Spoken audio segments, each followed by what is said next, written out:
I'm smoking gelato right now, you know what I'm talking about? Xavier, Jordan. 12 off the blunt. I wanna be the richest nigga in the room. Got it out the mud, ain't had no silver spoon. The really nigga in the room. Got it out the block, I came a long way from a goon. The richest nigga in the room. The really nigga in the room. The really nigga in the room. The richest nigga in the room. My nigga in the room before I knew where I was at.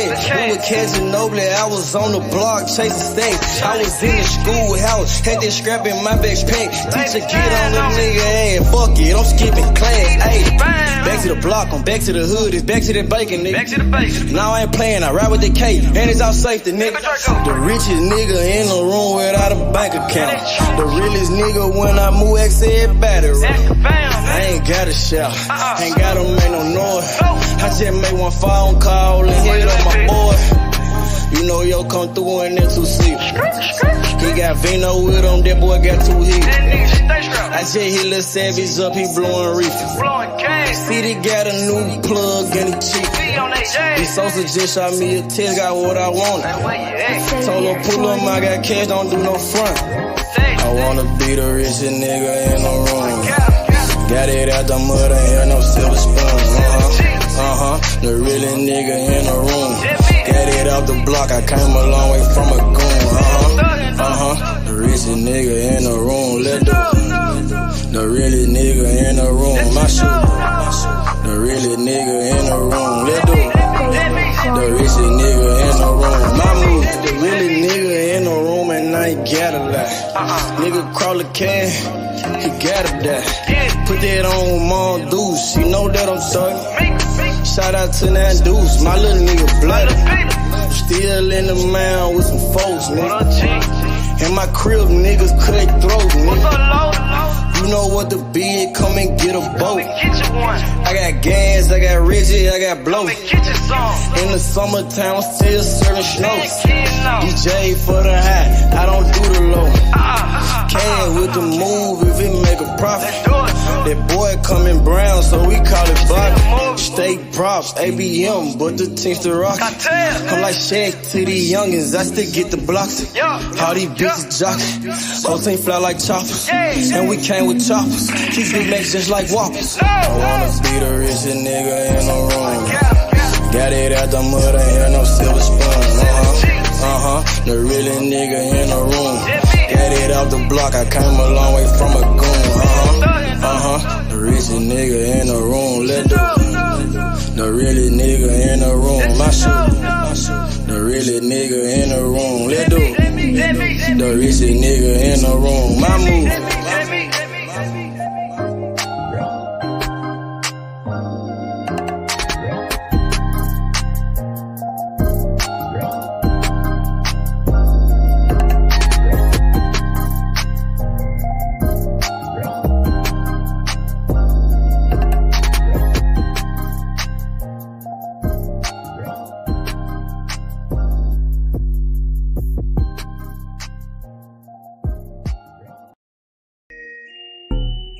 You're now all the way down with you, man. You understand me, you know what I'm saying? Never going broke, man, you know what I'm saying? We gon' hustle all the way to the tippy motherfucking top. You did.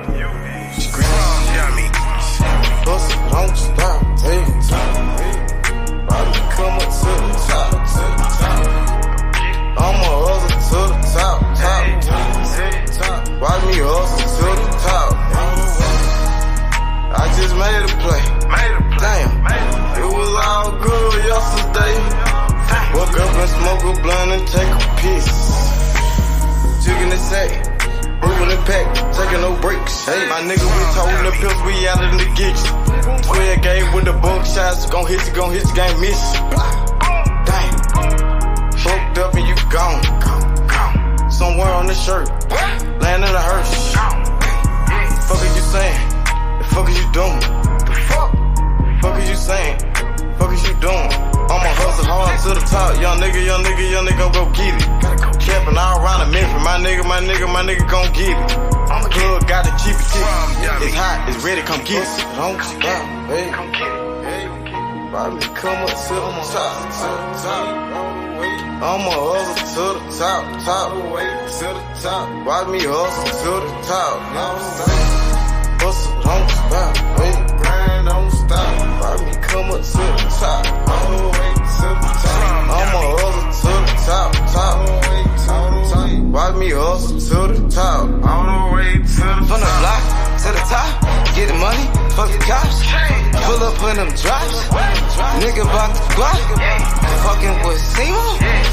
Money like the Tino. Nigga got Cino. Like that Marino. Catch me in Miami. Nigga chillin' at nigga Grammys. Said I do this for my family.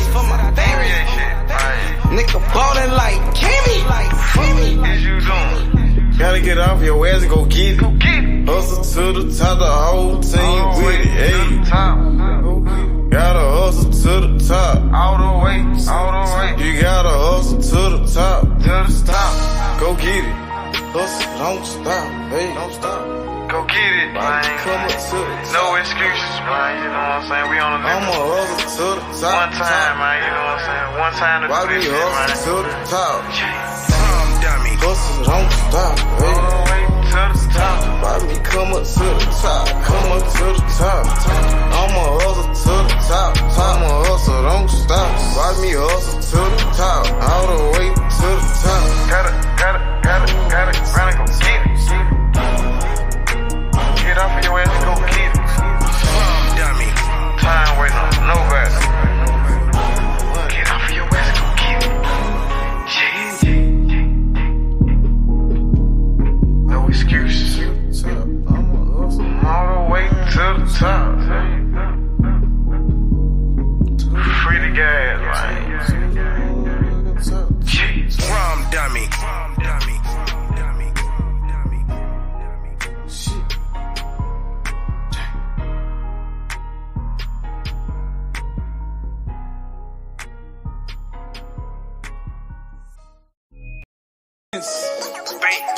Bankroll full of dead presidents. Hey, I get the check, it was evident. Name ring a bell like an ambulance. Pray for a lick, it was heaven sent. Finna go down like an avalanche. Pulling in, fucking a friend. She sucking again, I'm ballin' like this. I'm talking about dunking, you niggas be bluffing. Swish. I fucked up for nothing, get hit like concussion. Follow my nigga, drizzle my nizzle.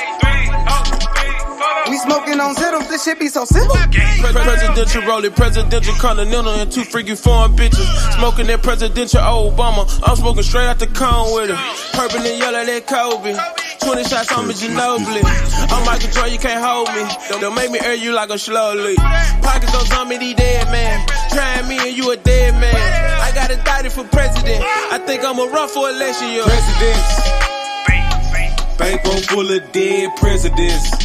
Hey, I get the check, it was evident. Name ring a bell like an ambulance. Pray for a lick, it was heaven sent. Finna go down like an avalanche. President. All I smoke is president. Yeah, my campaign is election time. Best thing going, yeah, I'm next in line. Key 2-4, need the extra line. Been through the struggle, it's time to shine. Roll up the weed and I light it. Spark up the dope and ignite it. This shit cost me Leonidas. Blowing it strong like a titan. My pill got a V that's a Viking. Needs a purr with the yellow, a Viking. Presidential rolling no brightly. Cinnamon roll, they been ice. Knock off the top like a Kennedy. Then so wanted to enemies. Ready for war like I'm George Bush. You niggas joke like you Donald Trump. Cause that red hair like Big Donna hair. I keep a pet, need Obamacare. I'm dropping born like Osama there. I don't give a fuck if your mama there. Just call me Trey Baby. They label me underrated. Beans got me rolling, I'm skating. Go in first, take no debate. Skid town with your hoe, now you bailiff. Like Steven, I keep me A Smith. You can get on with the fake shit. Whipping that dope like some cake mix. Presidents. Bankroll full of dead presidents. Hey, I get the check, it was evident. Name ring a bell like an ambulance. Pray for a lick, it was heaven sent. Finna go down like an avalanche. President. All I smoke is president. Got my campaign, it's election time. Best thing going, yeah, I'm next in line. Key too phony, the extra line. Been through the struggle, it's time to shine. Presidents. Bankroll full of dead presidents. Hey, I get that check, it was evident. Name ringing bell like an ambulance. Pray for a lick, it was heaven sent. Finna go down like an avalanche. Presidential. All I smoke is presidential. Got my campaign, it's election time. Best thing going, yeah, I'm next in line. Key too phony, the extra line. Been through the struggle, it's time to shine.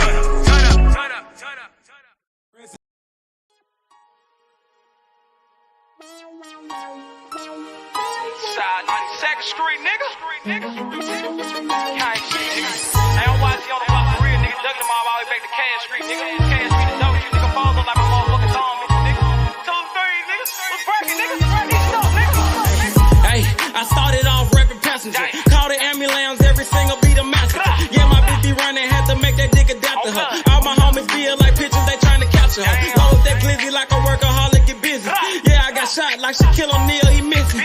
Merry-go-round, cause you hit it, you might get dizzy. All these motherfucking bars, you would think I'm rapping in prison. From Memphis to Watts, bitch, I'm pop, bring by ambition. I'm touchable with revolvers, got the juice like I'm Bishop. Pack a nigga out like we helping them do some sit-ups. Got a homie like a Uber, I pay him, he threw them pickups. It's war, nigga. Grab that Draco and left to right. Starting to think my white boy racist, they killing niggas on sight. This the game, not a gang, little homie, so change your life. If your gun jam, make like a plumber and change the pipe.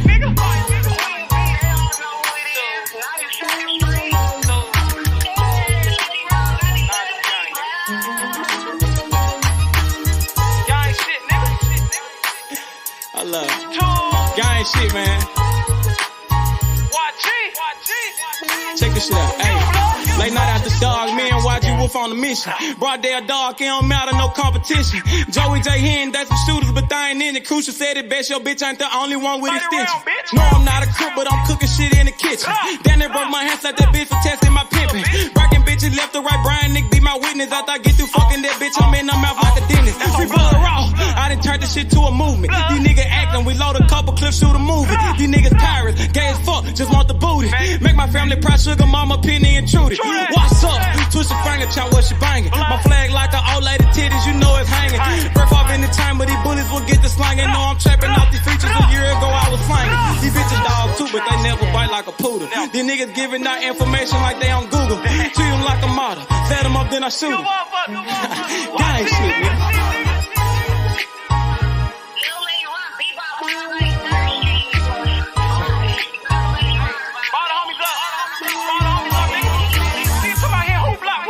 G200. Hey man, YG Cable, man. Don't bring your ass to Memphis, nigga. Gang. Nigga don't watch it and watch it. I'm all over this motherfucker on blood. Damn fools, nigga. Y'all talking that stupid ass shit, nigga. Pull up on my motherfucking block, nigga. Unloading them 30 rounds, bitch. Like my nigga Cruiser said, man. Your bitch ain't the only one with extensions, nigga. Nigga, I got pulled all the way in Cali, nigga. That's about me, nigga. Straight tools, nigga. Come on, man. Y'all know what's going on. Nigga, I done been out there on the motherfucking block, nigga. Nigga, I done took shots for this shit. Nigga, I ain't had to go to the doctor for this shit, nigga. Stay in your line, little nigga. Gang bang shit ain't what y'all want, nigga. Tools. What's up, nigga? Fuck. Purchase your tracks today.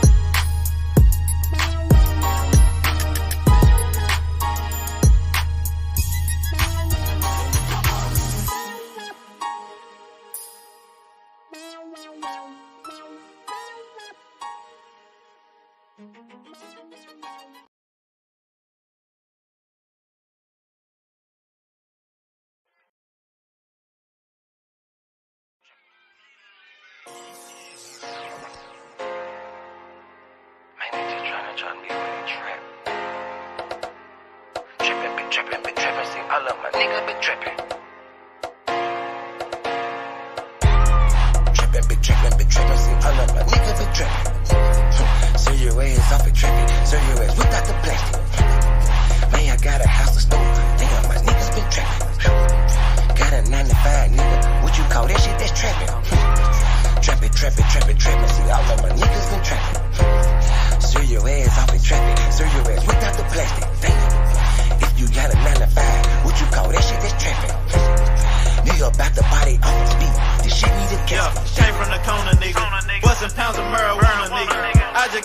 Arizona, nigga.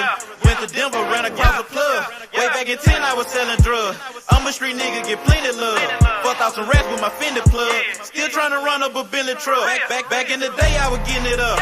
Now every day, nigga, live it up. I ain't make shit off this rap shit. I'm in the trap with the lemon squeeze. Bitch, I came up off of selling peas. I know some niggas who copping keys. I know some niggas that were trapping, nigga. Now they locked up and they copping pleas. Buzzing jug while I'm in the street. These Gucci's on a nigga feet. If I'm broke, then I can't sleep. Run it up, bitch, I gotta eat. I know these niggas can't take me. Never let no nigga make me. Never let no bitch break me. Never let no nigga ape me. Been trapping, see all of my niggas been trapping. Serve your ass off in traffic, serve your ass without the plastic. Man, I got a house to store, damn, my niggas been trapping. Got a 9 to 5, nigga, what you call that shit, that's trapping. Trapping, see all of my niggas been trapping. Serve your ass off in traffic, serve your ass without the plastic. Damn, if you got a 9 to 5, what you call that shit, that's trapping. Holla La Simo. Simo. Yeah, he'll make a nigga touch that junk like he Debo.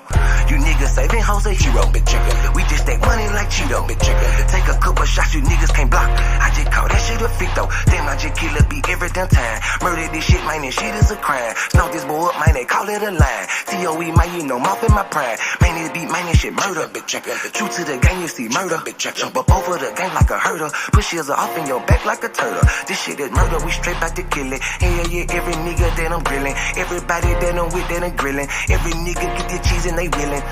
You can catch me at the BP. Get your binoculars, see me. Hell yeah, hands up, it's a touchdown, little nigga, a TD. Bitch. Trapping, see all of my niggas been trapping. Serve your ass off in traffic, serve your ass without the plastic. Man, I got a house to store, damn, my niggas been trapping. Got a 9 to 5, nigga, what you call that shit, that's trapping. Trapping, see all of my niggas been trapping. Serve your ass off in traffic, serve your ass without the plastic. Damn, if you got a 9 to 5, what you call that shit, that's trapping. Nigga about the body off the beat, this shit need a casket. Damn.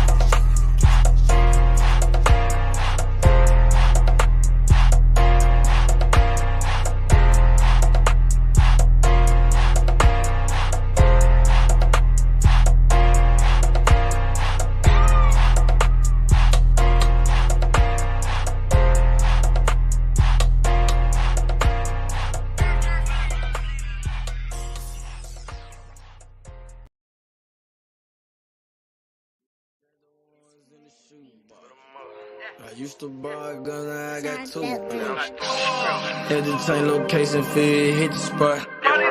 Got me a new plug and it still get drunk. Get the gas from the best crop. Bitch got the biggest ass and the best top. Drop 10 on the drop top. Did 110 when I left the lot. I want that drip in that marinara, and 50 on me like a Zebo.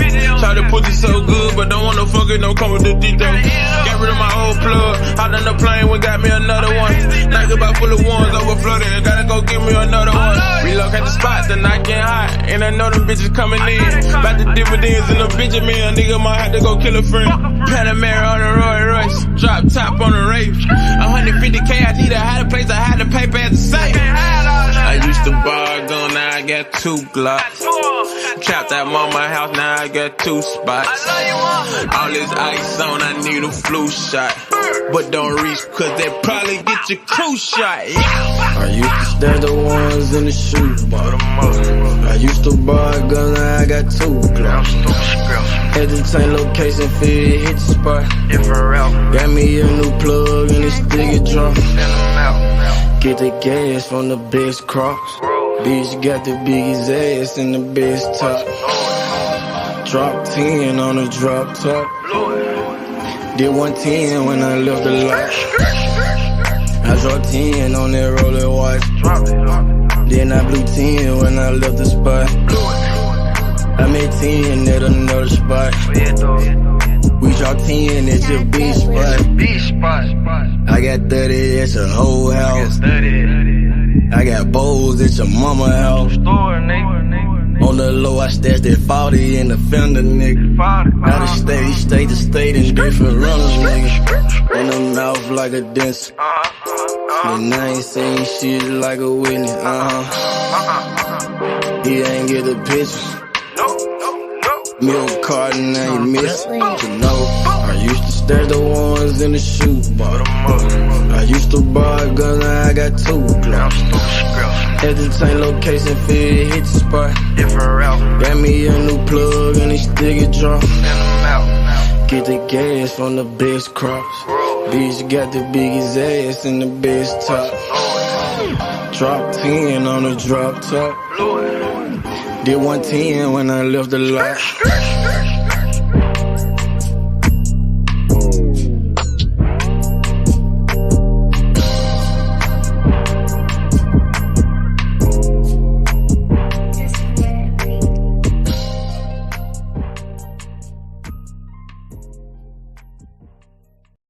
Stop a nigga like me, nigga. You never be fly as me, nigga. I used to bust down a P, nigga. Just to run up me some cheese, nigga. Listen to me when I speak, nigga. I say you hope I'm a priest, nigga. Yeah, I'm a priest to the streets, nigga. Listen to me, we gon' eat, nigga. Listen up, listen up, listen up. Pull up and hop out that Fendi truck. Flex on these bitches with no muscle. You know it blood on my Fendi buckle. Drips on my nigga, codeine in my liver. I'm smoking that fruit in my pedal like Skittles. Bonding you niggas won't pick up my drip. But down the bail like school dismissal. Just caught a bum, no missile. Nigga try to me, I'm healer. You know I ain't lying, no symbol. Money over bitches that simple. Bowls in the kitchen, no dishes. All about bread like Jiffy. Clumsy with the weed, I'm tripping. Shawty got it for the low, let's get it. Get in the guapa.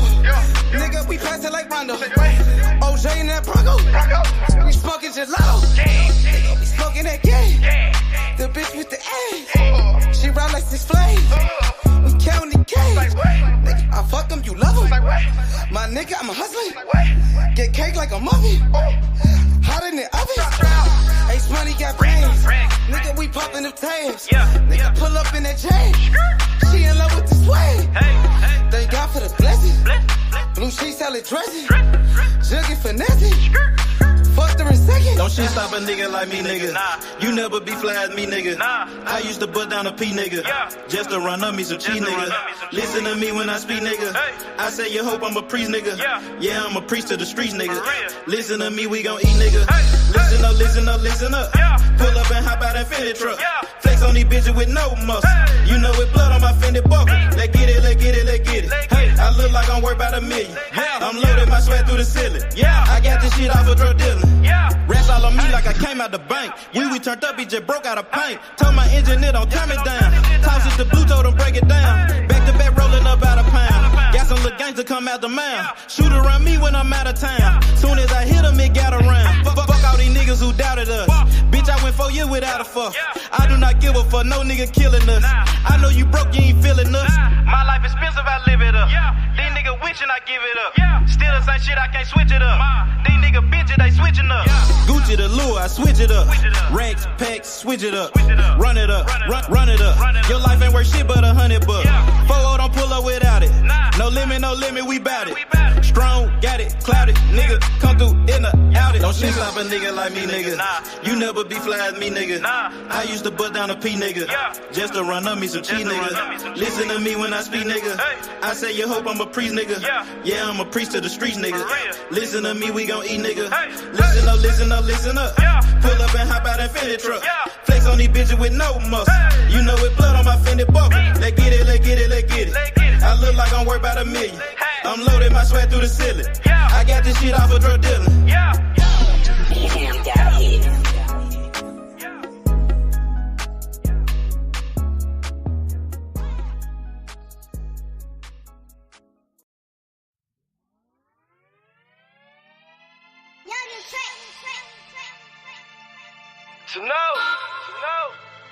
Like Cartel, you know what I'm talking about? Breeze work.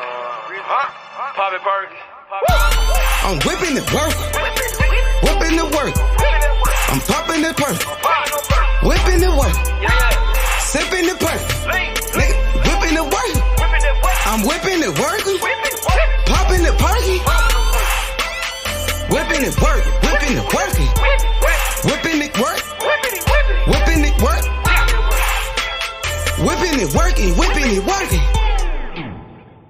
whipping it work, popping the perk. Change all I can, I behave. I whip the work like a slave. Bitch got my big man like a fade. Call up base money, get paid. We still want 200 for J's. All these ain't come out the store. And I just pop me a perk. I'm about to flex on the hoe. We put gelato on boats. We put gelato on planes. We put gelato in cars. We smoke this shit to the brain. I pop a perk, then I elevate. Get a new bitch on the elevate. We hit the road dropping hella states. She drop it out, give me hella cake. Ace money to shit. Working that wrist. Ballin' like Swiss. Diamonds wet like a fish. Pull up with them sticks. Come fuck with the clique. We fucked on your bitch. She sucking the dick. I'm whipping the work. Whipping the work. I'm popping the perk. Whipping the work. Sipping the perk. Nigga, whipping the work. I'm whipping the work. Popping the perky. Whipping it work. Whipping it working. Whipping it work. Whipping it work. Whipping it working. Whipping it working.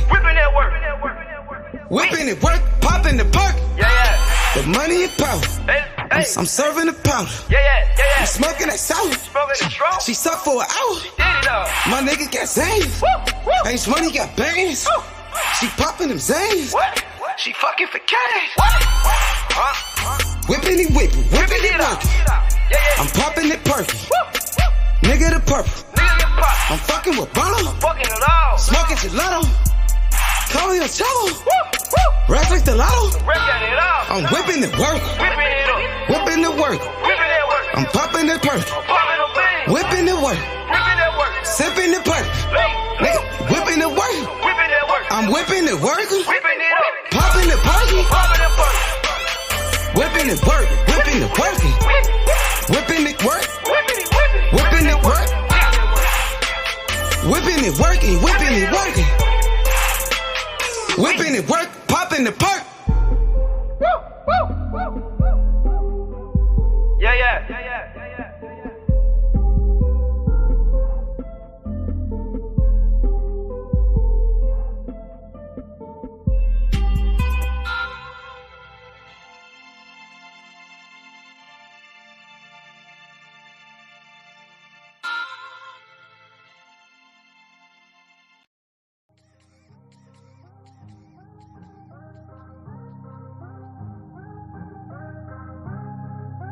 Free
my nigga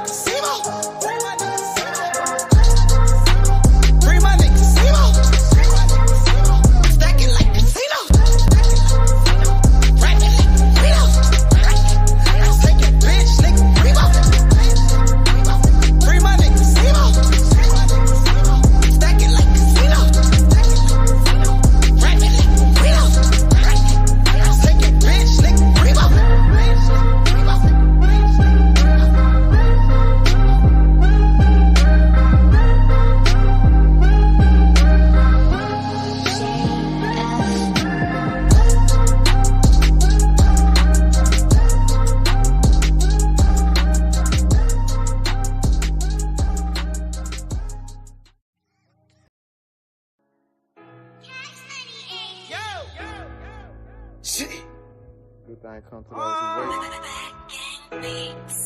Without it, running non-stop. Ran out of pace. Like the pals, ran up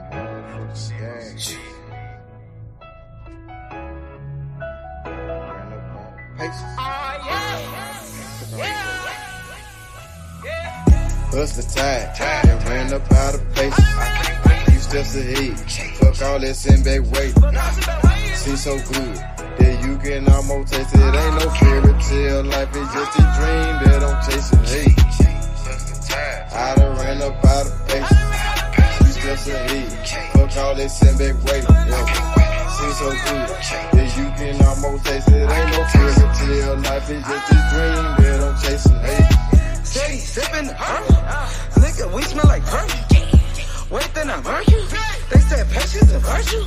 Nigga, chugging finesse. Thank God for the blessings. Fuck your bitchin' like seconds. Nigga, we selling our records. Remember that day they used to frown. Now I turn head when I hit the scene, everybody turn around. Used to live in the past, but I'm chasing my dream. Like my dream king, if you really know what I mean. I done ran out of patience. Niggas waiting on my downfall, but I'm about to let you down, dog. Now stay on the ground like a groundhog. On some motherfucking ocean might drown, y'all. Even when the mud ain't go down, y'all. Don't get creased by the heat when we iron, y'all. Bust the tide, then ran up out of pace. Few steps ahead, fuck all that send back waiting. Seem so good that you can almost taste it. Ain't no fairy tale, life is just a dream that I'm chasing. Hey, I done ran up out of pace. Few steps ahead, fuck all that send back waiting. Seem so good that you can almost taste it. Ain't no fairy tale, life is just a dream that I'm chasing. Hey, I'm 3 steps ahead, I got a pin in the bag. Hit your blunt and take a drag. You just living in the past, hey. Young nigga got on my ass. We gon' go get to the cash. Young nigga ballin' like Nash. And the profit to go in the stash. I'm screaming double for this armor. Hustle tide. I put that on my mama. And I done ran out of faces. You just sit back that way. I ain't shit. Gon' come to you, so you gotta go out and take it. Hey. Man, I swear to see cash in the making. Baller told me take it to the basics. Got a gun full of paint on my face. Got a cup full of mud like a pace. It ain't no fairy tale shit, it's just a dream that I'm chasing. I had to open my eyes. In real life, I had to take it. Hey. bust the tide, then ran up out of pace. Few steps ahead, fuck all that send back weight. Seems so good that you can almost taste it. Ain't no fairy tale, life is just a dream that I'm chasing. Hey, I done ran up out of pace. Few steps ahead, fuck all that send back weight. Never seems so good that you can almost taste it. Ain't no fairy tale, life is just a dream that I'm chasing. Hey. Hey man, say man, I understand me real man, you know what I'm saying? Chasing my motherfucking dream, man, you know what I'm saying? Planning my work and working my motherfucking plan, man. You did. Shit. I ran up out of paces. Tired. I done ran up out of paces. I done ran up out of paces, out of paces.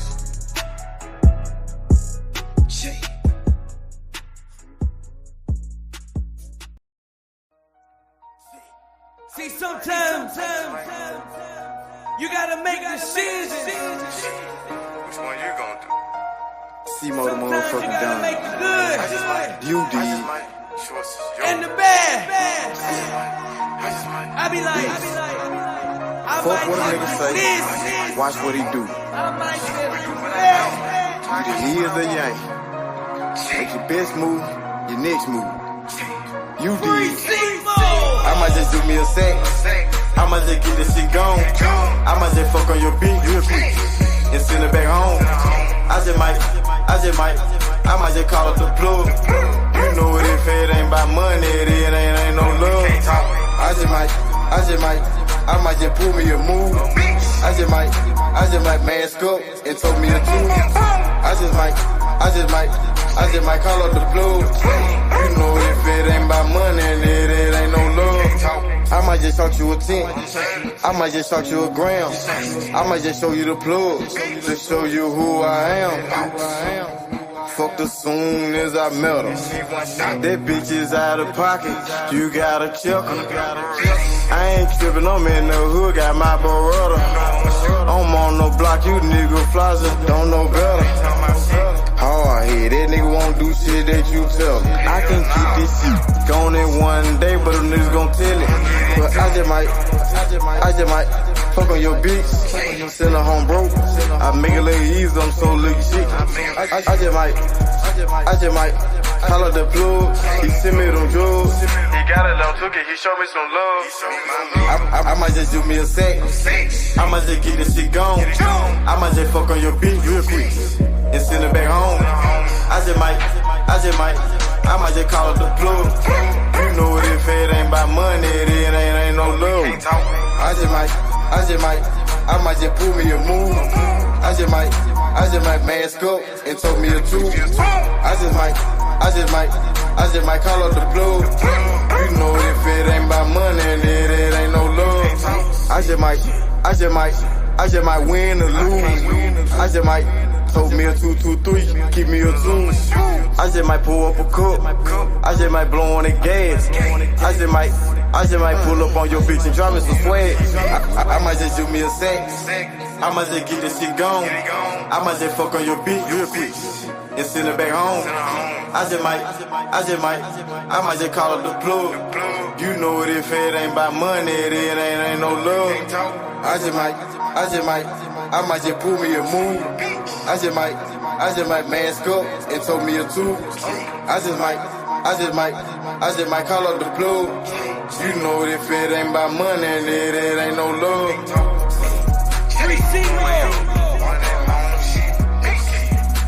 Shout out to Walker Home.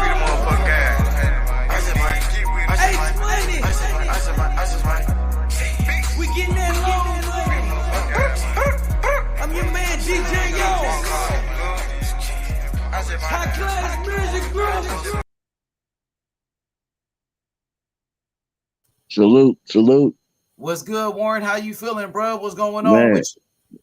I'm doing well, brother. How you doing this Monday? I'm good, brother. It's fight week, man. We got a big fight this Saturday between Conor Benn and Chris Eubanks Jr.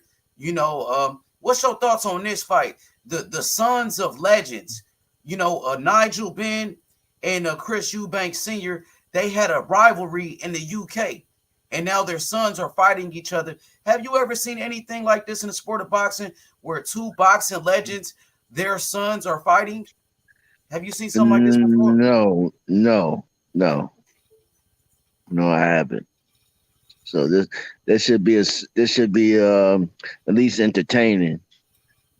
Yeah, up absolutely. to the fight, I think anyway. It's a pretty big fight. It's a pretty big fight, especially in the UK. I'm excited about this fight. Do you remember Nigel Benn? Like the UK go ahead, brother. I'm sorry. Go ahead. Yeah, UK is notorious for coming out big for responding for their fighters. You know, their fights, any fight that they get in UK, they come out pretty good. They do a good showing. Yeah, absolutely. They always show up and support their fighters. You know, boxing is pretty big in the UK, especially when you got, you know, Nigel Benn's son, Conor Benn. Conor Benn, they've been building him up to be a superstar, you know, before he turned professional, just like Chavez Jr., because of his dad. And he's a pretty good fighter as well against Chris Eubanks. Chris Eubanks is a former world champion. He won the IBO belt before, and Chris Eubanks been in the ring with, you know, some of the top champions like Billy Joe Saunders. Yes, I saw his record. Yeah, absolutely. Marky Dan, what's good, bro? Welcome to the platform. What's good, big bro? What's your thoughts on this fight week, man? Conor Benn and Chris Eubanks Jr. Does it feel like a big fight? Do you feel it? Not really, but you know, I see some of the English channels, you know, they really hype for it, but me personally, not really. But you know, I'm a fan of Conor Benn, so I'm looking forward to see what he do. You know, I got him beating Chris Eubank. Okay. Yeah, I think this fight is pretty big. Like when you think about the significance of this fight, the rivalry between the two fathers, and now like Warren G said, we never seen legends, their sons fight. You know, that's like, I remember Muhammad Ali, his daughter Layla Ali fought against Joe Frazier's daughter, and that was a pretty big deal. That's the only one that I can remember that was something like this. What about y'all? Y'all remember that? When Muhammad Ali's daughter fought against Joe Frazier's daughter? I did. Yeah. I didn't see that fight, but I heard about it. That shit was big back then, bro. Well, at that time, women's boxing was just coming on, so it wasn't as popular as it was today. So we didn't get too involved. I mean, I guess we didn't get too fixed on that, But I saw the fight and I heard about the fight. It wasn't something that was like I had to see it. But you're right. It was two legends who fought in the ring. This just their daughters. Yeah, see, and like you said, at that time, women's boxing wasn't big, but that was a big deal when Layla Ali, Muhammad Ali's daughter, fought against Joe Frazier's daughter. I guess you could say it was for that particular time. Yes, I would say that. Yes, I would agree. Definitely. I got Conor. I want Conor Ben winning for specific reasons. Welterweight reasons. Yeah. Yeah, I want to see him getting on with them dudes in his weight class. I don't mind this move, but I want to see him in there with Virgil and Boots and Stanionis and them dudes. But this is a good ass fight. I mean, he moving up and fighting a dude that's 2 weight classes bigger than him. Say what you want about the contract stipulations. I mean, it's still a risk, because who knows? Chris Eubank can make the weight, in a healthy fashion, and he could come in good on fight night. You never know. And then he's in there with a real middleweight. So it's a risk. Yeah. I just want, I really want to see some outside fighters that's outside of PPC get involved in some at 147, so I can get the chance to see Terence Crawford fight. Yeah, that's my dream. If Terence and Earl if they're not gonna fight, they need to just move out the way or let some of these young guys come in. 100%. Let some of these guys come in and get something. Y'all still think they're gonna fight? I don't think it's no. I don't even care no more. It's bullshit, man. We need to cook both those motherfuckers. Like fuck Crawford and fuck Spence. Like I hearing shit that Crawford was trying to make the fight, that he was really pushing for it, but I don't motherfucking know. For all I know, he could be lying. And I'm not hearing shit from Spence. So for me, it's fuck both them niggas. But I don't know about how y'all. was Crawford lying? How was Crawford lying when the reports show that? I ain't say he's lying. I'm just saying Crawford 1 minute bullshit offer, bro. So I'm just saying I don't know what's going on, H Money. That's my whole thing. 1 minute they saying Spence signed a contract. 1 minute they saying Spence agreed to everything and signed the contract. Then the next, that's what I'm saying. Yeah, that's what I'm saying. Signed a contract. Crawford is outpricing himself. Crawford is asking for too much money. Crawford is holding up the fight. All of that shit was lies. Niggas dick riding. Exactly. So I don't motherfucking know which reports is true. So for me, it's fuck both of them. But what about the shit you be hearing from ESPN? That's what I'm asking. I don't believe ESPN was shit when it comes to boxing. Them niggas was saying Fury and Joshua was signed before the Wilder and Fury arbitration was done. And them niggas was going around saying that fight was happening. So they lost credibility with me when it comes to that. And a bunch of other shit, particularly when it comes to Devin Haney. So for me, it's fuck ESPN. So, yeah. for me, I'm not even. Whatever.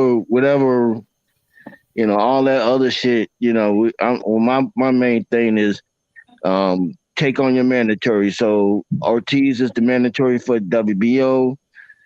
Boots is the mandatory, and then I think there's Duran.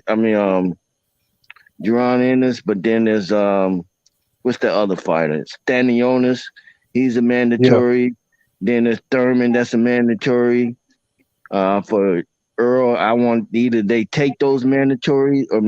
Either the sanctioning bodies making the mandatory and they take that mandatory, or just drop the belts and move up. Agreed. Give the young dudes a chance. If you're not gonna fight, you're holding up the whole welterweight. Those two guys are holding up the whole welterweight at this time point. Well, I agree. And I'm not gonna even argue who's at fault or nothing like that. It is what it is. They're not fighting. Let us see some good fights out there. Come on. Yeah, man, I agree. Need to drop them belts and move out the way. Unless they're gonna fight Boots and Virgil and them young dudes coming up, they need to move out the way. Yeah. Now just imagine if we all had that mind state, what boxing to do. Bro, that's Hebrew. Hold on. Yeah, man. Yeah, salute to the panel, man. Chat, watch worlds, man. Just imagine if we all had that Marky Dan idea of like fuck both of them. Then it'll start wearing their ass down like, oh, they know they gonna That's lose what I think needs to happen, bro. They know they gonna lose the money. That's why I'm saying the backstage got the power right now, but we are the muscle. Without us, they ain't got no power, man. Well, I'm personally boycotting PBC, so and they bullshit. That's a great idea. I'm not buying it. I'm streaming it. I'm letting it be known that I'm getting the shit illegally. So you gonna charge me almost $80 for a Wilder fight, and he's fighting this long-term sparring partner. What the fuck? Is that gonna be on pay-per-view? Yeah. That's how they say. But I don't know if it's $80. They give us the crappy and want to take it. $75. I don't know, but they can't charge $80 for Wilder versus a sparring partner. They charge maybe it's like 70, 60. Man. They can, man, because they know somebody is gonna buy it. They charge that's who we need to work on, them and the backstage. The ones that's gonna be foolish to buy it, and the ones that's in there fucking up the business in the backstage. This stuff is simple, y'all. But everybody ain't stop buying the shit. Yeah, exactly. If it start with us. Where's the money coming from? Where's all them? Look at all these years. Where that money coming from? Out y'all motherfucking pocket. Think about it. From the 1960 games, bro, all the way to right now, from their careers to the professionals, all these fighters from then to now, bro, look how much money they got off somebody. Now they got this shit is like off somebody else. Reality TV now. This shit is like reality TV. Now they got Tank Davis saying some shit about Floyd Mayweather all over again. Don't get me started with Tank, man. Hey man. This is some bullshit, bro. This is bullshit. Well, I don't understand why he resigned. I thought he was cool with them niggas. It's reality TV to me, man. I don't like reality TV. I'm sorry. Reality I just don't watch that shit. Warren G is always rehearsed. It's always a rehearsal, so there's no reality to it about it. So you don't believe the shit? No, I don't believe in nothing they saying is they labeling it. This is reality. What? What is it outside of the studio though? The Matrix. I don't know. It's gotta be that. It's gotta be something, nigga. Hey, Marky Dad, you be talking about. I don't know what I be talking about most of the time, but it be there. It shows too. For real, man. Straight up, man. But I want to see the fight. I agree with Warren. It's getting to that point where motherfucker don't. It's Warren. I want to hear what Errol Spence has to say. It's at that point for me. Fuck what he have to say. If they ain't saying that if they both ain't saying that the fight is done, I'm done with it. I want to see them guys. I would like to see Crawford fight again. I don't give a Hey fuck who man, it it's is. for Yes. the undisputed. What is people not understanding about this? It's for the undisputed championship of the world. And y'all ain't got no money. It's a hold up. It's negotiations. Why every other fight just went down? Now it's a whole what's so special about this fight where it can't go down? Y'all done killed the fans and y'all still want the money. Y'all gonna kill us but still want the money. Why we dead in the head and shit, worried about when this motherfucker fight gonna go down. That's why I say they handing us the stick with the doodoo in. What is we talking about? Who paying for it? And then the ones that's throwing their hands ain't even getting all their money. But the motherfucker sitting back saying, ha ha ha, luxurious vacations is living good. Shit.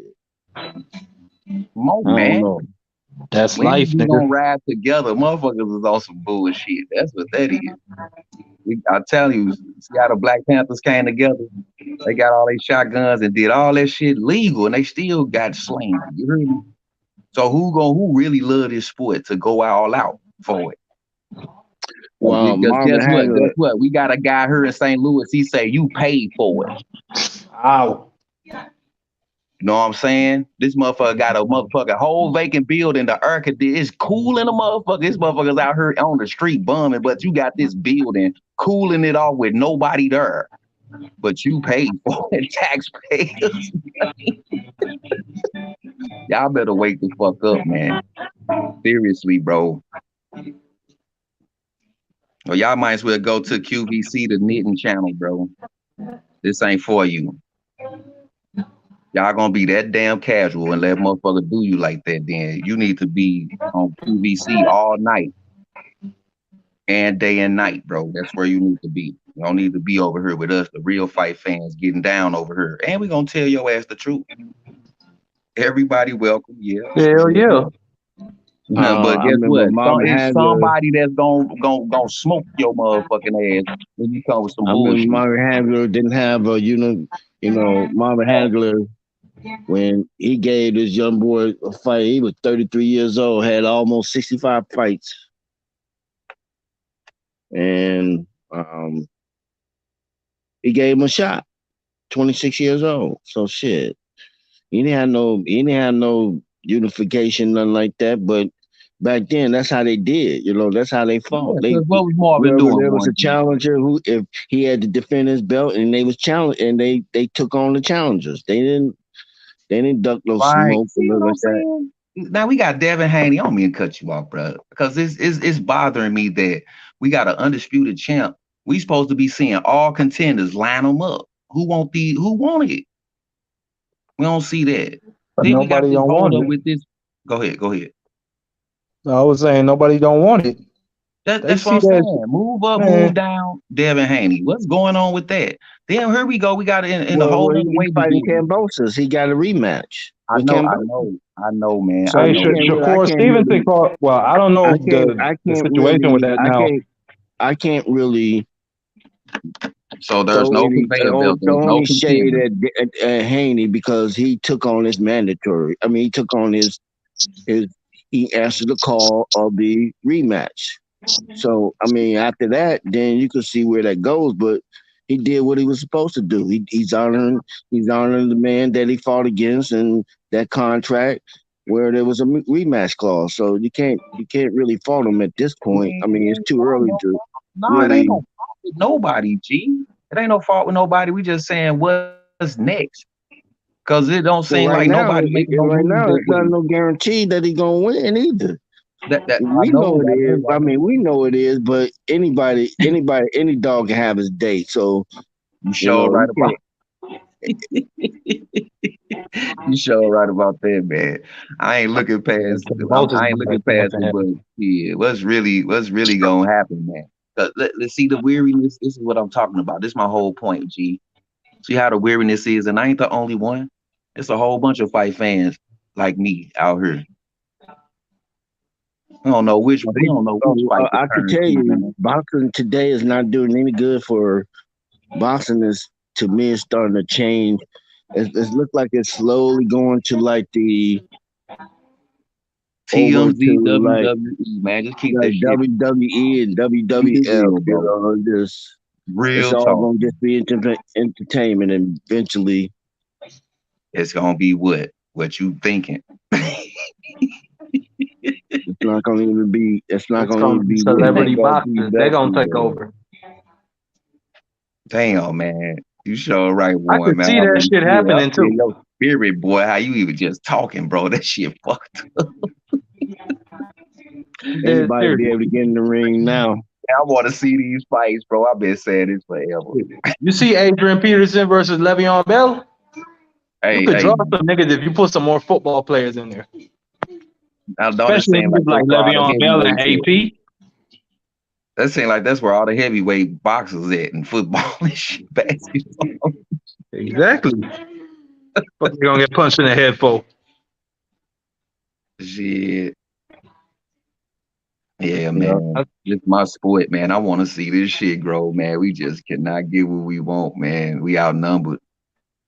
We've been saying that we outnumbered by the fans that just come just to see, man. Man, They don't know. They don't know. If you ask me, they don't know. They're not invested in the sport. Go ahead, Marky. My bad. Go ahead. I was just saying they don't know. They don't know nothing about the sport. They're not invested in the shit. They don't give a fuck.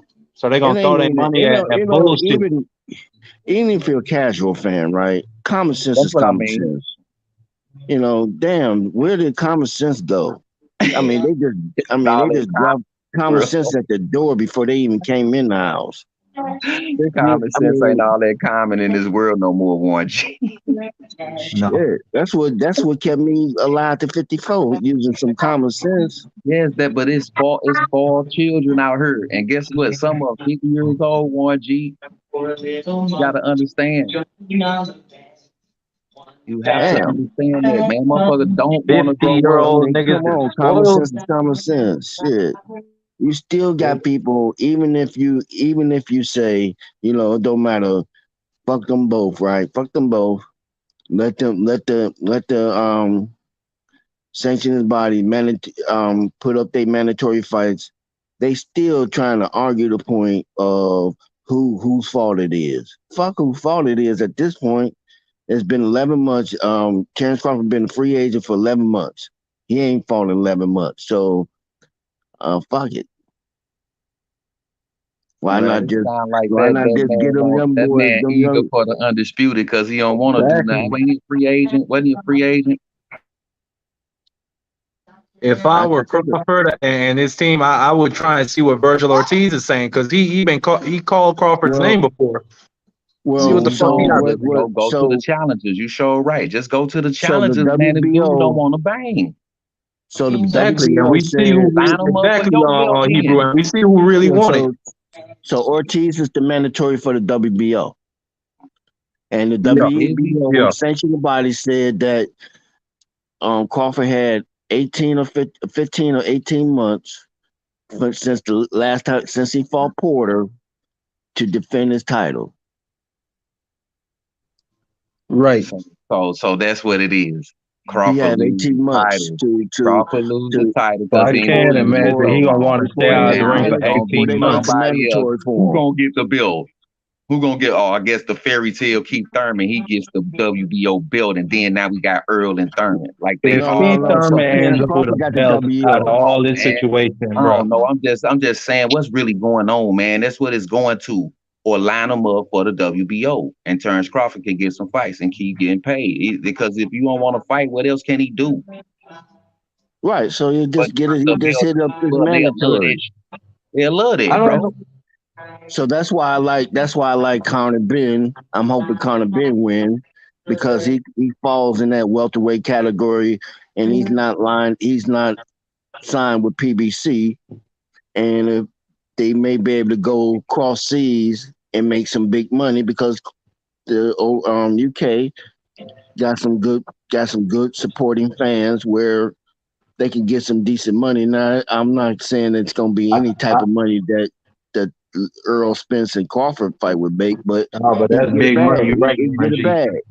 He could get a But bag I and don't. stay busy. I don't think Eddie Hearn is gonna put him in there with Conor Ben though, because Eddie Hearn set out his own mouth. If he had Crawford signed to his promotional company, he would never put Crawford in Right, there but with one of his young talents. that was then. That was back then. How long? That Monkey was man. long. That So was like a things could year ago. change. Still, Yeah, so things have changed. Yeah, he trying to pimp and stretch the money out, bro. I mean, That's why he I said, don't "Well, know. that You I could don't be know. right, There but be no still, I fight." mean, those are the man's words. You know what I'm saying? No, Yeah, I'm not saying, but I mean, a person's able to change their mind because it may be now when Conor Ben, if he looks good in this fashion, it may be one of those fights that they can make some good money off of in UK. You know what I mean? Yeah. That's all I'm saying. I'm not saying it's a reality. It's a dream. All I'm saying is I would like to see Crawford fight. And the obvious person that doesn't have ties to PBC is Conor Ben. That's all I'm saying. I'm not saying it's a Okay, I could reality. I'm see just that. saying that right, it'll be right. Could happen. I'm with you, Warren G. It could go down. Well, man, I mean, man, I want to see this undisputed fight. If don't nothing go down with the undisputed fight, then line them up for both sides. If y'all don't want to bang with each other, then what we still want to see you fight. Don't be just sitting around doing nothing. or drop the belts and move out the way. Because then we could see this a spectacular tournament for the belts. Because the contenders is gonna, like the freaks come out at night. They're gonna come out. Right. Drop You the belts and understand? move out the way. Yeah, man. We've been talking about this stuff, man. They're the two that's Let's talk holding up the about welterweight division. another fight, man. We already I hate the fact that Keith Thurman came out right when he said that them niggas is holding up the division. I fucking hate the fact that I have to say that nigga is right. If it's one nigga I hate in boxing, it's Keith Thurman. he showed himself, man. Imagine he gets a belt out of this situation. And the way shit going, Marky, 10 times out of 10, he fuck around and do this shit. Because everybody sleep on him. I ain't sleep on his ass. He don't run up to the front of the lion's den and think he gonna just turn the latch on the gate. Gets ate the fuck up, man. I'm trying to hear that Errol Spence note. Man, no, man. Bullshit, man. I want to see the fights, man. What's really going on, man? They trying to get us to pay for that Errol Spence Crawford fight. They want that shit off the global motherfucking land. They want everybody money come out their pocket. They don't want to pay for shit or nothing. That's what it is. They could have put that shit up for $100 on pay-per-view. I'd still pay for it. That's the fight that we all wanted to see. Hey, gentlemen, I'm duck out for a few minutes. Go to the store, give me something to snack on. All right, Ron G. I'm back to You know, this the trap, man. Hey, man. Shit. H Money do this shit, man. This motherfucker finna be on for a long time. Yo. Chinese girl, long time. But yeah, man, I'm just saying, man. I don't know, Marky, man. I don't know what we do to make the big fights. I don't know how we affect that. Like, yeah, we talk about not paying for the pay-per-views. I don't think they promote this shit to us. Like, I don't think they promote like big fights to boxing fans. I think they promote that shit strictly for a casual audience. And you see that shit with like how they move in Tank. They don't even pretend like they don't even try to promote the shit to real boxing fans. They don't even pretend like it's the best matchup. Marky, we already talked about this. They hide it right in plain sight, right in your face. We got exactly. But you got niggas that's so ignorant coming in, and then what happens is because of their ignorance, they go around thinking that some of these niggas are fighting big fights. They not. And then they go spreading that shit to other people. Yes, and then, man. like, They want it. It's like a disease. It's like a virus. You hear me? Yeah, bro. I'm allergic that I'm allergic to. It's called stupid. Hachu. You understand? So yeah, man, we know. To eradicate that shit. Yeah, man. We just want it to be. We need it to be like we want it. That's how it's supposed to go. Hey, what's good, man? What's up, Matthew? What you think about this shit, man? What's good with y'all? Good evening. Good evening. Well, as far as what? Far as The Spence this, far as Crawford. the motherfucker holding up. Now. Understand the question, Method. They holding up the fight. They want to wear us down with the motherfucker, but still want the money. I How you don't feel think they're about holding up the fight. I think the fight is done. I think it's finished. I don't think it's happening. I do agree with Lebanon said. Like the longer they wait, the worse it get. Right. We don't live in a time where people got the patience like back in the day. You get what I'm saying? Like back in the day, you can sit back, chill, fight, get announced. Okay, cool. We live in a technological era where motherfuckers' attention span is short as shit. You know, and one yes, thing about people, they gonna be like, "Hey, fuck that fight." You see what I'm saying? And I can only blame. I guess what I keep saying. Like I can only blame Showtime, Fox, whoever the fuck it is. They understood this fight was on its way or was right there to be made, and they didn't capitalize. You know, when the team, when always, I'm gonna keep using the college or the NFL or NBA. When they want an athlete and they want to show out and make sure they're the best, they go get it done. You know, so for things to be taking so damn long, I gotta blame them because they know that they need this fight. This fight can change the future of boxing. It becomes part of the history of boxing, and to not have it signed, sealed, and delivered. They should have been had it signed, sealed, delivered months ago or a month or two ago. And this is because it ain't done. It just goes to show that they're incompetent. I'll do my word. They're incompetent, and they're lost in times. You know, times are moving forward, and fans know what they want. We want to see Terence Crawford versus Errol Spence. We want to see a good undercard on that motherfucker, and they still haven't delivered that. You know, especially in 2022. That's the way you end this year off and going to 2023. Bigger You and still better. think it's happening? Yeah, I mean, I'm always going to be optimistic, right? Somehow, I think Espinosa's going to get the point, like, hey, I got to make this shit happen, or Fox, or somebody. Hopefully, it isn't how some people say that Floyd is the one in the way, you know. But oh man, I just can't rock with the notion that it's Crawford, right? When I'm seeing how he does things proper, you get what I'm saying? And it's not to put blame towards Earl. It's more so the networks and the people that they need to host this fight. You know, we see the zone, they a bag of shit. I mean, I don't really care for the Conor Ben Eubank shit. I think that shit is bullshit. I'm not from the UK. I don't really think that's a boxing match to be talked about. Same as how much I don't care about Floyd fighting Japanese kids and shit. I'm saying, but when it comes to real boxing, Terence Crawford, Errol Spence is what the fans want. That's what the fans deserve. In boxing, even the young fighters, other champions, that's what they deserve. It's bigger than what the fuck they making it seem. And the last thing they want to do is ruin the fight. You get what I'm saying? Because then it's just going to make them look like shit, you know. And you don't want to lose your business to competition. That's the last thing they want to do is lose their shit to the zone or top rank. That's what boxing is. You seen UFC monopolize, and now they just basically knocked everybody off. Shit, top rank and did the zone with Rich run with it. You control the narrative. You know what I'm saying? And they doing a horrible job. And they show trying to keep total control and keep us separated from the sport, bro. I agree. Yeah, that's their problem. They I understand they deal with the music and all this other shit, but this shit's boxing. And it's time to get back to boxing. Right. Agreed. Facts, bro.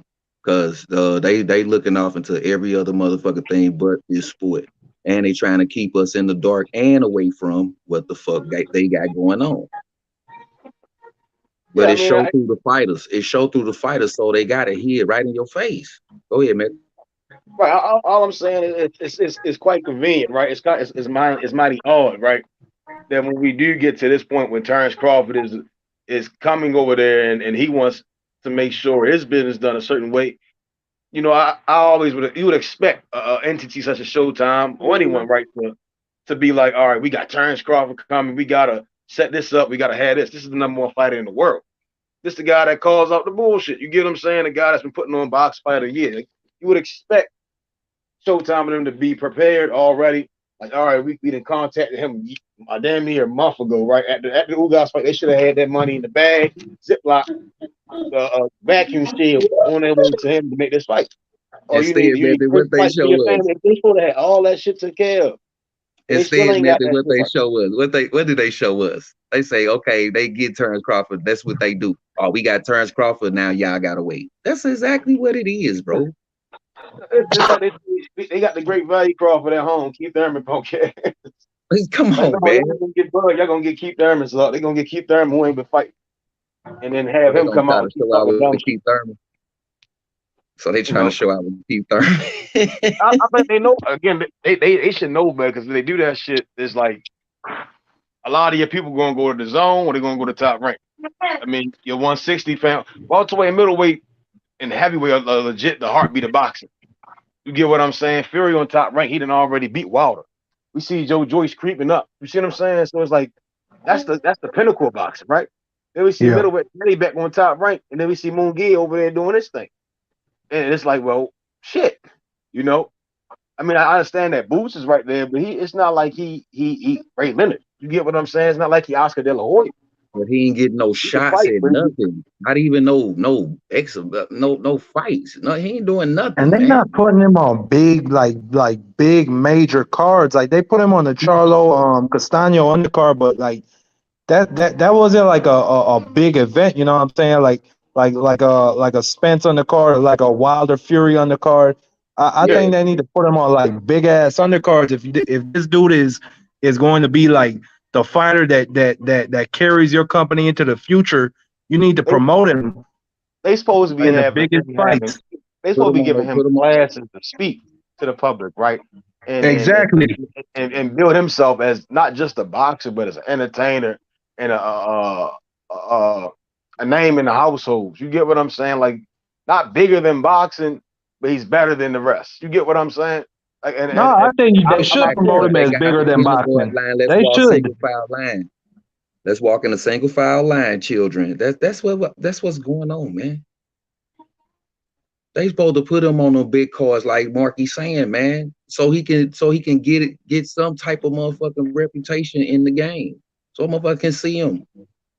Exactly. It makes it entertaining up Put to him the on big them fight. tank undercards where you got Madonna and them motherfuckers showing up and big celebrities. My bad to cut you off, Hebrew. Go ahead.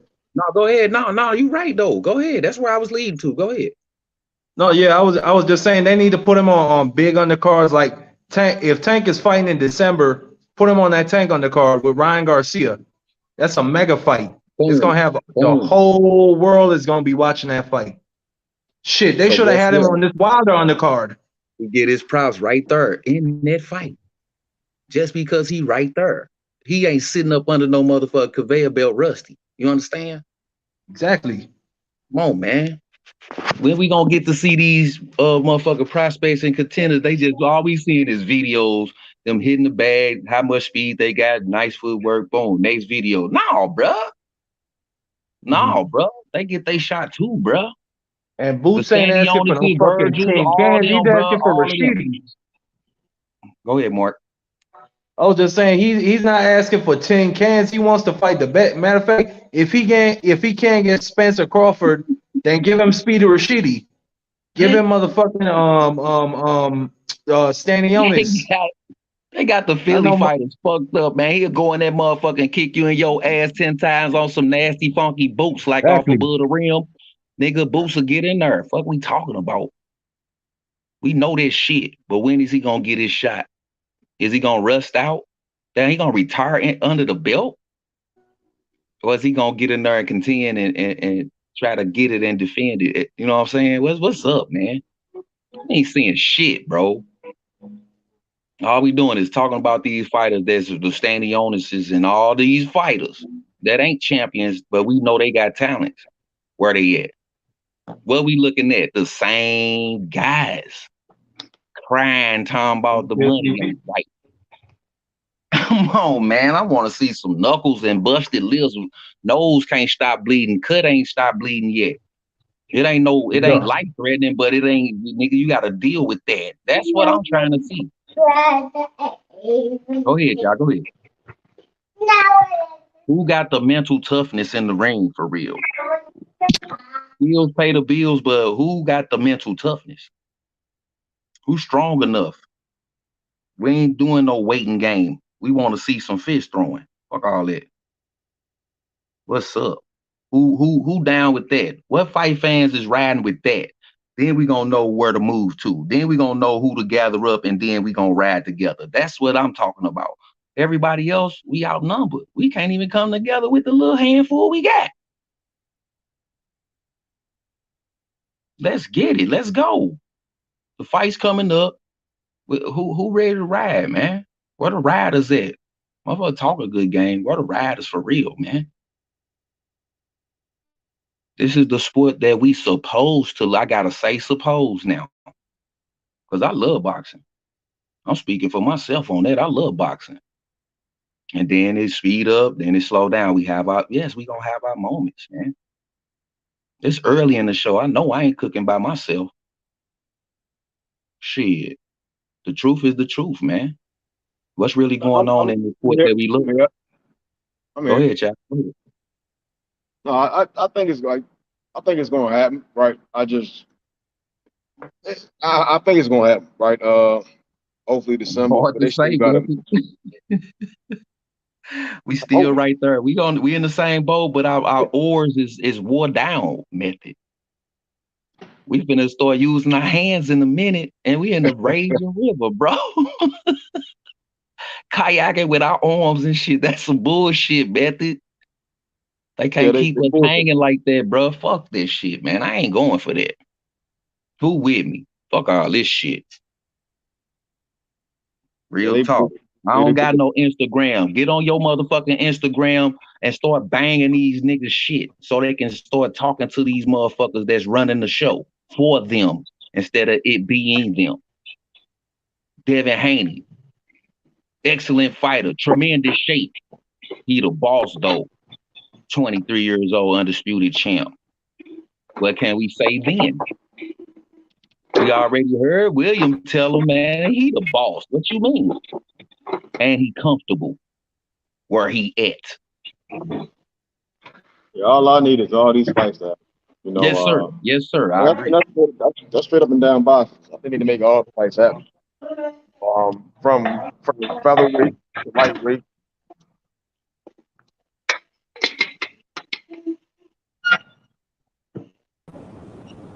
What's up, everybody? What's up, man?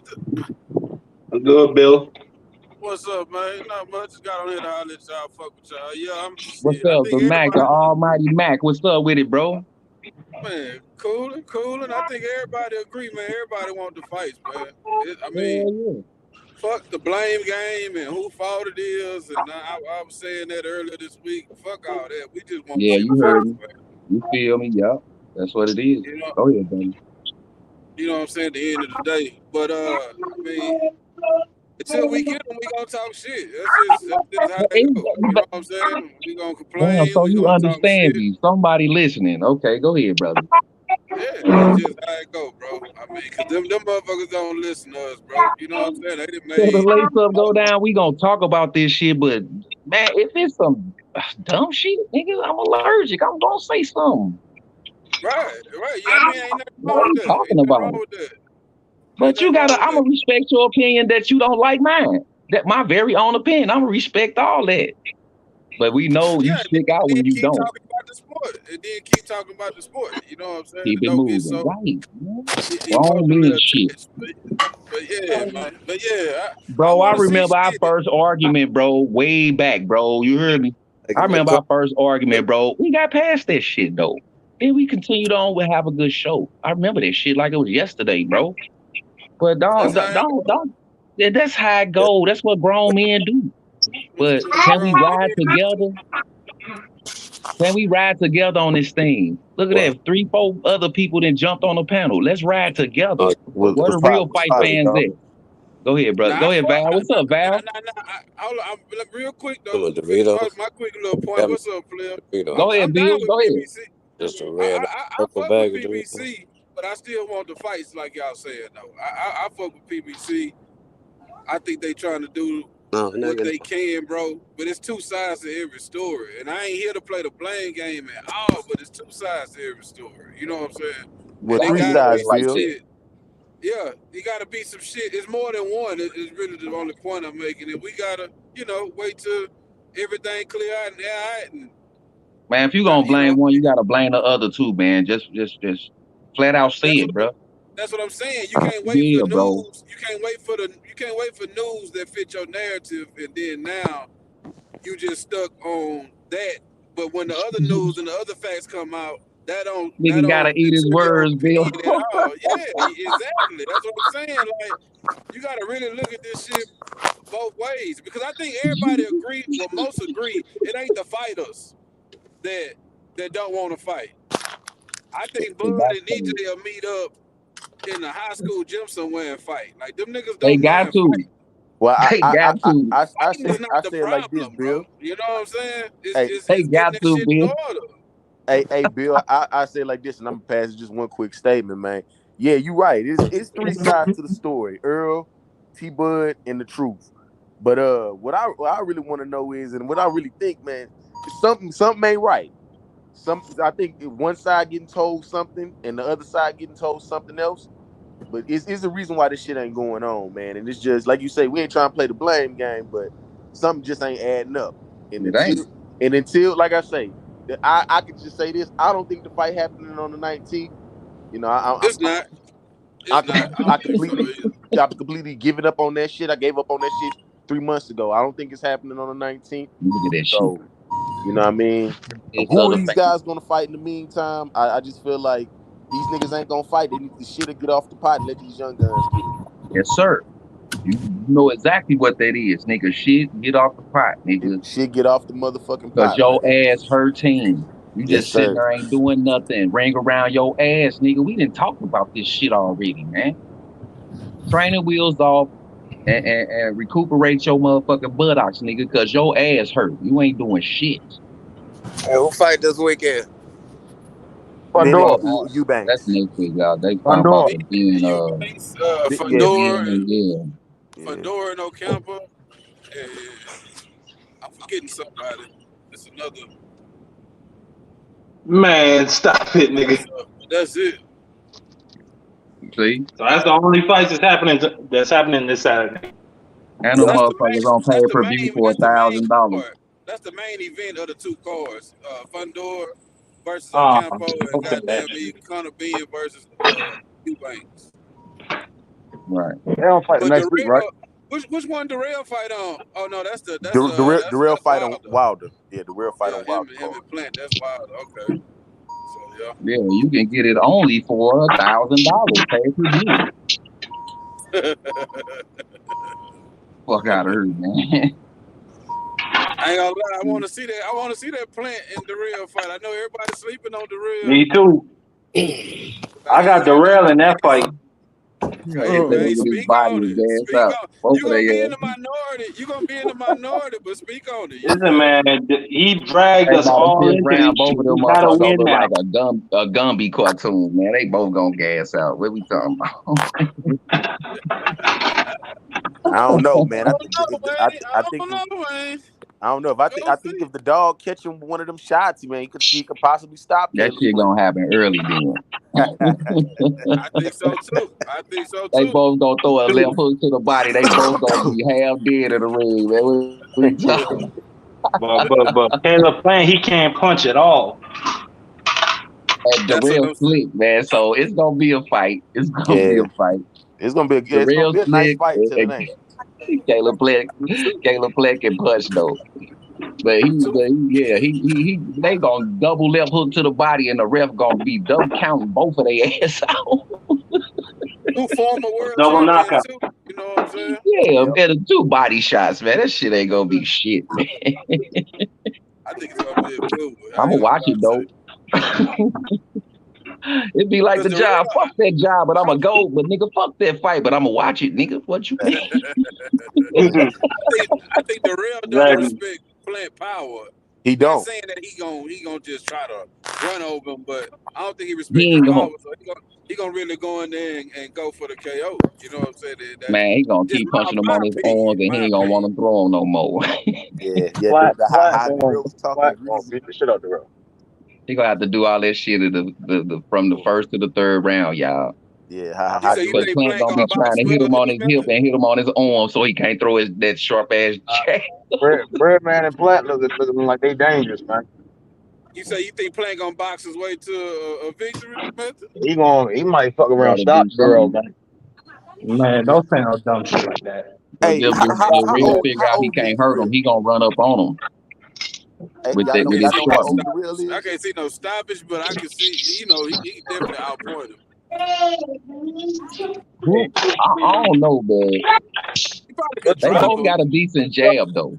but the KO him, that'll be, you Yeah, never that's a know. statement on I either mean, side. Darrell's a bleeder. Like he get cut a lot, so I mean, I don't know, it's a chance, but a knockout, no.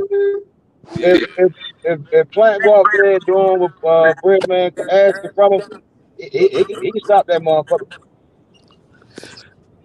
I mean, you're right. Different trainers make a difference.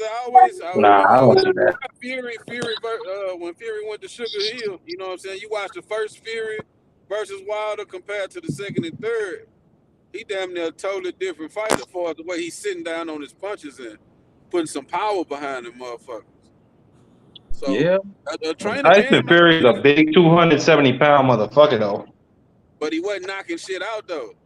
No, but man, he was what you just wearing a said, they motherfucker told him to out sit though. down on his punches. He was That's sitting what I'm down on his saying. back, man. Sometimes That man got to stand up from that shit, bro. That's what happened. Sometimes it be technique, sometimes it be mental, sometimes it be just a matter of repetition. You know, it be different things that can bring out whatever that specific trainer trying to bring out. So, you know, if Breadman able to, whether it's sitting down, Caleb sitting on his punches, whether it's turning his hip into it, whatever the problem could be, because you got to have more power than that, bro. You're 168 pounds and you fucking coming in the ring at, you know, I say at least 180. 190, god damn. You got to be packing enough power to set a nigga on his ass from time to time. Right, but if his mental ain't together, guess what he gonna do? Change to the same motherfucker that he know. He gonna go right to the same shit that he know that win him the fight. Right. And what if that don't work with that because all the boxers different? What if that don't work for him with that fighter? His ass lose. Right. So they both got a jab. I mean, I want to see that fight now.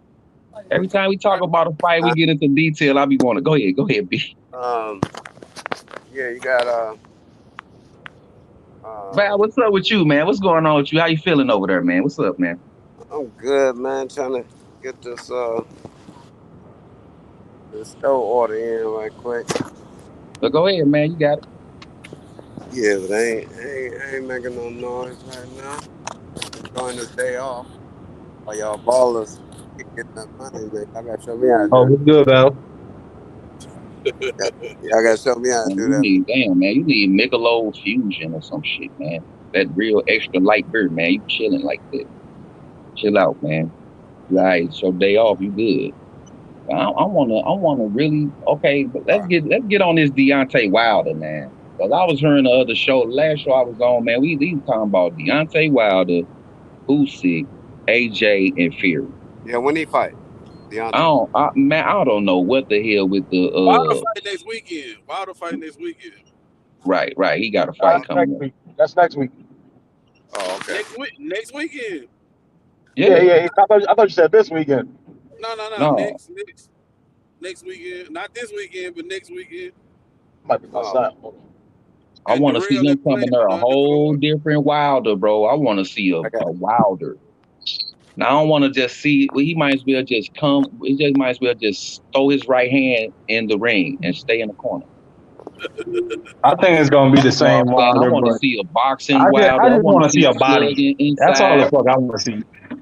I want to see an inside fighting, rough your ass up Wilder. I don't want to see no bullshit Wilder, man. I want to see it. That's you know what I'm saying. I want to see a 4-punch combination knockout though. I don't want to see him just trying to run around the ring and hit him with one hand, bro. I want to see him stop him with that left hook to the body, then throw that old ugly ass right hand. You hear me? That's the type of I want to see him pivoting. I want to see an uppercut knockout from Wilder. Like he did Ortiz? What hand was that? The right. I want to see it with the left. I'm trying to get motherfucker mind off that right hand shit though, B. You know what I'm saying? We gotta get. Even if that man, they be listening, man. Even if he listening, I want to see some motherfucking Matrix Neo hand swinging in this motherfucker, Mr. Smith, bruh. I don't want to see no motherfucking one hand thrown, bruh. And I know he's better than improvements. I think you'll see little improvements. You know, it takes time, but he is big though, so I know I give it to him. He's big in the motherfucker, man. I want to see a better Wilder than we've been seeing though. He can't come with none of this. He gotta have a whole different mental. Go ahead, bro. Go ahead. I was just saying, as long as I see a body fly out that ring, I'm good. That's all I pay to watch Wilder for. Right, and I don't want to see none fly in the ring like that Holyfield fight. That's what I want to see all these motherfuckers do. Start catching bodies in that bitch. I don't like saying that pit pat shit. Nah. You gotta decide because you extreme with your shit. Now, what you mean? You want to see a motherfucker die, or you want to see a nigga just gotta get the ammonia pack and wake his ass up? Hey, knock that nigga teeth out, break that nigga nose. Shit, nigga. Y'all seen this ain't hockey, man. Y'all seen Tua, right, when he got hit?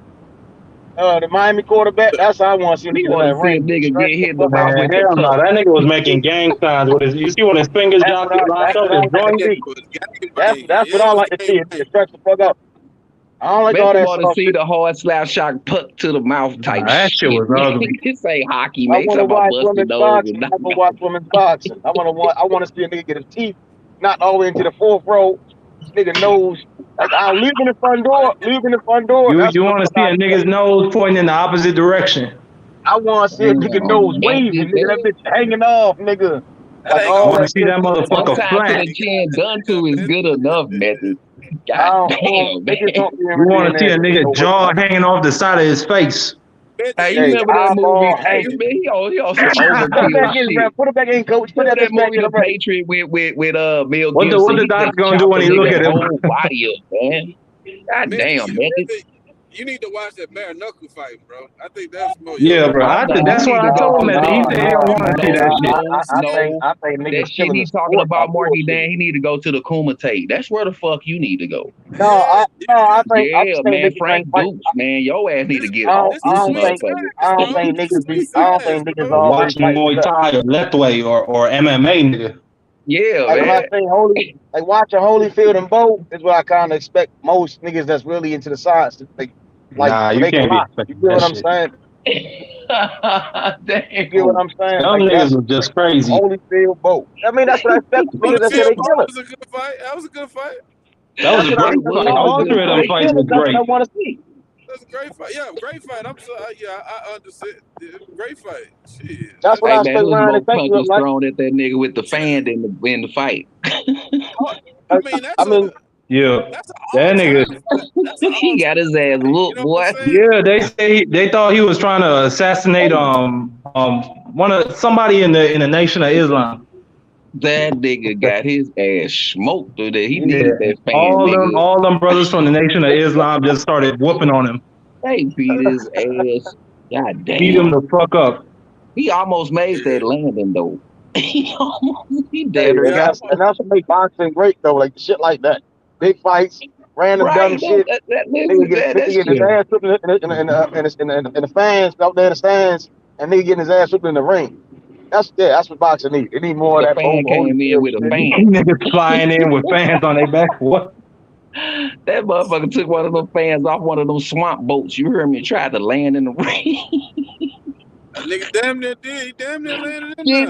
Hey, boy, he damn near got that motherfucker, boy. You see Holyfield face like, hold on, bro. Wait, look at this nigga. Who is this nigga? Both still trying to swing on that nigga. Shit. The funniest shit is you look at that motherfucker's face, the parachute nigga. You see his face, he got a big ass smile on his face till one of them niggas grabbed this motherfucker and pull him into the crowd. And they start jumping the fuck out of him, bro. He got stole on as soon as he landed on the apron, man. That shit fucked up. I was hitting him with them big ass cell phones back then. Them big ass that big old motherfucker with the Billy Club ass cell phone. Motherfucking payphone, cell phone ass phone, Knocking nigga. them all across his goddamn head with the God damn, man.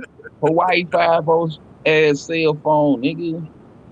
That Yeah, shit but crazy, man. But did you see Boldface? I mean, he was trying to knock Holyfield ass out while he wasn't paying attention. I was laughing like a motherfucker. That was Bo's a amazing, dirty man. motherfucker.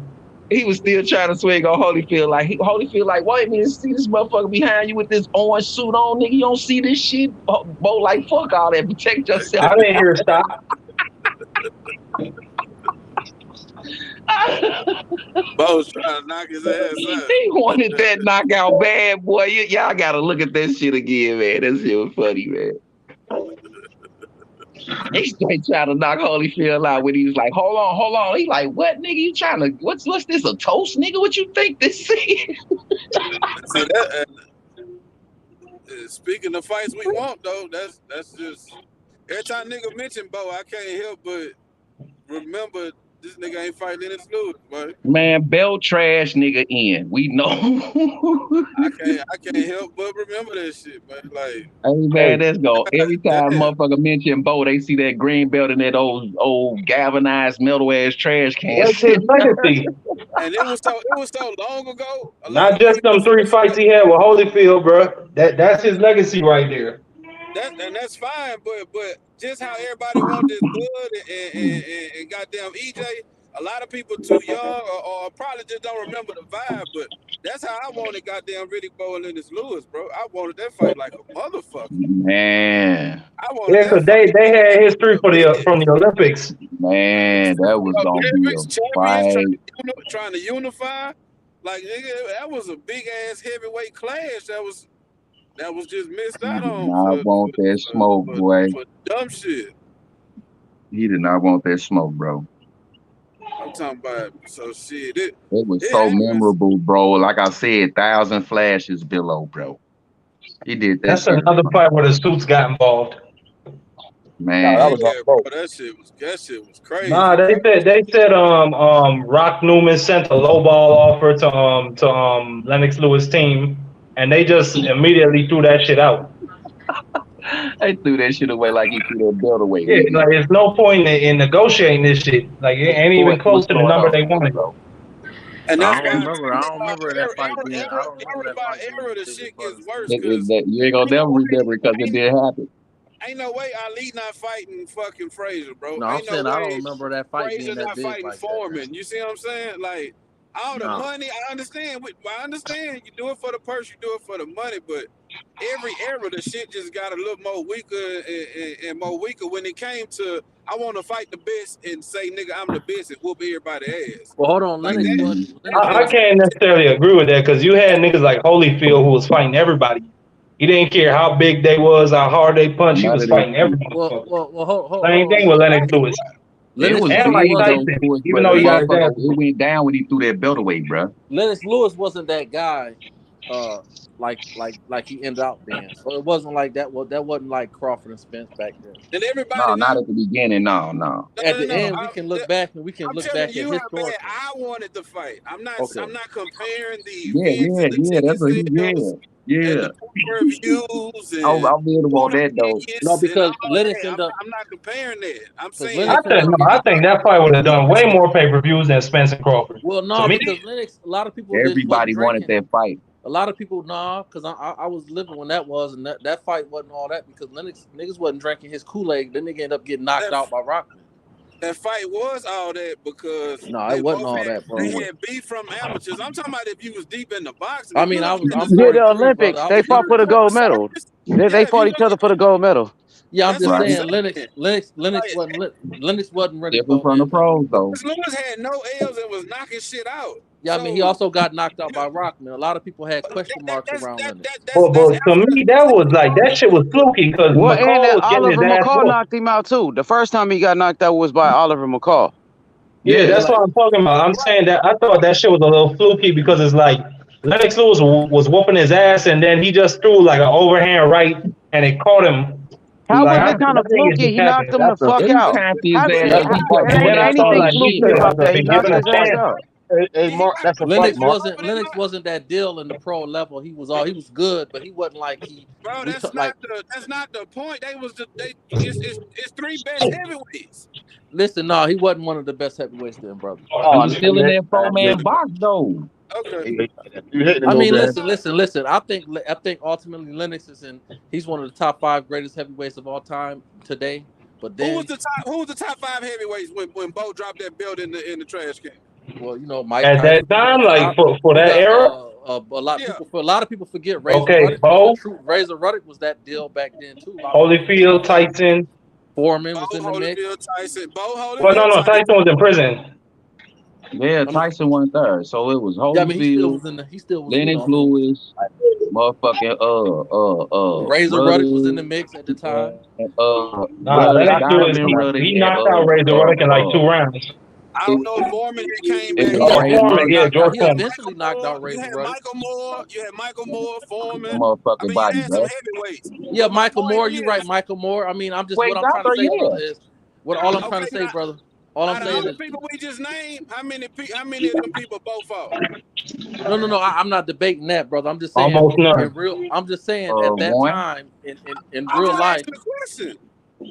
He fought Donovan not special at all. The people we just named, how many people both fought? How many? I don't recall. There's one that I know. Holyfield. Right. And Holyfield is the smallest and considered the least threatening out of all of them. What I'm saying is, I'm gonna let you finish this. So, all right. So what I'm saying is to say what Lennox Lewis happened to Lennox Lewis and all. You lose the brother? Yeah, I'm here with you. Hello. He dropped off for a minute. Below. Go ahead, Sports Heaven. Go ahead. All I'm saying is I'm not. There you go. Go ahead. You shortchanging. Hey, Marky didn't go on mute, man. Marky didn't go on mute. Hey, my bad. Give me a second. Go on mute, Marky then. Yeah, there you go. Go ahead, Billo. You shortchanging Lennox Lewis for what he was at that time. I understand. That's why when I made the comparison, I wanted to make sure I'm not saying the hype of the fight. Like, this is the number 1 fight, Bud and EJ, in my opinion, of right now. That's the number 1 fight. So I'm not saying Bo and Lennox Lewis was the number 1 fight of that time. Okay, that's all I'm saying, brother. I'm saying as a boxing fan, I knew what Lennox Lewis was doing, how he was knocking motherfuckers out, and I know how Bo was a beast. So that heavyweight clash would have been a monster. If Bo knocked Lennox Lewis out, that's what I want to see the fight for. No, I get that, brother. I'm just saying that. And I'd rather Lennox Lewis get knocked out first by Bo than by Rockman or whoever you end up getting knocked out. You know, Oliver McCall. You know, going in there, you winning it and getting bored, and you get your ass knocked the fuck out. All I'm saying is exactly what happened, bro. Lennox got better as he got older. He aged like wine, because we living in the era. We living in the era that losing is a big deal. Back then, it wasn't like that. It was like you could take an L and you still respect. Right. So I definitely understand it. It's just I just hopped in because I heard the comparison of Bud and Spence, and that's the only reason I commented on it, brother. I don't want to. Oh no, you just heard it wrong, brother. We all agreeing right here. Because I think Lennox is definitely a top 3 of all time. That's just my opinion. Yeah. Most definitely. He just got caught sleeping in there, got bored in the fight, like Bill said, and got knocked out 2 times. But revenge is revenge. But like you right though, as he got older and got with different people, man, we seen them shine. Yeah, he definitely got better and better, which is that's what the great ones do. You know what I mean? Like, man, old is for fools, bro. We only get wiser, bro. Know that shit. Because you could make an argument, even with Holyfield, the fights that he had with Bo, fighting that big brother up close like that, and fighting Foreman made him better for Tyson. You could make an argument if he'd have came out the gate straight out the gate going into the heavyweight division against Tyson, he might not would have been able to take that shit like he was. Because even when he fought Tyson, you could tell the time when Tyson did hit his ass, you could look at Holyfield's face like, God damn, this nigga can hit. I think if Holyfield had fought him, my bad, Bill, go ahead. No, I'm just saying I I don't think Tyson can beat Holyfield without Cuss, or at least No, shortly after Cuss gone type shit. Like after past a year and a half, when all the habits and the shit that you done developed from him talking to you every day and training with him every day, and when them habits slowly slipping away and you declining, but we can't see it because we caught up in the hype right now. You just knocking everything out. Yeah. So we can't see it while it's going on. It's hindsight 2020, of course, but yeah, but the Tyson with Cuss, yeah, Holyfield wouldn't have been able to beat him. But Tyson, I think Holyfield beat any version of Tyson. That's my opinion. Cuss was in that corner like Mike Tyson, remote control, bro. He was calling out numbers. Tyson put some combos together, knock a nigga out. Man. And we know this shit. If you don't know, you better know. Because then, like you said, when he was gone, that shit started gone, man. Them combinations wasn't being called off no more. He got to remember in his head. We talking about Tyson though. Yeah, I get that. Young man at that time. His corner was using a glove with ice for inswell, my nigga. Like, you listen to the instructions. They ain't giving Tyson no instructions. Come on, Mike. Come on, you got it. Like even with the Cuss was over there calling out some numbers. 512, 813. You know what I'm saying? Tyson in there, beep, boop, bop, boop, bop. Fuck you mean? Without Cuss though, now he got a motherfucker talking words to him instead of numbers. Now it's different. See what I'm saying? It wasn't even that. It's funny. He left on what's the name, Rooney, and because Cuss wasn't in his corner, because Cuss was like his health was deteriorating, so he couldn't handle that type of stress. Well, like being in Tyson's corner. Even when Tyson lost to Bustler, I mean, the Bustler whooped his ass. He did. Yeah, and that's what I'm saying, sports. I think like Tyson's whole thing is like to psychologically break you down. Hold on. Using fair. Okay, I'm gonna let you go. Go ahead. And I get you. I'm trying on that. No, I get you, and I'm gonna pause it after. But what I'm saying is, even though he got his ass whipped, he's a game motherfucker because he still was 1 second away from knocking that motherfucker out. Even after he got his ass whooped like that, he still dropped Douglas and damn near knocked his ass out. You know. Yeah, he was beating on Douglas' ass till he got knocked out. No, that's not true. No, that's not true. Douglas was dominating that fight. Douglas beat his ass like goddamn like. I'm a Tyson fan. And what I was saying, Sports Evan, is you hear Tyson talk about it in interviews. He talk about it. Oh, this dude, he ain't never seen a crazy nigga like me. I think when you have a nigga in there who's crazier than Tyson and who's willing to go in there and go to war with this motherfucker and who's not scared of him, I think Tyson either he struggles or he just shrinks away from that shit. And a nigga like Holyfield is just like that nigga is just insane. So can I? Like that's a crazy nigga right there. Let me ask you this. You're referring to the later Mike though, like the younger Mike. Like I'm saying with Cuss and shortly after Cuss, he wasn't talking like that in interviews and saying all that. No, he was respectful and quiet. He was whooping ass. He was focused on working out, training, and whooping ass. That's it. Like it wasn't nothing else on the radar. You know what I'm saying? So let me ask you. Let me ask you this. Ass, I'm telling you, and I fuck with real. I don't think so. Let me ask this. Do y'all remember the fight? Do you remember the fight? The few times Tyson hit him with some power, that motherfucker Holyfield face looked like that nigga had a little bit of diarrhea going on. No. Okay, well I do. I remember he hit that nigga and Holyfield was flying back like you could tell Holyfield. Not all the time, because Holyfield's his IQ is very underrated. Like he knows how to roll with punches and he knows how to get in there. But what I was saying when I mentioned the roll, I think what I'm really trying to say is when he fought those battles against Riddick Bowe and Foreman, and he fought those big guys, I think it helped him prepare him to fight somebody like Tyson. For sure it did. Even then, when Tyson hit him, he didn't hit him clean and flush. But I'm just saying, he hit him. It's like, you know, when you fight a motherfucking nigga and you fight a motherfucker, and he might not even hit you, but you might you could feel the wind, and you're like, oh my God, I don't know what I done. Why did I fight this nigga? Hey, quick question for the panel. What would y'all say is Lennox Lewis' 2 best wins? Vitali and Holyfield. Okay, Meth, you thought he was winning that Vitali fight before they stopped it? They had him down on the scorecards before the stoppage. Yeah. You thought it was his best? Holyfield and Razor Ruddock. Y'all don't add Tyson I in the mean, you mix? could say the Klitschko fight is one of his best like fights because that's a young, hungry knockout artist that was coming for him, and he was old and out of shape in that fight. But was he winning the And he fight still though? stopped him. Was Lennox actually winning the fight? Or was he losing? Was He Lennox won that winning or motherfucker. was Well, he losing he that was fight with losing. Vitaly? He was losing. So y'all think that was his best win, and he was actually losing a fight before the doctor stopped him because of the cut? I mean, Well, I thought Holyfield was his best win. Both his fight. I thought that first draw. I thought he beat Holyfield in that first fight too. Yeah, he beat his ass in that first fight. The second fight was I thought closer. Holyfield and Klitschko. That's his two biggest wins to me. I'll say You could say Tyson, but like Tyson wasn't really like he wasn't there no more. I agree. I mean, he hit Mike with that shit. He hit Mike so damn hard. He said he broke his back. Man. He beat He actually linked on him after that motherfucker right hand. And look, okay, Frank Bruno, Razor Ruddock, but oh shit, I forgot. Yeah, Frank Bruno. Oh yeah, that shit Mike was a dog fight. Mike hurt Lennox. And that was a big fight in the UK. Oh yeah, it sure was. But Billo, so you say Bruno and Holyfield? I said Holyfield and Razor Ruddock, but I thought about it for a second. And I switched it to Bruno. Do you think he beat the best version of Holyfield, or was Holyfield what 35 at that time? 36.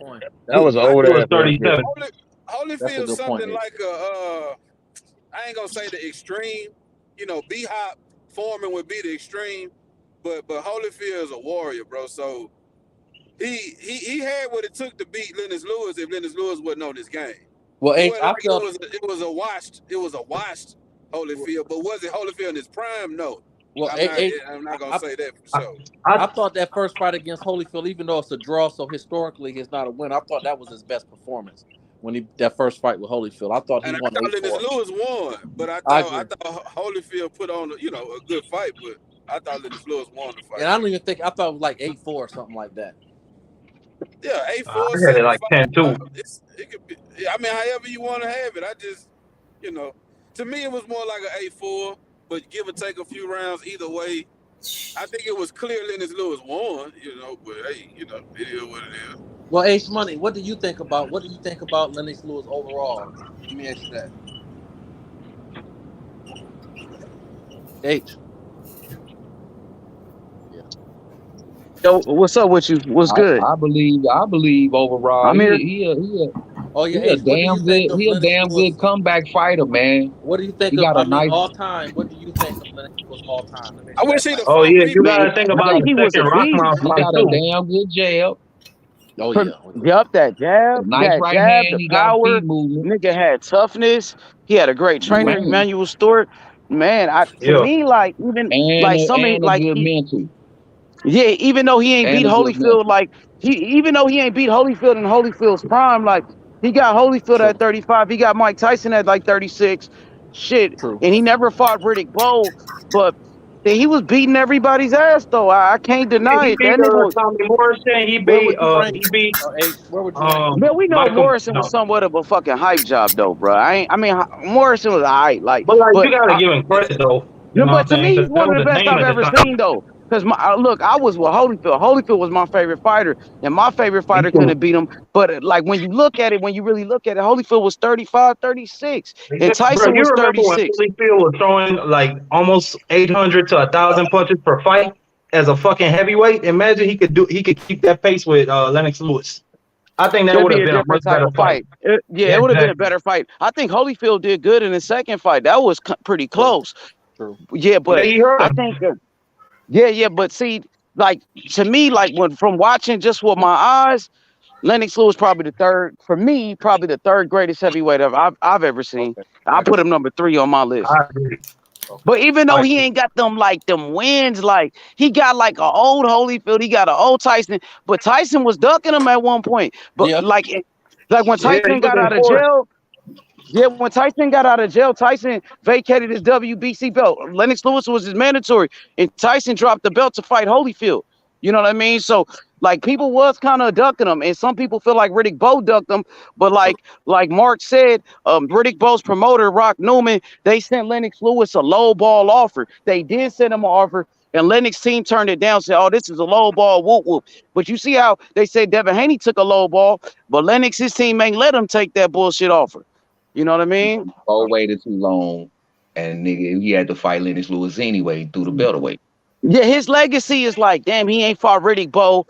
That was like his real legacy fight. That was the fight because they fought each other for the gold medal, and they were supposed to be the two best at that time, and they never fought. He fought an old Tyson. He got to an old Holyfield, even though Holyfield was unified at that time. But you can't knock him, and he found the way to get the victory over Klitschko. Even though Klitschko was up on the scorecards, Lennox dig deep, and he got the win. So you still got to give him his credit, I think.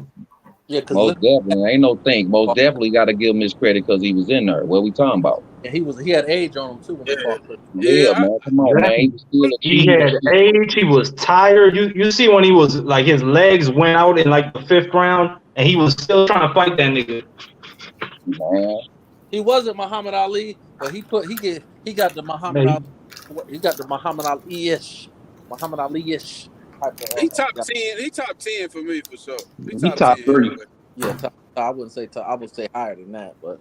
Well, my top. Okay, what's your top 10, top 5 heavyweights of all time? Mine is like Ali. I'm going on mute on that. All right, top 10. Let me go quick. Top 10 gonna be Ali. Ali number 1. Number 2, Larry Holmes. Number 3 will be Lennox Lewis. Number 4. Damn, number 4. I'm gonna say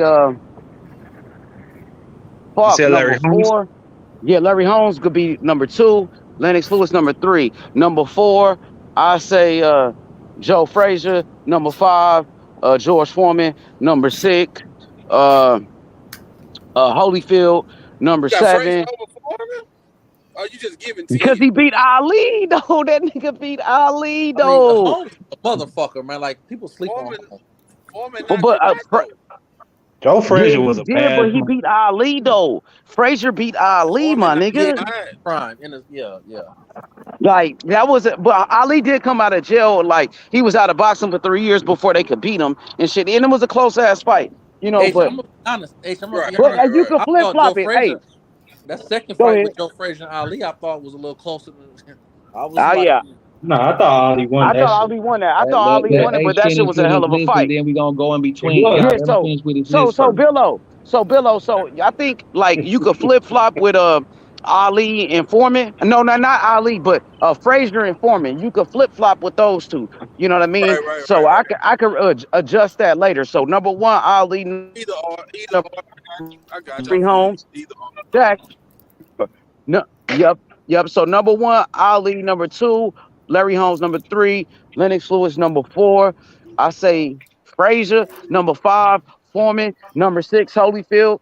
Number 7 will be God damn, this shit get hard. Number 7, Joe Lewis. Yeah, Joe Lewis. Yeah. Number 7, Joe Lewis. Number 8, I'll put Jack in there because he a legend. That's way before my time. And number 9, I'm gonna throw in Fury in there. For me, Fury is dog. I didn't put Tyson. I probably should have put Tyson, man, but I ain't put Tyson though. I got Tyson in my top 15 to be honest, but I'll put Tyson over Fury then. I'll put Tyson over Fury right now. But Fury working his way up. So that's 10. That's when I say that Tyson. So I'll put Tyson number 10. So that's my list. There you go. Okay, you got 10. All right. My 10 is 1, I got Ali. 2, I got Joe Lewis. 3, I got Lennox Lewis. 4, I got Larry Holmes. 5, I got Holyfield. 6, I got Foreman. 7, I got Frazier. Who else? 8, Sonny Liston. 9, Jack Johnson. Well, smoking be on fire if he was in here, boy. I'm gonna just put Tyson at 10. Tyson at 10? That's 2. Yeah. 2 people got Tyson at 10. We still made the list though. Well, I'm gonna be frank with y'all. I've watched Texas Brother So I have to cut my list in half off top because I think Jack Johnson, I think Joe Louis, and even Rocky Marciano. I think those fighters are great as well, but I wasn't able to see them with my own eyes live, so I won't really put them in my list. But I just cut it to 5. I'll go Ali, I go Holmes, I go Lennox, I go Holyfield, and I will go Tyson. So that's my top 5. I'm not gonna. Holyfield over Frazier? Well, I mean, Holyfield was a 3-time champ. I can't. That's a great point. I can't. I mean, like, that's just my top. For like, I cut it in half. Frazier definitely is the top 10 fighter of all time. So is Foreman, but that's just me giving you my, because like I'm only going off of what I seen, and what I lived during my generation. That's all. I understand with Frazier, but yeah, I put Holyfield over Frazier to me because, like, he a 3-time champ. He beat Riddick Bowe, beat Tyson, beat Michael Moore the 2nd time, beat George Foreman. Who gave that list so far? I gave my list. I gave it. Yeah, me. Everybody run down your list. Two top 10s and the top 5. Okay, Meth, you want to go, Meth? And Hebrew, y'all want to go? No, I ain't got no age, but go. I'm just keeping up with who did what. Go ahead. We got 2 top 10s and a top 5 with a cut short. So who next? Yeah, go ahead and finish. What wasn't done? Go ahead and finish. No, he cut it down to a top 5. Oh shit. I your got turn, Method.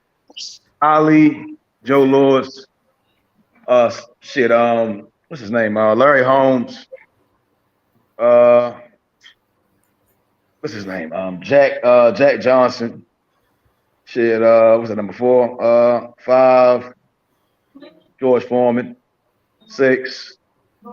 Lennox. 7. Holyfield. 8. I'm gonna throw I'm gonna say Vlad. 8 Vlad. Give him a little bit of respect. 9. Tyson. 10. I'm missing the name. 10. Damn, I'm missing the name. 10. Give me Give me Sonny Liston. Yeah, hey, Method got 10. I'll be right back. I'll be right back, Phil. Sonny Liston, that's a dude people don't talk about. Anybody want to rebuttal off Method 10? Or I want to ask Meth. Man, let me get my Vlad 10, over. man. Oh, go ahead, Q. My bad. Man, I'm pretty much, man. Y'all, the top 5 pretty much, man. What everybody else pretty much said. Muhammad Ali, Larry Holmes, what the fuck, Lennox Lewis.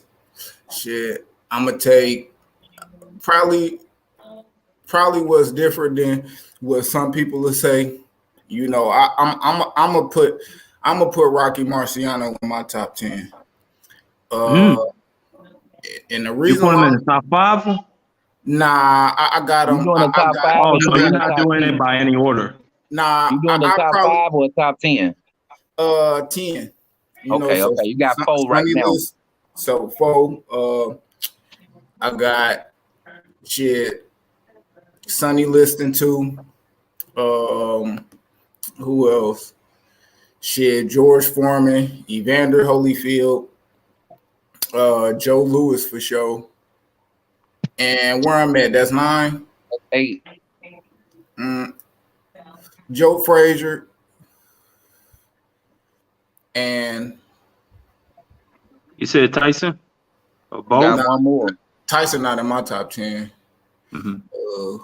You got one more pick, Q. I'll probably go.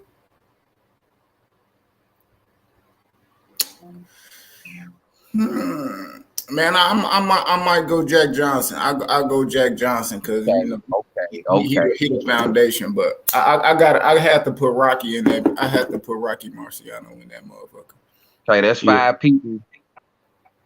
3 top 10s and a cut show. What's up? 4 top 10s and a cut show. Sounding good, y'all. What's up? Who next? I think Ace had a question. Yeah, Meth. I see you got Vlad over Vitali. Is that correct? I was in between, right? And I'm like, Vlad got the accolades. You get what I'm saying? So I said this.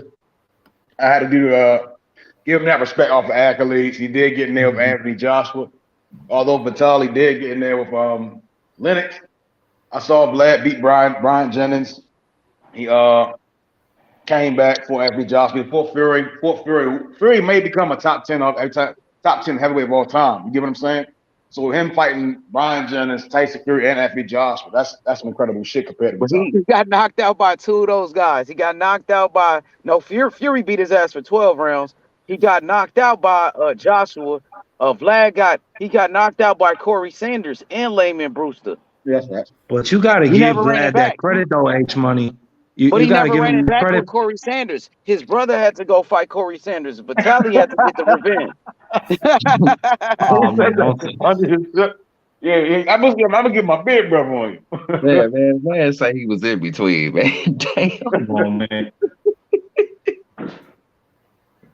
Stop picking on my brother. Good 10, though, man. That's a good 10. But see, Vitali had them retirements. Like he had plenty of layoffs, and Vlad kept fighting, which made Vlad kind of like the man, you know. But when Vitali was fighting, I just thought Vitali was better. But like you said, Vlad probably had more accolades because he kept fighting, and Vitali retired. I think Vitali's style is better. Like I think that's actually a good point. If you had to pick like one of the longest reigning heavyweight champions, looking at Vlad, right? Or would you take the 49-0 with Rocky Marciano? That's what I'm saying. I take Rocky. I take Rocky for the simple fact. This the difference. Because Vlad was big as shit fighting smaller niggas. Fact, yeah. Rocky was a small motherfucker. Like even if you go look at what he was weighing in at, I can't even remember. He was like 185. But that's the most he ever weighed. You know what I mean? One of his best wins was over a smaller guy too, though. You know what I mean? Who, Ezra Charles? Yeah. Ezra Charles was a cold motherfucker. No, I'm not saying he wasn't in jail, bro. But I will say Rocky definitely deserved to be in the top 10, even maybe a little higher. Yeah. and he beat some older guys, but shit, like that Joe Louis shit, dog. Man, Joe Louis had beat 8 motherfuckers. He was on an 8-win streak. He was and he beat Jersey Joe. Then he for the title. I ain't heard that name on nobody. He got an old ass Joe Louis. Joe Louis was way past his prime at that time when he fought him. He was still. But you heard what Joe Louis said about Rocky Marciano? He said he don't do shit by the book, but I got hit by a library tonight. That's some cold shit to say. He fought a washed up Joe Louis though, and Joe Louis dropped him. Yeah, no doubt. But Joe was still the second best heavyweight outside of Rocky. But Joe at that time was like retired. Joe was past his prime. That shit is like, nigga, like when Tyson. That nigga was like when Tyson fought Lennox Lewis. Like that nigga was not the same, dog. Hey, I ain't gonna cap, bro. That's like when Tyson I bet you ain't want to fight that fried dye and lay to the side, y'all know. Yeah, that's like when Tyson. 7. You know, 7 out of them 8 motherfuckers that Joe Louis had beat. 7 of them motherfuckers was the same year he fought Rocky. Rocky was the 8th motherfucker he fought in 1951.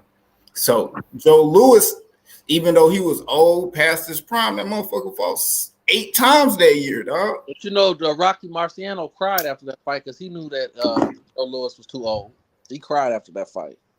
Hey, it is what it is. You gotta do what you gotta do. No, I'm not taking the promo. He wanted to be against no motherfucking old Joe Louis. Hey, but you know he was washed up. Q, come on, man. Yeah, he was old, but it's the real still Joe. like this.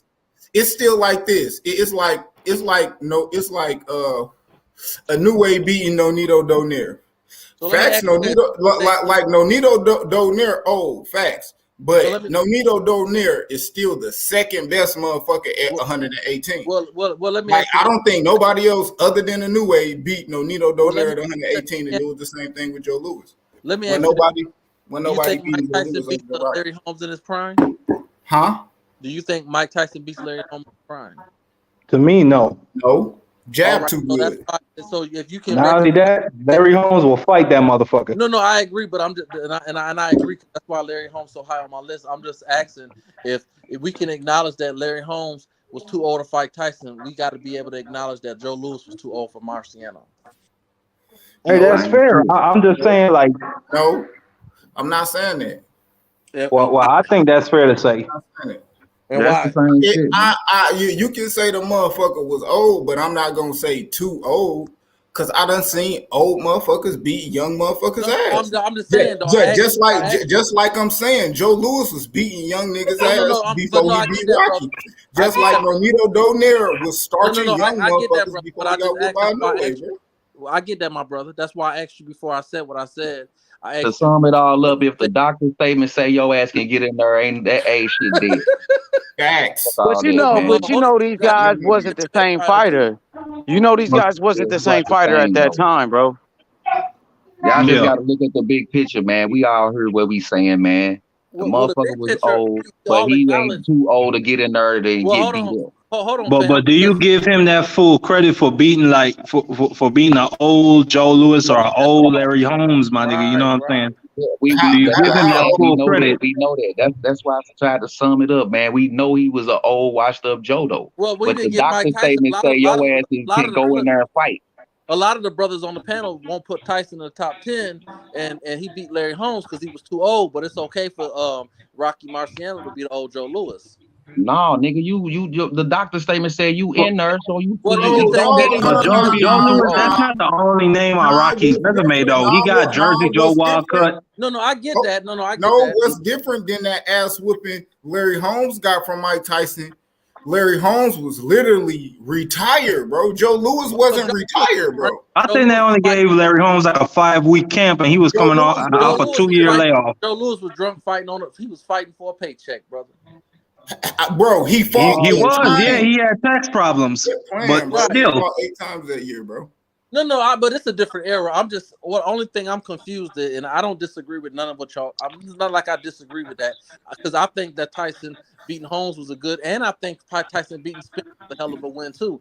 But I'm just putting it out there to say that if we can say, well, it's okay. Oh, Joe Louis beat, he beat Louis, which was his best win. If we can say we can praise him for that, how come we can't praise Tyson for beating Holmes? It's not the same, bro. It's not the same. Well, it's damn. What Q is saying is Joe Louis was competing, and Larry Holmes was not. So it's not like with Joe Louis, the nigga just got off the couch and started fighting. Hold on now. I can't. No. Because Larry Holmes went 12 with Holyfield, and Larry Holmes was still competitive when he fought Tyson. But you're not hearing. Larry Holmes had just come off of retirement when he fought Holyfield. The nigga had he fought Ray Mercer. He was in the gym. He was working. No, brother. That nigga did not come in there to win against Tyson. And you could hear it in how he speaks about that shit. He said after he got hit the first time, he went into survival mode. Why was Marciano right? Michael Spence mode. Because Rocky Marciano wouldn't agree with you. He was I didn't hear what you said. My bad. Rocky was crying after the fight, and Rocky acknowledged that he was an old, washed up fighter. Yeah. You follow me? And even Tyson did. So all I'm saying, and I'm gonna press mute because I don't want to turn it into some bullshit. I just want. Nah, you good, man. We talking. I just wanted to throw that out there. Is that we all right with Rocky Marciano beating Joe Louis, and when the heavyweight division was it was a different era, but we're not gonna give the fact that Mike Tyson just like obliterated one of the greatest fighters of all time, but we're gonna go ahead and give Marciano credit when he got dropped in that fight against Louis. Bro, send me that shit. I mean, it's on. I can't. It's on. You could look. I want to see Rocky Marciano talking about. Man, No. What I'm talking about, that he did. I want to see that. Nah, I want to see that. The 1951 video. After the fight, the full fight is on YouTube.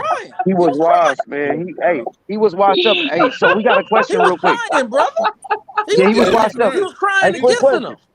I just want to see it. Hey, what y'all think about Harry Greb though?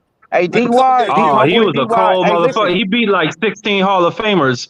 He was a middleweight champion. He beat light heavyweights. The nigga beat heavyweights.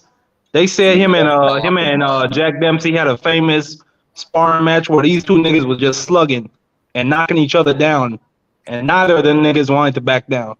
And then you had Yeah, Harry Grant was a bad dude. Hey, Gene Tunney was cold too. He was pretty good, but back then it He, was like he a lot only of black lost to Harry fighters were getting Grant in his ducked. whole career. They was ducking a lot of black fighters back then too, though. I ain't saying they was, but a lot of black fighters was getting ducked. For sure. Yeah, for sure. Yeah. For sure. Yeah, they didn't want no another Jack Johnson.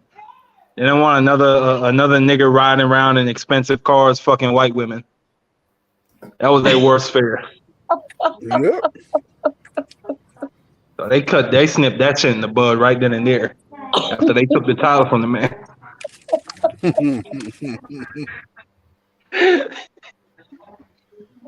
Forgive me, y'all. This shit funny. That nigga Jack Johnson was crazy. He had like a whole harem of bitches or white bitches he'd come to the fights with. Yeah, he ain't bought that shit. He wasn't buying none of this shit. I want to assassinate that man for this shit, man. Jack Johnson talking shit to the police and everything. Hey man, he was that's knocking back motherfuckers then. out, and he had to dance around with him to keep him up, to keep the fight going. Hey, Marco, he said, what about Gene Tunney? No, he said, what about Jack Dempsey though? He a cool fighter, but I don't think that highly of him. I think, he was just like a good folk hero for He was a the savage American though. He was people. a killer, man. Like, I ain't gonna He lie, was Jack like Dempsey, when he used to hurt people, man, he used to go for the kill, man. Like, dude was a savage, man. Just think back in those days, man. It's as soon as you stand back up, you get swung on. So it was different, bro. Motherfuckers All you had to do was take your knee off the ground. Soon as you get your blood, nigga wasn't even wiping the gloves off for real or nothing. He said, as soon as you stand up, pow. Yeah, that's why people complain about that rule with Wilder and Fury, where the referee wasn't counting when Wilder wasn't in the neutral corner. But that's why that shit happens. That's why that rule was invented. I like the old school way. They like the old you school like the way. old school way where the niggas just getting hit as soon as they stand up. If I dropped your ass, that should be to my advantage. Why should I give you 10 seconds of mercy? You know what I'm saying? I dropped your ass. As soon as you get up off that ground, I'm finna punch your ass again. So you want it to be like a real fight. You don't want none of this rule shit. But motherfuckers don't get hurt like that though. It's closest to a real fight. I want it to be It's a real closest to fight. UFC, nigga. That's what knuckle and no you shit, but closest to a real fight as possible, yeah. Yeah, that's closest to UFC, but that's what you watching, man. Stop this shit. You can't hit him while you're on the ground. You can't hit him. You can't hit him. Hey, bro, boxing, go talk some boxing with us, man. I want to talk to you, bro. Man, I'm fucking with blood boxing and his Marvin Hagler documentary. Man, back in the day, man, motherfuckers was on your ass. Man, I done seen Joe Louis when he had fought what's the boy name? Max Schmeling and Jeffries, nigga, how he was standing over their ass waiting to get up. Soon as they got up, they rocked they motherfucking ass. You see that jaw? Knocked that nigga hurt. He knocked that nigga perm right. Well, I'm telling you, man. Standing over and telling him, man, that nigga. Man, Joe Louis broke Max Schmeling's back with a body shot, nigga. Bro. With a body shot, dog. Yeah, I remember you told me that shit. Yeah, nowadays they stop the count if you don't go to the right corner. What kind of fuck shit? On me, he punched that nigga and he got a slip disc. That shit's crazy. Whole vertebrae out of place and shit, bro. Oh, big shit, crazy. God damn. Oh, me. So that's why I'm gonna give Rocky Marciano that little edge, bro. Joe, bro, wasn't doing that shit. God damn. Oh, me. Salute to Larry Holmes, but nah, he wasn't coming like Joe, bro. Joe was a motherfucking beast, nigga. Breaking nigga jaws and backs. Motherfucker go to the corner like, I don't think I'm gonna make it, man. I gotta go home. Bruh, we talk about take a shower, man. I done did something wrong, man. Something wrong. Bruh. He's shitting on himself in the corner, man. Something wrong. I gotta go home, man. He's like, yeah, nigga, you gotta go home, fanning his face and shit. Nigga, yeah, nigga, you fucked up, nigga. Get your ass out this corner, nigga. Water ain't gonna help that shit, nigga. Hey, Marky, man, I'ma stop, You man. said you put water on that shit. Put some water on that shit, man. Water and Vaseline ain't gonna fix you, nigga. They got the S-swell on that nigga lower vertebrae, nigga. Man, that nigga got 6. Man, I'm about to go watch his highlights right now while we talking. That's ridiculous. Nigga still gotta pull out that 1951 receipt, nigga. Me, dog. Come on, bruh. Dude, cramming shit. 75% knockout ratio. Man, you heard me, man. You breaking nigga jaws and shit, man. Shit.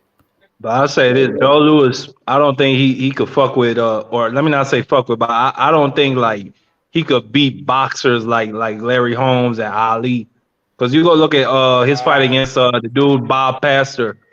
The dude Bob Pastor, he didn't even have like that good of footwork. But what little footwork he did have, like it was troubling Joe. And he was getting outboxed in that fight till he knocked the nigga out. Oh me, and that's the crazy thing. He gon' touch you. Like, yeah. he gon' find you, bro. Like, well, because he you out, man. It don't take long either. He knocked him down 4 times in the first round, or in the first 2 rounds. You heard it, yeah, exactly. Joe Louis had that big red effect. My business hours are So 9 to 5. that nigga Bob Pastor, he said, "Let me get on my bike. Let me get the fuck out of Dodge." Oh, fried down, laid to the side ass nigga, man. Stop this shit, man. He say my office hours off from. And they banging like, bro. You gotta look at how they body react after they got hit. Like, Joe literally hit a motherfucker and his feet stayed in the stance, but he hit a whole 360 and spent and fell on the ground. That shit crazy. Hey, man. Niggas be losing control of they whole body, like, nigga. Yeah, man. You know what's another? You know who's another puncher nobody talk about? Floyd Patterson. Oh, yeah, man. No, bro. I'll be watching Floyd Patterson's highlights, and when he hit niggas, they go stiff immediately. He got nobody gonna talk about that. Little upper hook, don't he? Well, that's why. Yeah, he got the jumping left foot. Yeah, that Razor Ruddock little left hand, man. He got that same left hand. He hit your ass with that mud, and it come out of nowhere. He knocked the nigga out. That nigga was out cold for 14 minutes. Bro, who beat this shit? Bro, Sonny Liston whooped the fuck out of Floyd, dog. Yeah. That shit was crazy. I ain't gonna lie. He beat him a couple times. Stop that one, because Floyd and Cus D'Amato was playing games with that nigga. They kept saying, "Oh, beat this nigga, then we give you the shot." Or beat this nigga, then we give you the shot. And they kept fucking with him. So Sonny whooped his ass clean. And they said Cus D'Amato and Floyd Patterson, they said them niggas knew they wasn't gonna win. They knew from the start. Bruh, it's Sonny, bro. Like, but if you go in like you saying that, like, which, you know, just looking at how we fought, like he fought like he couldn't beat that motherfucker. Shit. But you know, I go back to what I was saying. You know, motherfucker might miss you, but you know what you're dealing with. You felt that win when he swung and missed. You felt that win. You like, oh my god. I know I'm here to win. I'm trying to win, but goddamn, this nigga, y'all didn't tell me. Standing next to that carnival ride, that motherfucker go past you. You feel that wind? That's what you talking about. You that win, like goddamn. That carnival ride go past you. You feel that wind? Like, I'm gonna just take a knee and say, "Fuck that shit." Hell no. Fuck nah, nigga. Motherfucking Sonny Liston. And you know how big Sonny Liston's fists were? They said the doctor was examining this nigga fist, and he said in his report, "Oh, if this nigga punched me in the face, it occurred to me he would punch my entire face." The nigga said occurred, and nigga couldn't even spell the shit, Lord. No, but they said that nigga hands was as big as like turkeys. Nigga said turkeys. God. Turkeys, like frozen turkeys you buy for Thanksgiving.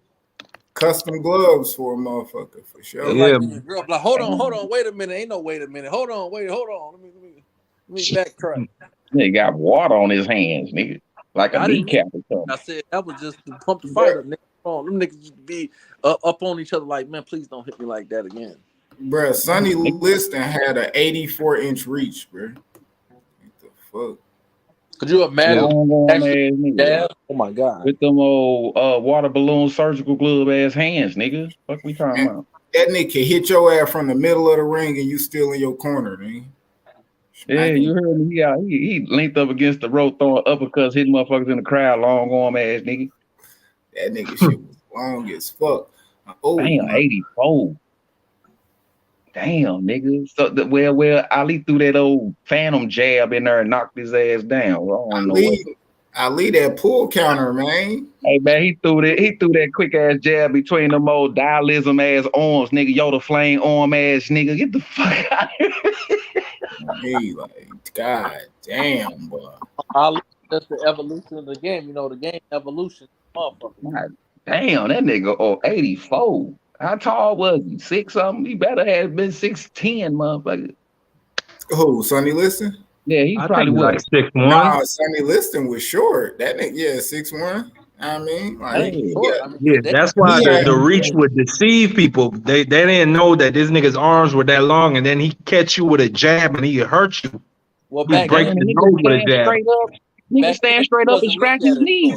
Back then, he wasn't looked upon as a short fighter until he fought Ali. You know, he wasn't looked upon as short. Damn. I don't think Pat. How tall was Pat? Patterson. He was short. He was a middleweight in the Olympics.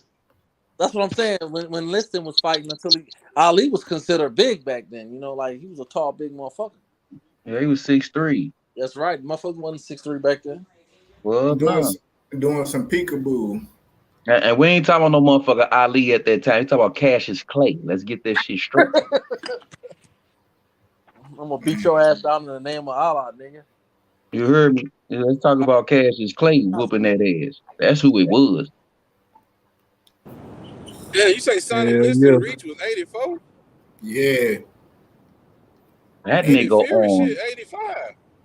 That nigga. You said what? 84-inch reach. Fury reaches 85. Exactly. So you said knock Fury ass out. Yeah. God damn. Remember that movie, Nightmare on Elm Street, the first one, nigga, when he came through that alley, nigga, Freddy Krueger arm ass nigga. In the alley. God damn. Looking for Tina and Nancy looking ass nigga. God damn, that nigga arms long as fuck. Good God, nigga.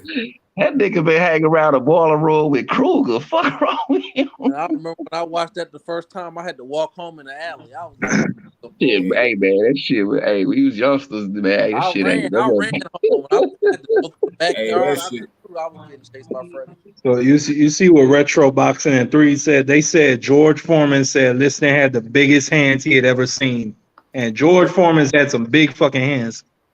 Hey. So imagine you hit a nigga with that shit. I've seen Foreman when he said that too. On the end of that shit. An interview or I read that shit, but yeah, Foreman did say that shit too. Then they collapse your motherfucking. Damn. Hey man. Goddamn demolition arms. Big ass wrecking ball at the end of that motherfucker. Knocking shit out. Damn. And he didn't train like that. And it ain't like what Tyson said. He ate oatmeal for breakfast every morning. Was doing 500 push-ups and 500 squats and shit like that. Them niggas didn't do that shit. Them niggas just fought. Good God. Them niggas will smoke a blunt, get drunk, and then fight. Get the fuck out of here. You talking about them niggas from the old school? Yeah. Them niggas didn't work out like that. Yeah, they we know that. Nah, them niggas, they stayed in shape all year around because that shit was like the NBA season, and you could get called to fight anytime. Facts, and they had different styles of working out, like you know what I mean, that chopping wood shit and running, board training. Yeah, like you know, them niggas fighting once a month type shit back then. Yeah, them niggas wasn't working out like they was working. Sonny Liston was fucking white bitches and getting. Oh, you talking about Wade? You talking about back then? Nah, that's chalked up. Yeah, it's Club 54 and all type of shit. We know about that. We talking about the Man, bro, that nigga George Foreman hit Ken Norton so motherfucking hard. Man. Well, who was that nigga that fought George Foreman? He won, but that nigga George got knocked down 3 times. Ron Lyle. Oh yeah, I just watched that fight today. Man, that was a hell of man, bro. That's one of the best heavyweight fights ever. Hell yeah, no cap. You talk about that shit was like Godzilla versus King Kong. That shit was like it was a monster fight. Hey, George Foreman said that was the hardest puncher he ever fought. That nigga got hit. George Foreman said Ron Lawler hit you and you don't even feel it. That nigga.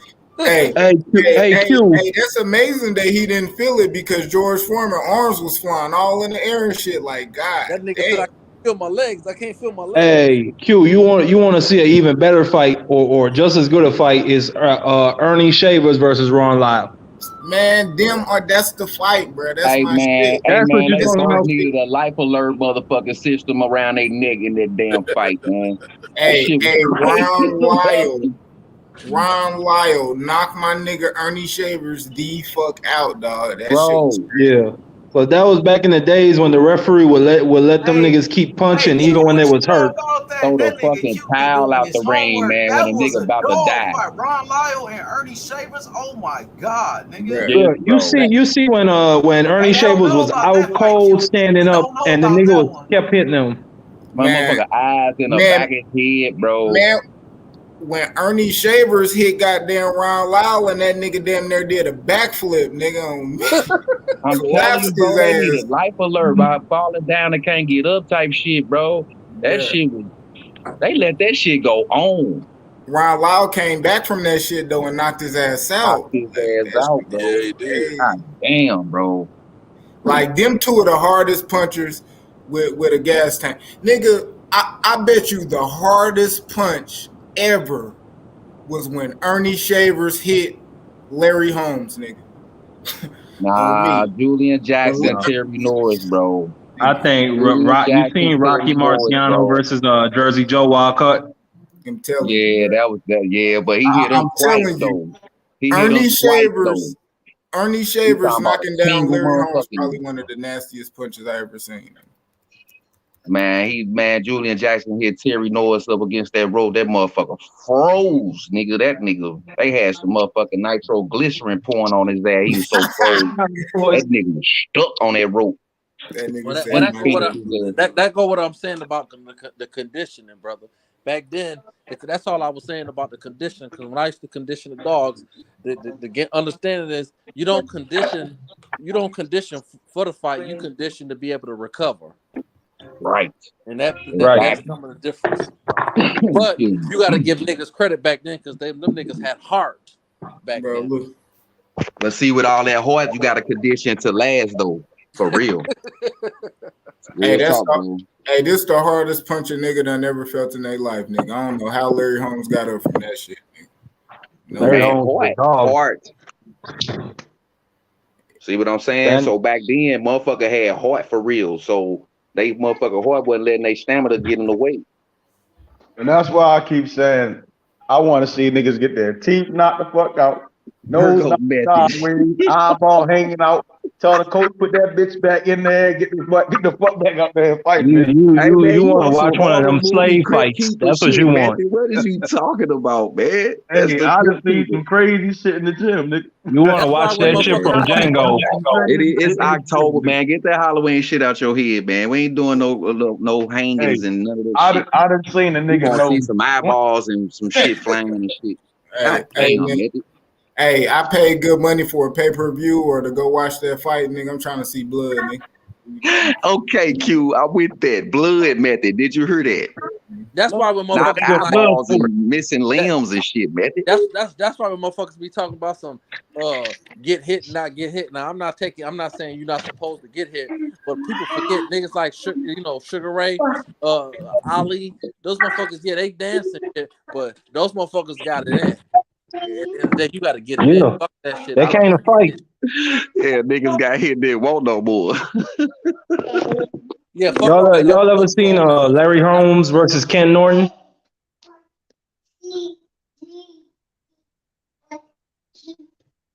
Larry Holmes, Ken Norton. Yeah, Hell yeah, I watched that Yeah. shit. You know that's I the watched best fight. I That's watched one all of, Yeah. if not the best nigga, I fight I watched ever all seen. 15 rounds of He that kept shit, nigga. tagging him with that. Larry Holmes kept tagging him with that jab when he put that crossguard shit And up. I'm Larry telling you, Holmes that had a shit don't torn work all the bicep in time. that fight and still won. No And you see excuse. the 15th round? Man. That's the type of shit. That's the type of shit I want to see from champions. These niggas ain't like, well, some fighters are I've seen probably a like, I lot of see Wilder motherfuckers fight get with a fights, torn bro. bicep and whoop ass. You know what I mean? So some of these guys is still like that, dog. So, you know what I mean? But back then it was different. They was fighting 15 rounds and shit, bro. The world was different then.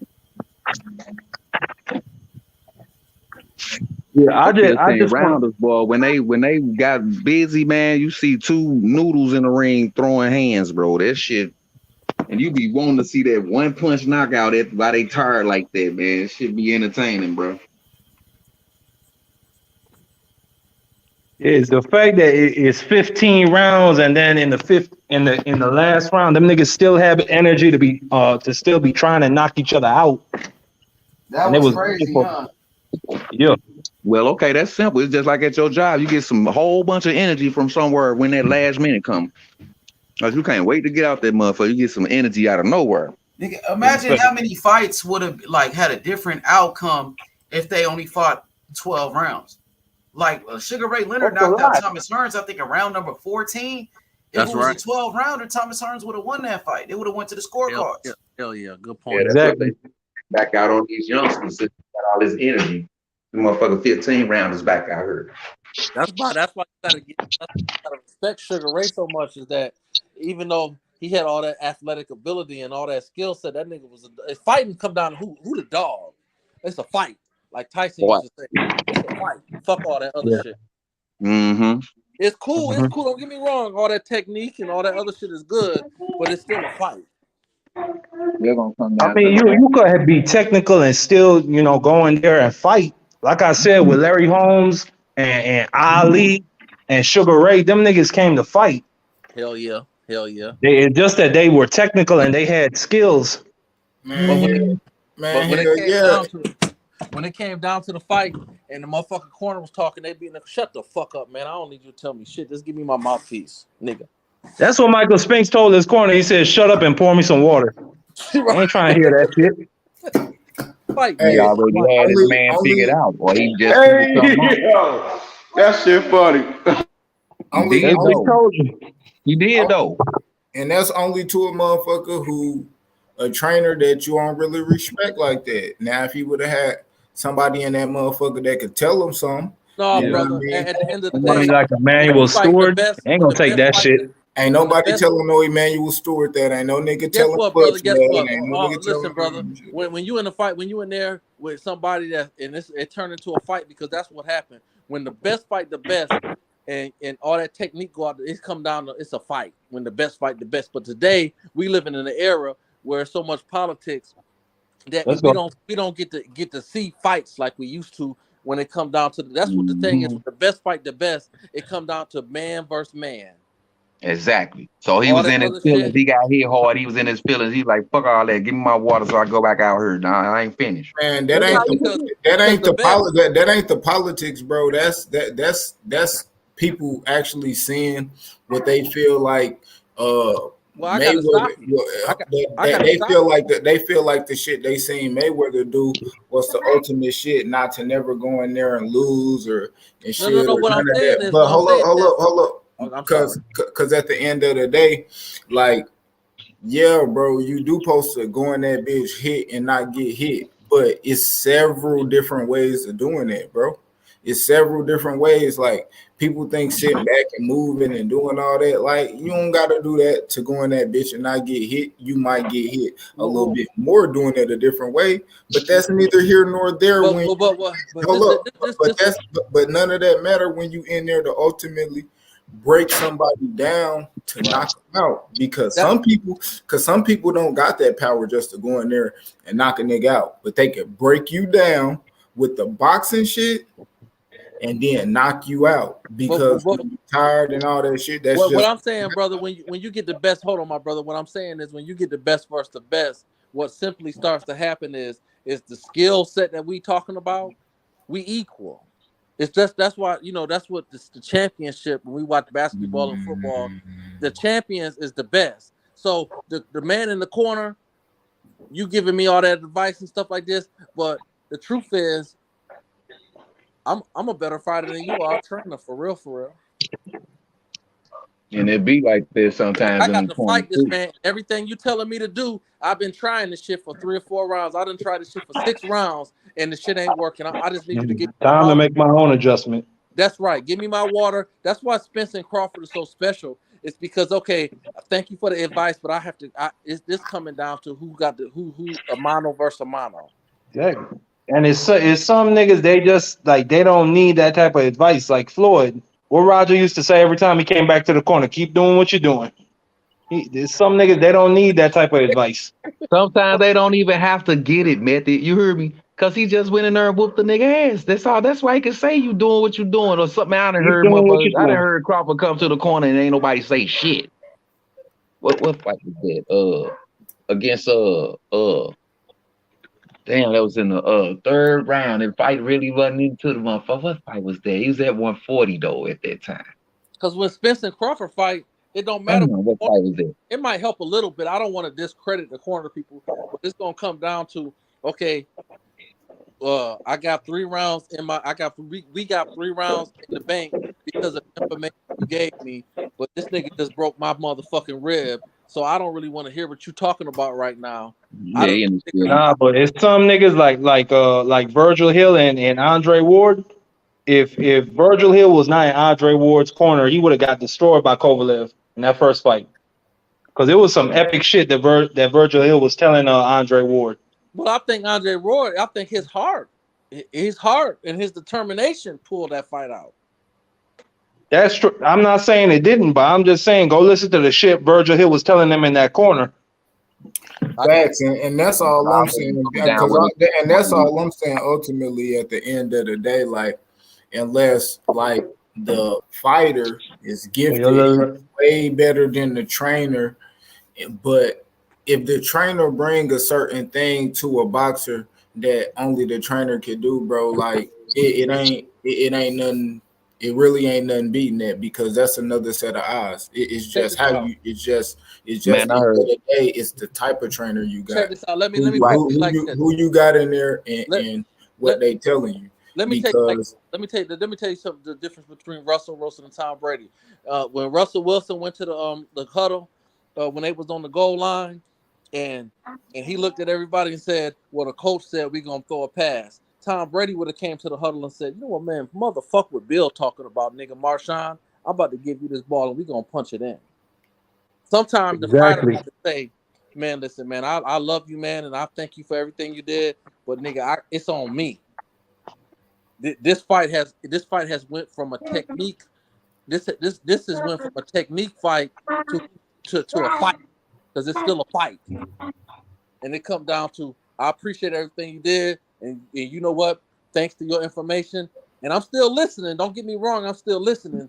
But if you ain't telling me nothing that I don't already know, I got to figure this shit out on my own because I'm gonna get punched in the jaw right now, not you. I think like a corner should be there. Yeah, advice should be part of what you do, definitely. But I think the biggest thing is encouragement. Like just telling the nigga like keep going, you're still the best. You know what I'm saying? So keep giving them that encouragement.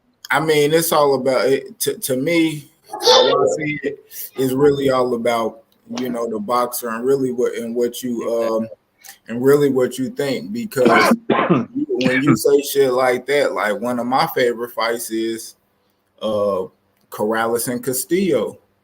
Now, with Goosen wasn't there to tell Corrales that shit that he told him. Yeah. On top of what he already had, would do that? Would we be able to see R.I.P. Nassim Richardson telling what's the boy name? Shane Mosley. You know what I mean? You got to swim, but you don't get wet. You know what I mean? Like it's certain things, you know, or Emmanuel Stewart, you know, cussing Vitaly Klitschko out, Lennox Lewis out, you know, letting them know. And we talking about while they in dog fights. So you know, hey Q, hold up. A prime example. I'll tell you a prime example of that. Teddy Atlas and Michael Moore. Remember he sat on the stool, had him standing up. We know what's up with that, bro. Go ahead, so yeah, or shit. Look at what look at what before Ray Leonard went and knocked Hearn's ass out. Angelo Dundee. Nah, I mean Angelo Dundee telling him like, bro, a motherfucker just ain't gonna be tell that motherfucking trainer like the hell with that. Like, nah, bro. Like that's you see Goosen face when he told Corrales, yeah, you know you got to do something now. Yeah, like he saw what he was doing on his own when he was spitting the mouthpiece out, bro.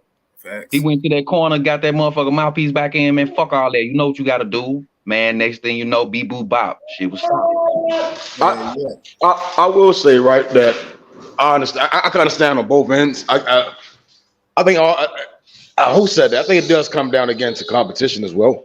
And the guy that's in front of you, like the guys out there, and all he's doing is just beating you the fuck up. Then and you already got the fundamentals and skills. You let's say it's a world champion. Let's say it's a unification fight, right? And the guy just in front of you, he like fuck all that shit. I'm just gonna beat the shit out you with my skills. I'm gonna turn this bitch to a fight.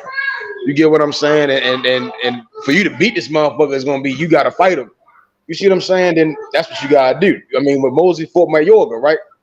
You see what I'm saying? He had to just push it and knock this motherfucker the fuck out. Yeah, you get what I'm saying. So a lot of times, clown didn't pay off either. Yeah, a lot of times some guys get caught up into that Floyd shit. Not to say what Floyd does is wrong. It's just that everybody not genetically gifted like fucking Floyd. Everybody don't got the stature of Floyd. They're not built like Floyd. They ain't got the family of Floyd. You get what I'm saying? Like nigga, you ain't had Rogers, Floyd Senior as a kid and went through the same pedigree. Like, nigga, you wasn't fighting a young Purnell. You wasn't fighting Chop and all these guys young. So and that's why I did want to highlight the Floyd when he fought Chop. I'm gonna keep bringing that shit up. When he told that motherfucker stop crying and fight. Told that motherfucker to his face, stop crying and fight. Like Floyd said, nigga, we ain't fight. You want to fight, we gonna fight. And that's my favorite Floyd fight. Told his ass too. Quit crying and fight, nigga. And that's kind of like that's all I'm saying when I say I want to see niggas get this shit. Floyd was bleeding, Chop was fucked up. Like sometimes it call for that. Again, that's why I think again with boxing that a lot of these motherfuckers don't be having chins because them niggas don't really be getting hit by shit. You know, and then when they get hit, motherfucker be falling the fuck out. J-Rock got hit by Jamal Charlo, fell the fuck out. Oh my goodness! And some of them guys, they fighting certain guys, but they was really getting great work. And again, to the old school guys, that's what they did. Look at James fucking Tony. You see what I'm saying? Like these niggas was just really putting the work in as kids, teenagers, went on up. And as a pros, that shit was just bread and butter for them. But these guys today, they just half step. They getting that bitch to playing around. And when they finally do get in there with a real dog, they get blown up the fucking water. Yeah, and then James Toney, he started off with Hall of Fame trainer Bill Miller. You know what I mean? So, but when this is the thing, when them fighters make up their mind and got hit by something and they know and they didn't seen something in the ring, they didn't figure some shit out, and then they feelings, nigga, they ain't trying to hurt that corner, bro. They going right in there doing what they do. And then when they do get frustrated, now you won't listen to the corner. So motherfucker need to be focused, man, and do the shit right. I don't think every fighter will do what Michael Spence did, telling his corner shut the fuck up. I'm giving my I don't think every fighter would do that. Some of them, they will like tune out, right? Because they thinking it's a thinking man's sport, right? So they're thinking about their next round or replaying that last round, whatever they probably seeing them certain things. Because everything don't happen immediately. Sometimes they're like, all right, I saw that now. And they probably may tune out the trainer. Michael Spence saying it out loud is just totally different. Most guys won't say it because that respect level is there, or they. I mean, you outpointing the heavyweight champion of the world who's been undefeated for years, nigga. So I mean, maybe he was feeling himself. That's what I'm saying. But it could have been emotions too, though. Emotions do rise up too. That's I will say that. Shit, Man, but I this done guy seen here, Floyd. I this done white boy seen to the Floyd. bottom. Coach in the corner and shit. I done seen Floyd staring out in the motherfucking crowd like he wasn't even listening while goddamn Floyd Senior talking to him, and he like, you listening? You ain't listening to me. And Floyd repeated back everything Roger said. Nigga, he was listening. It didn't even look like he Hey, was the whole listening. time. I remember that fight. But I think Yes. that's just like a cadence the two of them have. Yeah, I mean, it's again, every fighter not the same, right? So Floyd, and that kind of go back. It's just somebody said it earlier. Like it's Floyd and he knows. You get what I'm saying? Like Floyd, being who he was, like he probably already saw the shit, and he heard it at the same time. Because he already that's that bond he had. That's that father son bond is crazy though. I will say that. That is That was the bond. Andre Berto fight, Q. Oh yeah, yeah. Come on, yeah. But that was his last fight. He ain't even worried about that. He probably couldn't out there by his dance song and beat Berto. Yeah, he wasn't tripping, man. He was probably thinking about something outside the fight, man. He had this shit already. Come on, man. Exactly. Floyd could have easily said, man, Pops, quit playing. You know what I mean? Yeah, you know what I'm saying? Berto. And that's against a good ass fighter too, though. So we know the skill of Floyd Mayweather. I don't take it from him, but you know what he doing now. I just don't like it. That's just me, y'all. You know what I'm saying? But you know, fans is fans. It still go back to who it is, though. I preferably want to see more guys mastering boxing to where they can fight as boxers, right? When I see Holyfield, when I see Michael Moore, that motherfucker turned that bitch into the fight. Both fights, right? They fought in a sense. Holyfield, Bo. It's a lot of fights. Hearns, Hagler, both of them. Prime example though, Method. Hey, prime example though, that Michael Moore and Burt Cooper. Yeah. No, he had a dig that's what I'm talking about. Burt Cooper was beating the shit out of him. Yeah, but they was beating the shit out of each other, bro. Because he hurt him. I don't know which way the fight was going. What the fuck? We saw the harder punches. That inside motherfucker right hand and left, boy. That was killing Cooper. He slipped. Cooper was another nigga. Yeah, but that's still boxing though. Like that shit wasn't just them going in that bitch throwing crazy ass windmills. And that's what I'm saying. And that's what I'm hitting at is that it's using the scales to fight on the inside or to win, to persevere, to make a fight.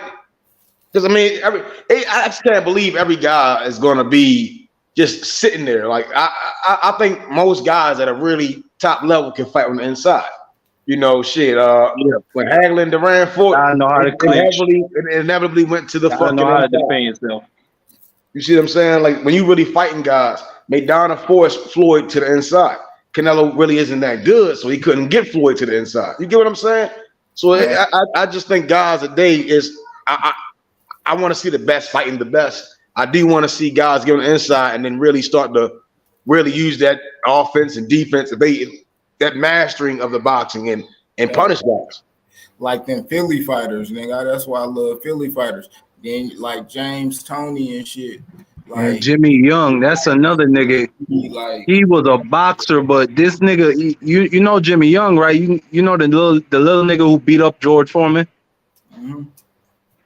Bro, this man he bullied what's his name, Ron Lyle, and he didn't outbox him. He had this nigga on the inside, pushing him, pulling him, using technique, banging him on his hip. No, that nigga Canelo bang niggas in the butt. That nigga punch niggas in the ass and shit. That nigga weird. Yeah, I don't. That shit. That nigga Canelo's trash on the inside, Mike. But hey, I mean, again, Lebanon said this is why we need the Terence Crawford versus Errol Spence fight. It redefines boxing. It's something that we haven't gotten in years, but it's slowly becoming more like Floyd Pacquiao type shit. Too damn old. It might turn out to be boring and shit. We never know. You know, I'm telling y'all that shit gonna be so, bro. Man, I just feel like this shit not gonna rise to what we think is gonna be, for the simple fact, like I'm telling y'all, like a lot of people think like, man, Earl gonna come out, bro. Earl got a lot to fucking lose, and he not just gonna run in there, bro. That nigga started off slow versus Ugas, bro. You think he gonna speed it up versus Bud? Nigga, I doubt it. The nigga might start off slower, way more hesitant, especially because Bud a counter puncher. He gonna sit and wait anyway.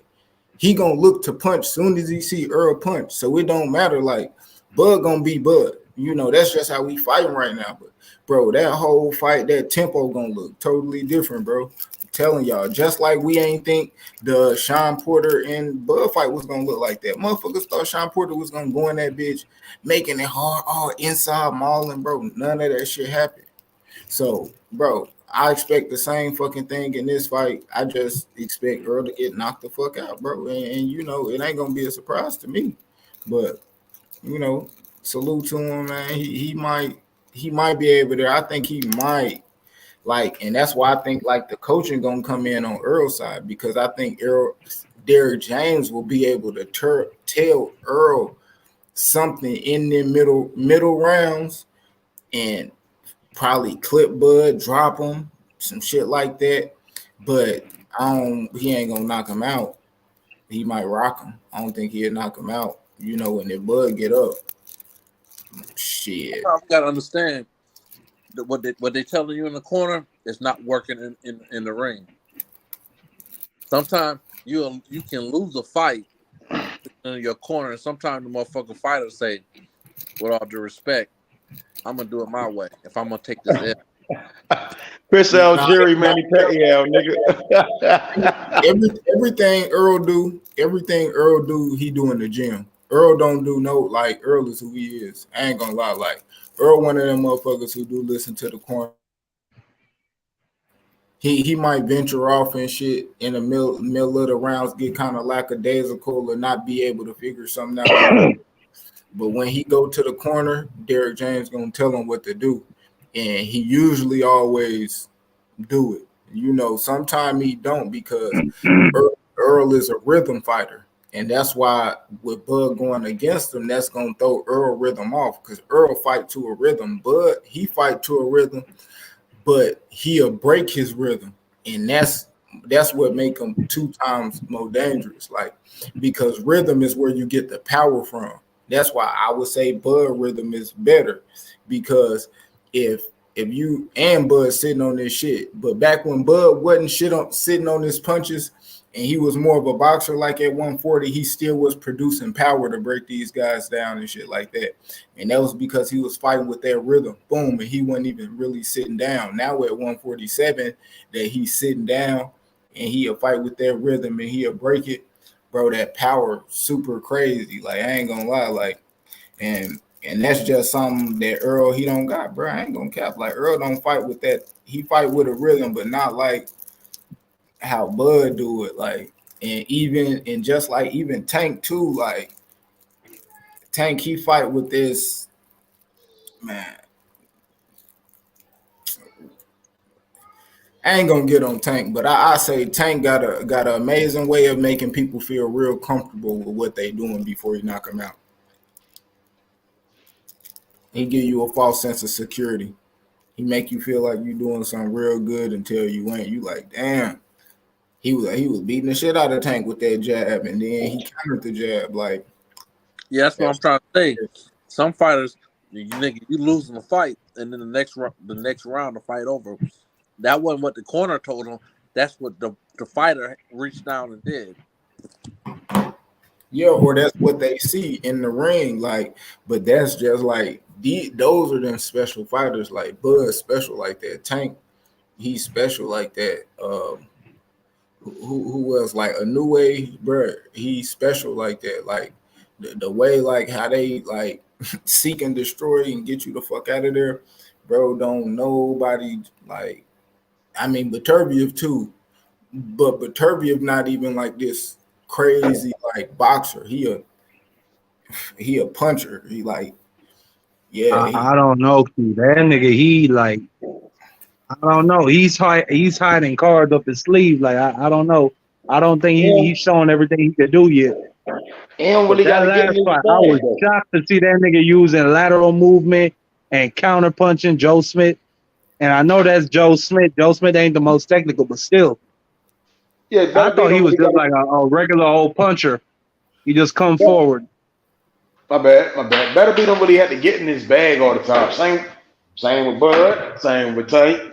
Same. There's a couple of guys. If you're sitting down thinking about it, that you don't really have to really get in their bag. Like I said, it's like if they really wanted to, right, they'd just get up on you and really just get you the fuck up out of there, right? But I mean, again, when I look at the Isaac Cruz fight, anybody was watching probably could have picked up on like, yeah, he gonna get this nigga the fuck up out of there. You seen him setting up certain shit, and then he hurt himself, and he had to change up his game plan. Bro, I was in the. No, I'm tripping. My bad, man. We're gonna go ahead. And I mean, I thought with the Bud and Porter fight, I think Boots even kind of said it. It was like I think Bud could have got him out there a little early. Could have got Porter out there earlier if he would have pressed the issue more, right? But I think it was more of a little bit of a grace that he had with Porter. As I watch it, like he could have easily just stepped on and got him the fuck up out of there. But Porter, him swinging wild, I mean, it could have been ego what Bud was doing, but I think Bud was something in the 6. Man, that shit was like ego, like, and that's the thing. That's why Bud, like, dude, IQ, he good in a motherfucker, like, cause Bud, like, he was cautious, but he wasn't, because he'd sit there and try to throw his punches. He just was missing. He was missing, and Sean Porter was hitting him too. And it's still like, I'm still gonna sit there to take the chance to feel the punch, like, and that's what I'm saying. Like, any fighter that's gonna knock you out or that'll sit there to knock you out, they want to take your punch because they want to see, oh, if he could take the punch, so I can sit here and get my shit off. Like, if he hit me, if I'm able to hit him, I know I can knock him out. He can't knock me out, and that's how knockout punchers seeing it. So if they get hit, they gonna put themselves in position to maybe try to slip it and see how hard you coming. And once they feel that shit, niggas over with. Because like in like that 6th, 7th round in that Sean Porter fight with Bud, Sean Porter had hit him, boom. I want to say it was like a right hand and like an uppercut. It had hit Bud, and Bud like grabbed him. He started kind of like roughing Sean Porter up, kind of to like show him that he's stronger than him. And then shit, after he did that, grab Sean and shit like that, bro, that next round he bulldozed his motherfucking ass. I was like, God damn. Well, I'll say 2 things on that fight. The first thing I want to say, Bud might have been on the money when he said, nigga, you better fight me now, because once I get acclimated to his weight, which he looked damn good against Porter, he might have been on point with that. And the second thing is, let me just say this though, Spence, his punches and his act and where he putting them punches is not going to be the same as Porter. Porter is a rough amateur. Spence is a different level of inside fighter than Porter. I will say Porter being short played a factor as well. Him being short, being able to get under Bud. Sean box better than Spence. I mean, that's why I'm struggling with it. I mean, I think that's why Spence couldn't outbox him.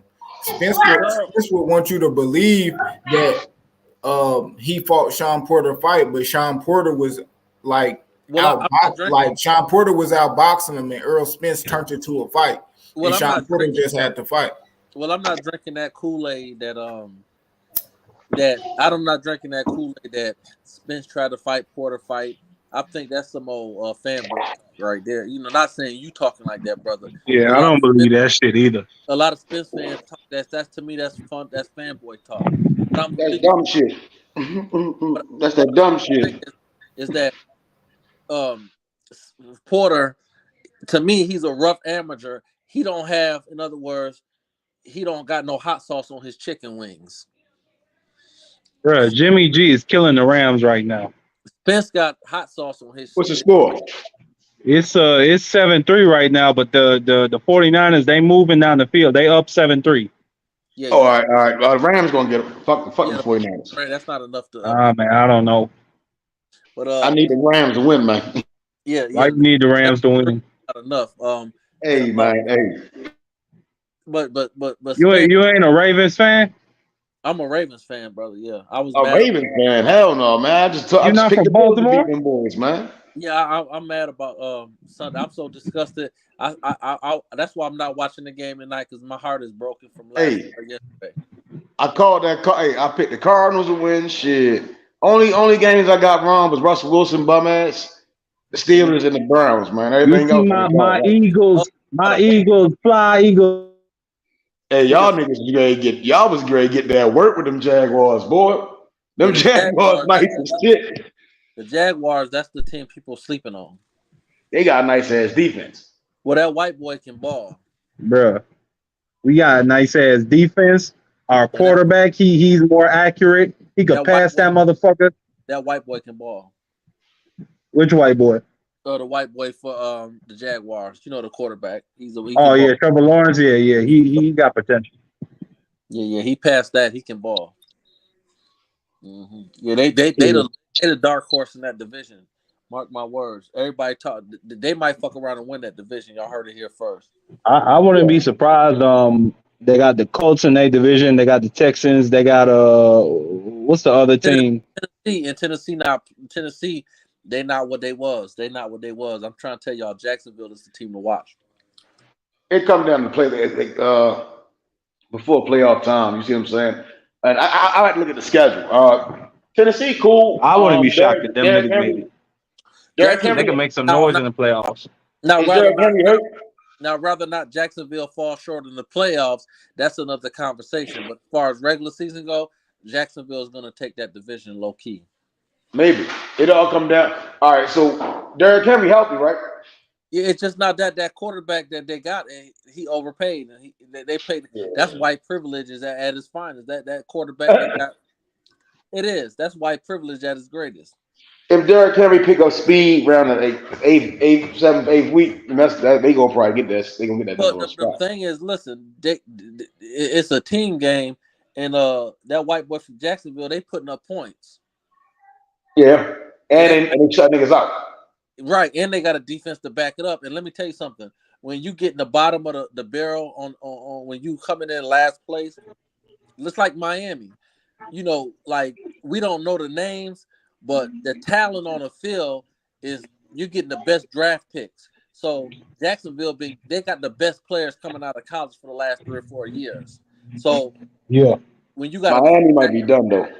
Huh? Miami might be done for like 6-7 weeks. But you know, I think Tua coming back after this week. He done. He's sitting down. A lot of niggas like to hate on. Nah, man, it's just it was a bad hit, but I think he okay, maybe like 2-3 weeks at most. They gonna kill that nigga. He go back to fuck up there, man. A lot of people like to hate on Teddy, but Teddy is good enough to win you 2 or 3 games. I don't think Teddy could take you nowhere though. He a game manager. Well, brother, I don't disagree with that, but he's good enough to win 2 or 3 games, and if he can win 2 or 3 games and keep them 2 or 3 games over 500, that's all he got to do. Who they play next? Because the Jets is trash. New England is suspect this year. Oh yeah, he bugged out, man. Miami, the Jets gonna fold them niggas up, man. Nah, hell nah. Don't ever say shit. The Jets been winning them games, man. They gonna fold them niggas up, man. Bro, the Jets, they had like 4 interceptions against the Steelers, and they still only won by 4 points. Because that wasn't their starter, was it? Cincinnati, but Cincinnati is a slow starter team. That white boy for Cincinnati might be the best young quarterback, top 5 quarterback. Joe Burrow, yeah, he's the truth. So yeah, I've been watching Joe Burrow since college. That nigga is cold. He's a monster. So losing to Cincinnati ain't nothing to hang your head on. And they just beat Buffalo the week before. So it's about. So basically, what I'm trying to say is, what week? Yeah, week 4 going into 5, right? Yeah, it's week 5 we're going into. And what's the Miami record? 3-1. 3-1. So what I'm trying to tell you is, if Teddy can get at least one win, that means they 2 games over 500. We know they're gonna beat the Jets again. They probably gonna beat New England again. Even if they take an L to Buffalo, they in the contention because they already beat Buffalo already. My whole What thing we is talking they about? cannot let Buffalo catch up because I don't think like they cannot let Buffalo pass them because I don't think they can catch Buffalo. Well, That's here's my the whole thing. thing. That's what we saying, but guess what? Miami, in my opinion, Miami and Buffalo, they're both equally yoked. Like judging them from week to week, they both came back against Baltimore, but they both had to come from behind. So neither one of them looked at spectacular against against Baltimore. But pound for pound, both of those two teams might put it like this: if Miami and Buffalo play like they've been playing, and let's say Buffalo beat them, which I think Buffalo will beat them at home when they play again. Yeah. It's gonna be like a nail biter. So Miami will get into the playoffs. No doubt. They probably got the best receiving duo in the league. God. Oh my God, they do. Bro, they got Jalen Waddle and Tyreek Hill. Like, bro. They do. that might be the best. I think my Eagles got a good duo with Devontae Smith and AJ Brown, but I don't know. Them two niggas, that's two burners. And Jalen Waddle, you throw something up, he gonna catch it. He's gonna come down with it. And the problem with Teddy Bridgewater is he's good at middle passes. And he's good at. Hey, did you follow me? I gave out the lock today. I gave out my first video lock. Oh shit, you got a channel? Yeah, I said take the 49ers. That was my lock of the day. Oh, you motherfucker. Well, you was right, nigga. What was the point spread? What you had it? Well, I got it at 1, but when I did the video, I said 2. But when I went to my bookie, it was 1. What's the point spread? 1 -1. Who's the favorite? The Niners are the favorite. Oh yeah, we're gonna get this money. Rams gonna fuck them boys up, man. What's the score? Yeah, man, I gotta. But yeah, man, I'm a shit, What's the score? man. I ain't gonna come over here. This H Money channel. I ain't What's trying the to score? start nothing, but nah. Well, I can't speak y'all on fuck with me though. Sport. All you gotta do is type in Sportsbook Goat on YouTube. I dropped the you my go-to guy link from in the now on. private chat. Well, that game is over because this shit ran. Yeah, hey. Well, what's your channel, brother? Yeah, he know they gonna win that. We gotta get them 49ers up out of there, man. Sportsbook Go. Okay. If you need any advice when it comes to betting, gambling, sports, go to my brother Goat. This nigga knows his shit. I dropped it in the private chat. All you gotta do is just hit the subscribe for me. And shout out to H Money, man. Y'all definitely give him a like and subscribe. I appreciate my man for even letting me at least advertise my shit on his channel. A lot of people won't even let you do that. Hell yeah. So huge salute to my nigga H Money. Them H big Money facts. You damn right. Yeah, cause a lot of people I done been on other channels and they be tripping. My boy always show me love. I always salute. That's why anytime I go to my bookie, I always tell motherfuckers, hey man, y'all follow H Money Boxing. Y'all fuck with H Money Boxing for your boxing needs. H Money definitely put it on. But yeah, man, I ain't gonna hold y'all up too long, goddamn. Y'all know I be working. This is my only off day, so I'm gonna catch this game. But once it's over with, we gonna definitely cook later on tonight. But I'm gonna have y'all on my laptop while I watch the game, so I'm gonna still be here in spirit. Who's your team? What'd you say, bro? Who's your team? Oh, I like Cleveland Browns. I'm a Browns fan. Oh shit. Yeah, I'm a Cleveland Browns I don't know fan. when Deshaun Watson coming back, like week 6. I took the under. Hell, I wanted that was gonna be my best bet Sunday. I wanted to go live and all, but YouTube bullshit, man. They said I gotta wait 48 hours to be approved, so now I can go live. So you right. Later on this week, I'ma have shit for y'all. Well, all y'all gotta do is just follow what I got, take that shit to the ticket place, and put that shit down. You ain't lying, because Cleveland, you know what? That motherfucker quarterback they got, the Colts should have never let that nigga go. The Colts should have kept him. Yeah, he gonna be straight. I mean, I took the under on the game. They only scored 43. It was 48 and a Don half. Watson, he ain't played in like 3 years now. Well, he always slow, but when that motherfucker get cranked up, it's a wrap. Yeah, that's the thing. We really run away. When did Deshaun Watson come back? Deshaun will fuck around and come Like back. week He'll 6, lose. I think. Oh yeah, they're gonna be nice and shit by then. Yeah. Deshaun will fuck around and come back. Bruh, the 49ers defense is just beating the fuck up on these niggas. Good. That's what I need. What happened? Bro, which number that's? I think that's number 57. He just pulled down what's the name of the running back for the Rams? No. He stuffed that nigga right at the line of scrimmage. What's the score? It's 7-3 right now. All right, so we've been talking about 7-3. Start of second quarter. Chris Akers. Yeah, he got stuffed. You know Garoppolo gonna fuck it up. Hey, bro, and this coverage, they not letting Matt Stafford get nothing. Matt gonna, but you know what? It's 4 quarters. Matt gonna get some. If San Fran can't put points on the board, that's a problem. Bro, they locking up Cooper Kupp. You're not gonna They lock got him double covered. You're not gonna lock them boys up for 4 quarters, brother. They got to score more than Nah, Cooper Kupp is different. I ain't gonna say that, but still. He all right. He all right. They got Robinson. Nah, he not all right. To me, that's the best wide receiver. Oh my! Out of all wide receivers. Hell yeah. Oh hell no! Bro, this man, hold on. People say that shit because he typically played the slot. He could travel. He could go to the outsides and catch them deep balls. You saw him travel in the Super Bowl and in the playoffs, bro. Well, I mean, to me, that nigga is the best. No, he ain't the best, brother. I'm just sorry. You said who's the best? I'll put him on that pinnacle. Well, you got Hopkins is a better receiver than him. Diggs is a better receiver than him. And Diggs might be one of the best receivers. Yeah, Diggs nice as shit. Yeah, you got Diggs, you got Hopkins, you got Chase for Cincinnati. I mean, he's a good. All I know is that nigga Cooper Kupp is always open. or I can't say always because he getting locked down right now. But typically, that nigga is open. I'm trying to say he ain't no beast. He played good in the Super Bowl. I mean, he's okay, brother. Bro, he had the most receiving yards ever in a season, most touchdowns ever in a season. I mean, you can't just say that shit is like you can't just say he's compiling stats. My brother, he did that shit. I'm not saying when you say the best. What I'm trying to say is if you gave me an opportunity to pick him, I would take DeAndre Hopkins. I would take Chase. And I would take what's the motherfucker that came from Green Bay? I can't think who he playing with. Devontae Adams. Yeah.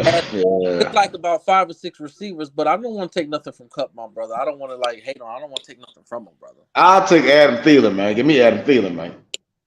Who? Yeah, Adam Thielen, man. Vikings, man. Adam Thielen, man. Adam Thielen, man. Hell no. Don't say no dumb shit like that. Hey, give me Adam Thielen. I see Adam Thielen over Cooper Kupp. Well, the problem is you gotta the Rams is a combination of defense running the ball and that coach, them running schemes that the Rams put down, it opens up the pass. So I'm not taking nothing from Kupp, but a lot of the reasons that he's open is because of those running schemes and it make the defense bite. Hey, that's true. They do run shit. They do run certain schemes with the run game to get him open. But I'm just saying, this nigga is productive. Yeah. He's the most productive receiver in history, at least for one season. I'm just saying, you gotta give him that shit, and then he go and win a Super Bowl. He had a touchdown in every single game, bro. Well, you gotta understand, Donald, the Rams defense played a major part of that too. Oh yeah. Yeah. I ain't gonna deny that shit. Yeah, I mean, I respect what you're saying. But what's the score? 7-3. Yeah. Second down. Yeah, 2nd and 10. San Fran ball. We've been talking about 7-3 for 30 minutes now. Yeah. In the second quarter too. Yeah, LA about to get them boys up out of here, man. I mean, where you rank Justin Jefferson? He all right. I mean, it's hard for me to. How old are you, brother? Like 22, 23. How old are you, but you killing shit. How old are you, brother? Well, let me not. Never mind your age. So I'm 43. So when I was in my 20s, I'll never forget. Nigga, you how old? Huh? How old are you, nigga? 43. Ain't no fucking way. Yeah. Oh You yeah. don't sound that old. Hey, that nigga sound like he about 24, nigga. Look, and thank God I look at too. Look, when I was 22, 23, I'll never forget. And some of y'all I thought they almost had a pick six. My bad. Y'all remember when Buffalo back in when they had Drew Bledsoe, Takeo Spikes, London Fletcher, Winfield, Clemens? That's way before my time. I know it is. Yeah. I know what you're talking about. Yeah. I don't know none of them names. He's talking about the Eagles. He's talking about the Eagles. And I used to gamble. That's when McNabb was the quarterback for the Eagles. And I used to gamble heavy. And I would come to work and say, nigga, Buffalo, nigga, Takeo Spikes, London Fletcher. And I would just name all of these names. Travis Henry. And I would name all of my nigga. And I would just lose every week. Because at the end of the day, none of that shit matters. So, my brother, I say that to say it's hard for me to say the best of all time because you have one or two good seasons. So Hey, Sports Heaven. No. I'm just saying the best right now. I think he's the best receiver in the game right now, to me personally. So if let me tell you something. Last year, and I used to say the same shit about him, but you got to give him that credit. Well, listen, he did that, bro. If Hopkins was healthy this year, you remember what Arizona was doing when he was healthy, right? Yeah. Hey, DeAndre Hopkins, he might have the best hands ever. Yes, ever. and route and speed. I can't take that. And the same thing said about the Diggs. Like with Buffalo, people forget Buffalo. They were saying that the quarterback for Buffalo, he was their Achilles heel, but then they picked up Diggs, and all of a sudden, the nigga turned to a Pro Bowl quarterback. That's how it goes. Hey, Sports Heaven, you do know what surrounding players that McNabb had, right? The reason why it went that way. Say that again. No, I was just saying, McNabb surrounding players on that team. So is the reason, you know what I mean? Well, McNabb, I don't think they had a hell of a lot of great players. I think they had some D. They had Trotter. They had. I don't know shit about that era. That's y'all era. Hey, bro, it's Sports Heaven. Yeah. We had everybody. Y'all didn't guess what? Hey, Hold on, bro. Hey, y'all didn't have everybody. Yeah. We had everybody. Best receiver. And then, hey, bro. Who was your best receiver? It's Eagles you talking about, they bro. had Terrell Owens at one time, though. I'm asking you, who was their best receiver? Bro, you got Thrash. You got man, it's a long list, bro. We had everybody, bro. Well, no, here's the thing. Here's the thing. We had hey, bro. No, who did you have? JFL, the only nigga I remember that team having is Terrell Owens. Right, I don't remember any other big superstar. They went to the Super Bowl that year. The year before that, their best receiver was Pinkerton. We talking about the Eagles? Yes, sir. The Eagles that went to the Super Bowl against the Patriots. When they went to the Super Bowl, they picked up Terrell. They had Torrey Smith. Hold on, bro. This prior to Owens even getting to the Eagles, bro. Well, name me the players that they name me the quarterback they had before Owens got there. Oh, that's way back then. Yeah. Oh, yeah. I don't know. No, yeah. Prior, before, and after. Here's the thing. Here's the key thing, bro. No. Bro, I can't say that. I can't let we gave players away for other teams. No, brother. You ain't named the name yet. How you gonna question me about my own team? Hey, JFL, if they ain't really had no names, it is what it is. I mean, they was still a great team. They went to 5 straight NFC championships. Y'all had Westbrook, right? Westbrook was a good receiver, but all time he's okay.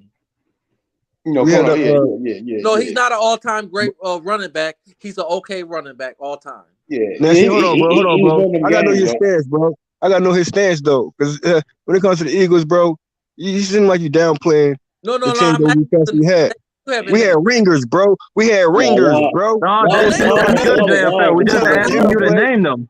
Name them. You should know the names, bro. No, I'm asking you. You trying to downplay. Oh, he was an okay player. He was a good player. He was an alright player. Come on, man. We know Eagles. We know the Eagles had the players, bro. We give everybody that work, bro. Stop playing, bro. No, brother. And we gave him away. And we gave him You away. ain't named nobody And we yet. gave him away to other teams. Hey, bro, JFL, we talking some good football, man. Don't come in with No, with that hold on, bro. This is what I'm saying. I got him, fam. It's I my got team. him. I I just got want you, you to bro. name I got you, somebody. bro. You ain't named nobody, brother. Facts. Name them. I can't even remember the Eagles players. You talking I about know you McNabb? can't. They had a You good. talking about They were McNabb? solid. Hey, bro, surrounding players.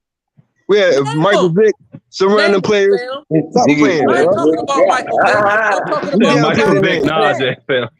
I ain't talking about with Michael You Vick. down playing. I'm You talking down about with playing. You Donovan down playing it, bro. McNabb.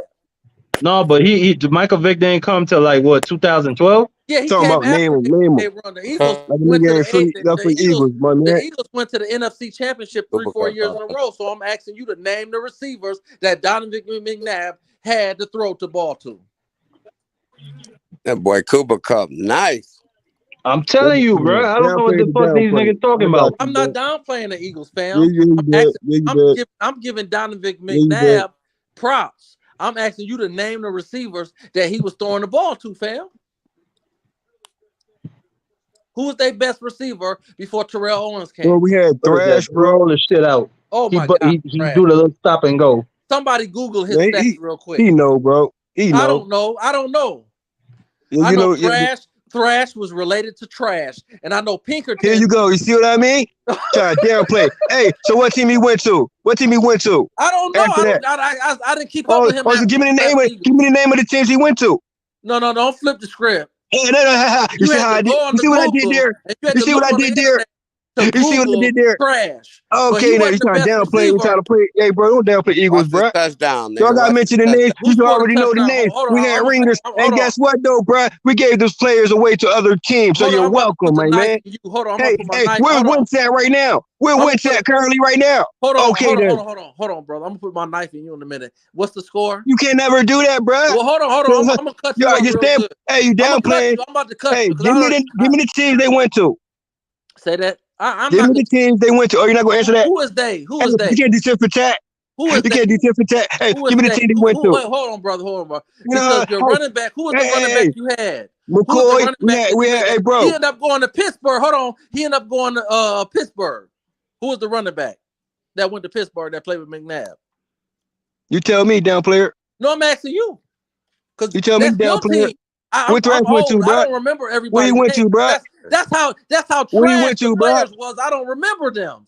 You see what I'm saying? Always trying to downplay the Eagles team when we know we had the fucking ringers, bro. Fam, I'm not downplaying. And guess what? Even when we had Foles, Wentz, and even Tim Tebow, bro. How old are you, fam? Guess what? How old are you, brother? Ringers on that team too. No. You said Foles, so and you're welcome. We get where Foles at now. How old are you, bro? Okay, so we know that Eagles How old are you, always brother? had. No, you ain't always nothing. How old are you? Draft picks, bro. How old are you? Draft picks, bro. How and old trades, bro. And we gave majority of those players to other teams. That's a fact, bro. How old are you? How old are you? I'm 40. Okay, so we're talking to era talk, right? We're talking that Eagles talk. How old we're talking football talk, NFL talk. Let's go. You're not gonna downplay me with the age, bro. How old are you? Because you can give me the team. Because you ain't gave me the receiver. You gave me trash. You said thrash. Man, we didn't know it was more than that, bro. It wasn't just another one then, since it's more than that. Down player. How about you give me the names, down player? I told you Pinkerton. I know they had a dude who used to run the ball back named Jackson.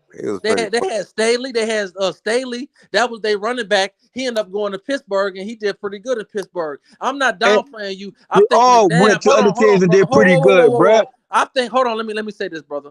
I think personally, in my personal opinion, I'm not talking about arm talent, but I think Donovan McNabb is one of the best receivers that one of the best quarterbacks that Philadelphia ever had. I know where you was going with it. You had Jeremiah Trotter and you had Darrell Dawkins at safety. Y'all had a decent team. Andy Reid's one of the greatest coaches in his era. Do you know? So you already know this, bro. So why you downplaying, bro? No, I'm not downplaying. I'm trying to say they didn't have no. Imagine if Donovan McNabb. Listen, let me say this to you, brother. So you understand I'm not a hater. The 1 year that Donovan McNabb had Terrell Owens, they went to the Super Bowl. So could you imagine if they would have gave him Terrell Owens before that? So I'm not downplaying you. We I'm just know the saying that situation y'all, when it came to y'all Owens, bro. We know this, bro.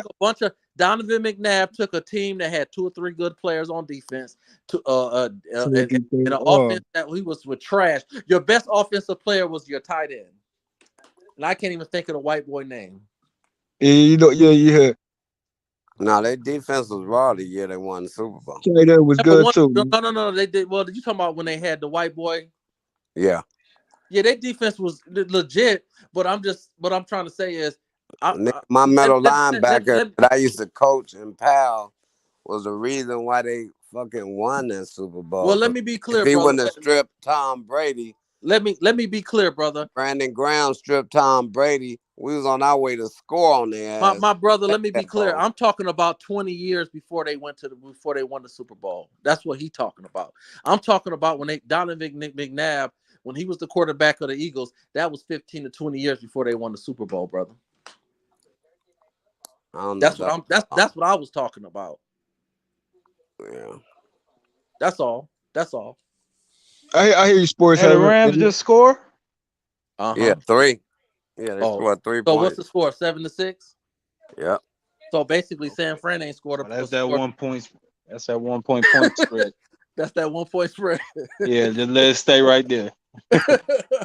You might be right, fan. That might how it play out too.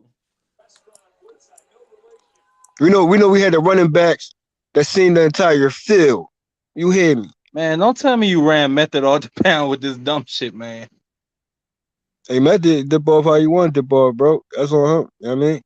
But you ain't gonna tell me about my Philly team, bro. No angle. Hey, but you see the team we got this year, JFL? No angle I know you coming in at, but it's okay though. You see the team we got this year, JFL, the Eagles? The Eagles gonna win the division this year, I think. I think we could go to the Super Bowl. I think we could do it. We got that type of team. I don't know about that. We got the best offensive line. We got them killers with Lane Johnson and Jason Kelsey and Mailata and our receiving core is A1. Shit, Jalen Hurts, he looking accurate, he looking sharp. True. Nigga, and our defense, is elite. We got the most turnovers this season. We got Darius Slay and James Bradbury. That's an elite corner duo, bro. You might be right. We could go somewhere this year. You're right, because the NFC ain't that good this year. You're right. These teams currently, bro, they going in, bro. They putting and we got Hassan Reddick in free agency, bro.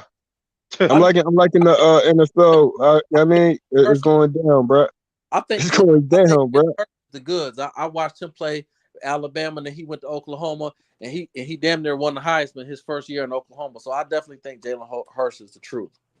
Yeah, they just need to give that nigga time to develop.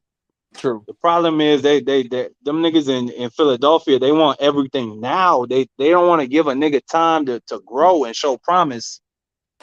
That's true. Each his own though when it comes to the teams, respectfully. I mean, it's great teams and it's getting greater, man. I think this NFL season is gonna be one of the it's gonna be epic season, bro. You know what I mean? What's your thoughts about epic season? The way they playing, bro. Now listen, I'm not saying sports having you a hater. I'm not saying that not at all. You know what I mean? 'Cause I know you respect the sport as much as you do. You know what I mean? But I know, Philly gets certain type of critiques and talks around as any other team, rightfully so, right? So, but my thing is, what y'all think about that Falcons game with Seattle, bro? Yeah, I don't think about neither one of them this year, brother. Yeah. Hey, bro, you see what they doing, bro? You talking about Seattle? That was an epic ass game, bro. Yeah. Against who? Yeah, I'm not. Falcons game. Guy, they suspect. To me, they both suspect. What? Y'all think talking about Seattle and the Falcons? You saying they suspect? Period. I'm saying both those teams stink. Yes. Yeah, they both stink. How? Because they're neither one of them going to the playoffs. Yeah, now, you I don't think that the right Seahawks now, going nowhere. They just lost Russell Wilson. Their offensive line is absolute garbage. They can't run the ball. They can't throw the ball. I mean, What? their defense is pretty good. They still got Jamal Adams up there at safety. Bro, that game was stupid, bro. That game was on the edge of the seat, bro. Like the Eagles game recently too. So they both had good. I ain't saying like it wasn't a great game. We just talking about like the caliber of the teams. Hey, they're gonna get work. They're gonna get work to any team, bro. No, they not. They not. Nah, I don't think so. Okay. So what team you think gonna get them out of here? I think the Rams and San Francisco. Well, San Francisco, they might give them a decent run, but the Rams. Yeah, they not going nowhere in that division. Okay. That's your opinion, though. They're both rebuilding, my brother. They both rebuilding, brother. Yeah, like a nigga like Russell Wilson leaves after how many years he was with them? Over 10 years, bro. That's a vacuum that's gonna be difficult to fill. That's facts. Them teams right now currently looking like the throwback teams, if you ask me. No, and then the Falcons, they don't have Calvin Ridley because that nigga suspended, and they just lost Matt Ryan. And I can't really name a side of the ball or any real part of the football team that I could say like, yeah, the Falcons, they could rely on that shit. Like they don't really got shit, you know what I'm saying, JFL? True. Bruh, I see something different, bruh. Respectfully. Yeah, well, I mean, they look good when two bums play one another. They damn sure gonna look good. Yeah, exactly. Oh shit! Oh, Debo about to break it loose. Debo gone. What's your favorite team? Debo is gone. He gone. 47, bro. What's your favorite this nigga team, bro? Debo Samuels is just different. Say what? I need to know. So those bums, well, who's not bums according to you currently? I mean, I think I like the Ravens. I think Dallas is playing pretty good right now. I think Cincinnati is going to come back in the end of the year. I think Buffalo, the Eagles, nigga, the only undefeated team left. You know what? Forgive me for saying that. For ignoring them. I think the Eagles look good right now, brother. Yeah, I think the Eagles look good right now. I think Jacksonville is a team people sleeping on. You know, I'm a college football fan, and I watch these young men play in college, and I support them when they get to the pros. So really, I'm not really stuck on a team. I'm just stuck on the truth and the talent. Yeah, I like the way you said that. You know what I mean? Because that's expected to say. That's like how in boxing, you gotta respect the amateurs who become pro. Yeah, I mean, truth don't need no help. You know, let's look at the Giants right now. Saquon Barkley, he was a monster in college. Now he's like Barry Sanders. He's not gonna pound the ball 5 yards a carry, but that motherfucker, but he's bound to break a touchdown once a game, and that's a 30 to 40 to maybe even 70 just yards. like what Debo Samuels just did. This nigga broke loose. I'm telling you, these niggas, they touching them, they getting contact, but they not wrapping them up good. They hitting this nigga's legs. He not going down. He just went straight for the end zone. Oh, they scored a touchdown? Yeah, he broke it loose. Yeah, Debo is a monster. You're right. Yeah, the corner, the corner just missed his assignment, or not that he missed his assignment. Debo caught the ball over his head, and then I think he just lost his balance. And what's the brother that got the betting? He picked him to win by one. Who is that brother? Goat. He might be on point. That's what I'm saying. Subscribe to my brother Goat's sportsbook channel. If you want the inside read on what's happening with gambling, that's the nigga you go to. I'm gonna check straight up. Might be on excuse me for my tone, bro. It's just passion, bro. You're not a passion, dude. Don't feel no way, bro. About what? No, go ahead, continue, bro. You good? Yeah, subscribe to my nigga Sportsbook Goat. H Money. And H Money. H Money gonna get us, but let's go back to boxing. He gonna bust our head open for this. Let's get back to boxing. Shit, I just like football. It's Monday Night Football, man. Come on now. Football, yeah, I love football too, brother. Shout out to the chat. Shout out to Chill. If he tells us go back to boxing, then yeah, all right, cool. Yeah, I'm more of a college fan. I like the pros, but Saturday, that's all I do is watch them young boys play. Yeah, I like college football too, man. I like, or I used to like it because of like the rivalries and shit, but now that shit is gone. Like the Pac-12, that shit is dead. Now But the you know what? UCLA and I gotta stop you there because it's I'm not almost dead. I'm not a fan of the Pac-12, but this year they are actually playing good. But I'm saying UCLA just left. Who else left? I think USC left. No. That's two of they stalwarts. No, they still there. They still at the Pac-12. It's two historic.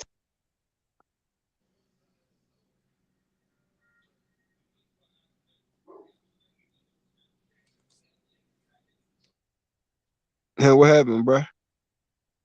Marky Dan, you said something, bro?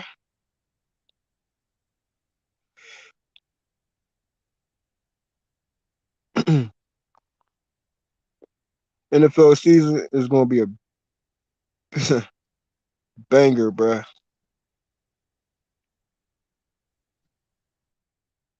It's heating up, man. It's heating up. Hey, Marky Dan, where you at, bro? Sports Heaven, what up? I'm here with you, It's brother. money. Seems like they dropped off. And they dropped off. Yeah, just me, you, and H right now. Bruh. There you go. Yeah, every team, I mean, they looking good for me. I mean, the ones I'm keeping my eyes on. And so you never know though in certain games, bro. Well, NFL, you never know because a team might look good for the first 4 weeks and might look trash the next 4 weeks. That's true, but the way the Eagles looking, man, I don't know. And the coaching staff and the type of leadership they got, I don't know. I think this team is something special. Well, they do look legit. Washington is trash. The Giant, but the problem is, brother, and this is what I Washington. Huh? Washington trash, bro. Yeah, I think no, they are trash. They are trash, JFL. It's not even up for discussion. No, I can't agree with they that. let their quarterback get sacked 9 times. You know, and I want to add this. 6 times in the first half. Number That's trash. It don't matter how you slice it. Go ahead. The Dallas defense was led by number 11. Dallas defense is very dangerous right now, and I think now I would put my money on Philly to beat Dallas because I just don't trust their offense. But I will say this is that Dallas defense is that front 7 is nasty. And these rival games gonna feel like some throwback games, bro. That's the vibe I'm getting, bro. Well, you see this shit. They saying Micah Parsons is the next Lawrence Taylor. He is. Let me tell you something, brother. Man, okay, go ahead. My bad. Yeah, brother. I went to Jerry's World 2 or 3 weeks ago, and let me tell you something, my brother. Number 11. I had to buy a jersey, my brother. That nigga, he see everything on the line. Carson, my man from the quarterback for Cincinnati, the young white boy, which I think is a beast. The Joe white Burrow. boy was like, "Would you block this nigga?" Well, he said, "Man, you say that shit to your offensive line, bro." Yeah, he did. And when number 11 was on the sideline, that's when Cincinnati got off. That motherfucking white boy seen he was on the sideline, and that nigga went and hurry up offense. Bro, I don't want a scary nigga like that in my division. Fuck that. Yeah, number 11 is a monster. Trust me. It's hard to say. It's hard to compare him to Lawrence Taylor because he's such a great, and I won't say that, but I'm trying to tell you, my man, that he sure enough fits the bill. So he got the potential. He got the potential. He got the potential because, players like him is dangerous. Like, let me give you an example. When the Giants played him 2 weeks ago on Monday Night Football, his numbers didn't look good, but you know what? His presence made the rest of the defense look excellent. So what? They were doubling him? They doubling them. And he not, but then they got other guys on the defensive line that is good as well. So, damn, you in your second year and you a cold nigga like that. They got a plan for you. They got to double team you. Right, and he already won Defensive Player of the Year his rookie year. I mean, what the fuck? He won Defensive Player of the Year? I thought that was T.J. Watt. No, I believe it was him. Now, I could be wrong. Somebody can prove me wrong. You can Google it. But from my understanding, I know he won the rookie. I know he won the rookie award. I believe he won the Defensive Player of the Year, period. I could be wrong. Okay, I might have to reevaluate that shit if he did. Yeah. Yeah, I mean, and I watched him live. He didn't win Defensive Player of the Year, but he in his rookie season he went first team All Pro. Okay, there you go. There you go. That's as good as winning Defensive Player of the Year to me. That's right. That's right. You consider one of the top one best defensive ends in the league. And it's not like he's just a pass rusher. He's a pass rusher. He's a ball hawk. He's always near the ball. It's like he got a motor on him. It's not like Clowney or some players that they give you a couple of good plays. This motherfucker for 4 downs, you got to watch this motherfucker like he got a motor. Right. That's some scary shit. Well, the Eagles got the best O-line in the NFL, so we got something for his ass. And we got Boston, Scott and Gainwell to throw that chip in there for his bitch ass if he come in there and eat hot shit. One man can't do it all, but they got a pretty. He's not the only one on that defense. He's just the only elite player, but they got solid players all over. What's the name of that corner that Dallas got? Diggs. Yeah, ain't he supposed to be a shutdown corner? Well, I won't call him that. He's one of those corners that he's 50-50. He might get an interception or so he take chances on okay. Like a young Marcus Peterson. Okay. So but Marcus Peterson, that's a good nigga to be compared to. Yeah, I be telling niggas that all the time. They call him old. I say, whatever, just throw the ball at his direction. What's going on? But I do think Philly's the best team in that division. I'm just saying, between Dallas and the Giants, they're not gonna beat Dallas twice, and they're not gonna beat the Giants twice. That's all I'm saying. I think they could beat Dallas twice if Cooper Rush is still playing. I give Cooper Rush credit because he's playing good. You know, he 3-0 in his first or he 4-0 in his first 4 starts, and he 3-0 this season. So you got to give him that credit. But I mean, let's be honest. This last game was against the fucking Commanders. Yeah. I mean, I don't even give the Eagles credit. I get what you're saying. He's playing good, but is he when teams start like scouting him? How good is he going to be then? Exactly. I get that. And Dak is a very good quarterback, but I don't know about Dak, man. I don't think you could go nowhere with Dak. Well, we'll see, because it's like, okay, when Dak come back, if he can't, Cooper Rush is what, they 3-1 right now. Yeah. So if that can't get them to the playoffs, then I think that argument could be made. You think they're gonna switch Dak for Cooper Rush? I damn sure they gonna put that motherfucker. They gonna damn right they gonna put Dak back out there. Because listen, really, Cooper Rush, really, honestly, to be honest, he's really basically, they're living off the defense and running the football, and he's making key passes and key plays here and there. When they put Dak in, the problem is they put the ball in Dak hand like he's Tom Brady or Russell Wilson, and he's not them. He's good, but you can't basically run the offense around him. You have to basically let him basically give what the defense give him. So basically what I'm saying, brother, is they're not calling plays with Rush like they was doing it when Dak was in there.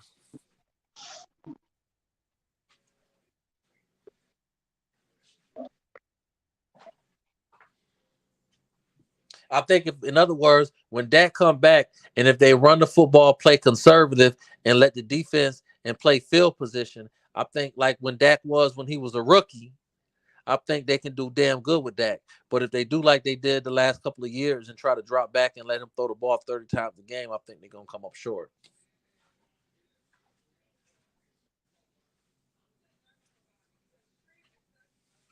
You up on your NFL, bro? Talk how you talking though. You know what I mean? Oh yeah. But I do like Philly, and I am a very, and let me say this, brother, I am a big fan of Hurts, Jalen Hurts. I'm a major fan of his. What he did in Oklahoma, he earned all of my respect. So I'll root for him all day long. Oh, okay. Yeah, they was talking shit on my nigga Jalen Hurts. I like these quarterbacks on these teams, bro, because once they got their chemistry with the players on the field, it's gonna be epic season, bro. It's gonna be one of the best seasons ever, bro. So who you going for, JFL? Of course, I mean, I'm rooting for Philly. But also, I know the rivals ain't nothing to be played with either. You know what I'm saying? So I'm always in tradition of things, and these players perform how they perform on that field, class course as in football as well. You know what I mean? So where they playing it, how I'm seeing it so far, like to keep it 100 with you, I'm just like re-entering my NFL situation because I took a couple years off on the NFL type of things. You know what I mean?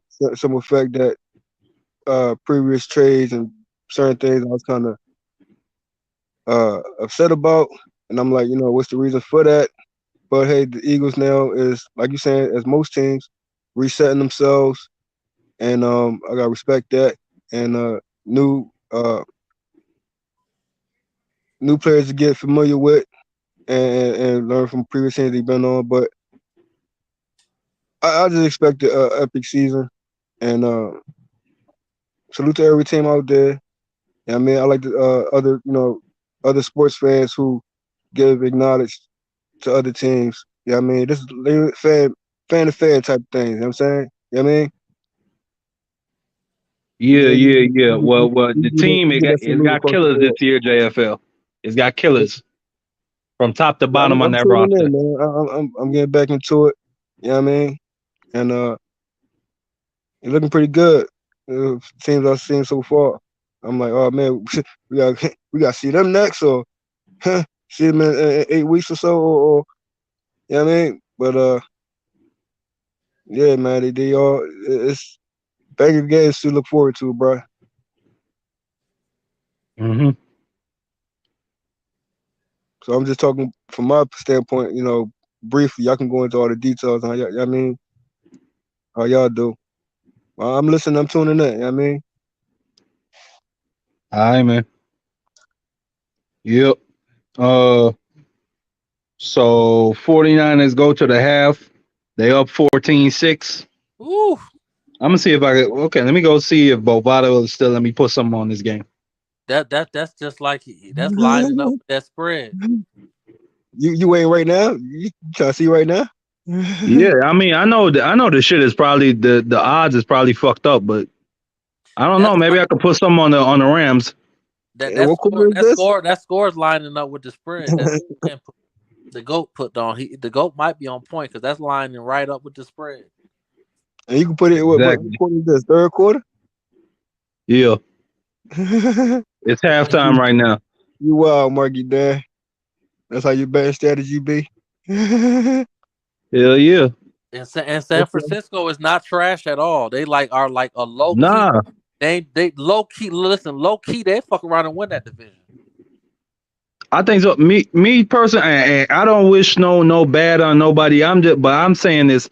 I think that Trey Lance getting hurt might have been good for the 49ers. Because he wasn't, and I'm not saying he's gonna be a bad quarterback, but I don't think he was ready to take that role yet. You know what? I would agree. I would think he actually. You know what? I don't know if he was really. I don't really know if he's a franchise quarterback. And I hate me either, because they say this nigga played one game in the past 2 years. It's just he played like he really. You give him one or he can't really read after one or two reads. He looked to scramble. He's not the most athletic quarterback, and he don't have the strongest arm. He's like average at best. And I hate to say that. say that because I really promote the brother and would hope he would be, but I don't think he was doing better than what's the white boy they got? Jimmy G. I don't think he's better than G. I don't think he's better than him. Yeah, I don't think. I think like he has the talent to be better than Jimmy G. I think he might just need time to develop. But at the same time, right now, as to who gives them a better chance to win right now is Jimmy G. Oh, you like remember this team is built to go to the Super Bowl. It's built to make deep runs in the playoffs. They ain't got no time to be waiting on a nigga to develop. It's like when Kaepernick took over. What was the boy he took over for when Kaepernick took over? Alex, was it Alex Smith? You remember when Kaepernick took over when they went to the Super Bowl and lost to my Ravens? You remember when Alex Smith was the quarterback?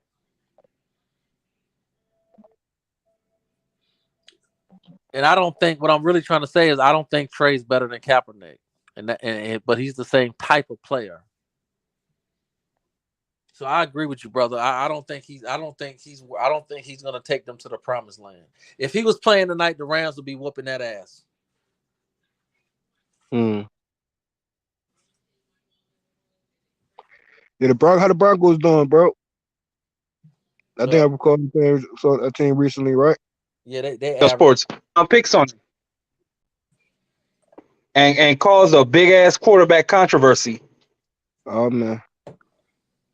All for nothing. That's that's over my head. Whatever that's about. Well, you know, Russell, as great as Russell Wilson is, he's great, but Seattle let him go because he's past his prime, and I don't think Denver is got a deep enough team that he can take them to do anything with that. Because that division, listen, the Chargers, they got that quarterback the Chargers got is the fucking truth, and you mark my words, in the second half of the season, they're going to be a team that's relevant. Oakland's going to be relevant, and KC's KC. Denver going to be last place. Yeah, that's how you see it. Yeah, and I hate to say that, brother, because I love my brothers and I support my brothers, and I'll be a little biased. They got some of the best quarterbacks in the NFL in that division.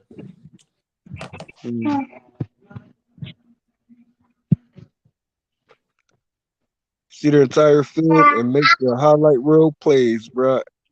Because the Chargers are the type of team that they'll fuck around and they could beat Miami.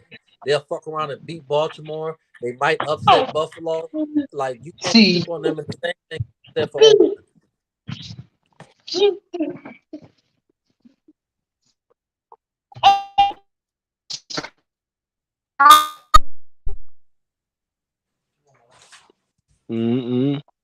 Looking forward to a good season, bro.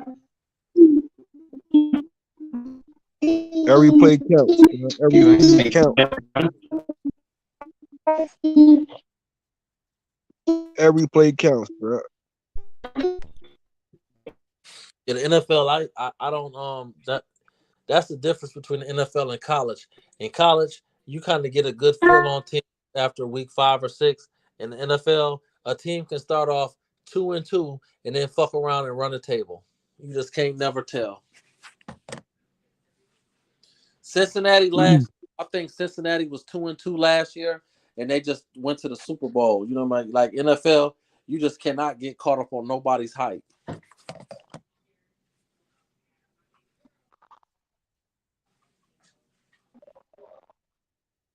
I mean, it's his own, though, respectfully. Yeah, I'm not talking about Philly, brother. Don't worry. No, I'm just that was a general situation. That what you just said. I just want you to know, brother. I'm not talking about your Philadelphia. No, I said you were just saying in general. Don't get caught up on nobody hype. I mean, I'm not referring to Philly. I'm saying across the board. I'm saying to each his own. That's all. Because I ain't overlooking no team. Although look, Miami. Like, here's a perfect example. Like, right, Miami, as good as Miami playing right now, low key, my Ravens blew a lead, but they just was getting their ass beat 28-3 or 28-7 2 weeks ago. Wow. You can't be lose. Like what I'm trying to say is, even though they came back and won, at what part of the game are you down 28-7 and call yourself a Super Bowl contender? That's all I'm trying to say. And the same thing go for my Ravens. You blew that type of a lead. That shit matters. You can lose a game like the Bills. The Bills, they lost to Miami. And they should have lost. They should have lost yesterday. But the Bills ain't never should have lost. Yeah, no. But the Bills ain't never been down 2 or 3 touchdowns this year. So, at all due respect, you got to understand that the Bills are going to be in the mix of things at the end of the year. It ain't no confusion with them.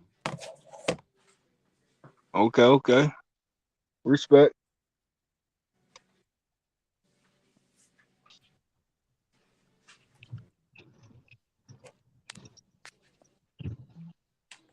Because you know the Bills probably going to lose 4 games this year. Now, we don't know who they're going to lose those 4 games to, but they ain't going to lose no more than 4 games. Who? You know, the Bills. I'm just giving that as an example. Oh, yeah, I agree. I can't say the same thing about Miami. I can't say as good as the Eagles is playing right now. I can't say that about them right now. I could say that comfortably about the Eagles. Huh? I could say that comfortably about the Eagles because they got a weak schedule. Well, that's because that's what we thought at the beginning of the year. But what the Giants' record is right now? Hey, they 3-1, but and what's Dallas' record right now? 3-1. So what we thought in the beginning of the year, we thought that was a weak division, but now we looking back at it, we like, man, that division is rough. Yeah, we the NFC best, nigga. I don't got no argument for me, fam. Yeah.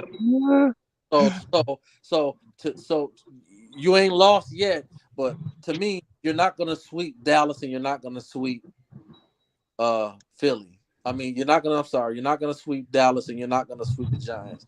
If you were to be able to walk away 2-2 out those games would be good. I think we could sweep the Giants. I don't know about Dallas because from what I keep hearing from people, their defense is legit. But you know, if that comes back, who knows? And you know the Giants got a legit defense too. That's true, but they got Daniel Jones too. But Saquon Barkley right now, he's the best running back in the NFL right now, bro. He playing like he did in Penn State right now. That motherfucker, Saquon. Yeah, I seen him. That motherfucker's a monster. That's scary. You know, because Saquon is like this. Saquon, he like Barry Sanders. He not like Emmitt Smith or Travis. You know, he not gonna pound you 5 yards per carry. You might have Saquon and see the Giants defense gonna keep them in the game, right? So look at this. You get into the fourth quarter. Saquon Barkley got 20 yards rushing. You think you got everything? That nigga break loose and take a 70-yard touchdown. Hey, I'm coming back right now, guys. Who that?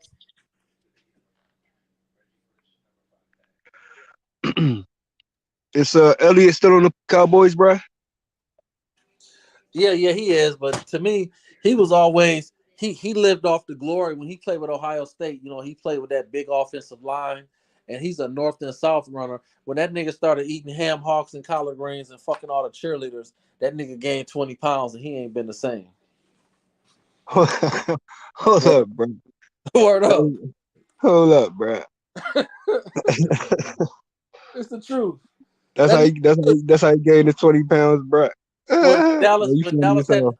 When Dallas had the best offensive line in the league. I thought he was injured and he gained some pounds like that.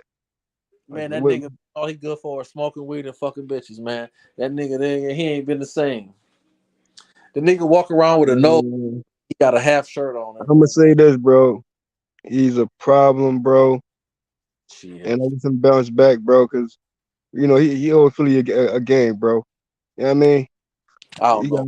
We gotta get in his best shape of his life. Come back like no other, man. And when you see the Eagles, bro, let's go, man. Running back type of game. You hear me? Run game, bro. You hear me? I hear you. I think Dallas gonna beat y'all, and y'all gonna beat Dallas, and I think the Giants gonna beat y'all, and y'all gonna beat the Giants, and I think y'all gonna sweep Washington. Well, Washington always been like, a tough team, but currently, you know what I mean? They got a rough defense. Those are teams, bro. I mean, I'm just looking forward to that Cowboys game. But like you said, Ellie is in a situation right now, which makes it a bummer for me because I'm like, bro, I didn't expect all that, man, to occur or transpire. You know what I mean? I'm like, that just got back to NFL and this was going on. Shit. Really doing it, and We want a legit comeback, bro. We want to, you know what I mean? Ain't gonna do us like that and that'll be that. Yeah. I hope, and I'm rooting for. Let me tell you something. I'm actually rooting for Philly to go to the Super Bowl. That's a brother. I'm a big fan of Jalen Hurts, and I just I've always liked Philly. I'm not a fan of Philly, but I've always liked Philly. But I wouldn't be mad at all if they went to the Super Bowl. I mean, bro, if I keep it all the way real with you, bro, when it comes to, my trajectory and how I seen it, but shit get, I can't even say it, bro. It hurts to this day, bro. That's why I can't say it. But I know it was a high rate of getting multiple chips, bro. You know what I mean? Back to back with it though. But who you talking about? We still in a slot to get there. Respectfully. Well, when y'all who had back to back? This is a time frame of things when it comes to the Eagles, bro. I can go all day with this, bro. But I ain't gonna dwell on that. I just gotta, you know what I mean?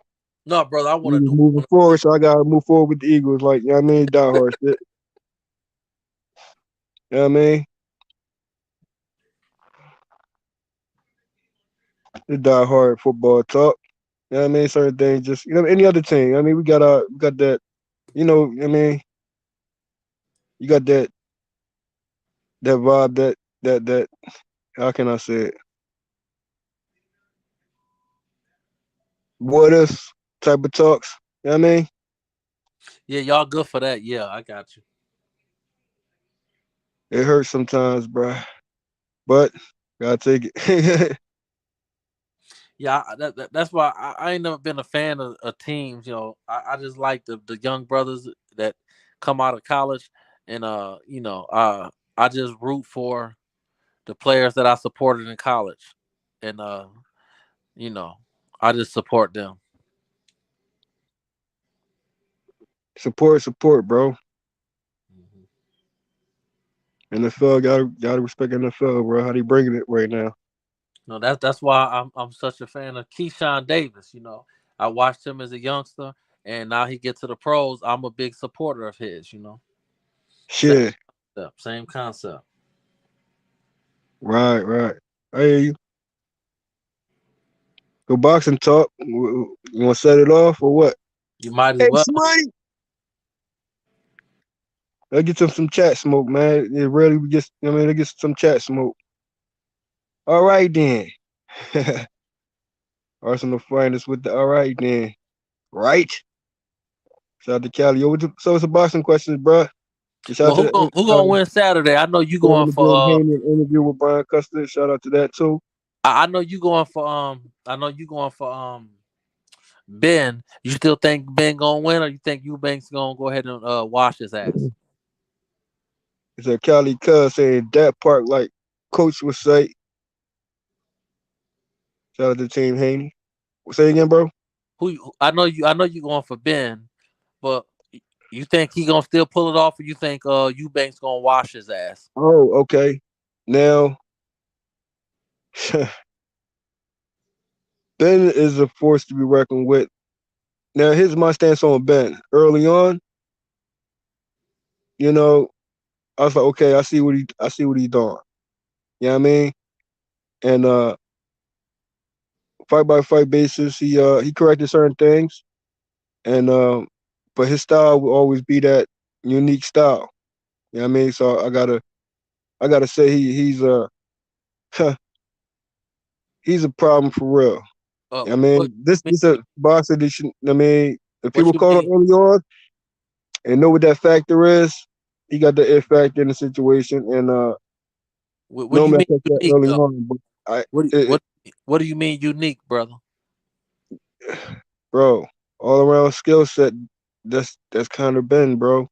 I can't see. I ain't never seen a nigga throw a jab, bro. You got to understand. Ben is something different, bro. He's something different, bro. That he don't need a jab, huh? Bro, he can set you up without one, bro. You know what I mean? Like, that's what I mean. Like, people go. That's the go-to. You know what I mean? For boxers. You know what I mean? But once you got an angle from out from the opening bell, bro, you don't know what to expect. You know what I mean? And they have their qualities and abilities in a fighter like that. You just gotta acknowledge it, bro. You know what I mean? And I weigh it out as fight by fight go on because I'm like, I don't want to fool myself by giving someone a certain type of how can I say it? Lightness or some type of, set the bar type of talks. You know what I mean? But so far, he's something different, bro. Eubanks, I understand how his skill set too, how you bring it, and certain losses that he can bounce back from and learn from and apply with more experience as a more experienced fighter he is. And challenging the kind of Ben who's gonna come at you with that type of pressure and those type of angles. Back foot, who backing who up? I'll wait on that though. You ain't gotta wait long, brother. Here's the thing, Eubanks is athletic and he ain't no cotton fist nigga neither. So I think low key on the low, I don't think he's struggling to make. I think that's why he's playing mind games with him. I don't think Eubanks is gonna struggle to make weight like people think. I think that he actually gonna make the weight fairly easy. And I just and I am a fan of Conor, as I've told you many times. I don't agree with you, but I do think he's fun to watch. He's one of my favorite fighters to watch, actually. And I think he's talented. But I don't think coming up 2 weight classes, I don't think he's gonna have enough power to make a major difference. And that's what he live off of, his power. He's not like some world-class boxer. I just think Eubanks is gonna make him look. It's just gonna wash him on the back end of the fight.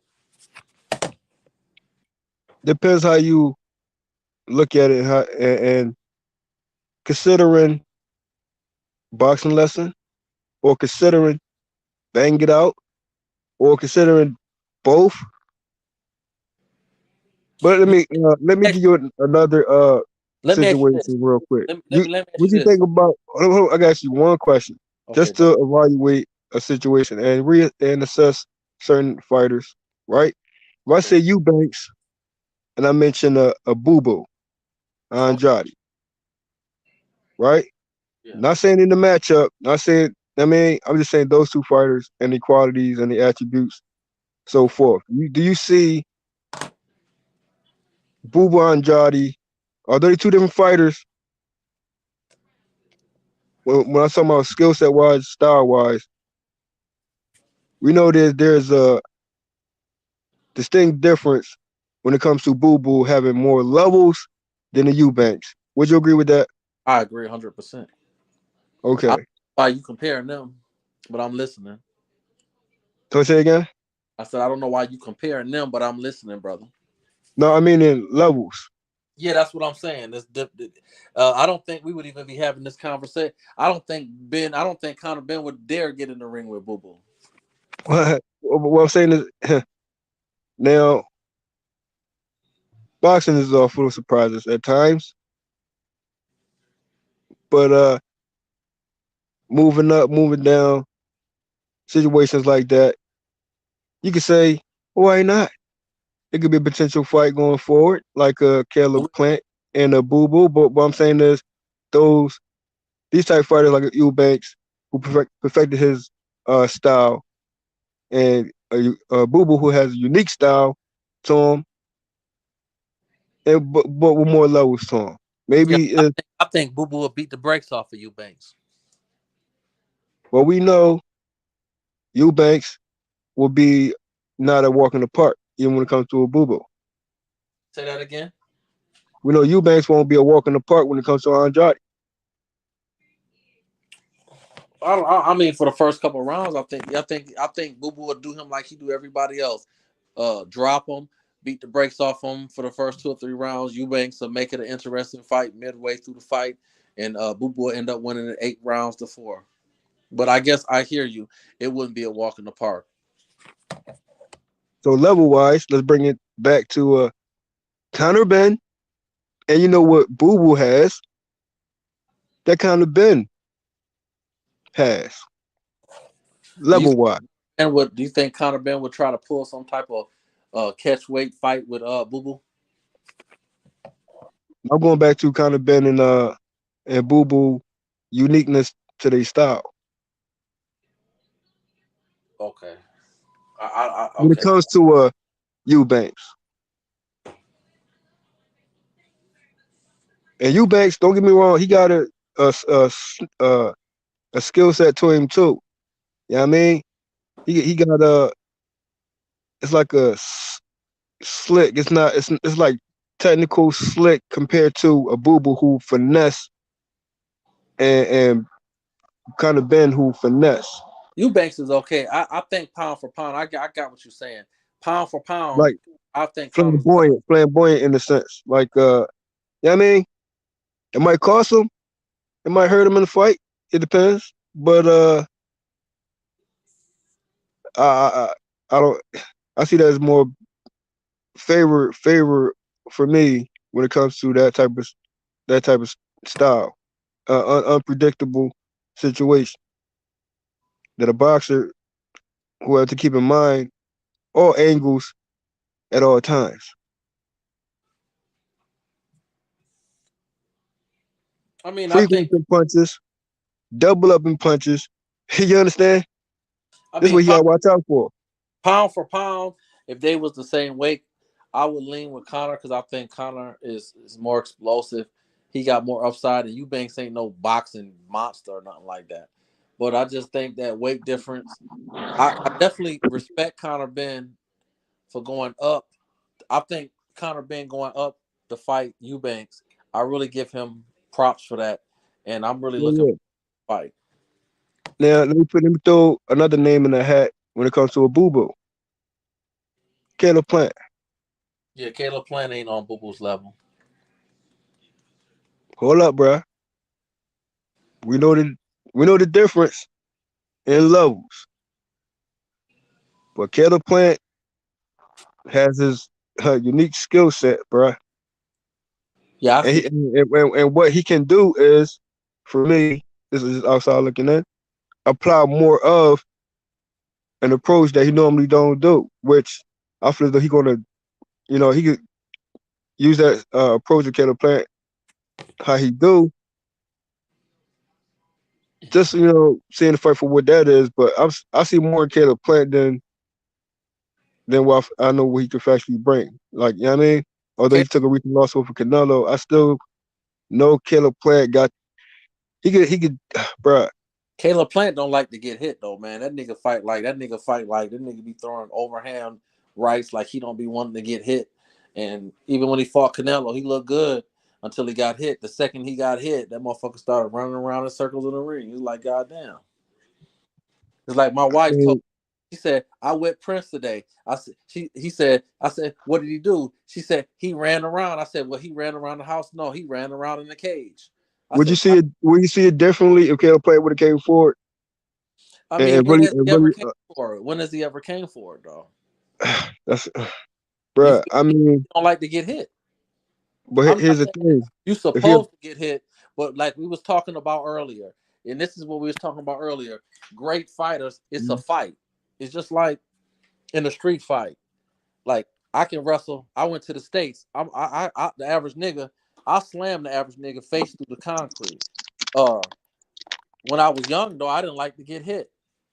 So it's like, if you don't like to get hit, the problem is if you don't like to get hit, if you get hit once or twice, and it's a good punch, your mindset change. You're not gonna do so. Caleb Plant don't even like to get hit. So what's gonna happen when he actually do get hit? He fight on his back foot for no reason. We know he got the ability to come forward and be more dominant in that. We don't know that, brother. We don't know that. You don't know that? I don't know that. I don't know that. No. You're, okay. I don't know that. Well, maybe I'm saying what I'm saying, and hopefully he'll apply it more up. You know what I mean? I don't think he's guaranteed to beat Darrell. I don't think he's gonna go in there. I will give him now. I will put my money on him. I give him the edge to win, but Darrell don't mind getting hit. I don't know if he gonna beat Darrell. Do you think he would you bet your paycheck that he gonna beat Darrell? I would say. Would you bet your paycheck that he gonna beat Darrell? He got a chance to defeat Darrell, but in an expected fashion, I feel as though Caleb Plant would display. Would you bet your whole paycheck? With Darrell, put your whole paycheck on Caleb Plant to beat Darrell. Mm-hmm. I know. No, because Darrell. Never mind you. Do you bet your whole paycheck that he gonna beat Plant, brother? You bet that. Oh man. Who knows? It might be a draw, bro. So basically, I respect that. Much respect, dude. So you agree with me? You wouldn't bet your. Now I'll take $100 and take Plant, but so you're saying that you wouldn't bet your whole paycheck that he would beat Darrell? No, I won't pay. I won't do the whole paycheck thing though, bro. I got you. I'm not. I mean, I ain't that type of better like that. Would you bet half of your paycheck? Would you bet half of your paycheck, bro? That's a good matchup, bro. That's a good matchup, bro. It wasn't a good matchup, fam. I'm asking you now. Would you bet half of your paycheck? Darrell, nigga. Oh man, let me get back to you on that one. I got split half a check so many ways anyway, bro. Hold up. What I'm left with real quick, bro. I need to come up, bro.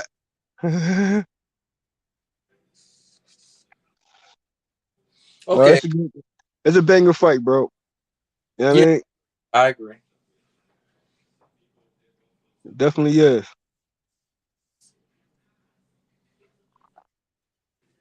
Because I think Plant is smart, though. And I think Plant talk that shit. But I think that nigga gonna fight on his back foot. And he might be able to outscore Darrell. He might, he might hurt him, but I don't think he'll What if he comes in? What if he comes in and bang it out? Well, he's not gonna do what that. You think? I never seen him. He comes in and bang it out, bro. I never seen him do that. He didn't even do that against what's his name? Calix. What's the old motherfucker he fought before he fought Canelo? Man. Yeah, I ain't never seen him banging out with nobody, so I can't sit up here and say, that's like saying, I just can't do that, man. All of a sudden he's gonna bang it out. Because see, Darrell is capable of knocking his ass out. That's the problem with that fight. I think Plant could beat Darrell, but the difference is Darrell. I can't really see Plant knocking. I can see him dropping Darrell. I can see him hurting Darrell, and maybe they can stop. Maybe they'll stop the fight. But I can't see. But I could see Darrell literally hitting him with one or two punches and knocking his ass out. You seen it like that, huh? I'm not saying it can't happen like that. I can see Darrell putting that motherfucker night. That pressure is there on that fight though. That pressure is definitely there. Most favorite, what they favor, bro? Huh? I like both styles when it comes to this matchup. Yeah. Cause see, Darrell can box too, though. I think realistically though, Caleb Plant gonna fight smart, and he gonna do just enough to win. That's my opinion. I think Darrell is out of his. I think he's out of his prime. I think Whoa, who out of his prime? I think Darrell is out of his prime. I think he's not. What? That's my opinion. His prime, bro. I mean, that's just what I think. When I say prime, I just don't think he's what he used to be. I just don't think. I just don't think he's a dog. And I think Caleb will fight smart, and he'll do just enough to win. But if he go in there, he let that good old mulatto chick he with that pussy get to his head. I think. You trying to pull that Elliot on him, bro? Come on, man. That should be more motivation. What you mean? That nigga gonna think he a nigga till he get hit in the jaw. That should be more motivation, bro. He gonna say, "Man, Jordan, ain't no." In the words of the great poet Snoop Doggy Dogg, ain't no pussy. Hold on, wait a minute. Overhear that, man. I go listen to the Snoop, bro. I appreciate that, though. I hear you, though.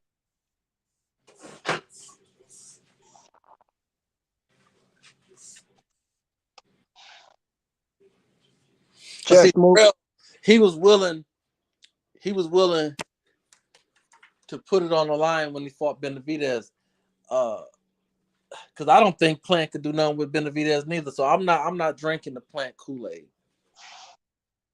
I'm not drinking that Kool-Aid. But I think he might get past Darrell. It's just that I'm not drinking that Kool-Aid. I haven't drunk Kool-Aid in 15 years, so I'm not really interested in his Kool-Aid. Now that's an interesting matchup there, because Benavidez, he definitely has a style. He doubles up, you know what I mean, in spurts. But Caleb Plant got to take advantage of when he does that, bro. Like Caleb Plant, he got capitalized when Benavidez not in his every now and then in his build up when throwing flurries, bro. You gotta have some type of ring IQ when it comes to that. When it comes to Benavidez style, you know what I mean. And that's my beef with Plant, because you gotta we was talking about this earlier, like even like Sugar Ray Leonard, Pernell, Sweet Pea, even Roy Jones to a level. You got to be willing to fight, and sometimes it comes to a point that you got to fight. And I can't sit up here and say, and I'm not, and I'm all right with Plant. Like, I'm not a hater of Plant. Well, he's not a fighter, like, and I don't think he's fought nobody. I don't think he, outside of Canelo, I don't think he fought nobody as good as Darrell. I just don't think he fought nobody as good as Darrell. Like, This matchup is a dig deep situation, bro.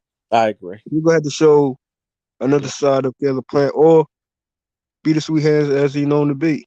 But if I was in his corner, I would say,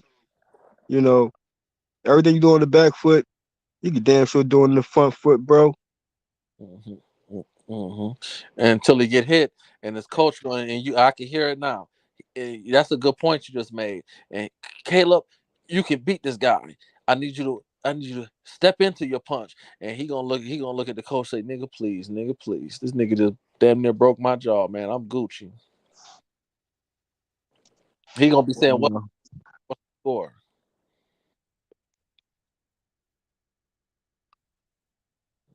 Man, that's okay. I hear you on that. I mean, because after the fight, he act like he wanted to kiss Canelo. I mean, talk about I ain't family. Sportsmanship situation. You know what I mean? I'm hurt. My feelings is hurt. I want to cry. He want that run back, though. Shit. That's what he calling for. He got to earn his way back to Canelo. And I'm saying, how about a boo-boo, bruh? Like, you know what I mean? A boo-boo, or how about a Benavidez? Shit. Hey, why not? Why not? You under the same banner? A boo-boo, for me, and Caleb Plant, I've always been the banger fight. I agree with that. That's sheesh, bro. You want to see a banger fight like no other, bro? That's it right there, bro. But even Boo Boo will get in there and fight. You know, Boo Boo will, Boo Boo will get in there and fight, and he'll get knocked down, and he'll get back up, and he'll fight. I don't know how Caleb's gonna act when his ass is on the ground. Mm-hmm. How you gonna act? I mean, this might. I mean, and it's not unperceivable. It's not impossible that Caleb might lose the rail, and that's the end of the Caleb Plant. That's the end of the Caleb Plant hype. He's saying it ain't over. Yeah, I mean, it's in 2023. It ain't over. In 2023, we might not be talking about Caleb Plant no more. So don't get sidetracked from that Canelo fight. These sweet hands are still, they ain't sweet over here. I mean, Canelo caught his ass, and that nigga started running around the circle. You're gonna let it know fight night, bro, but you got to bang it out with this one, bro. But I agree with you. It is. I mean, I can't, I'm not going to downplay Darrell because I know what he brings, bro. Now, for me, compared to Rosario and Darrell, like how I would do with Eubanks and Andrade. You see my point when I say that? No, I don't. Oh man, Darrell and Rosario. No, Rosario, you hit that nigga in the stomach. That nigga's like, I'm good. Prior to that, I'm talking about the Rosario when he first came on the scene, like how Darrell's just now coming on the scene. Yeah, I think no disrespect because he's a fighter, so I don't want to. There's no way Previously around. to Charlo matchup. I'm gonna be disrespectful. I don't want to be like that, but I'm gonna be disrespectful just to make this point. Rosario got a little bit of bitch in him. I can't say Darrell got bitch in him.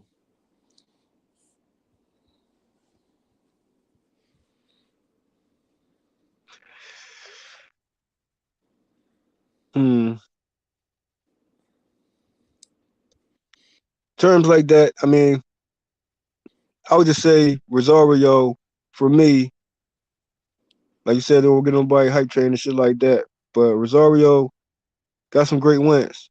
You know what I mean? Damn sure could box and definitely bring the smoke. You know what I mean? That's Rosario. You know what I mean? So whatever occurred with Charlo, and I still respect Rosario fight game, bro. You know what I mean? Cause he's something unique too. You know what I mean? But just so happens he took a certain loss to a top fighter. You know what I mean? But Darrell, I don't want to, for me, when it comes to Darrell, although he's his own man, he's his own fighter, you feel me? And he got his unique skill set to him. Skill set wise, what I'm going back to, like certain Rosario is more of a boxer than Darrell is. I don't know about that. Slight difference, but is it about much? I mean, Rosario to me, talking about bringing the smoke and the challenges he fought. I mean, to me, the Rosario just is a heavy-handed cur. Consistently, he's a heavy-handed cur. All right, what about Darrell? To me, Darrell's not a cur. Yeah. I think Darrell. I mean, he's beatable. I mean, when I say cur, I'm just saying like, the corner, like, man, just do this and this and this, and it's like in his head, man, this nigga just hit me in my, you hit Rosario in the body, he done lost interest. He in his mind, he thinking he getting off the mat. He thinking, man, I got paid. He thinking about what bitch he gonna fuck tonight because this fight's over with. Yeah. Like, That should be that should be more motivation again, bro. I'm gonna get the highest pay. I'm gonna get the best prostitute I can find tonight because this fight's over with. We're gonna leave that right there. Like, we're gonna leave that right there. He Like I said, hollering at motivation, bro. You hear that Kelly Rowland Lil Wayne song, bro? He looking at the ring girl like, damn, she finding a motherfucker. That should be a motivation. Yeah, motivation. Over with. Not the Kelly Rowland and Wayne though. He focused more on the ring girl than he focused on winning the fight. Get curved at the end of that fight. Hey, you should have put an extra mile in, bro. She went harder, bro. Yeah. He like, shit, what you doing after the fight? No, but Darrell is I got them on the same type of like lane. You know what I mean? Not the same type of approach, but they kind of like the same level. Yeah, but Darrell got to prove more. Rosario proved more than Darrell. Did he? Did he not? I don't know. I mean, they both won the belt, but I don't know if competition wise, toughest fights wise. I don't know, man, brother. I guess you can make an argument on you take Charlo out of the equation. I mean, he got a ring with Charlo, so I mean that says a lot. So Darrell just now getting to a point where it's Caleb Plant, bro. I get that. Respect his previous opponents as well too. You know what I mean? That's why this matchup here is a banger matchup. It is a banger of all banger matchups. It's still Boo Boo and Caleb Plant, bro. They got they got to come around somehow, some way, bro. Yeah, I do agree. Fireworks above fireworks. I agree. It's a good fight. I definitely agree. It's definitely that's Caleb Plant and Boo Boo on that. Like, although we know it's a good fight, right? I got high expectation on that one. I agree. That's the same situation. What I'm saying when it comes to Conor Ben and Boots Ennis, bro. Banger fights of all banger fights. That's it right there, and it's getting there, bro. It has to come around to that at some point. Yeah, I got you. I think Boots. I think Boots will beat the brakes off of Ben more so than Eubanks is. Well, we still gotta see what Eubanks bring, bro. We'll see. I mean, I think Boo Boo's the truth. I think him and Virgil will be a better fight than what some people think. But I don't, and I love. Now, don't get me wrong. I will watch a Conor Ben fight just as quick as I would watch Boo Boo, or I will watch Virgil. I just don't think Ben is as good as Virgil and Boo Boo. I think he's a step down from both of them. You gotta look at Ben again, bro. Yeah, I understand that. I just think that Virgil and Boo Boo both. I mean, Virgil and Boots, they're a little bit more rounded than he is. They gonna work their jabs a little bit better, and they both got stoppage power. And I think both of them stop Conor Ben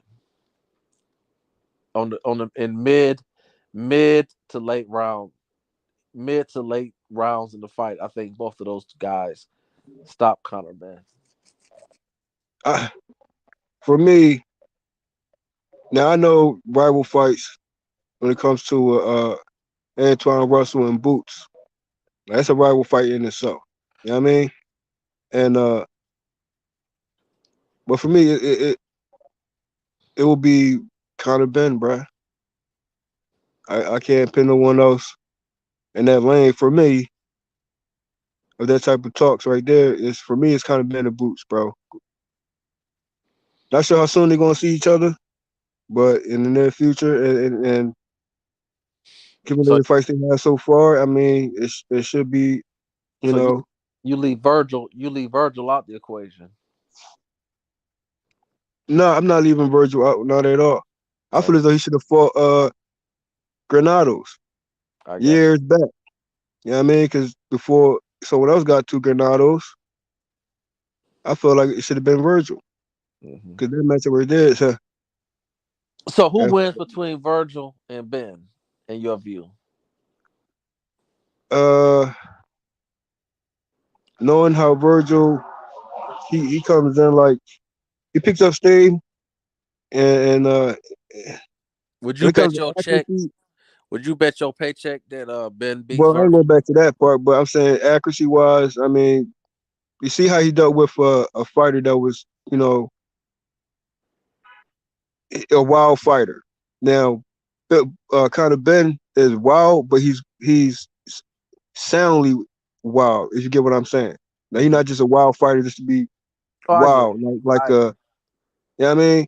I agree. I agree. So you see how Virgil dealt with an opponent like that, and more so when it comes to Conor Ben, that's a different type of wild right there. That's more soundly in that one.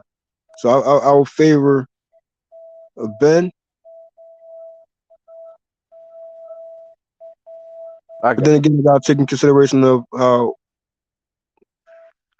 Virgil power and his act. It depends on how accurate will he be when it comes to a kind of bet. And there's a lot of movements to deal with, and also exchanges as well. So that's up in the air right now for me. But I'll lean towards Ben on that one. I mean, I definitely think that Ben can hurt Virgil in the first 3 or 4 rounds, and I think Virgil will have to show some type of championship grit. I just think between his jab and his high guard, You got to show grit for real. he will have to. Yeah, he gonna have to show a little grit. It's just I think midway through the fight, if Conor Ben don't get him out of there, I think Virgil will close the gap, and I think about the 7th or 8th round, he'll stop Conor. Okay. That's all. Because see, one thing you can't, you even like Virgil. He's consistent with that jab, and he is fundamental. He is a fundamental fighter on the low. Conor Ben, I do agree with you with the angles and everything, but that motherfucker don't know what a jab is, and I just don't think you can beat a fighter like Virgil, especially Virgil is a big welterweight. Conor really not. So I just don't see, unless Conor was to stop him, I just don't see Conor Ben walking Virgil down. I don't see nobody walking Virgil down, and that's what Conor Ben relies on, walking you down. And I can see Virgil, you know, working that jab and eventually stopping Conor Ben. But I think I would like to see the fight though. And Boo Boo and I'm sorry, not Boo Boo, Boots. I think Conor Ben's angle, and I think he does have people. A lot of people won't agree with me. I do think Conor Ben has the skill set to hurt Boots, but I think Boots' athleticism. I mean, he might just blow through the nigga. He might blow through his ass. Or meet him head on, Yeah, I just think or get his bag of tricks. Like yeah. I think that you gotta see. Conor can hurt Boots unless Boots is a bitch, which I don't think he is. But but I just think Boots is just he's too big, he's too long, he's too fast, and I think it wouldn't surprise me if he just blew through Conor. It wouldn't surprise me. That would surprise me because I know what both these fighters bring, and it's good to talk about it now because as it should have been discussed before. Yeah, I mean, but we know the go-to fights is most talked about. But I'm still saying, Boots and Conor Ben is, you got to touch on it, discuss it at some point. And Boots Ennis, I feel as though he needed to tighten up a little bit more, like how I would say Conor Ben should tighten up a little bit more, which I would say but at the same time, no, that matchup right there is going to be. It's gonna be what's gonna be, bro. Like, man, how can I say it, bro? A reckless fight, but in the sense, but still, it's gonna be like a reckless fight, bro. No, I would like to see Ben. I would like to see what Ben do against the Flair. I think Connor could beat him, but that's what to me that would be a good measuring stick to see what Connor Boots were to do against the Flair. Blair the Flair. That's what I would like to see. Flair, he unique fighter, bro. Not too many people would talk, more so the skill set. I would talk about it, but I feel as though he needs to, get with a trainer, really acquire some how you say it, timing and certain ring IQ he need to work on. But he's like one of those fighters that's different, like a Montiel in a sense. I mean, like awkward. But once you get that down packed, bro, like I think he just need to tighten up and know when to keep your composure and shit like that, and then go all out. You know what I mean? That's his type of style. You know what I mean? He got certain movements to really get away from punches, but he like how you say it? He's more so like he ahead of himself, like what I would refer to a Khan. Like Khan, American, bro. Although we know what he brings, it seems like he always in front of himself. You know what I mean? You get what I'm saying? I don't know what you mean on that. All right, for example, like American, right? We know he got the speed. We know he got the be first mentality, right? Mm-hmm. But at some point, he needs to, ease up in a sense. You know what I mean? To have more composure in his fights. Well, throughout his career. But he didn't display none of that at all in his entire career. That's what I'm saying. Like certain getting ahead of yourself could be detrimental to your skill set. But you should know your skill set well enough to know this. You know what I mean? Trainers should know this. You know what I mean? But you win in fights with that, then why work on what you need to work on? You know what I mean? That's what I feel as though Clear Cobbs need to actually do to really own his style. Yeah, I'm sorry, brother. I can't compare the Khan. I can't do that. No, we're not. I'm comparing to get it. I'm not comparing the skill set. I'm comparing ahead of yourself. Yeah, I can't compare it to it. Oh, you don't see it? No, I don't see it, brother. I can't. Do you know what I mean when I say ahead of yourself? No, I need you to break that down for me.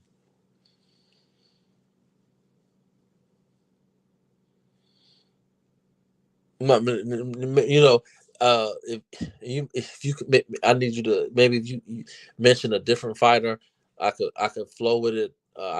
When you say Amir Khan, I just can't. When I think of Amir Khan, I can't think of Blair. I can't think of them. I can't put them two. I just can't.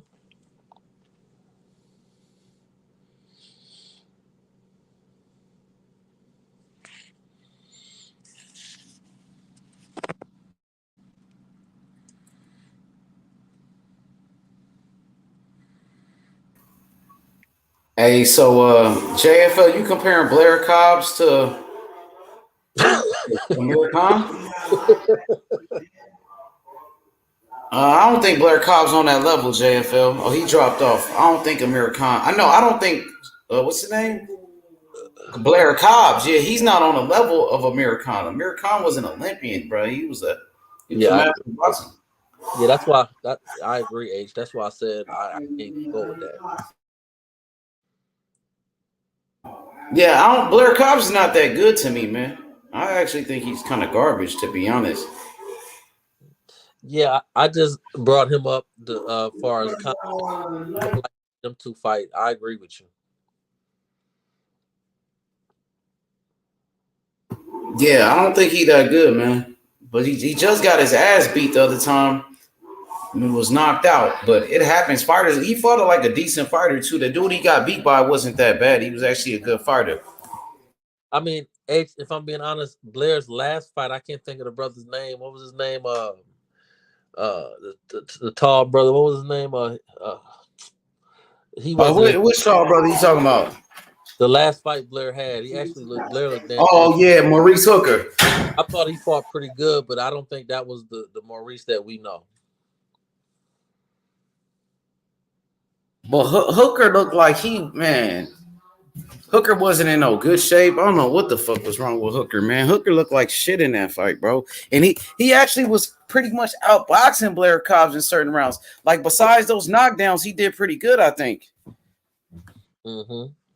I just thought basically after Blair's fight prior, like you said, I thought he showed a good resolve. I thought he came back good after his loss. But I do agree with you, H. Like that's why I couldn't, when he said of Khan and he was trying to compare him and Khan, I couldn't drink that Kool-Aid. It maybe the chins. Yeah, I think that's about it. The chin, because Blair Cobbs don't look like he got a chin. And we all know that was Amir Khan's weakness, that he couldn't take a punch. But besides that, Amir Khan was a good ass fighter, man. You damn right. Amir Khan wasn't no joke, man. Amir Khan could box. He was a silver medalist, bro. That motherfucker had skills. He was fast as shit. He had speed. The only thing he missing was a chin. That was his only fucking problem. That's what I think. Yeah, I agree. Yeah, when he said once he tried to compare him to Cobb and Khan, I just couldn't see. I couldn't drink that Kool-Aid. I don't even want you. I couldn't even allow you to pour. That's like you trying to pour me a glass of green Kool-Aid. I please don't even pour that in my cup, please. Why you say that? What's wrong with the green Kool-Aid? Well, you know, all that shit was all right, brother. I'm just saying, like, when green Kool-Aid came out, it's like, okay, that's some new shit. Hell yeah. Hey, what's your thoughts on Savannah Marshall versus Clarissa Shields, man? What you think about that fight coming up? I think she's gonna do her a lot like she did Hammer. I think that it's dangerous because Savannah, she is good at sitting on her punches. She got fast hands and she can turn that fight around. But I just think Clarissa is the female GOAT. I think Clarissa gonna just wash her. For over Layla Ali? You think the GOAT over Layla? I do. And I don't want to take nothing away. Well, only 10 fights though? She got like 11, 10 fights. You think already? I love Ali. I hate the fact that those two sisters even got into that back and forth shit because I grew up as a kid watching her and I love her, but I don't think she fought the level of competition that I think it's just a different era. Because she did fight Christy Martin though. Remember, Christy Martin was pretty good back in the day. They was hyping her up. The white lady, she was a good fighter back then. And I know Layla Ali beat the brakes off of her. She beat some good fighters. I know she beat Joe Frazier's daughter. She never got a chance to fight against the other sister. What's her name? Right. Ann Wolf. And that was a big thing that a lot of people felt, but it's just a different era. I think Ali paved the way. I hate that those sisters got into it like that.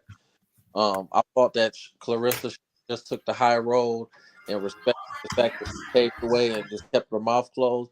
But I just think Clarissa's just evolved version of her.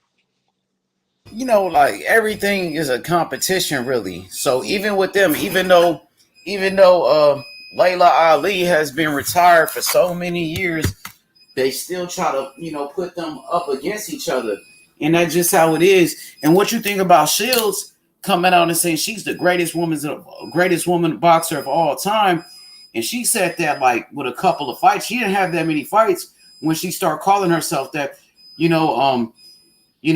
Is that, do you feel like it's kind of like disrespect for those that came before her or not? I think that's a fair point.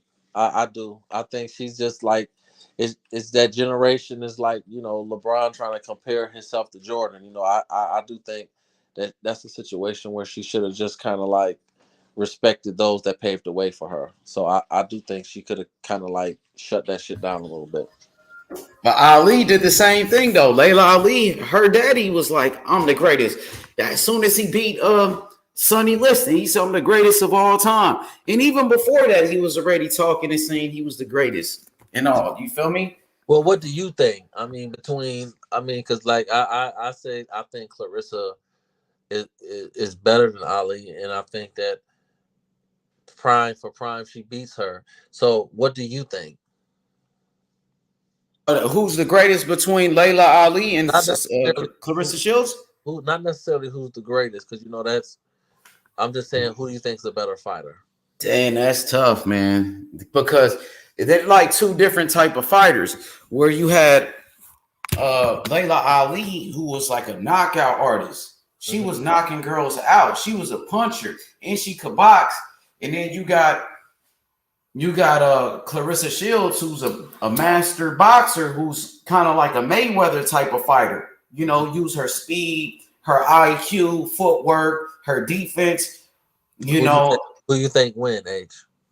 If they fought each other, because I don't even think that was in the same weight class. Layla Ali is bigger. If they fought in their primes, like prime for prime, I gotta go with Layla Ali because she was bigger. She was much bigger than her. I get it. But as far as skills and like IQ, Clarissa might be better than her as far as her skills. In her defense, her footwork, her footwork, bro. It's on a different level. That's all I'm trying to say. And I'm not, because I was too young to really know what I was watching with Ali.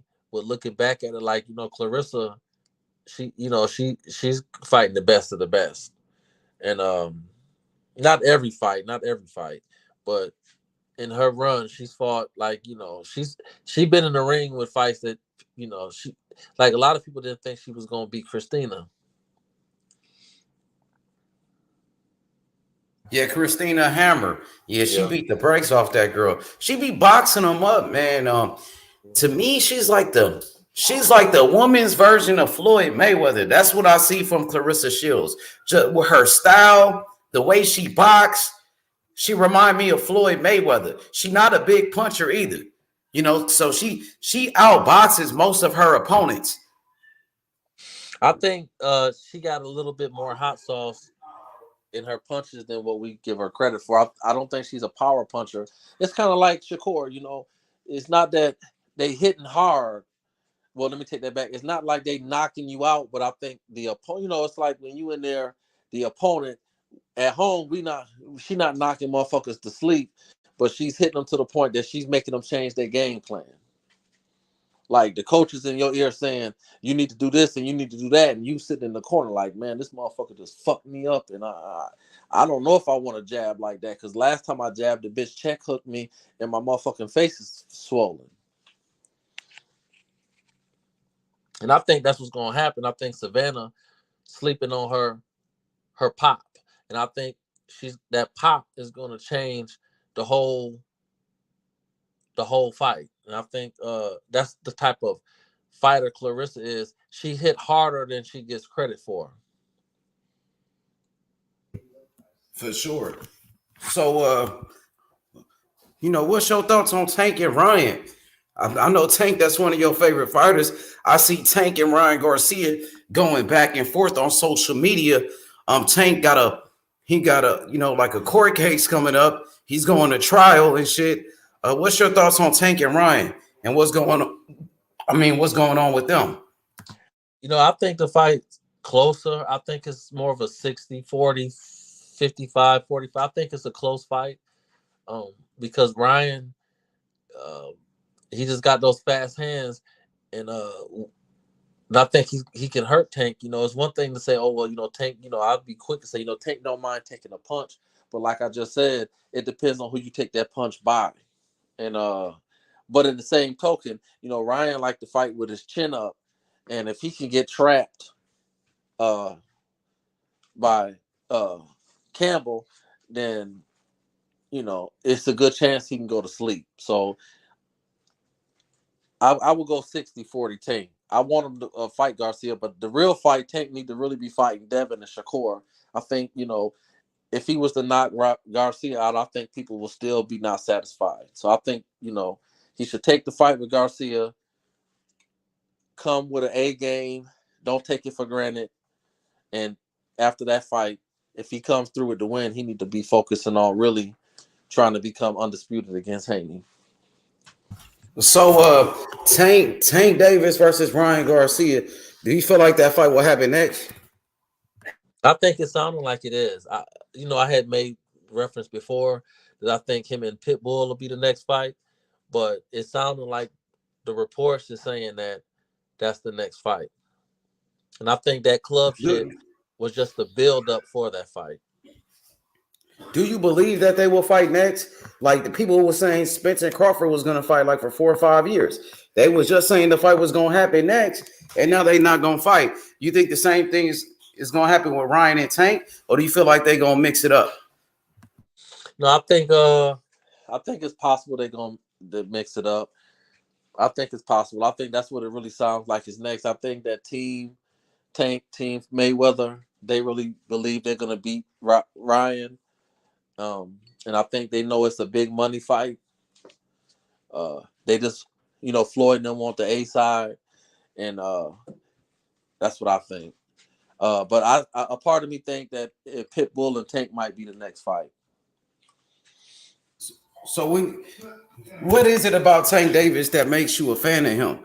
Like, what do you like about Tank Davis as a fighter or even as a person? Why do you support Tank Davis? Well, the brother, he come from the bottom, and I'm just entertained by not just him. Like when he fought Pedraza, I know that was years ago, but he was so young, and it just like when he was fighting Mario, it's not just Tank, it's the team, it's the bond he got with his corner. It's like it's chest. It's like it's like watching a lion hunt. It's like H Money. You're going against a motherfucker that's gonna knock you out, right? That's his thing. And give Pitbull credit because he was able not to get knocked out. But the motherfucker knocking you out is kind of like Wilder, and I don't think Wilder's as skilled as Haney. Skilled as Javante. But it's like this motherfucker going for the knockout, and it ain't even about can you beat him. It's about can you not get knocked out, and I just love his speed. I love his intelligence. I love how he's able to make adjustments, and he gets the job done over and over and over again. And he don't mind taking a punch. Absolutely. Yeah, he a beast. Take ass. Say it one more time. You got to sometimes, you got to give ass to take ass. Mm-hmm. And you got to give one to take one. Yeah, he's a fighter.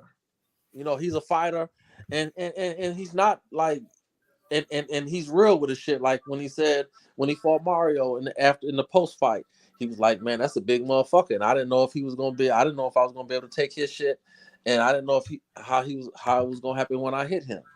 It take a real motherfucker to say that. Absolutely. So how you think Tank Davis came up in the sport of boxing under Floyd Mayweather? Did you like the job that Floyd Mayweather has done with Tank Davis? Is that part of the reason why you became a fan of Tank, because he was with the money team or anything like that? Because Floyd Mayweather was promoting him? Does that have something to do with it? No, it's just I love watching him fight. I watched him. It's just his speed and his combination of his power. Now, is some of the fights that they set him up with, could that play a part of it? Could that have been a part of it? Maybe so. But just watching him, it's just from an entertainment standpoint. It's like this. Tom Brady, he's the GOAT of all time. Well, he's arguably the GOAT. But I like watching Michael Vick play better than I like watching Tom Brady play when I was young, So I just really enjoy watching Tank. I love his style. Is there any fighters of the past that Tank reminds you of, Like, is it a Mike Tyson? I know some people, they say Tank is the next Mike Tyson. Some people compare him to Manny Pacquiao because of the speed and the power and the fact that he's a southpaw, and he got skills. Is it another fighter that he reminds you of Zab Judah? Another southpaw with speed and power, or do you think Tank is just his own type of fighter? He's his own type of fighter. You know what I mean? Like, you're right, based on the attributes of what you just said, speed and power, and what I stated. Yeah, there's fighters that you can probably compare him to, but I don't recall Manny just, hitting you with one good shot and that's it. What about when he knocked out Ricky Hatton though? Ooh, he hit him one punch, I think, in the second round, put him to sleep. Pat. Yeah, I mean, here and there, but Tank do that every night, every time he in the ring. It's like, just H, like here's an example.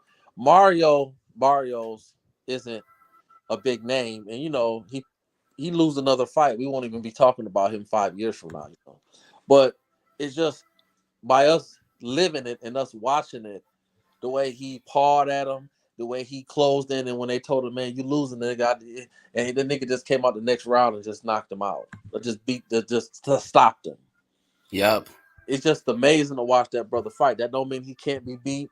That don't mean, but he ain't been in there with just bums. Most of the people he's fought, yeah. But just like the last run, Pitbull, Mario, Cruz, like, you know what I mean? Like, that's a nice little run. And what about Rolly? He knocked him out. Yeah, but Rolly was a name. He had a big name, and Rolly shit was a mandatory. He was undefeated, and Rolly did have power. They can say whatever they want to say about Rolly's skills. That motherfucker was awkward, and he had a lot of power. He was a dangerous fighter. I mean, that's fair. I just didn't throw him in the loop because I don't think he's of the caliber of those fighters. But I think that's fair to bring that up. And once again, he made his adjustments. He didn't go in there like, oh, this motherfucker can't fight, I'm gonna knock him out. He fought. He respected him. You know what I mean? Like, I think we was talking the other day about the mental fortitude. You going in there against somebody you're much better than, and you can knock them out. But instead of going in there and trying to show how bad of a man you are, he went in there. He respected his power. He didn't let the hype get to him. And what did he do? Stopped him with one punch. Mm-hmm. So the way Tank Davis been moving up in weight and knocking out undefeated champions, that's kind of crazy, man. How Tank is like, he's undersized. Yeah. He's only about 5'5", 5'4", fighting guys almost 6 foot. That's right. And knocking these guys out, man. So that's crazy to me. Mm-hmm. And then when the fight's over with, then going into his locker room and putting on his $100,000 in jewelry. Exactly. Exactly. So I know Manny Pacquiao, he won up 8 different weight classes, 8 divisions. Southpaw, the same height as Tank, the same reach as Tank Davis. Do you see any like a little bit of Manny Pacquiao and Tank Davis? Does he remind you of Manny Pacquiao? No, because Manny was a high volume fighter. Tank, he low key conservative. I just don't. I don't see I see how I wouldn't argue with anybody if they wanted to compare them, but I don't see the comparison. What about the speed of a Manny Pacquiao or even a punching power? Pacquiao won up 8 weight classes. You think Tank power is different? Yeah, I think it's different because I don't know. We can't prove it. I don't want to disrespect Pacquiao, but it was a little bit of controversy about his juice. Yeah. Okay, that's what Floyd Mayweather was saying. But do you feel like Pacquiao really was on something? He never took any. I mean, shit, he never got busted. He never tested positive for anything. I know he never knocked nobody out after that. After that scope got put on him. When I thought when I really thought that could have been truth to that is when I watched that Cotto fight, like Pacquiao's arms in that fight when he fought Cotto. Like I was looking at his biceps, and I said, "God damn!" Like that's I when you juicing, it's not just it's about the motherfuckers use juice for conditioning. It helped you to just putting up high volumes. That's just my personal opinion. And when Floyd made a big deal and Pacquiao didn't want to go through with the fight, or he stretched the fight out, or arguably didn't want to take the fight right away, Floyd was willing to give him everything. He just wanted him to take the drug test, and Pacquiao still didn't take the fight and started talking about, oh, the blood gonna make me weak. And to me, that was a red flag. What you think about Manny Pacquiao never testing positive for a banned substance? Never failed a drug test. I mean, I respect it. I mean, I think that if anybody came on here while me and you talking right now and wanted to fuss with me about it, I wouldn't argue with them too much. It's like Holyfield, your guy. He never failed, but there were speculations, so like because he never got popped, brother, I won't argue it. But if you ask me my personal opinion, I think the nigga was juicing. But it don't matter because it's like he still is an all-time great. That don't mean he still couldn't win. It's just when Floyd said that nigga be juicing, and then Pacquiao got knocked out with his face down, ass up the next fight, and he never knocked nobody out since. I think he had some stoppages though. I think he stopped. Who he stopped? He stopped Lucas Matisse. I believe he stopped Lucas Matisse, and I think he stopped. What's his name? Margarito. Did he stop Margarito in that fight? Yeah, I don't know if that was that after the Floyd pulled his card. Yeah, Floyd was saying that for a while though. When Floyd was, I mean, I think so. Because I was under the impression that Floyd had really, because I know the fight got really close when he fought Mark. Man, what's his name? What's the motherfucker that put his face down and his ass up? Marquez. Yeah, Marquez. And I think that's when the fight was building, and Marquez ended up knocking him out. And then him and the Floyd fight got put on the back burner for a minute. But I don't know, H. Like I say, I don't want to take that away from him because I'm a Barry Bonds fan, and even though he was speculated for using cheap performance enhancement drugs, he still was already an all-time great. So Pac-Man is still an all-time great. Okay. I just never, I can't compare him to Tank, and I never known Tank to be in any speculation. I got you. You on that shit? Yeah. Hey, I feel you though. I respect That's all it. natural. That's just raw natural what he's doing. Now, with all due respect to Manny, Manny fought the best of the best, and that's what make Manny special. Is that motherfucker resume was just awesome. And then, like, what you think about Manny Pacquiao? Being a champion in 8 different weight classes. Do you think that's normal or that's another red flag? I mean, I think it's a red flag, but again, even when he wasn't knocking people out, he was still winning. Like when he fought Thurman, even though it was some speculation of Thurman put it out there, for him to beat Thurman, and Thurman was at the top of the mountain. He just showed greatness. I don't want to, for anybody that's listening to us talk, I don't want to degrade Pac-Man, but if you ask me my opinion, I think the nigga was juiced up. I got you. To get where he was. Now, that does, because enhance mean to enhance your skills, but it still takes speed and IQ. Your IQ have nothing to do with drugs. Okay. All right. And what about Mike Tyson? Does Tank Davis remind you of Mike Tyson? Have you ever heard people compare Tank to Mike? Oh yeah, a little bit. I can see it. I think he's more skilled than Mike, but I do see a lot of similarities. Yeah, I do. They kind of got that same kind of like the same cloth. They kind of cut from the same cloth to me. I definitely see it because Mike Tyson, a lot of people don't realize, especially when he was really Mike Tyson, his speed, it wasn't just his power, but it was his speed and his punch placement that made him so dangerous. Mm-hmm. Is it anything else about Mike Tyson that reminds you of Tank? Like, what about the background? You talked about Tank Davis coming from nothing, coming from the streets in the projects.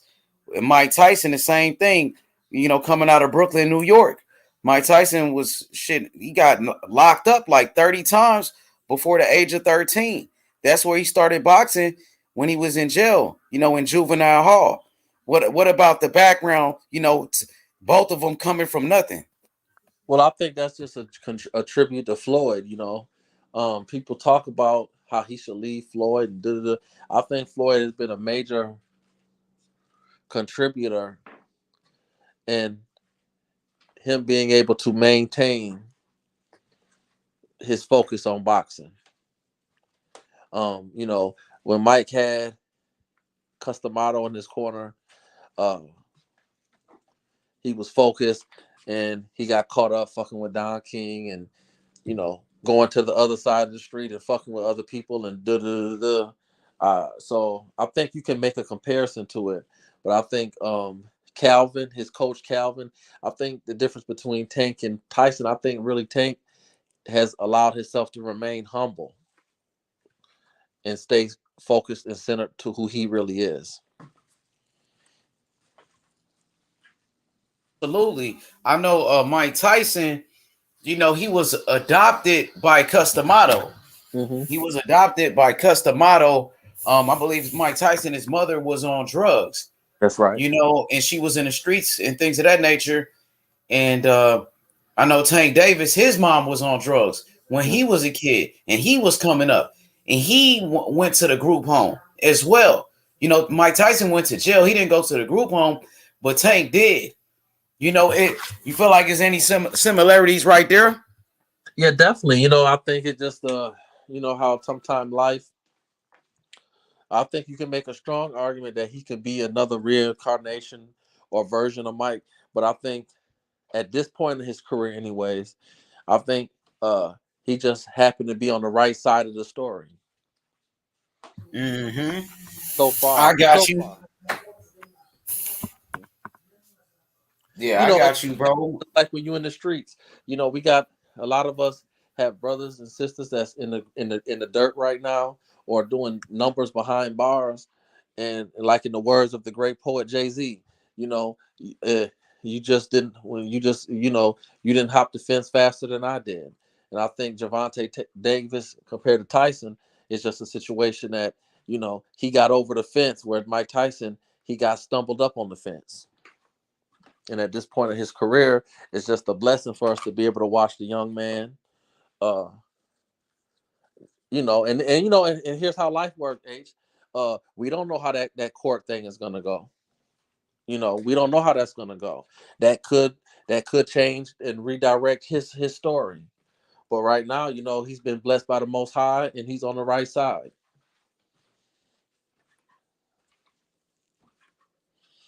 And I love the brother, and I hate sometimes some of us get caught up in who we like more, and we start disrespecting these young brothers. But just like I got the utmost respect for Haney and his father Bill, they remind me of the ball, his father and the brother. I love what Bill and Haney is doing, but in the same breath,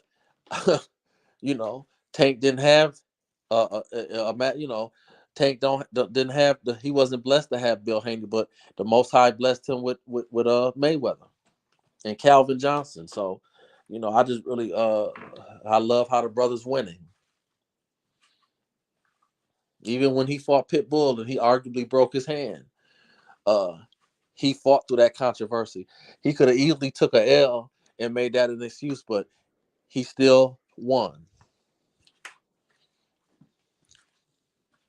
Yeah, no doubt about it, man. Yeah, Tank, he going through some legal situations right now. Mike Tyson, shit, he went through a lot of shit. Like I said, when Mike Tyson was a kid, he got arrested about 30 times before the age of 13 years old. And Mike Tyson, when he was heavyweight champion after he lost to Buster Douglas. Mike Tyson went to jail in his prime. He went to jail for 3 years, over alleged rape. And I believe he was innocent. I don't think Mike Tyson did that. Yeah, the girl took the tampon off and put it in the garbage can. I mean, I'll never forget in 2003.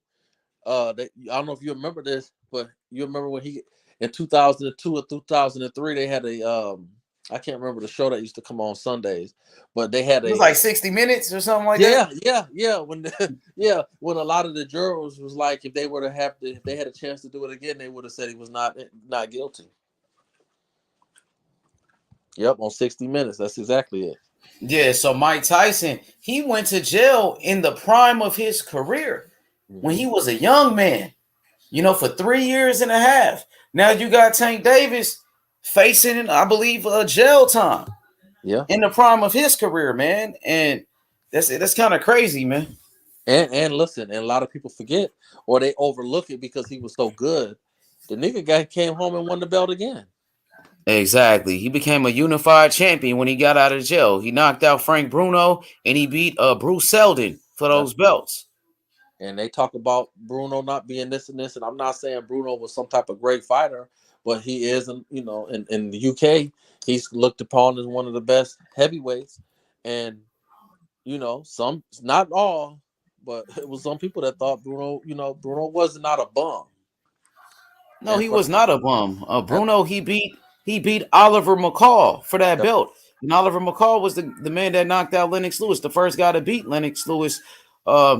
Man, Frank Bruno was a good fighter, man. He had good fights with Lennox Lewis. He hurt Lennox Lewis in that fight. It wasn't like Lennox Lewis just, washed his ass. You know what I'm saying? That shit was a competitive fight. Lennox Lewis came back and knocked him out. But Bruno was a heavyweight world champion. He was a contender for plenty of years. I believe Tyson beat him 2 times too. That's right. Did he end up in the Hall of Fame? Ain't Bruno in the Hall of Fame? I believe so. I'm not sure exactly, but he was a good fighter, man. He wasn't just no bum, like you said.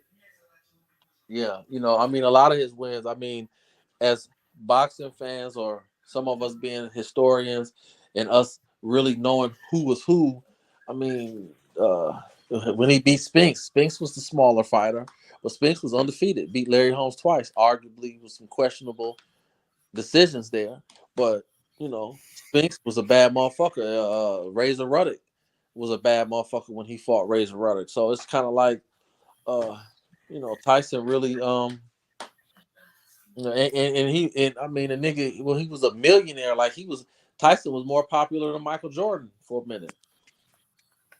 Yeah, he was the man. That was before I was so young. I wasn't even born at that time. Mm-hmm. I remember when he got out of jail, though. Everybody was on him. I'm like, dang, who is this guy? He was a superstar, bro, when he got out of jail. And he was built up, but he's a little motherfucker. He's built up, but what is he, 5'10"? And 5'9", 5'10", going in there fighting motherfuckers 6 foot, 250 pounds, 240 pounds, 230 pounds. That's crazy, man. How small he was for a heavyweight. Like you said, fighting guys 6'6" and knocking them out and beating them. Top guys. He was an undisputed heavyweight champion at only 21 years old, Mike Tyson. He the youngest heavyweight champion of all time at 20 years old. Ain't nobody broke that record. I don't ever see that record being broken. And never not even under the speculation of using drugs. That never come up. Mike Tyson was juicing. You don't even hear that shit. Nigga didn't even lift weights.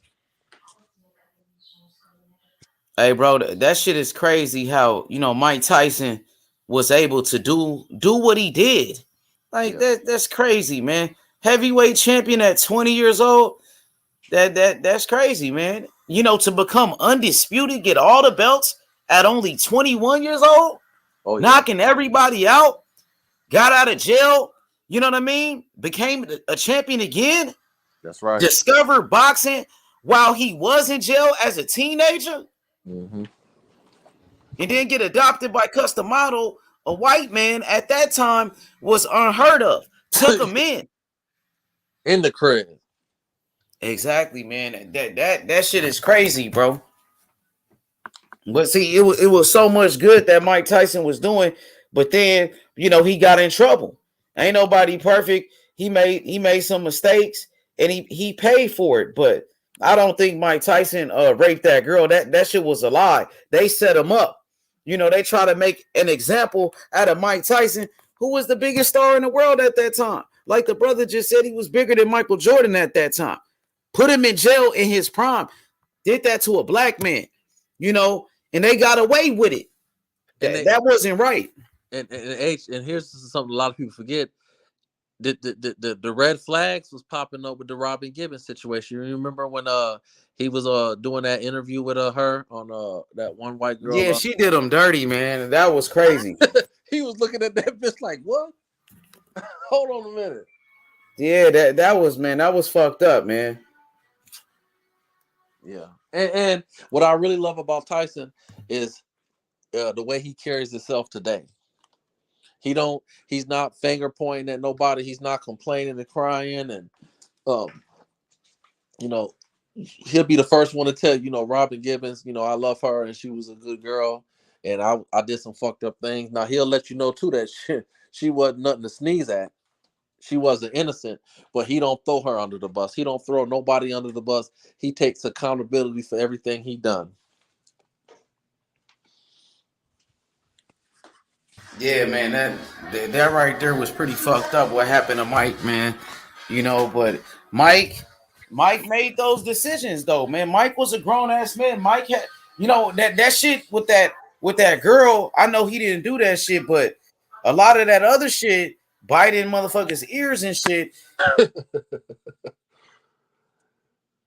You said that motherfucker kept headbutting me, man.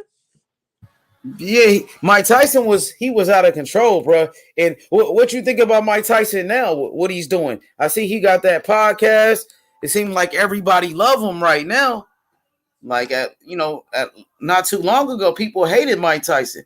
Now they love him. What you think about the switch? Well, that's what Floyd said, and this is why I've become such a fan of Floyd. I think this was after the Mario's fight. It was after the Pitbull fight when Floyd was like, they hated Muhammad Ali. They didn't love Muhammad Ali till he couldn't talk no more. And he said, these motherfuckers don't care about you. They don't care about us.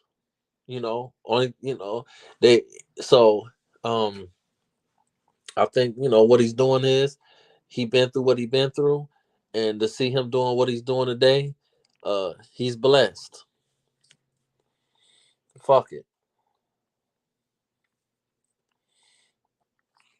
Yeah, because he was the villain for a very long time, man. That nigga, he looked like he doing good right now, like he's at peace and shit, and it's good to see that. I be seeing him, he be smoking a whole lot of weed and shit now. I guess they love him for that. Well, they love him. Them crackers, they love him. They love you, but when you get too big and you outspoken, they want to see you fall. And that's just how that goes. So. Hell yeah, for sure, bro. Hey, bro, I appreciate you, man. Showing love, tapping in with me. Man, I appreciate the support all the time. You know that. Oh, well, it's all good, man. And I appreciate you giving us, just not me, but all of us, you give all of us a platform to talk our shit. And, I really appreciate that. That's a good thing you're doing, brother.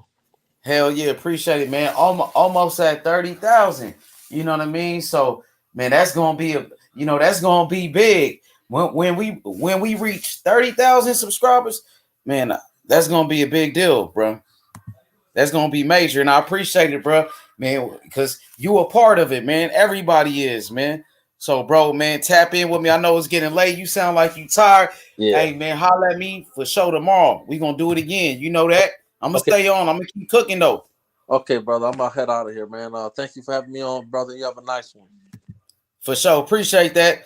That's my boy Sports Heaven. Good looking out. Okay, bro. Good looking out, bro. Yeah, 30,000 on the way, man. 30,000 for my boy Curry. 30,000 for my nigga Curry the GOAT, man. Rodney Evans, what's happening? It's fight week. What up? Hot Rod. Hot Rod, we in the motherfucking building, nigga. Connor Ben. My nigga CB. Connor Ben. Yeah, Chris Eubanks is in trouble. I'm going with Connor Ben. Connor Ben, I think he's a better fighter, and I think Connor Ben got better skills. I'm fucking with Connor Ben. You know what I mean? But Chris Eubanks, former world champion. Chris Eubanks, former IBO world champion. My boy Lex. What up, Lex? My boy Khan. What it is? Okay, my boy Rodney Evans, he rocking with CB. Connor Ben. He said, Ben. Okay, Connor Ben, he got to show out. This Saturday is fight week. All the talking is over, my nigga. It's fight week. I can't wait for the press conference, nigga. I can't wait for the face-off, nigga. Let's get it popping. What's happening? It's fight week. Connor Ben. Man, Connor Ben got a chance to become one of the biggest stars in boxing. Connor Ben, he's already a superstar in the UK. Connor Ben, he's been a star before his career even started because he's the son of a legend, Nigel Ben. Connor Ben, he was born for this. No different than a Floyd Mayweather. You know, I'm not saying Connor Ben is as good as Floyd Mayweather, but Connor Ben, he was born. He was born into the sport of boxing. His father was an ex-fighter, just like Floyd Mayweather. Floyd Mayweather, he's the son of a fighter. Connor Ben, he's the son of a fighter. Put some respect on his name. That's all I gotta say. Just put some respect on his name. Connor Ben taking a challenge, my nigga. This is taking a fucking challenge, bruh. Moving up in weight. 2 weight classes, dog. Against a former world champion, Chris Eubanks Jr. Another son of a legend. Another son of a legend. He was born to do this shit as well. Chris Eubanks Jr., former IBO world champion in the middleweight division. Guess what? Chris Eubanks, he been in the ring with some of the best, like Billy Joe Saunders. You know what I mean? And he's never been knocked out. Now, you mean to tell me Connor Ben, who fights at 147, moving all the way up to 160 to fight a former champion? A rivalry that's been going on for years, for decades, for over a motherfucking decade, bruh. You don't want to miss this fight this Saturday. This fight is big. It's major. It's major, bruh. Just like Young Dolph said, major. You hear me? And I just can't wait, man. You know, Connor Ben, like I said, is already a star. Chris Eubanks is already a star. What happens when you get 2 stars and put them together? You get fireworks, man. I'm expecting fireworks this Saturday. You don't know what to expect. Expect the unexpected. You feel me? Connor Ben, he don't back down from no man. Nigga, that shit run in his blood, nigga. He's the son of a warrior, nigga. He's the son of a motherfucking warrior. You feel me? And they finna get it on like cats and dogs. What more can I say? They about to get it on like cats and dogs, man. It's gonna be a dog fight. I just can't wait, man. Connor Ben, he ready to prove everybody wrong. Everybody that doubted him, said he wouldn't be shit. You gonna see this Saturday, my nigga CB, Connor Ben. Shout out to my nigga Cassidy. He always told me about Connor Ben. My boy Butch. You feel me? Hey, man, Connor Ben ready to shine. He ready to shine, man. This is a great opportunity for a young fighter like Connor Ben to make a name for himself.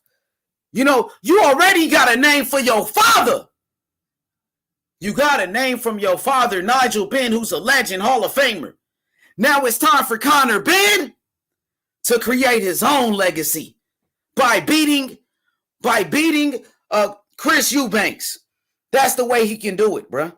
I can't wait. It's finna go down, nigga. It's finna go down. What more can I say? What more can I say, dog? It's finna go down. Let's get it. Listen to me, we gon' eat, nigga. Listen up, listen up, listen up. Pull up and hop out that Fendi truck. Flex on these bitches with no muscle. You know it blood on my Fendi buckle. Drips on my nigga, codeine in my liver. I'm smoking that fruit in my pedal like Skittles. Bonding you niggas won't pick up my drip. Bust down the bell like school dismissal. Just caught a bum, no missile. Nigga try to do me, I'm healer. You know I ain't lying, no symbol. Money with bitches that simple. Bowls in the kitchen, no dishes. All about bread like Jiffy. Clumsy with the weed, I'm tripping. Charlie got it for the low, let's get it. Get in the guapo. Nigga, we pass it like Rondo. OJ in that Bronco. We smoking gelato. Nigga, we smoking that game. The bitch with the ass. She ride like 6 flames. We counting the cash. Nigga, I fuck him, you love him. My nigga, I'm a hustler. Get cake like a muffin. Hot in the oven. Ace money got brains. Nigga, we popping them tags. Nigga, pull up in that chain. She in love with the swag. Thank God for the blessing. Blue sheets, salad dressing. Jugging finessing. Fucked her in second. Don't shit stop a nigga like me, nigga. You never be fly as me, nigga. I used to butt down a P, nigga. Just to run up me some cheese, nigga. Listen to me when I speak, nigga. I say you hope I'm a priest, nigga. Yeah, I'm a priest to the streets, nigga. Listen to me, we gon' eat, nigga. Listen up, listen up, listen up. Pull up and hop out that Fendi truck. Flex on these bitches with no muscle. You know it blood on my Fendi buckle. Let's get it, let's get it, let's get it. Hey, I look like I'm worth about $1 million. I'm loaded, my sweat through the ceiling. I got this shit off a drug dealer. Rats all on me like I came out the bank. We turned up, he just broke out of paint. Told my engineer don't turn it down. Toss it to blue, told him break it down. Back to back rolling up out of pound. Got some little gangs to come out the mouth. Shoot around me when I'm out of town. Soon as I hit him, it got around. Fuck all these niggas who doubted us. Bitch, I went 4 years without a fuck. I do not give a fuck, no nigga killing us. I know you broke, you ain't feeling us. My life expensive, I live it up. These niggas wishing I give it up. Still the same shit, I can't switch it up. These niggas bitches, they switching up. Gucci the lure, I switch it up. Racks, packs, switch it up. Run it up, run it up. Your life ain't worth shit but $100. 4-0 don't pull up without it. No limit, we bout it. Strong, got it, clouded. Nigga, come through in the out it. Don't shit stop a nigga like me, nigga. You never be fly as me, nigga. I used to butt down a P, nigga. Just to run up me some cheese, nigga. Listen to me when I speak, nigga. I say you hope I'm a priest, nigga. Yeah, I'm a priest to the streets, nigga. Listen to me, we gon' eat, nigga. Listen up, listen up, listen up. Pull up and hop out that Fendi truck. Flex on these bitches with no muscle. You know it blood on my Fendi buckle. Let's get it, let's get it, let's get it. I look like I'm worth about $1 million. I'm loaded, my sweat through the ceiling. I got this shit off a drug dealer.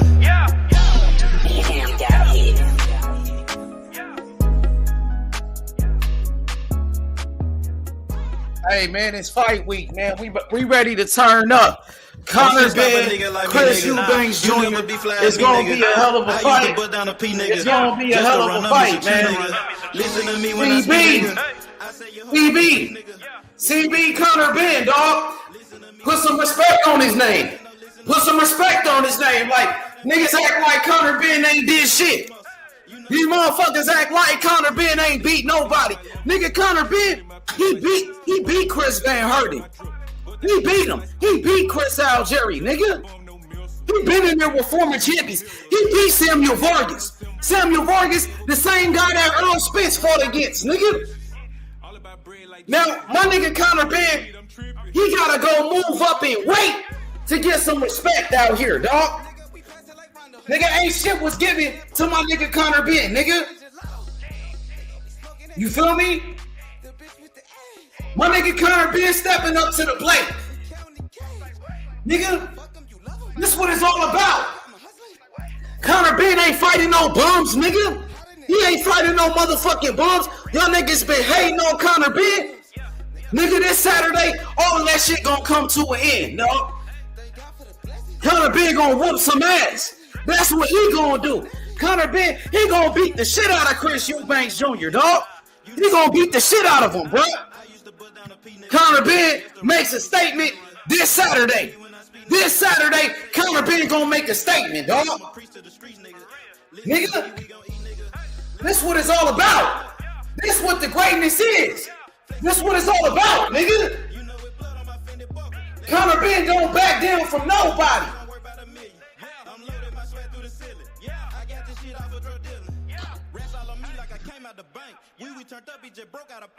Hey, my nigga Conor Ben, he ready to step up to the plate and take care of business. Niggas gonna see this Saturday with Conor Ben when he beat Chris Eubanks. Conor Ben gonna become a motherfucking star, nigga. One of the biggest names in boxing. One of the biggest stars in the whole motherfucking sport. Conor Ben, nigga. Switch it up, run it up, run it up.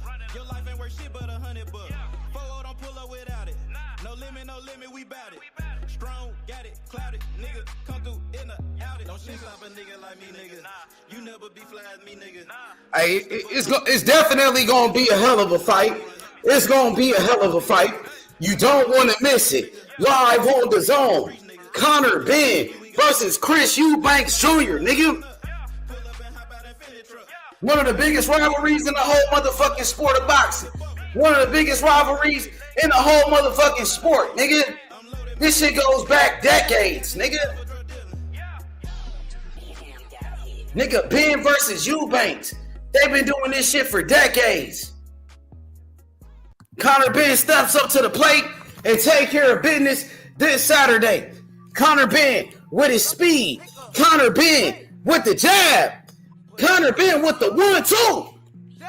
Conor Ben gets the victory this Saturday. Put your money on Conor. Put your money on Conor Ben. Yeah, and then next Saturday, you know what it is, nigga. Devin Haney versus Cambosis. Nigga, next Saturday, you don't want to miss it, nigga. It's the return of the undisputed champion, Devin Haney, bitch.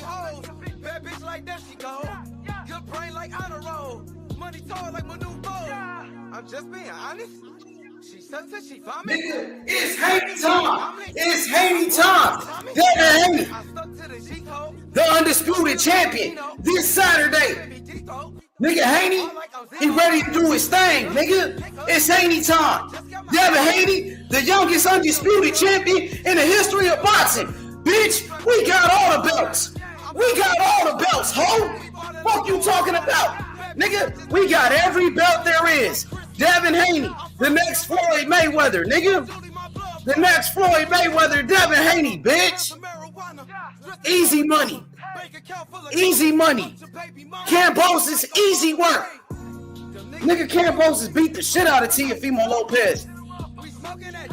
Cambosis beat the shit out of Teofimo Lopez. And Devin Haney beat the shit out of Cambosis. Made it look easy. And everybody was all T.O.'s, nigga. Nigga, you feel me? They said T.O. beat Lomachenko. Lomachenko is the greatest. And motherfucking T.O. beat Lomachenko. Cambosis, he beat Teofimo Lopez. Devin Haney, the last man standing, bitch. What's happening? What's happening, dog? Devin Haney, he gonna beat the shit out of, he about to beat the shit out of Cambosis. He gonna beat the shit out of Cambosis, bruh. Straight up, dog. We gonna do that shit again. It's gonna be worse than the first time. Devin Haney gonna beat his ass even worse. He gonna beat him even better. He gonna make it look easier this time. But the first time, it was a shutout. Devin Haney won every round. What can Cambosis do? Cambosis, he can't fuck with Devin Haney. But he beat T.O. And everybody was picking T.O. to beat Devin Haney. How the fuck is T.O. gonna beat Devin Haney if he couldn't beat Cambosis? You feel me? You couldn't beat Cambosis, so you damn sure can't beat Devin Haney. And Lomachenko lost to T.O. All these niggas losing. Cambosis got a loss. Lomachenko got a loss. He got 2 losses. Teofimo Lopez got a loss. While Devin Haney, last man standing with all the belts. What's happening? Too easy. Too easy. What's happening? Shakur Stevenson can get it. What's happening? We want Shakur Stevenson. Shakur Stevenson was talking that shit, nigga. What's up? Hey, Brown 10, what's up with Shakur? Shakur, he ain't said nothing ever since he called out Devin Haney. Why he didn't double down? Why he didn't double down on it, dog? What's up? I thought you wanted Devin Haney next. Nigga, stand on it. Say it again, nigga. Fuck it. Say it again. Call him out again then, nigga. If you really want it, my nigga, let it be known. Because when Devin Haney called out Lomachenko, he called them Nomachenko. Devin Haney ran up on him. Lomachenko, he took the franchise belt. He took the duck belt. Right? Exactly, nigga. Yeah, nigga, king of the hill. Devin Haney. Let's go. What's up with Shakur? We want Shakur Stevenson. Devin Haney's the top dog. Devin Haney fight all challengers. Devin Haney take all challenges, dog. You feel me? Yeah, what's happening? Nah, you ain't gotta change your profile pic. You like him, fuck with him. It's all good. But you know who the top dog is. There can only be one. Devin Haney, the next Floyd Mayweather, bruh. There can only be one next Floyd Mayweather, and that's Devin Haney, not Shakur Stevenson. Devin Haney is the next Floyd Mayweather, not Shakur Stevenson, dog. And I'ma stand on it, 10 toes down. Devin Haney will beat the shit out of Shakur Stevenson. I'ma stand on it, 10 toes down, nigga. What up, though? What's up, Bot 10? It's free smoke every day, all day, every day. What's up? Devin Haney, the last man standing at 135, bruh. What's up? Why Shakur Stevenson didn't move up to 140? Why he didn't move up to 135, I mean? Why Shakur Stevenson didn't move up to 135 after he beat Oscar Valdez? Why Shakur Stevenson, he wait until he gets stripped for his belts to call out Devin Haney? If you had them belts, nigga, you could have moved up to 135 and got a title shot, dog. You was the WBO champion. You was a unified champion. Hey, you want to be great? You want a shot at greatness? Accept the challenge, dog. It's free smoke. What's up with Tank Davis? JFL, what's up with Tank Davis? Where he at? Who Tank Davis fighting next? Devin Haney is the next Floyd Mayweather, bro. Devin Haney's the best. He's the best. What's up? Hey, Devin Haney fight anybody, dog. Devin Haney will fight anybody who want to fight him. Shakur Stevenson raised his hand. But did he really mean it? Shakur Stevenson, he said he want to fight Devin Haney. But you know what Devin Haney say? They say everything but let's fight. So Shakur Stevenson said he want to fight. Nigga, what's happening? Let's get it popping, nigga. Let's get it popping, dog. Devin Haney is the best, dog. You want what Devin Haney got? Come get it then. You want what he got? You want these belts? Come take it then, nigga. What's up? Who want a title shot? What's up? Devin Haney, the boogeyman. What's up? Hey, listen, Devin Haney, he got the skills to pay the bill. He got the speed that you need. What's up? Devin Haney got all the belts. IBF, WBA, WBO, WBC, Ring Magazine. At 23. And you only 23? You only 23, my nigga? God damn, nigga. You doing them like that? Hey, man, we just getting started. We just getting started. What's up, 140? Who won it at 140? Arnold Barbosa? Man, I heard Teofimo Lopez, he ducking Barbosa. Arnold Barbosa Jr., he can't find a fight. They say he the new boogeyman in boxing. Teofimo Lopez ducking Barbosa. Teofimo Lopez on camera. He begging not to fight Barbosa. After you done talked all that shit, nigga. Bankroll full of dead presidents. Hey, this nigga Teofimo Lopez, he talked all that shit about Arnold Barbosa Jr., but you don't want to fight him though. You begging not to fight the nigga. You begging not to fight him. Devin Haney will fight Barbosa. No worries. Teofimo Lopez ducking him. Haney will fight him. What's up with Barbosa? Let's make it happen, nigga. Next, nigga. Let's make it happen next with Barbosa, my nigga. What's popping, my nigga? Who really want the smoke? Who really want the smoke? Devin Haney and Barbosa next at 140. Since they want to say Barbosa is the truth. Barbosa, he know how to box. They say Teofimo Lopez ducking Barbosa. Haney don't duck anybody. We move up to 140, nigga, and take that smoke any day. What's happening? Barbosa, where you at? What's up with Barbosa? Teofimo Lopez talked all that shit about Barbosa, but he don't want to fight him. The same way he talked all that shit about Devin Haney and didn't want to fight him for the real undisputed. The real. You hear me? The real undisputed. Fuck you talking about? The real undisputed champion, Devin the Dream Haney.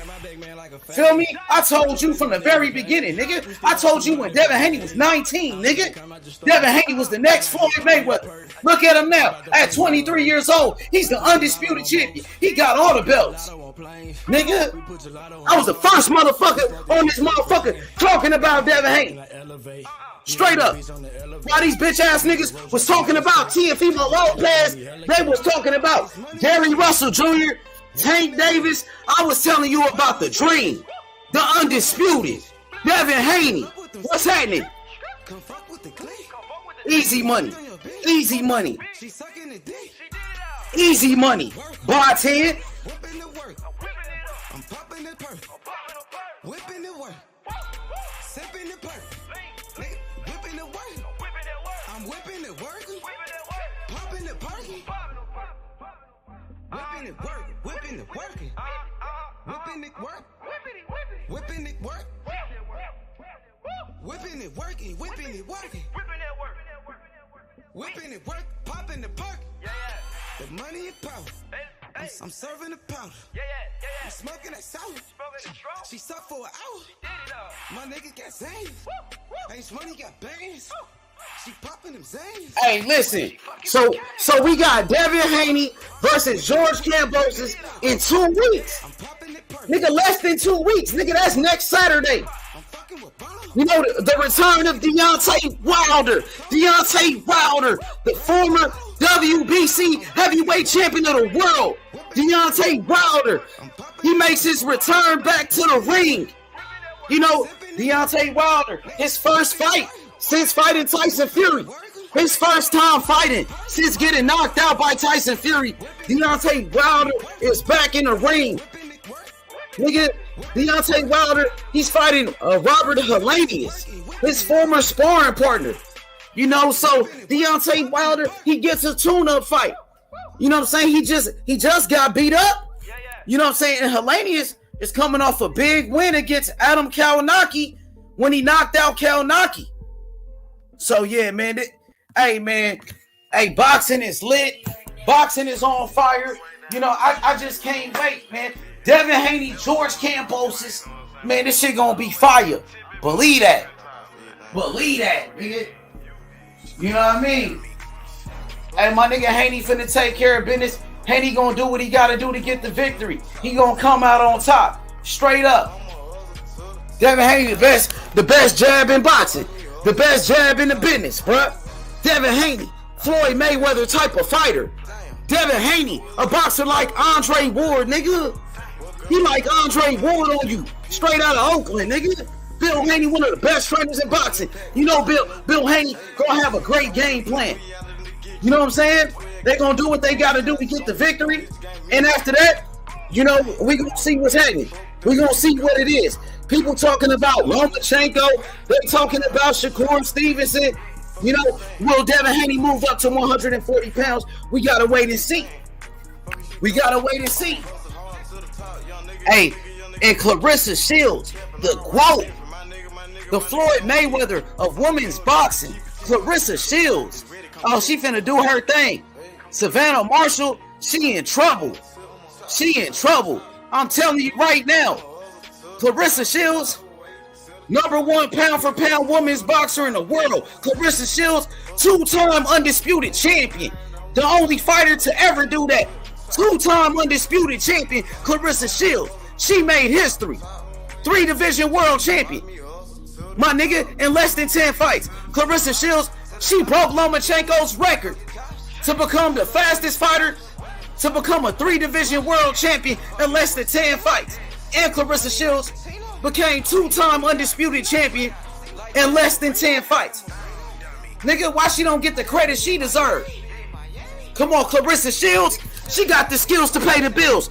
She got the speed that you need. Just like Devin Haney, just like Floyd Mayweather. Fuck you talking about?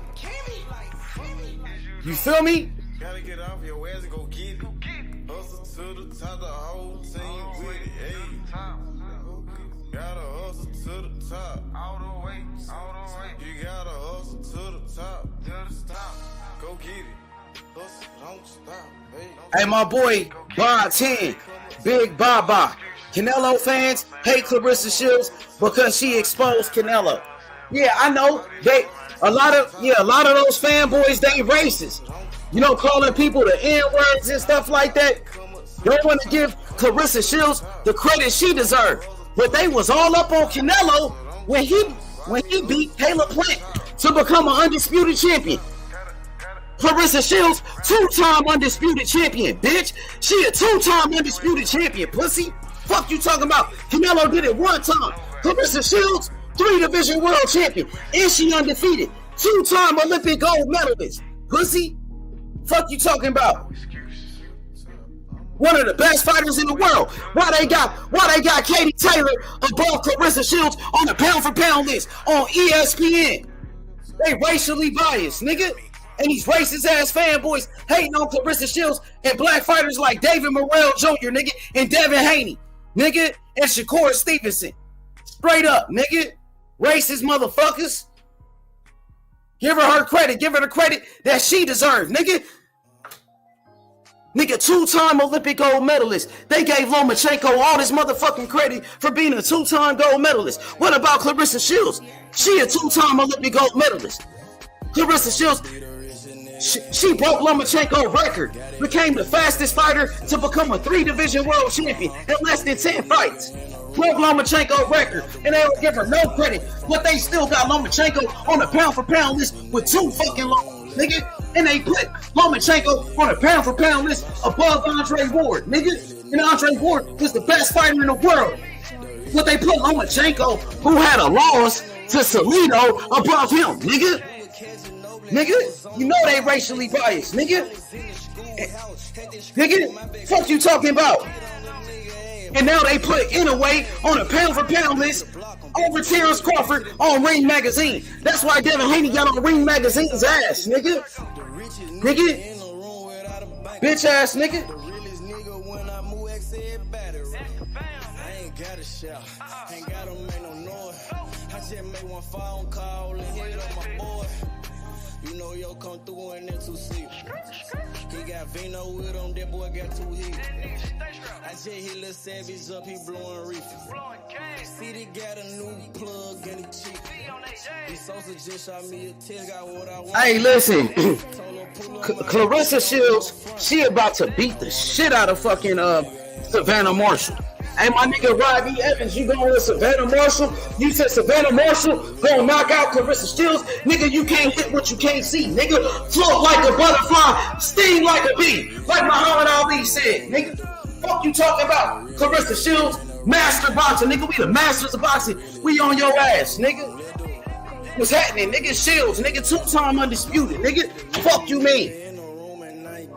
Clarissa Shields, she the Floyd Mayweather of women's boxing, nigga.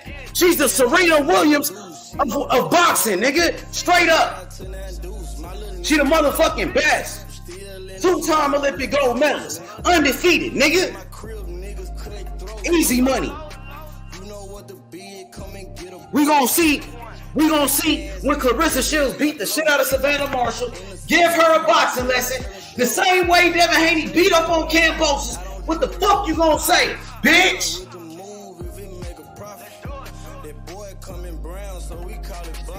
Yeah, what you gonna say when Clarissa Shields beat the shit out of Savannah Marshall?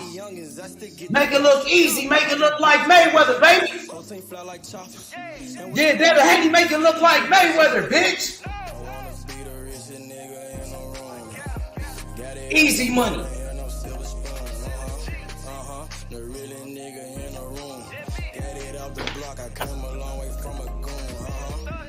Hey, what's up, Three? What it is, Threes?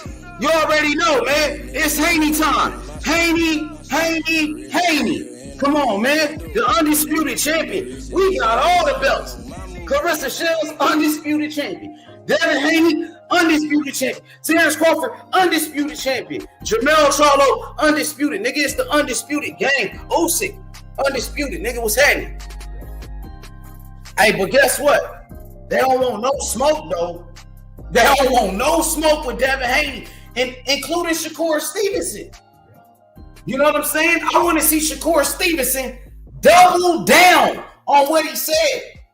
Call out Devin Haney again. Do it again, nigga. If you really feel like that, if you really feel some type of way, I want to see Shakur Stevenson call out Devin Haney again. If he really feel the way he feel. If he really a boogeyman like that. If he really want the shit like that. You know what I'm talking about? If he really built like that, I want to see. Call him out again, nigga. Put some more pressure on him. You feel me? That's what I want to see. I want to see if Shakur Stevenson really about that life. I want to see if this nigga really free smoke. Or was he just clout chasing? Or was he doing what them other niggas did? Just say his name and don't want to fight. Because you got up in that ring, you got on that TV screen, and you said the dream name. And that's where you fucked up, nigga. That's where you fucked up at. You was doing good until you said Devin Haney name. That was a mistake. You gonna regret that. You feel me? Because it's free smoke, nigga. We look. Hey, Devin Haney, he looking for all the smoke. Devin Haney, he come with all the smoke, nigga. Fuck you mean?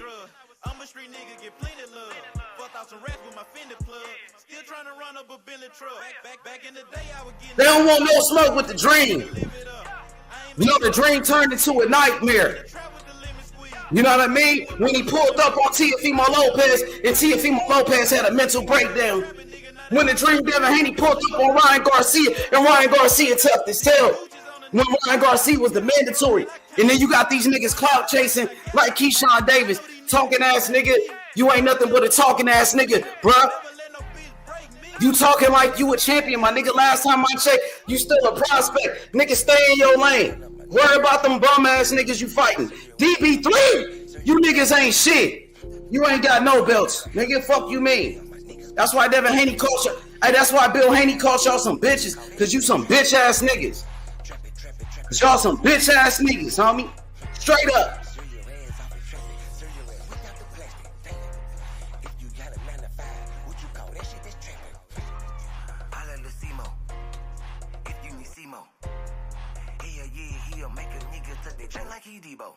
You niggas saving hoes a hero. We just take money like Cheeto. Take a couple shots you niggas can't block. I just call that shit a fit though. Then I just kill a beat every damn time. Murder this shit, man, this shit is a crime.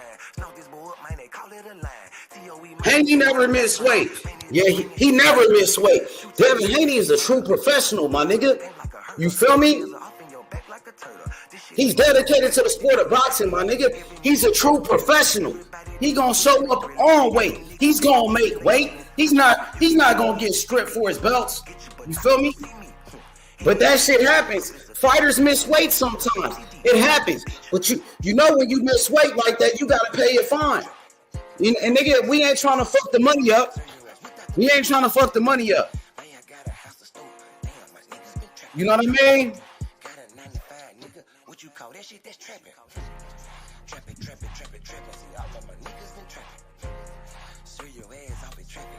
And you already know what's going on with David Morrell Jr.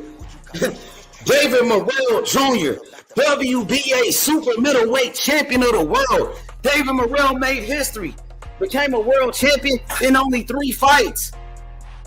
David Morrell Jr., he won a WBA world title in only 3 fights. Nobody has ever done that before. Ain't no man has ever won a WBA belt with only 3 fights. David Morrell Jr., He made history. That kid is a problem. One of the best young fighters in the game. Now, ESPN, okay, they made a list. They made this list, right? You know, the top 25 fighters under 25 years old. Devin Haney was number 1 on the list. You know what I mean? They had David Morrell Jr. number 7 on the list.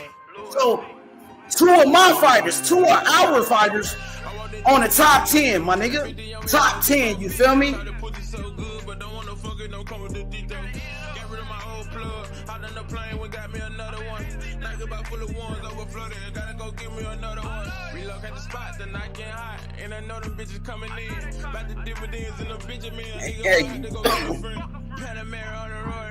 Drop top on the rave.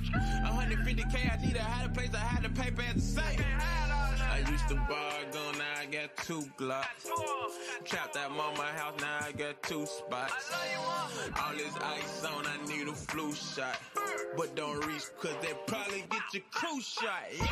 I used to stand the ones in the shoe bar. I used to bar a gun, now I got 2 Glocks. Had the tank location, fit, hit the spot. Got me a new plug and it's digger drum. Get the gas from the best cross. Bitch got the biggest ass and the best top. Drop 10 on the drop top. Did 110 when I left the lot. I dropped 10 on that roller watch. Then I blew 10 when I left the spot. I made 10 at another spot. We dropped 10 at your beach spot. I got 30 at your whole house. I got bowls at your mama house. On the low, I stashed that 40 in the fender, nigga. Out of state to state in different runners, nigga. In the mouth like a dentist. And I ain't saying shit like a witness, He ain't get the picture. Milk carton ain't missing. You know, I used to stash the ones in the shoe bar. I used to buy a gun. Hey, you already know. Haney. Hey, Devin Haney the man. Devin Haney already at the top. Don't forget about David Morrell Jr. David Morrell Jr., he's up next. The same thing, just like I told you about Devin Haney. Like I told you, Devin Haney was the best. Hey, David Morrell Jr., the same thing. Same thing, bruh. I got another champion, David Morrell Jr., straight out of Cuba. You already know. He gonna do the same thing like Haney, bruh. Believe that. Believe that, my nigga. We gonna do the same thing. Feel me? But yeah, hey, threes. Hey, Haney time. Haney. You already know. Hey, Devin Haney about to fight. Him and George Kambosos, nigga. That's a big ass fight.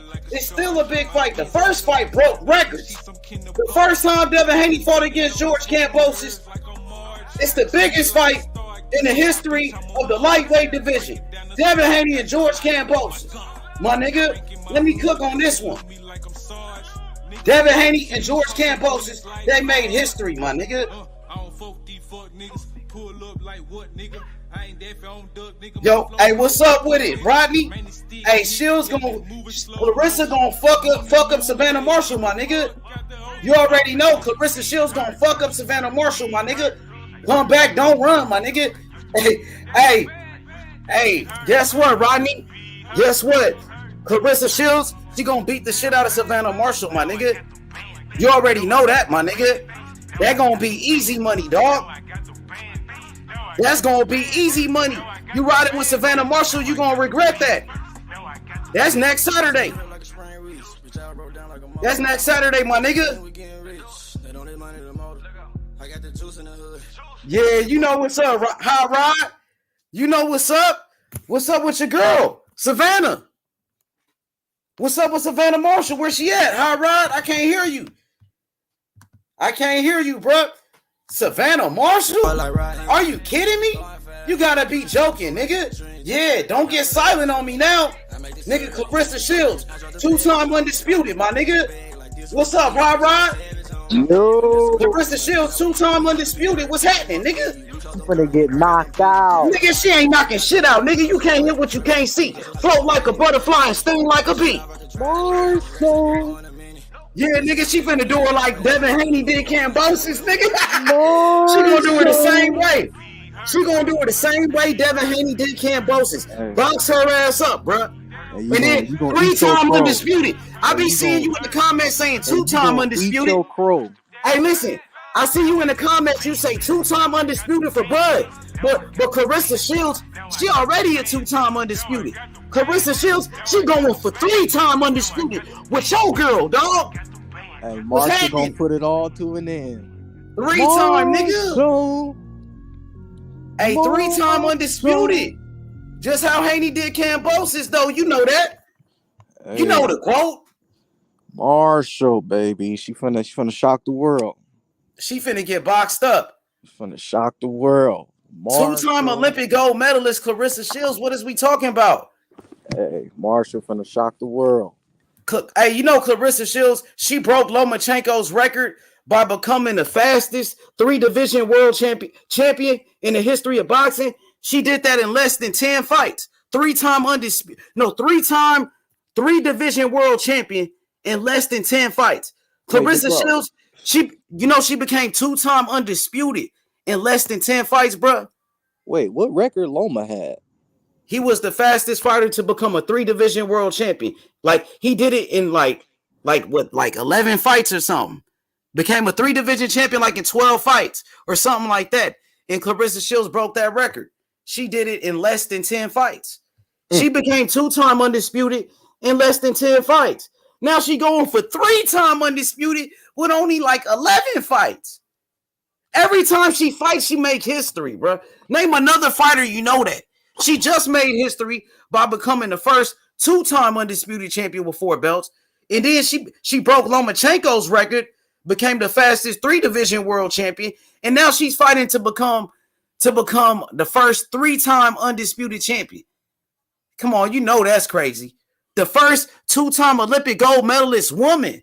The first woman to have 2 Olympic gold medals like Lomachenko. Come on, bro. What's up with Marshall, bro? Yeah. What's your game plan is? Tell me what your game plan is. Hey, I'm with Team Shields. I'm cool with Clarissa Shields' trainer.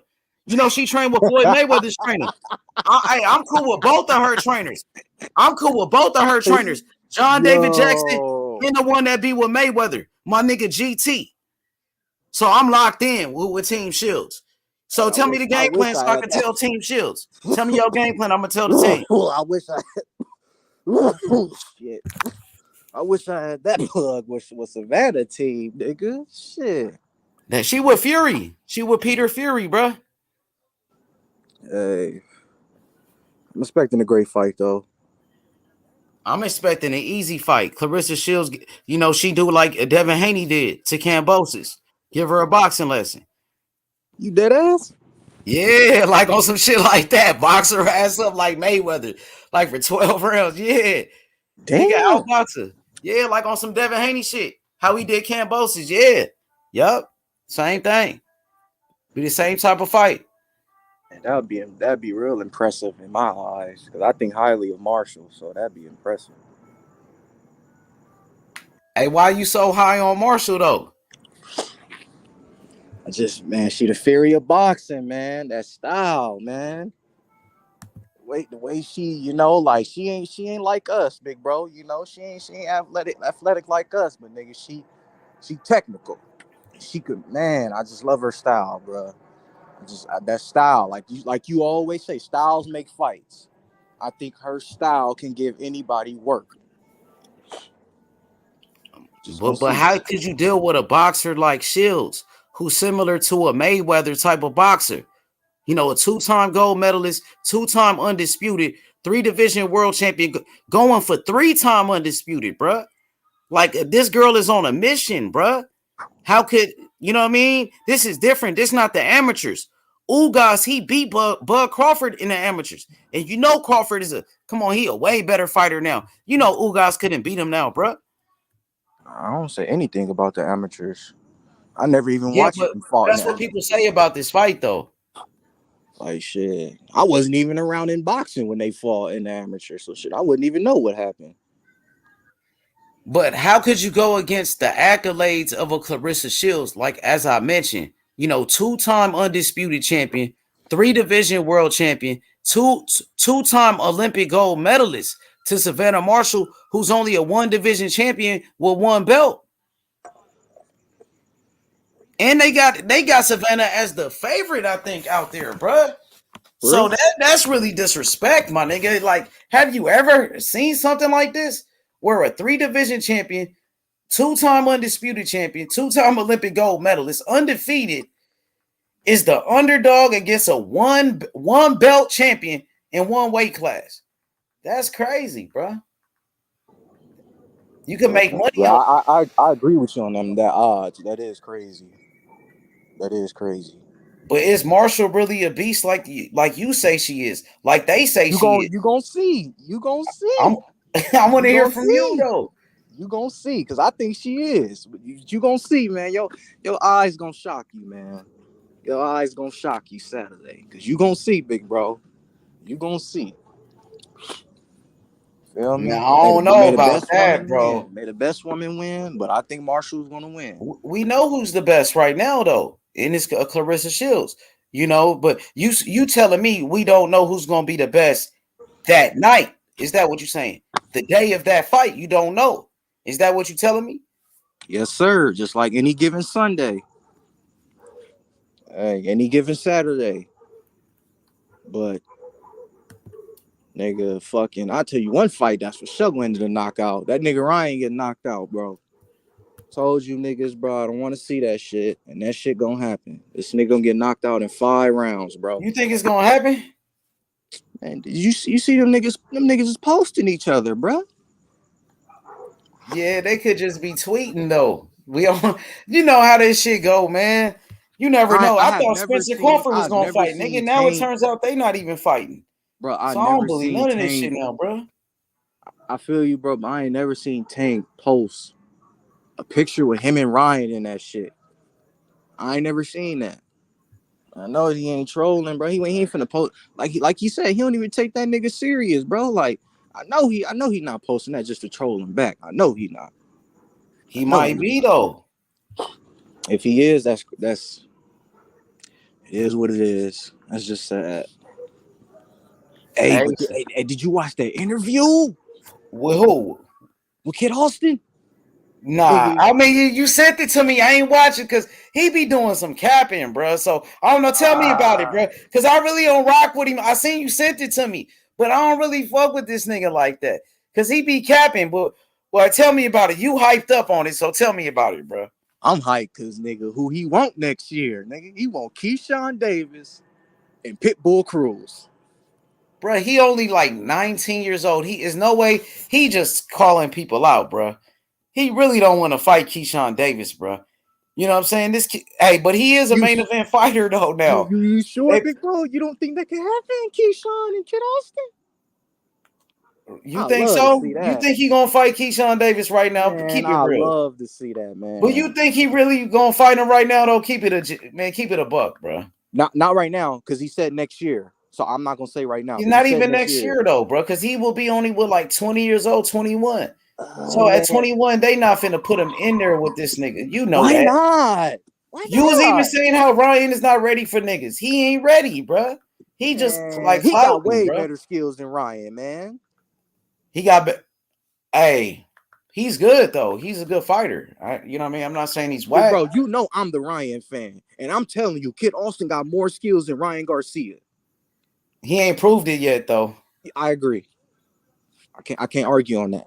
Yeah, because right now he's a prospect, but I see he's with Golden Boy, so now he got Golden Boy building him up. Yeah, man, he's gonna be a main event, I think, coming up on a Thursday. So he's talking, and that's what he's to put his name out there. So I think he's kind of clout chasing. That's what I think. But you know what they say. All publicity is good publicity, and that's what he's doing right now. Who you think will win, him or Keyshawn Davis then? don't know. I think that's 50-50 because I don't see Keyshawn as the next Crawford. I see Kid Austin as the next Crawford because he the one who fight in both stands. I see Keyshawn as a more athletic 2.0, a new way. His punch placement, the way he places shots and he barely get out the way and counter your ass and throw some, man. Keyshawn is 2.0, more athletic, a new way, bro. I'm telling you, bro. And Kid Austin is the next Terence Crawford. He can do it in both stands. I see Kid. That's a 50-50 fight, bro. You may disagree, but I think that's 50-50. I think it's 50-50, man. I love the way Keyshawn places punches, man. He do that shit, man. I can just see it, bro. That's the next new way, bro. But way more athletic. I'm telling you, bro. The way he punches, the way he have his punch selection, man. Nigga, he know how to punch his shots to the liver. He know how to punch to the back of your ear, man. Keyshawn, bro. I'm telling you, man. Keyshawn gonna be the next new age 3-division champion real fast. Watch. Yeah, let's see him be a champion at 135 first, though. Now, Devin Haney, he might be moving up. He gonna vacate the belts. Now, you got Shakur Stevenson moving up. Now, Keyshawn Davis, he already said that him and Shakur Stevenson ain't gonna fight each other. They brothers. So there's no way they could be undisputed if they in the same division. Keyshawn Davis and Shakur Stevenson. You see what I'm saying? Yeah. You think they'll do some shit like the Klitschko brothers? Yeah, they could do some shit like that. They could do some shit like that, bro. So, hey, so what you thought about Shakur Stevenson calling out Devin Haney? Shit, line it up. Let's see it. Hey, you know me, nigga. I want to see it. Nigga, I don't give. Nigga, what? Nigga, I ain't turning down no smoke. Line it up. What you think about Shakur Stevenson as a fighter? I really don't hear you talking about him much. You really don't say much about him. You know, he Terence Crawford protege, right? I know Terence Crawford, your favorite if you fighter. Know this, big bro, the fighters I like, a lot of people don't like. You know, I don't like this. I don't like to be, in the norm of what other people like. You know what I'm saying? I like, I look at shit different. I like other niggas, you know? So what you think about the guy on that screen right there? A great fighter. Great fighter, learning from the best. When you learning from Terence Bud Crawford, what else is there to say? And then you go in the ring and show it? Now, I do have an issue with the missing weight because it's unprofessional. It's just unprofessional, y'all. It's unprofessional. Y'all can come on the panel and make excuses all you want. Excuses make a coward of us all, bro. And with Shakur, that was unprofessional, man. Crawford ain't never missed weight. You were never Terence Crawford, bro. You ain't never seen Crawford miss weight. Come on, man. That's horse shit. You ask me, that's horse shit. Because, big bro, you watch other sports. You watch basketball. You watch football. When them players don't go to that media table and don't talk to the media, what happened? They get fined. They get fined. Nigga, it's protocols, bro. That shit ain't cool. Okay. So you wasn't feeling that when Shakur Stevenson, he missed weight and got stripped for his belts. Log, that was supposed to be a unified title defense. Damn. That would have been on his resume. Am I right or wrong? Yeah, absolutely, bro. And he said he was staying at 130 to go for undisputed. But how could you go for undisputed when you get stripped for the belts? You lose your belts. So, yeah, you're right, But, everybody make mistakes, you feel me? So, it's not the end of the world, though. It's not. I'm not, but you on him about that. You on his ass. I see that. I go for anybody. Shit. What about Benavidez? Did you say that about him when he missed weight? I said that, yes, sir. Fat ass. I'm eating them donuts. them corner side of tacos, my nigga. Nigga out here in Los Angeles too much. Nigga enjoying it too much, man. Shit. Take your ass. What about Tank? Do you keep the same energy with Tank when he missed weight and got stripped for his belts? I can debut with all niggas before I came into the sport, and even now, because before I even came into the sport, them niggas missed weight. So I can't be a hypocrite and not crucify them for the same reason I'm crucifying Shakur. Everyone is, you feel me? It's all under the same roof. Ain't nobody above nobody. You miss weight, nigga. That's unprofessional, bro. Okay, I got you. I got my boy Relly Tyrell in the building. What up, Relly? What's popping? What up, H? How y'all What's doing? good, my boy? Hey, so I'm gonna do it like this. We got the big three, right? Devin Haney, undisputed lightweight champion, right? You got Tank Davis, 3-division world champion, my nigga, one of the biggest stars in boxing. And then you got my boy, Double S, Shakur Stevenson, Terence Crawford protege. How would y'all rank these three? And how would you draft them? If we was like doing like an NBA draft type of shit. And you got them three. How would you, Tyrell and my boy Hot Rod, how would y'all pick them? I got Tank. Let me go first. I'm gonna draft him first. I'm gonna draft him like this. I'm gonna draft. I got Tank. Tank number one. I'm gonna draft Tank number one. Of course, I'm going with Devin next, and I'm gonna go Shakur. And the reason for that, I look at them. I look at their performances. I rate them from their performance.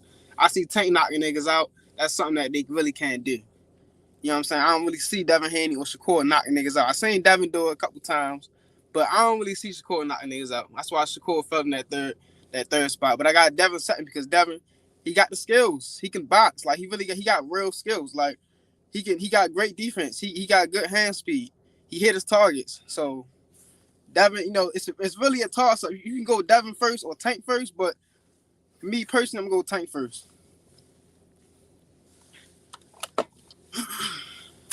I got the same order.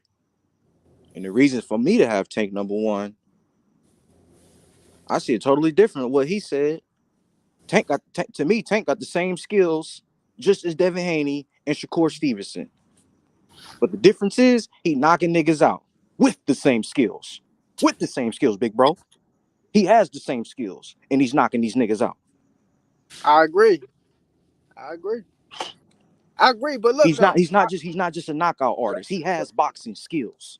But also look at it this way. But Tank hasn't really showed his skills yet in the ring. Like we haven't seen the best Tank yet. Like Tank can really box. He's really that good. But I feel like once he get the harder opponents, once he get like better competition in the ring, we're going to start to see. It starts with this Ryan Garcia fight. I think this way we're going to see Tank real skills in the ring. I agree, because it's not 50-50, bro. Tank gonna knock this nigga out, bro. He gonna show he's levels above him, bro. Yeah.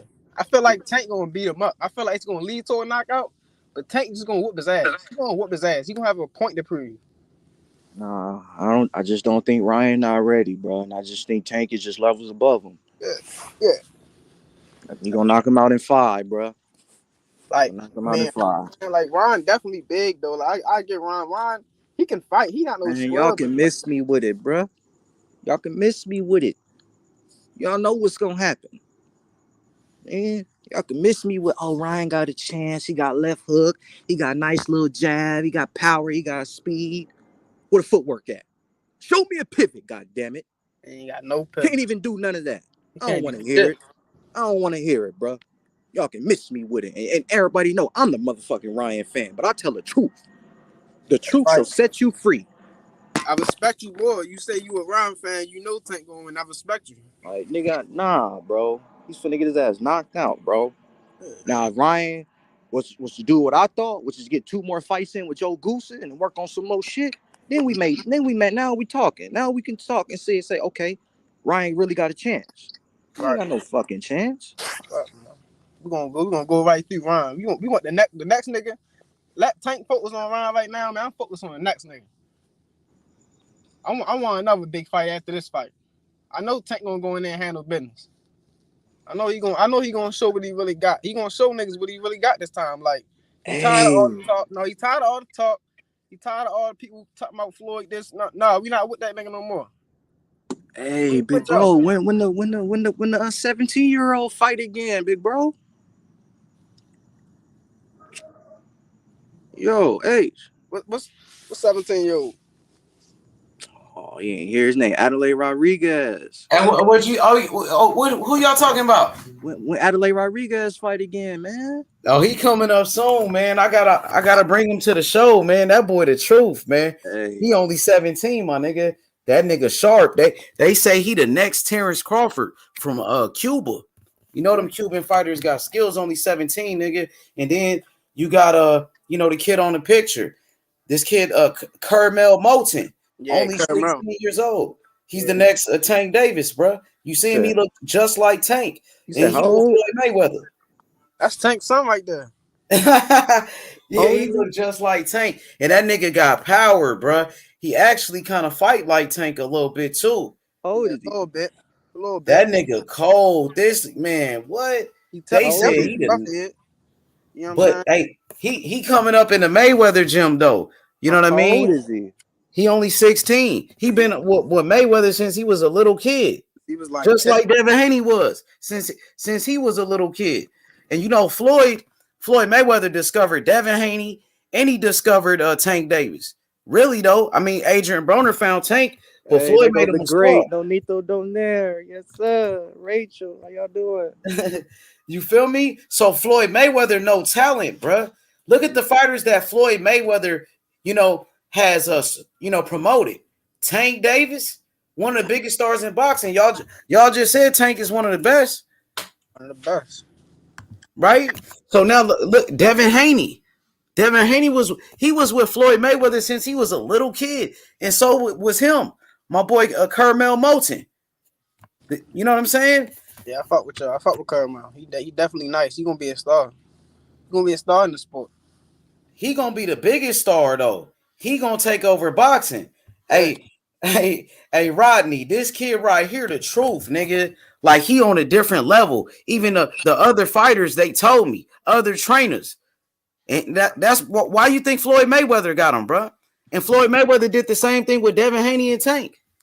Man, you need to send Adelaide Rodriguez over there, man.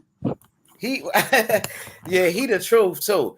He's out there, I think, like in Dubai or something like that. He overseas, bro. He from Cuba, so send him to the States, man. He only 17, professional, really, bro. Bro, that nigga hard. It's hard for him to come to America, bro. Hey, that nigga hard, Chad. Adelaide Rodriguez, 17, already a pro. Yeah, he the truth. You right about that, Rodney. Hey, that boy cold. Hell yeah. Type his name on YouTube. Adelaide Rodriguez, his last fight. Right. That nigga hard. Hell yeah, you right about that. Nigga only 17. He don't neglect the body, You see the deficiencies, he only 17, he gonna learn, but nigga, you see, nigga. Yeah, I think I got a video of him right here. Matter of fact. He don't neglect the body. Hey, I'm telling y'all. Here we go right here. Let me play y'all the video. Here we go. That nigga hard.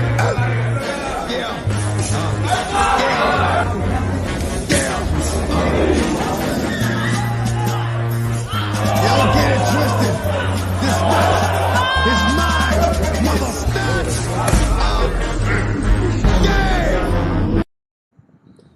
Oh my god. You got a hell of a left. Telling y'all, man. He's 17, y'all. Oh yeah, fuck with y'all. I'm at the really start following him. He a beast. He gonna be a beast. Hey, big bro, who the other one you follow? I see you follow another dude from Cuba. Yeah, I follow all of them, bro. Man, I know all the fighters, bro. Which one you talking about? Oh, you talking about Herrera? That boy Pitbull. His name is Pitbull, right? Pitbull. Nah. He young. I think he young. His name is Pitbull Herrera. Jadier Herrera. Yeah, they call him Pitbull too. That boy cold too. I think you talking about him, right? Yeah, he follow Adelaide Rodriguez. Yeah, they all follow each other. Yeah. Hey, them niggas need to come to America, man. Boy.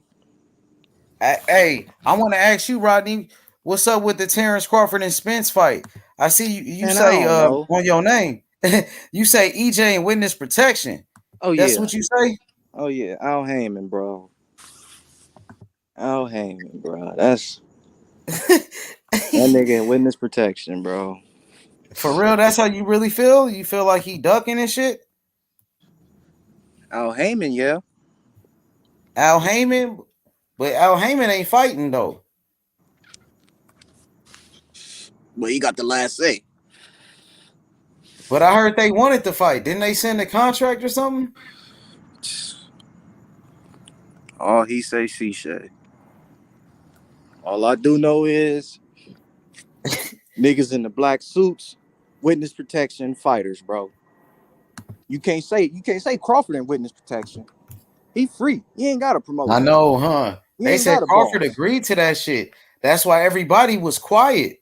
They ain't saying that shit no more. Oh, he holding up the fight. He ducking. You know, he pricing himself out. Remember all that shit they were saying? Crawford asking for too much money. And all of that shit was fake. They said Crawford agreed to 35%, nigga. So Crawford just agreed to it and said, let's fight. And he still can't fight him? Come on, man. What the fuck? Sad. Is that the truth, though? That's what's going on, and they still won't fight him? Doesn't make no sense, bro. I can tell you right now, it's not going to be a good look for Errol Spence. Yeah, that I know, huh? But before they were saying Crawford was asking for too much money. You know, Crawford is holding up the fight. Remember that, Rodney? When they was pushing that narrative? Man. You remember that shit? They were saying he was holding up the fight. And he signed that shit. And now what? That's what I'm saying, bro. This nigga Al Heyman, man. I thought Spence was his own boss, though. How you gonna say that, bro? Call Al, right? He didn't say that, bro. He never said that, though. Spence never said that, bro. All right. Did he say that? I mean, shit. He said that recently. He didn't say that. Why isn't why we don't have a fight then? What's the reason we don't have a fight? If Crawford agreed, what's the reason?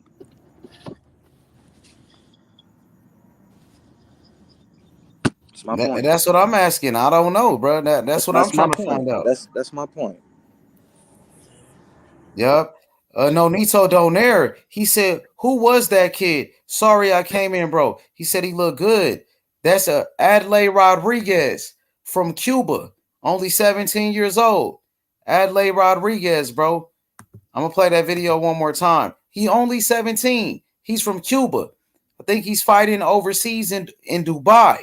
He fighting in Dubai. He a pro. Bro. He a pro. Yeah, he's a professional. He's only 17, man. I wish we could bring him to America. Don't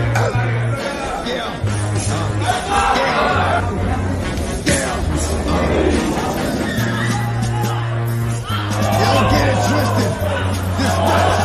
This match is mine, motherfucker.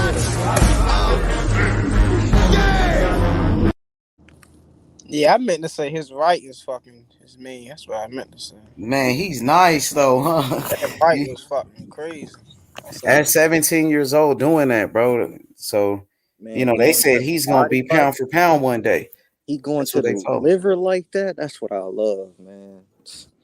17 going to the liver. Niggas, man. Yeah, hey, but you saying Spence is ducking? Hey, Nonito on him. He says, damn, 17 Southpaw. He's pretty nice. Yeah, he is. He's really good, man. He's from Cuba, man. I wish we could bring him to America, bro. For real, man.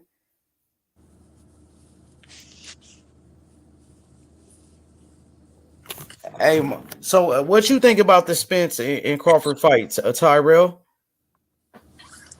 Man, I just feel like, man, they need to make this shit happen, man. Like I don't understand what's going on either. Like I'm on Spence side. Like I'm a Spence fan, so like I fuck with Spence real heavy, and I want him to win the fight. But this not a good look on his name. I ain't gonna lie. Like as far as that's his team holding the fight up. You know, you should tell these guys, come on, man. Let's go, man. I'm tired of y'all playing games. Let's make this shit happen. And they gotta make it happen. Like, you know what I'm saying? Do you think they get the last word? But the fighter actually get the last word, like the last say. And that shit, man. You gotta tell them get on, man. Let's go. Make this shit happen. You know what I'm saying? Crawford they doing a whole lot of talking over there. You know, Crawford and them, his Crawford, team. They don't as a team. They talking over there now. What they saying? I'm just they holding the fight up. Errol holding the fight up. That what Crawford said in his team? Crawford said it? They the ones holding the fight up. You know what I'm saying? That's what it's looking like. You know? Then what's Spence saying? He ain't saying nothing? He ain't saying shit, you know. So does that tell you what's going on? It's giving me an idea. It's giving me an idea that them niggas is holding the fight up. Them niggas, if he signed the contract, what's the hold up? It shouldn't be no hold up. If he signed the contract, he agreed to that little 35, and that's disrespectful right there. Honestly, shit, I wouldn't be fighting Spence, because it should be 50-50. I don't give a. This one of the biggest fights in boxing. Like, come on now. Ain't no 60-30. Like, come on, man. 50-50, man. Let's make it happen. Put y'all money up. Let these companies come together and make these fights happen. That's bullshit what they giving out. You think it's gonna happen? I mean, what they waiting on? I'm not sure. Maybe it's gonna happen at a later date.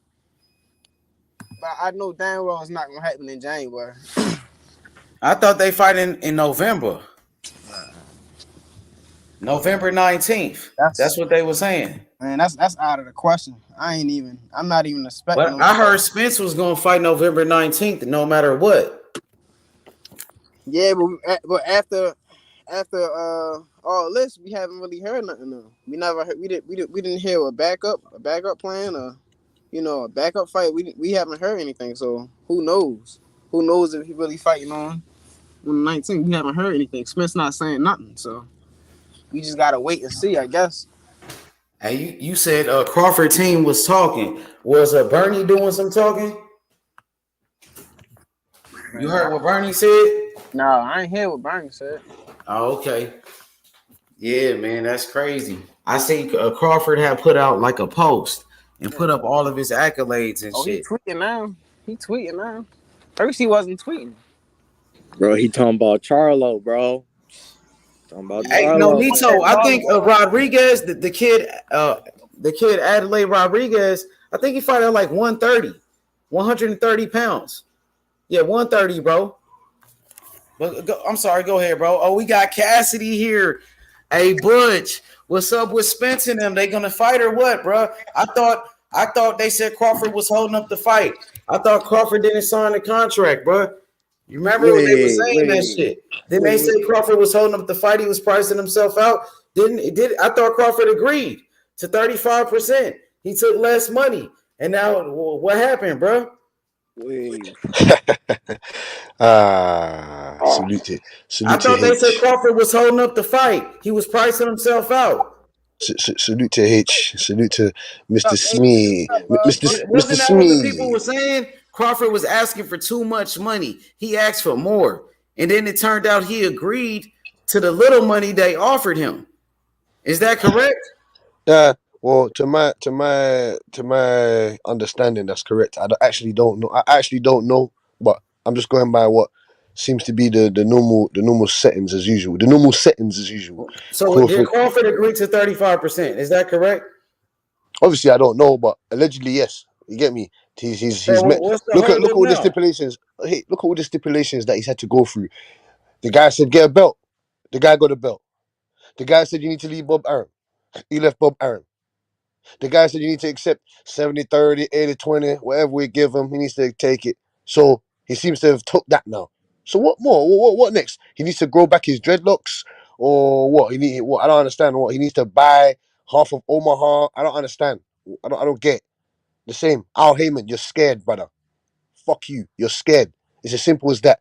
If this is anyone else, if Bob Crawford was, I don't know, if he was anyone else, apart from Bob Crawford, they would have made this fight. It didn't take so long to fucking make the Mikey Garcia fight. It didn't take so long to make the Danny Garcia fight because they know Errol Spence is going to run these guys over. It's all a business, obviously, at the end of the day. It's all a fucking business. We're not stupid. And I'm not a donkey. I'm tired of this. I'm not getting run around like a fucking donkey. If everyone else wants to get run around like a fucking donkey and being told lies to and keep getting lied to whilst I spend my money that I work hard for to watch these fighters entertain us, then I'm tired of this shit. Get off the fucking throne and give Boots Ennis, all those other guys a shot. I'm tired of this shit. I'm tired of this shit. Fights need to get mandated right now. Fight needs to get mandated now. Now. Boots Ennis only had 6 professional fucking minutes this year. Virgil Ortiz, what the fuck's going on with him? Conor Ben's fighting fucking Chris Eubank, a fucking middleweight. You tried to fight Keith Thurman, you don't want to fight. Tried to fight David Avenesian, he don't want to fight. Can't fight Stanley Onis, can't fight Boots Ennis. They're on this other side of this imaginary street. What more do you want? Us real boxing fans, we need the fights that we want to see. I'm tired of this shit now. I'm tired of it. Like I said, I don't care about Al Heyman. I don't care about Eddie Hearn. I don't care about none of those guys. They're the guys that make the fights though. So that's what I care about. They told us 19th of November. There is no 19th of November. That was a made up date. Made up. Wilder came out and said, what the hell is going on? We need to fight. People behind the scenes are making too much movements. There's no fights. Andy Ruiz came out and screamed and shouted on the mic after he destroyed fucking King Kong Ortiz. I want to fight. So what's going on? When are we getting the big fights? Because someone told me when Jamal Charlo is going to fight again. Because someone told me who Andrade is fighting next. And you know how bad this is?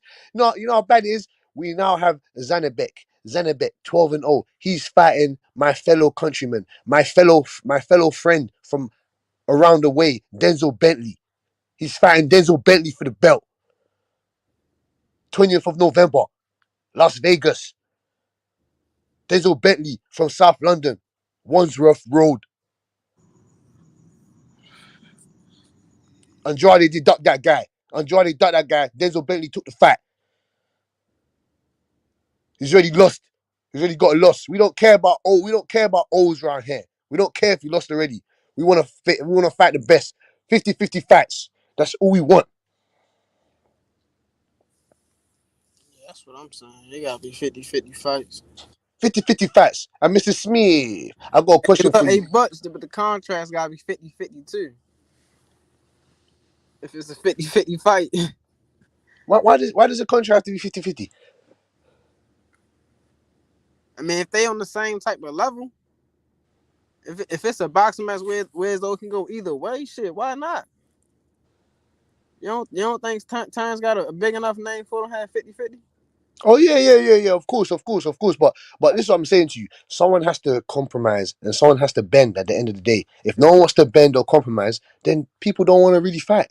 It's as simple as that. Errol Spence, he said to us, yeah, he's coming to get this belt. He said he's coming to get this belt, Terence. That's what he said. He said, Terence, I'm coming to get this motherfucking belt. So why have you not come to get this belt yet? Why? I don't hear nothing about, this money, this. I don't want to hear this shit. I'm tired of it now. I don't want to hear it. How much money do you want? I'm tired of this. I don't want to hear anything about money, site fees. I don't want to hear nothing about that. I just want to hear the fight has been made. This and that. We can't even get a clarification. We can't even get some clarity. He should, I don't understand what's going on in these boxers' minds. You can't come out and tell your fans or tell the people that want to see this fight. Say that again? So he gotta say something. I'm getting nervous for that nigga. Like you can't come out and you can't come out and tell us, look, this is to all my fans, to all the people that love boxing, to me and Terence are gonna make this fight happen. We're just trying to work through we're trying to work around some stuff. You get me? You're gonna see the fight. We can't get that. Nothing. Like he doesn't interact with his fans. He doesn't do nothing. Terence Crawford, I don't know, like he doesn't really do anything either. His family does most of the talking, like, do you know what I'm saying? So it's just ridiculous. It's one of the weirdest fights that I've come across to happen. Like, it's just annoying. Like, this is ridiculous. This is ridiculous, man. So many facts and so much stuff has happened in between these guys fighting. It's ridiculous. I hope they But can start in December. That'll be good. yeah, Because that November 19th date is pretty much, you know what I'm saying, past due because they gonna have to announce the fight right now. I asked H, I was like, so if they're fighting on this November or this year or whatever, where is the promotion? Where's the training camp? How's everything going to be fitting? How's everything going to be fitting in a month and a half or something? That they can't do that. Some people probably already got their hotels though, and bookers and all that for that. Thinking that shit gonna be on the 19th. Some people already booked up. Yeah, Al Heyman and those guys, they don't give a fuck about none of that. They don't care about us. They don't care about us. They don't care about us. No promoter cares about us. They've already said this. Not publicly, but by their actions. They don't care about us. So I'm tired of it. You don't care about us, we don't care about you. Make the fights. I'm tired of this shit. That business side, yo, that's what niggas were trying to say. That business side is a bitch in boxing right now. Like, You need to separate this niggas, nonsense. Niggas will never fully understand what be going on behind them contracts. In every angle though, like promotion, all that. And I got something for you, Mr. Smith. I see Tank Davis post a picture of Floyd Mayweather, and then he deleted it. What was that about? I don't know. Like, I don't know why he do that. that. You know, Mr. Smith. You know, Mr. Smith. No, I don't. I don't know why he do that. I mean, he could just leave it up. I'd rather for him to leave it up, like than post it and take it down. Like, you know what I'm saying? Like, he do that with a lot of shit. But like, I don't know. Like, maybe it's something in the contract where as though he can't talk about. I don't know. Or he can't talk. Mr. Smith. He posted a picture of Floyd Mayweather in some pants in the snow. Then he deleted it. Then he says, "I'm not signed to nobody." He said, "I'm not signed to a soul." So what does that mean?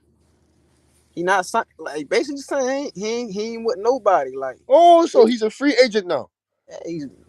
Look, we would never know the real situation. We would never know the real situation, but that's what he's saying.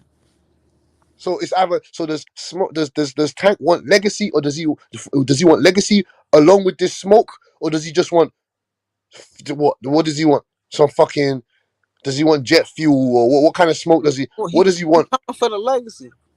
He coming for the legacy. He coming for everybody. Like it's this like it's really about to go down. Like he coming for everybody. He coming for, you know what I'm saying? He coming for everyone, Mr. Smith. Want to fight Shakur? So fight Shakur, get him out of there. You know what I'm saying? Ooh, that easy now, boy. We can fight Loma, get him out of there. You know what I'm saying? Salute, Mr. Donnell, Mrs. Donnell. Salute, the great Mr. Donnell. Yeah. Well, no, go ahead, Mr. Smith. I have a lot to say about Tank Davis right now. He said he's not signed to anybody, so that means that we should be getting the biggest fights, the big fights for his career, because he is getting up there in age now. Let's get it on. Hey Cassidy, let's get it on then. Let's get it on. You said you got a lot to say about Tank. We got my boy Relly, Tyrell. You know, he rocked with Tank Davis. He out of Baltimore. You know what I mean? So let's talk about it. Go ahead. Yeah, man. Set it off. You got but maybe Mr. Smith, can answer my question, because I asked Method. I've asked Method this for the over the past 60 to 90 days. I can't get an answer. I asked all the rest of the Baltimore natives. I can't get an answer. So maybe Mr. Smith can answer this question. When is he going to unify the division, please, Mr. Smith? Man, we really not worried about unifying the division. No. See, look. See, I'm gonna have to stop you right there. See, Mr. Smith, I'm gonna have to stop you right there. I'm gonna have to stop you right there. What do you mean? What do you mean? If he want to get the belts, if Tank want to go get the belts, he can go get the belts. He can get out. He can unify the division if he want to. But I'm just saying, like, you know what I'm saying, from my point of view, you know what I'm saying, looking at Tank career, I feel like Tank want to want to move up. You know what I'm saying? Unify the 140 division.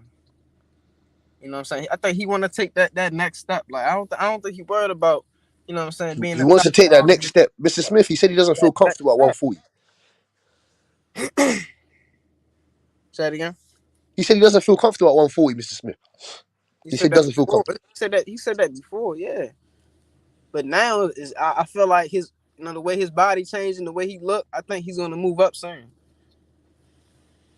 So you don't see him unifying no belts at 135. You see him going up to 140 and taking care of business there.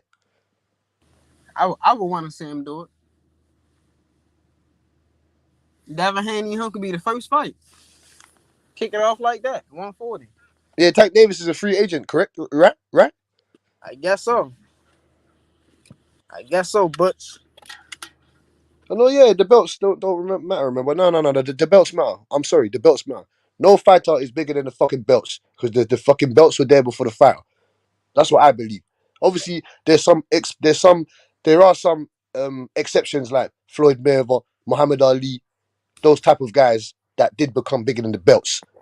Maybe you could say Oscar De La Hoya to an extent, but still, the belts are the belts, and that's what we entered the sport for, to become a great champion and to become a people's champion. You understand what I'm saying to you? And that's what we want Tank Davis to do. Look at him standing next to the young prodigy, Cromwell Moulton. That's Cromwell Moulton. That's the next prodigy. You get me? Do you think that You do see you who he with, think right? do you think Cromwell Moulton's entering this sport to not become a world champion? He wants to pick up all the belts. If you ask that brother in the blue t-shirt with the red gloves on, he's gonna tell you, the 16-year-old boy, I want to become a world champion. I'm not here to do this. Oh yeah, put butts in seats and sell tickets. We don't give a fuck about none of that shit. We want to see 50-50 fights. 50-50 fights. And hopefully Tank Davis can give that to us because he is an electrifying fighter. But I told you, he needs to get his real foot engraved into the 135 division. And fighting Rolly Romero ain't doing it. Isaac Cruz, I give Tank Davis credit for that because he made a star be born on that night. Well, he helped a star to be born on that night. Isaac Pitbull Cruz. You don't give Rolly credit. Oh hell no! I mean, Rolly's not a bad fighter. I mean, he's kind of. Oh no! See, Mr. Smith, when you say He's things like this, Mr. Smith, when you say things like this, I'm gonna question you and challenge you on these type of things. What is Rolly Romero's best win?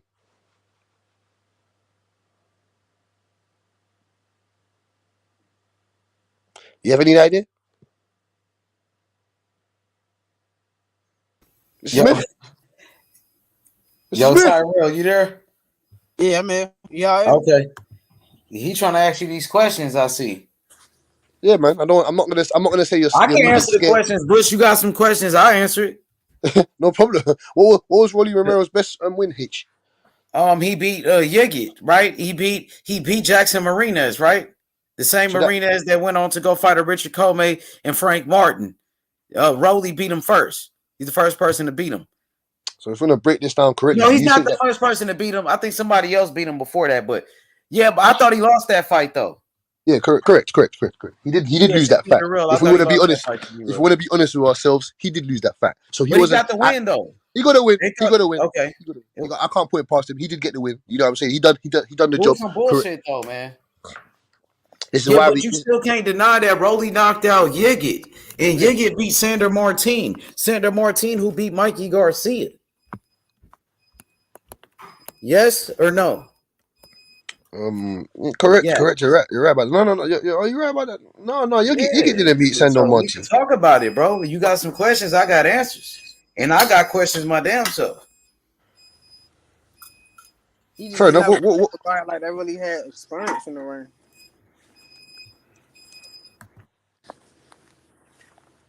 Go ahead, H. What was your question?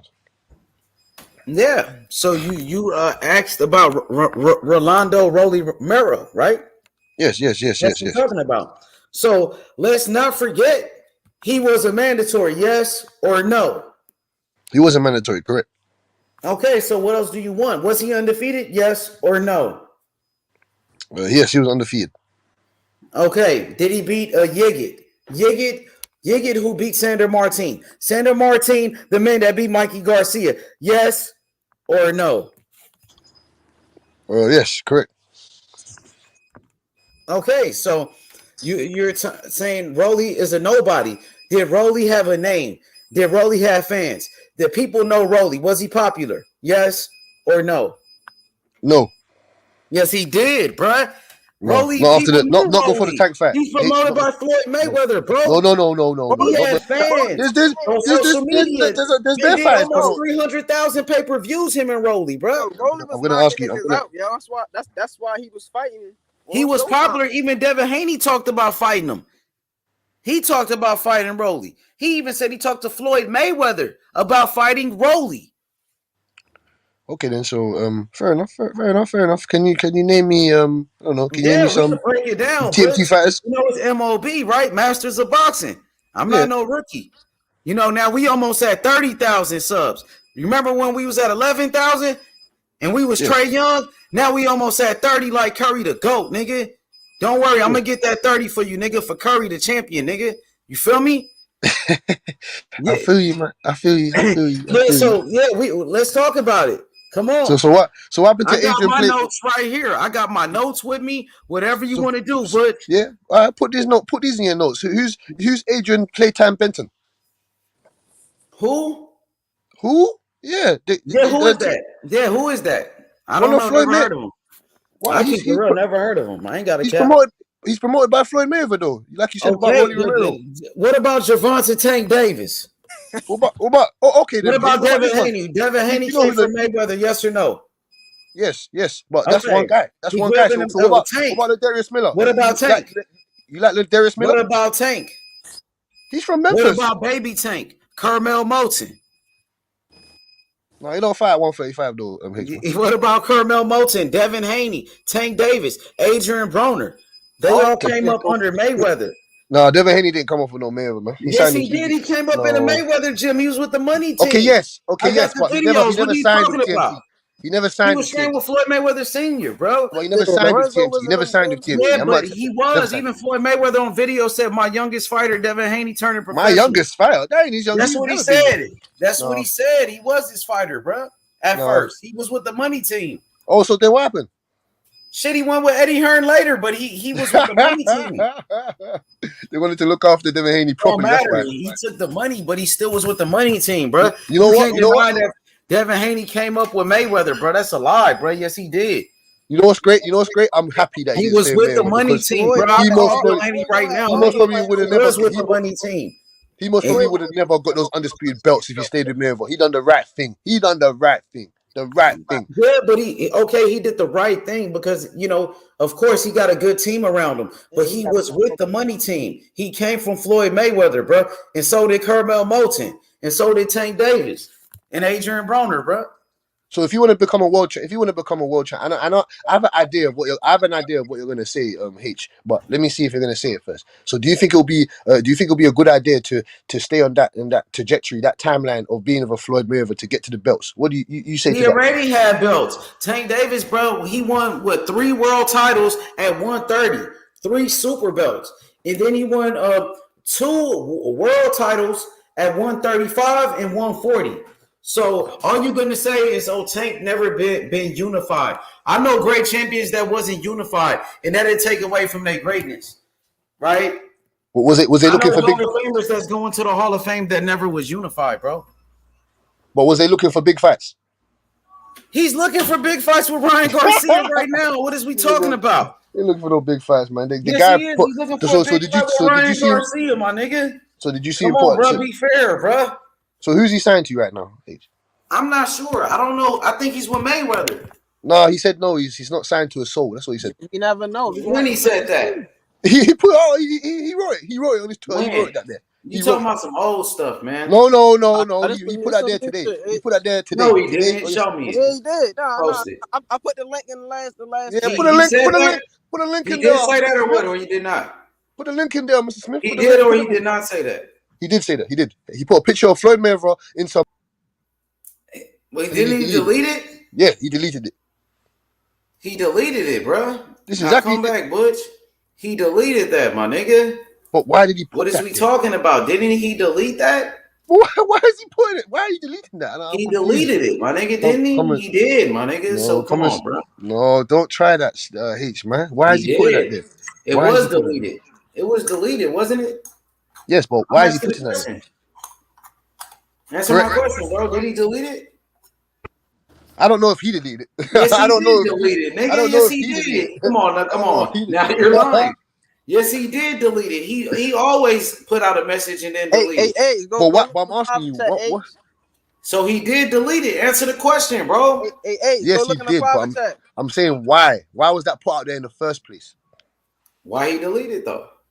Yeah, why? Why does he have some Because issues he with knew he Floyd was again? wrong. If he did that, if he deleted it, he didn't want it to be out there, bro. But it's too late. It's already But out there. y'all, okay, so now y'all still taking it, and he deleted it.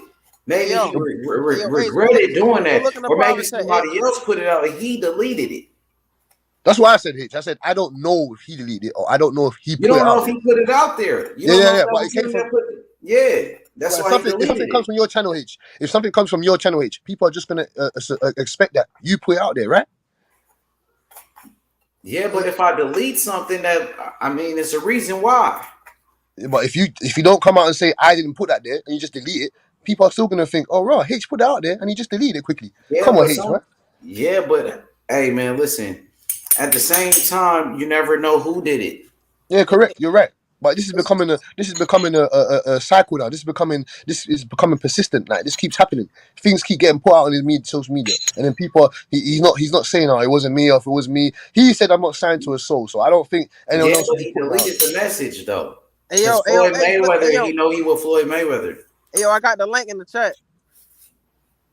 Yeah. Well, you got a link, Mr. Smith? Yeah, it's in the chat. Yeah, okay, Cass. I was just asking because I got questions too now, brother.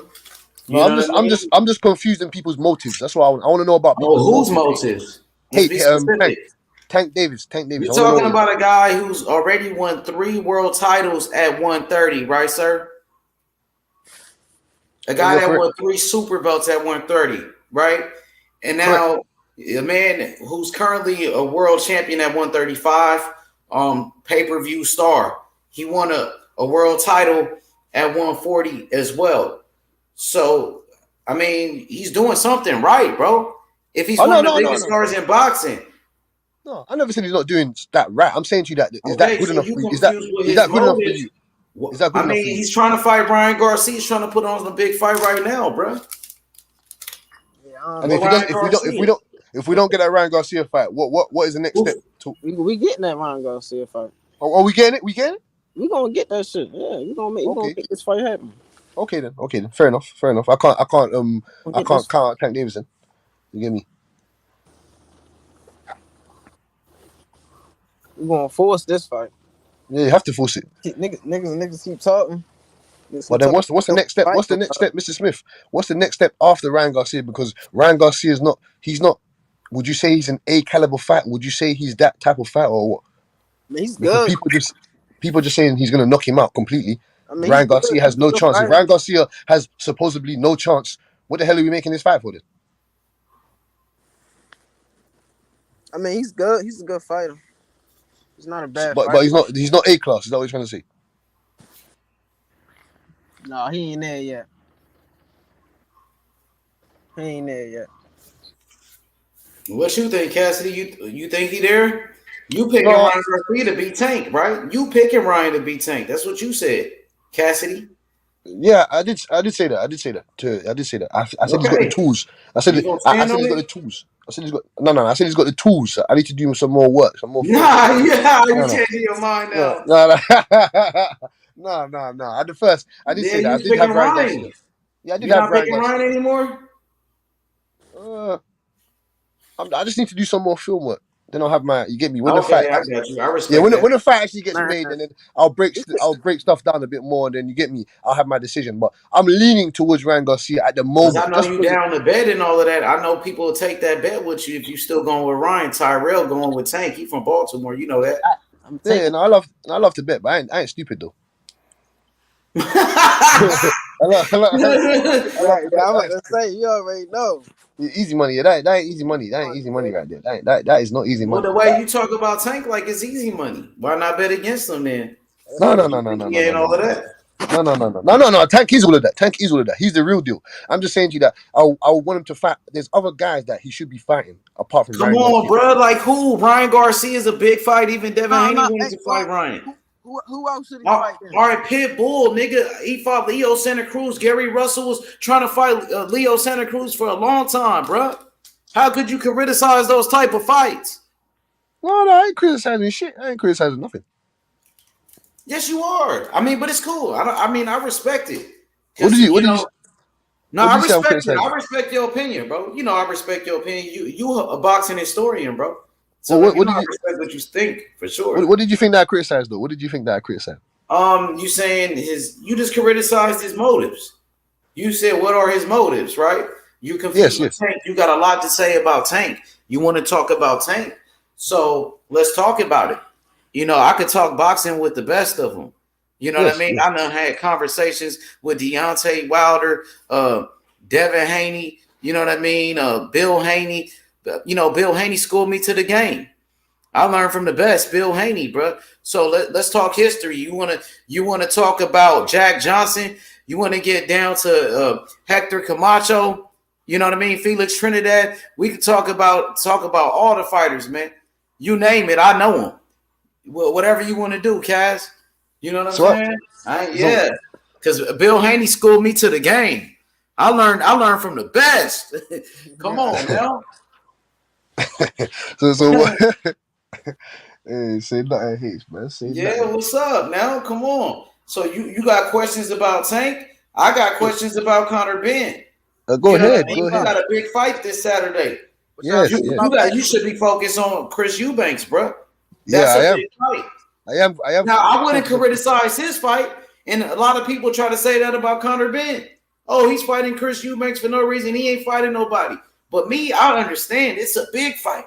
It's not for no reason. Listen. Yeah. It ain't for no reason. I'm tired of people saying it. What is he fighting it for? This is a big fight.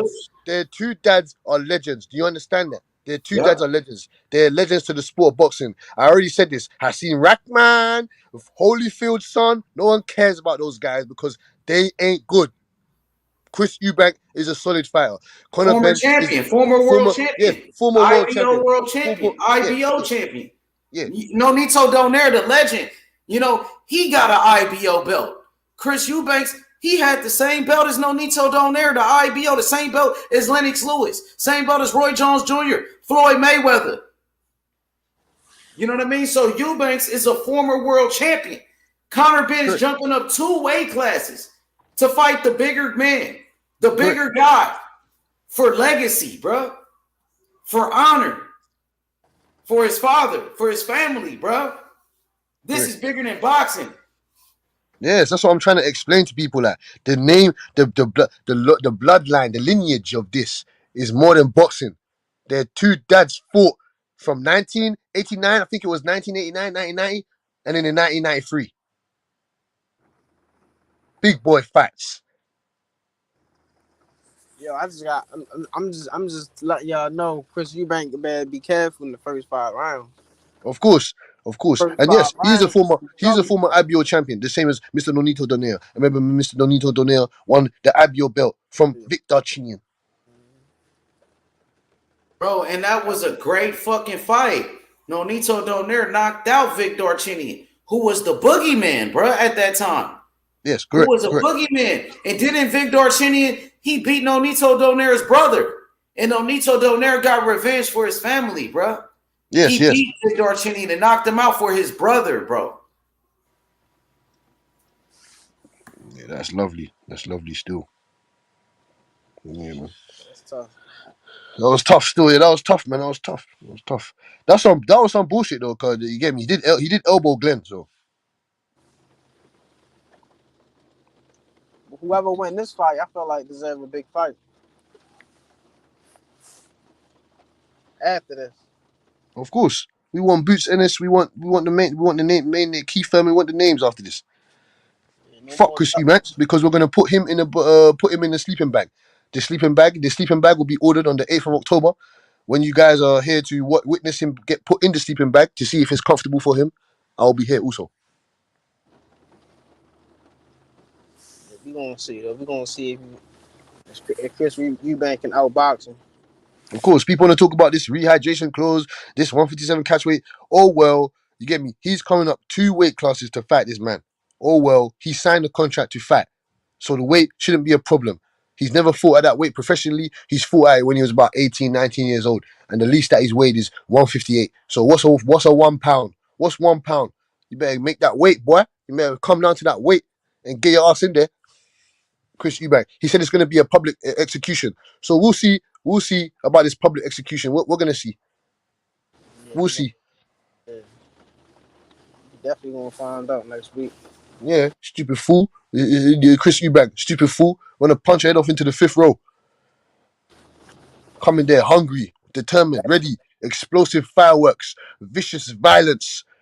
You get me? The devastating combinations, tremendous footwork. You get me? You're going to see. Conor Ben in the gym, he ready. That nigga in there. I only seen photos of him in the gym. That nigga focused. The guy, the man, Chris Eubank said, I'm going to be 60%. Okay, then. You come into that ring 60%. We're going to run you over, boy. Yeah, you can't play around like that. But, I mean, I felt like he was bullshitting when he said that. No, he wasn't. He wasn't. He Trust just talking, yeah. I know he in there getting ready, yeah. I feel like he getting ready. No, Mr. Smith. No, Mr. Smith. I have receipts and evidence of him saying that he means every single word he said. Well, he already lost that. Yes, correct. So I don't want to put. That's what I'm saying to you. He's found a smart way how to get out of this. He's putting built-in excuses already. So when he does get his face smacked in, he's gonna come with his built-in excuses already. He said, "Oh, so I'm not gonna be 100%. So me cutting down to 157. Am I gonna be 100%? No. What are you talking about? You're making excuses, man. You're making excuses. We're tired of your excuses. No more excuses. Yeah, no more excuses. Fuck all that. Fuck all that. You took the fight. What are you talking about? Don't worry, man. I'm gonna play a piece of receipt, man. So you lot know. Don't put your money on Chris Eubanks, man. I'm gonna make you lose that shit, nigga. Nah, I ain't put my money on him. But it's to me, it's an evenly matched fight. They both moving weights. Like, come on, man. I don't give a fuck about none of that other shit. If they agree to it in the contract, that's what they signed up for, and I expect them to go out there and do what they supposed to do. If they can get to it, they know what they can. You know what their body can do. If they, you know what I'm saying. If they don't, then why the fuck you agree to that shit? So I'm judging this evenly matched. I see who, you know what I'm saying. Who better? Mr. Smith, listen to this piece of bullshit. Listen to this Eubank crap. This piece of wild excuses that's coming from his mouth. You believe that you only need 60%. It's the whole kind of tag around you, this whole build-up. And you truly believe that you only need to be at 60% to beat Conor Ben on Saturday night at the O2? I've never ever in my career and even in my life said anything to somebody or to anybody that I don't believe. If I don't believe something, I won't say it. I'm just not that type of guy. How can I? Do you think I can be 100% if I have to cut down to weight I've never been before, and then I'm restricted on what I can eat and drink, even up until the next day before the fight? Do you think I can be 100% with that regimen that I have to follow? Oh, I understand that, but for you, as to your capabilities of whatever the weight is, to put yourself down to 60%, that's the perception that comes across to us, that you believe at your ability, your peak ability, that you only need to be 60%. I understand what you're saying about the weight issue, but I'm saying that from an outside perception, it says that your peak ability at 100%, right, which we've not seen, but you only need to be 60% of that. That's, this is a mismatch. This is,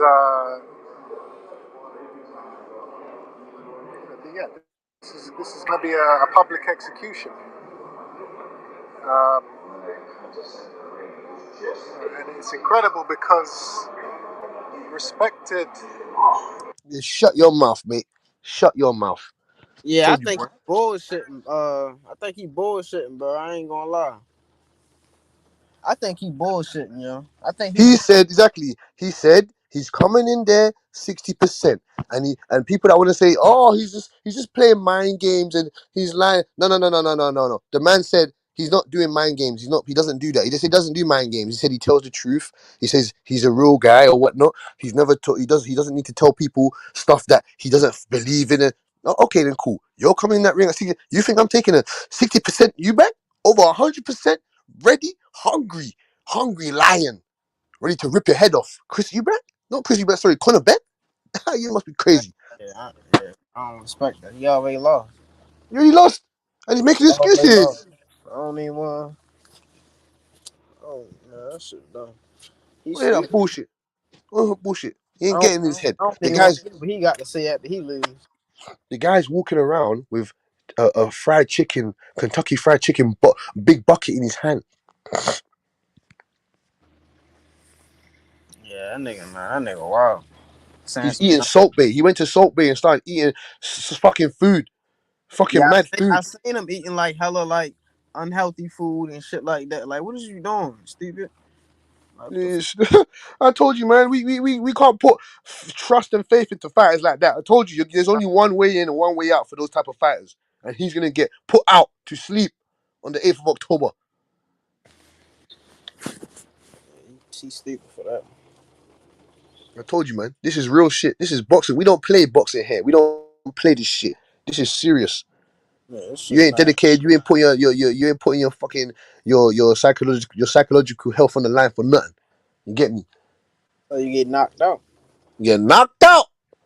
He the nigga that knocked his stupid ass out too, and he getting bigger. I don't know if he's still gonna have that same speed. We gonna find out on fight day, but yeah, I want to see what he do. Mr.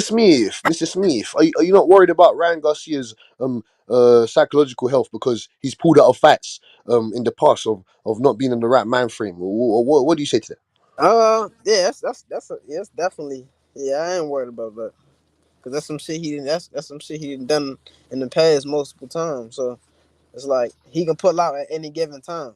If the shit happened January 7th, like they claim, you know what I'm saying? He got a lot of time to pull out this damn fight. But you know, if he do, that's his loss. I mean, that's not gonna look good on his end.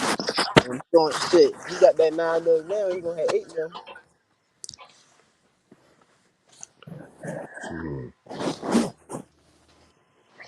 Very interesting. A lot of interesting He things. can't pull out like he at this point at his career. Like people looking at you now, like you know what I'm saying. If you make this fight happen with Tank, I feel like his fan base gonna really come out and show out, and they gonna be able to sell that arena out easy. But you know what I'm saying. If you pull out this fight, you know this is not gonna look good on your behalf. Like you gonna look, you know what I'm saying. Like you're not even people not gonna look at that just because of your history. Like you know what I'm saying. You gonna like a bitch, basically. I just say you like a bitch. Hopefully, man. Hopefully, like I said, we can get that fight made in a matter of however long, man. Yeah, man. We want to see what They said Tank Cole sign a contract. We're gonna see what he do. You know what I'm saying? Yeah, man. Hopefully, Tank can get past that little court situation. You get me? Just go there, sort that out. You get me? Can get these fights going, man. I just want us to get what we deserve as boxing fans, and for the fighters themselves, man. You get me? I want the fighters to get the fights. The fighters, a lot of fighters, they getting paid, man. You know what I mean? You got fighters making a lot of money. Canelo just made $50 million in his last fight against Triple G. Taken care of, bro. Yeah, that's calm, man. That's calm. As long as the fighters get taken care of, you get me, and we get what we want as boxing fans, then we have nothing to complain about. But for when I don't like it, then we're getting what. Real though, Cassidy. We getting good fights. We just watched Nonito Donaire versus Inoue, bro. That was a great fight, bro. Nonito, those guys put on a fucking great fight. It was a fucking big time fight. You know what I mean? That fight was big. You know what I mean? Sure was big. Yeah, Nonito let it all on a fucking line, bro. Yeah, you know what I mean? That shit was big, bro. That was a rematch. You can't forget about that type of fight. You know what I mean? We getting some good fights. Yeah. As a whole, you get me. As a whole, I'm not gonna sit here and say, "Oh, we're not getting what we want." As a whole, you get me. As a whole community, but no. We are getting the fights that we want. That was a big ass fight, bro. A rematch, bro. Yeah, we gotta appreciate those type of fights we just got, and we getting more fights. Devin Haney versus Kambosos, they got a rematch, bro. That's for undisputed. Yeah, that's like next Saturday. Yeah, next Saturday, bro. Get fights, but it's like at October, who else we getting though? Like, who else fighting? Like, at the end of the year, besides Yeah, in the same day we got Clarissa Shields versus Savannah Marshall for undisputed. Clarissa Shields, she going for 3-time undisputed. She already a 2-time undisputed champion. People come to the channel, they brag about Crawford going for 2-time undisputed. Well, Clarissa Shields already did that, but she don't get no damn respect. And now she going for 3-time undisputed. Still no justice for the GOAT. 2-time Olympic gold medalist. And she broke Lomachenko's record by becoming the fastest fighter to become a 3-division world champion. She did it in less than 10 fights. 2-time undisputed in less than 10 fucking fights. Yeah, man. I already said that she's in my pound for pound list. Obviously, when I talk about pound for pound, she's in my pound for pound list, man.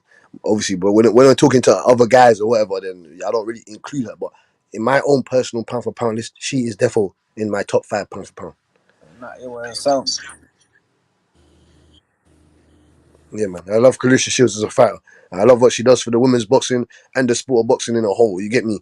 What about that fight though? That's a big fight. You get in a fight that you want to see, right? Clarissa Shields versus Savannah Marshall. You're right. You get in the fight that you want to see. Devin Haney versus Kambosos. That was for undisputed. Now they doing a rematch for that same fight. Devin Haney versus Kambosos. Their first fight, it broke all the fucking records in the lightweight division. It's the biggest fight in the history of the lightweight division. The first fight, 50,000 people showed up to that fight. The first 4-belt undisputed championship ever in the lightweight division. Haney and Kambosos, undefeated fighters, undefeated champions. Kambosos just beat the shit out of Teofimo Lopez, beat his motherfucking ass. You know what I mean? And Devin Haney beat Kambosos, beat him in his own country. Devin Haney made history. The youngest undisputed champion in the history of boxing with 4 belts. Come on, Cassidy. No, we getting some fights. We getting some fights. But I'm talking about we're not getting enough of the creme de la creme fighting at the top. I can name you over 10 fighters that we don't know when to fight. And Joshua wasn't that creme? Anthony Joshua ain't no creme de la. Anthony Joshua's not. He was a 2-time unified champion, bro. You just can't throw him under the bus, bro. Yeah, I can. He ain't creme. Why though? Tell me why. He's not creme de la creme. That's why. He ain't better than Usyk. He's not up there with Tyson Fury. You get me? So he ain't creme de la creme. He didn't fight Wilder. He didn't fight Wilder. No, he was. No. He was. So you talk about accolades. You talk about resumes. He still had a good resume. He still had accolades. Two-time unified champion. Come on, bro. They built him up. They built him up whilst he's fighting out of prime fighters. You get me? Povetkin, Pulev, fucking Takam. Like, come on, man. He got a decent win against old man Klitschko. That's fine. I'm not going to discredit you for that. You beat Klitschko. That's fine. I told you. The one thing the one thing I always keep to is the age and all that stuff. I don't care how old you are. Once you're in there with the elite level, then you're in there with the elite level. He knocked out Dillian White, bro, and that's your boy. You like Dillian White. He knocked him out first. He's the first person to knock him out, bro. No, Dillian White knocked him out. Dillian White did not knock him out. He knocked out Dillian White, bro. What is you talking about? CH. I'm a real Dillian White. Man knows Dillian White. You talking about the amateurs? I'm talking about professionals. Fuck the amateurs. He got knocked out. He did not. Anthony Joshua beat Dillian White. He knocked him out. They fought one time, and Anthony Joshua won that fight. Anthony Joshua only lost to Usyk and Andy Ruiz. He lost to Usyk 2 times. He never lost to Dillian White, bro. He did. He got knocked out. The video. I'm just saying the video. Come on, bro. Now you got conspiracies. Conspiracy? What do you mean? There's a video of him getting knocked out by Dillian White. Where? In the amateurs or in the fight? I watched they fight. He wasn't knocked out in that fight. So. You talking about the pub fight? I'm talking about when they fought each other at in a professional fight. They only fought one time. What happened? Yeah, but you see, for what AJ's, but AJ, What look, no, hold on. So why does AJ bring up the fact that he knocked out Joe Joyce in one round? I'm asking you about their one professional fight. You won't even acknowledge it. No, but you're saying that, but why is he taking in account about knocking out Joe Joyce in one round? I ain't got, bruh. So you're not going to talk about the fight when Dylan White got knocked out by an uppercut by Anthony Joshua? Yeah, he cleaned him. Yes, he cleaned him in the Okay, professional bro. ranks. Come on, bro. He cleaned him, but it's 1-1. It's 1-1 to them. It's 1-1. That's why they want. That's why Bro, they Dylan White. only fought That's one why time Dylan as White a wants to fight him again. professional. That's why They Dylan White only wants to fought fight him one again. time as a professional, bro. It's on rec. Look on BoxRec, bro. Yes, but obviously Are you to them, serious, bro? yeah, Come on. but no. See, you can't say that H once. You see, Anthony Joshua's debunked your. Anthony Joshua's debunked what you're saying Tripping, my because nigga. he mentioned knocking out Joe Joyce in one round. Why did he mention that? Bro, I don't know what. Hey, man, you talking about a sparring match or what, bro? Like when they fought in the amateurs or some shit? Hey, I don't know what Anthony I'm Joshua talking about the actual fights as professionals, bro. So you're gonna talk about how Crawford lost to Ugas or what? No, but Come Crawford on, doesn't speak bro. of Let's be serious, bro. but Crawford doesn't speak about beating up people in the amateurs. Anthony Joshua does. He can say whatever he want to say. I'm just talking about what happened in the actual fight when they fought each other, bro. So why do you think they want a rematch? Why do you think Dylan White wants a rematch? Obviously for money wise, yes, money purposes. Probably thinks he can beat him. Probably thinks he can win. Exactly, because he already put them paws on him. You already put them hands on him. We're in the amateurs, right? Correct. I wouldn't even like to call it. I wouldn't bro. even like to call it All, amateurs. just say that, bro. I wouldn't even like to call it the amateurs. That wasn't amateur. That was some pub fat. That was fat for the ends, man. That wasn't no amateurs like that. That was for the ends, man. That was for the ends. Yeah, I seen the video of him dropping Anthony Joshua though. I seen that. Yeah, man. You get me? I already knew what time it was when I saw it. Yeah, you go back up. I credit a man that gets up from you get me from a punch. You get me because you can get knocked down in boxing. There's nothing wrong with getting knocked down in boxing. There's nothing wrong with that. It's just what you Joshua do. knocked him out. With all that being said and done, Anthony Joshua knocked him out when he was undefeated. He's the first person to knock him out as a professional. Yeah, he smoked him. Yes, he smoked him indeed. Okay, so you got to give Joshua credit for that, bro. I give Joshua credit. I'm saying to you that I lost my certain respect for him as a fighter because he's throwing the belts. You're throwing someone else's belts outside of the ring because you lost. That doesn't make any sense. Yeah, I don't got agree you. with that. But it still don't take away his accolades. No, it doesn't. No. Of course not.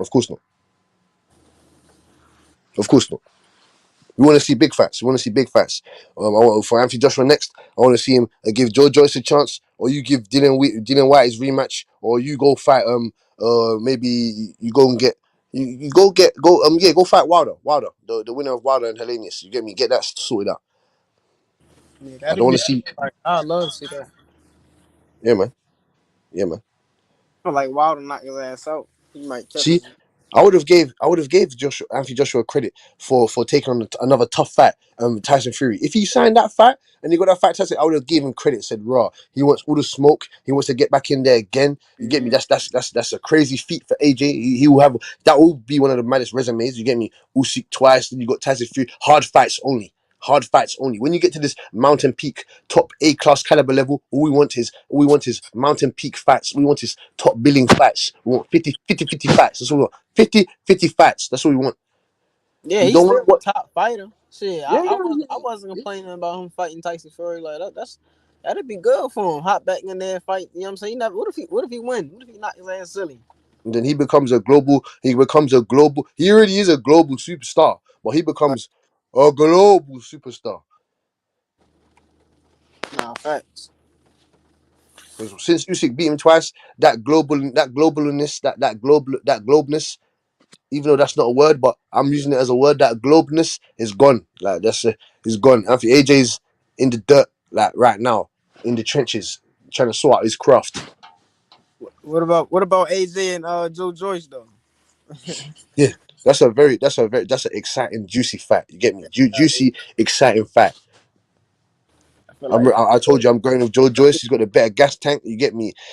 I'd say he's the more durable. He's the more durable out of the two. He's not soft at all. You get me? Nah, facts. He's a big brick house. Got a better chin than AJ, better gas tank. He might even have a better jab. He's slower than Anthony Joshua, yes. He's more unathletic than Anthony Joshua, yes. He's got less mobility than Anthony Joshua, yes. He doesn't have the pedigree of an Anthony Joshua, yes. But he was a former Olympian. He should have been a gold medalist. He should have been a gold medalist. If they didn't fucking bump him for Tony Yoka. Tony Yoka, that punk that lost to Bakoli. Tony Yoka, you shouldn't have even got that gold medal. But obviously, it is what it is. You get me? So I'm not gonna take that away from him. But we should have beat Tony Yoka for the gold medal. I'm pissed off about that. Yeah, he ain't beat him now. That's another fact. That's another fact that I want to see. I want to see him beat the shit out of Tony Yoka in the professional ranks. I want to see him beat the shit out of him. Yeah, all that other shit, I don't really be looking at that shit too much. That We're not really interested in Tony Yoka of those guys, but those facts would be nice to make because we want to get our get back for that fucking gold medal that they robbed from us. Nah. Yeah, man. So many facts that we would like to see in a sport of boxing, man. You get me? We are getting. Fight anybody. Say again? Well, I would have said he'd fight anybody though. So like he out for smoke. I feel like he the one. He trying to get all the smoke too. I think niggas gonna be scared. I mean, niggas kind of scared to fight Wilder because they know what kind of power he got. You see what I'm saying? You see what I'm saying, Mr. Smith? I don't think they'll be scared of Wilder because they've seen Wilder. They've seen him lose. They've seen him be vulnerable. They've seen him be susceptible to certain things. So I don't think they'll be scared of Wilder. Like someone like a Frank Sanchez who will be biting at the chomp. Frank Sanchez, he deserves a shot. He deserves a fucking shot. You get me? Someone like Frank Sanchez, someone like Joe Joyce, someone like a Dubois, they could possibly beat Wilder. Wilder's not no invincible fighter. We've seen him get destroyed. We've seen him get outboxed. You get me? He does have the power of a fucking god. He does have a power of some Zeus. You get me? In that right hand. So we'll see what happens. We'll see what comes to fruition after he fights, after he finishes off Hellenius. Yeah, we're gonna see how he finish him though. I want to see how he win. If he loses to Hellenius, he needs to go hang out, man. Go put them. Go hang out. Not ready, but I expect him to knock him out at some point in the fight. At some point in the fight, I'm calling the 6th round. I'm calling the 6th, 7th round.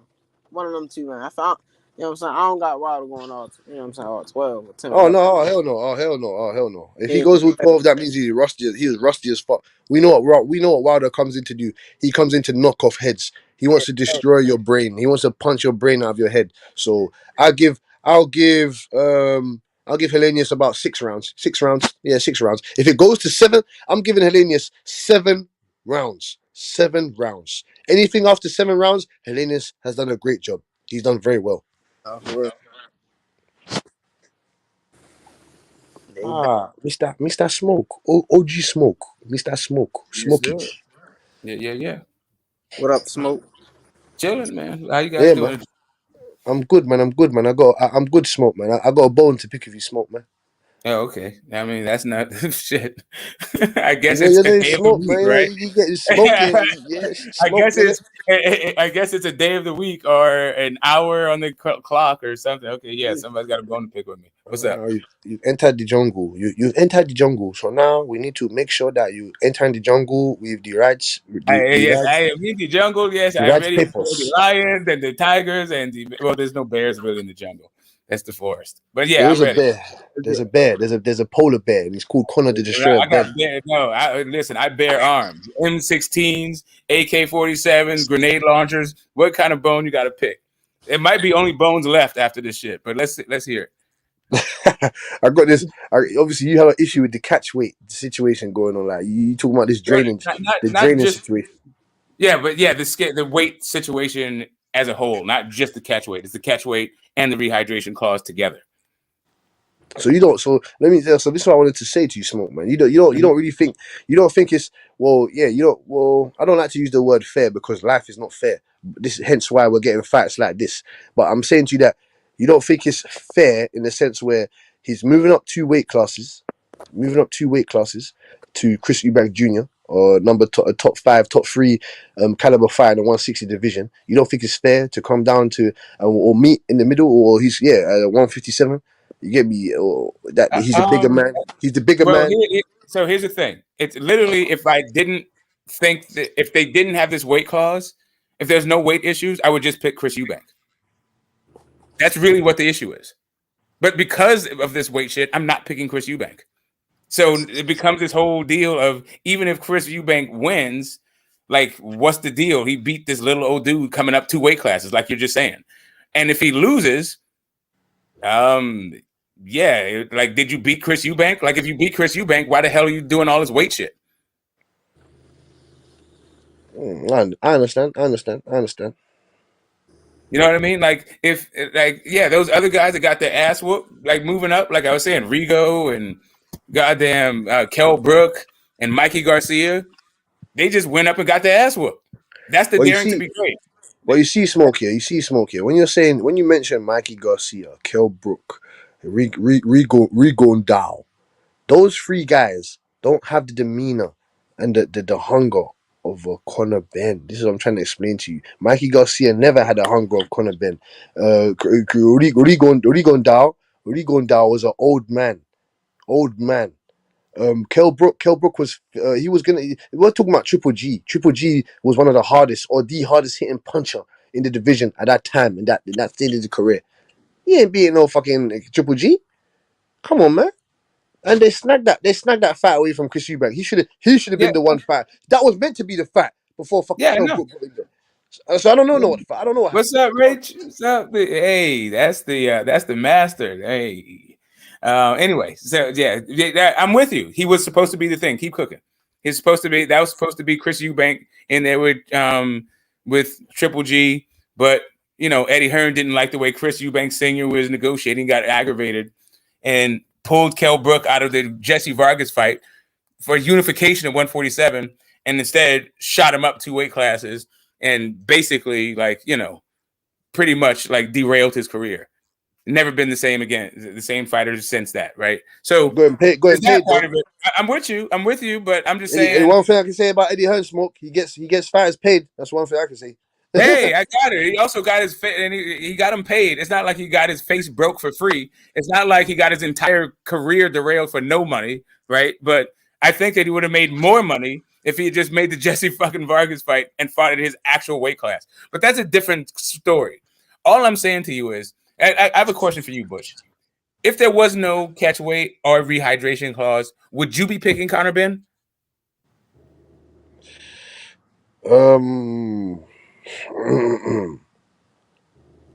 No, this is tough to say, boy. Exactly. It's tough to say, man. That's all I'm saying. It's hard for me to gauge what the hell's going on with this fight because of it. Oh, yeah. You're right in that sense. You're right in that instant, Smoke. You're right, man. But I really don't know why about the catch weight, because like I said, I'm a real guy. I'm a real one. I'm not gonna agree with bullshit. You know what I'm saying? I'm not gonna support crap. So I do kind of think to a certain extent that, raw, you might as well fight the guy at the 160. Dude, you get me, or fight at 154. One of the two. I don't really understand the catch weight, or not the catch weight, or the rehydration clause. I don't know. I don't know. Maybe they just want to test the waters and see what's really going on. It's the 2 things together. It's the 2 things together. They're just like, all right, fine. He's 157. He usually fights it, but he come in at 158, 159 and fights. Right. I wouldn't be like eating his lunch, but then you're gonna make sure he doesn't rehydrate. Like, do you want to fight Chris Eubank Jr. or not?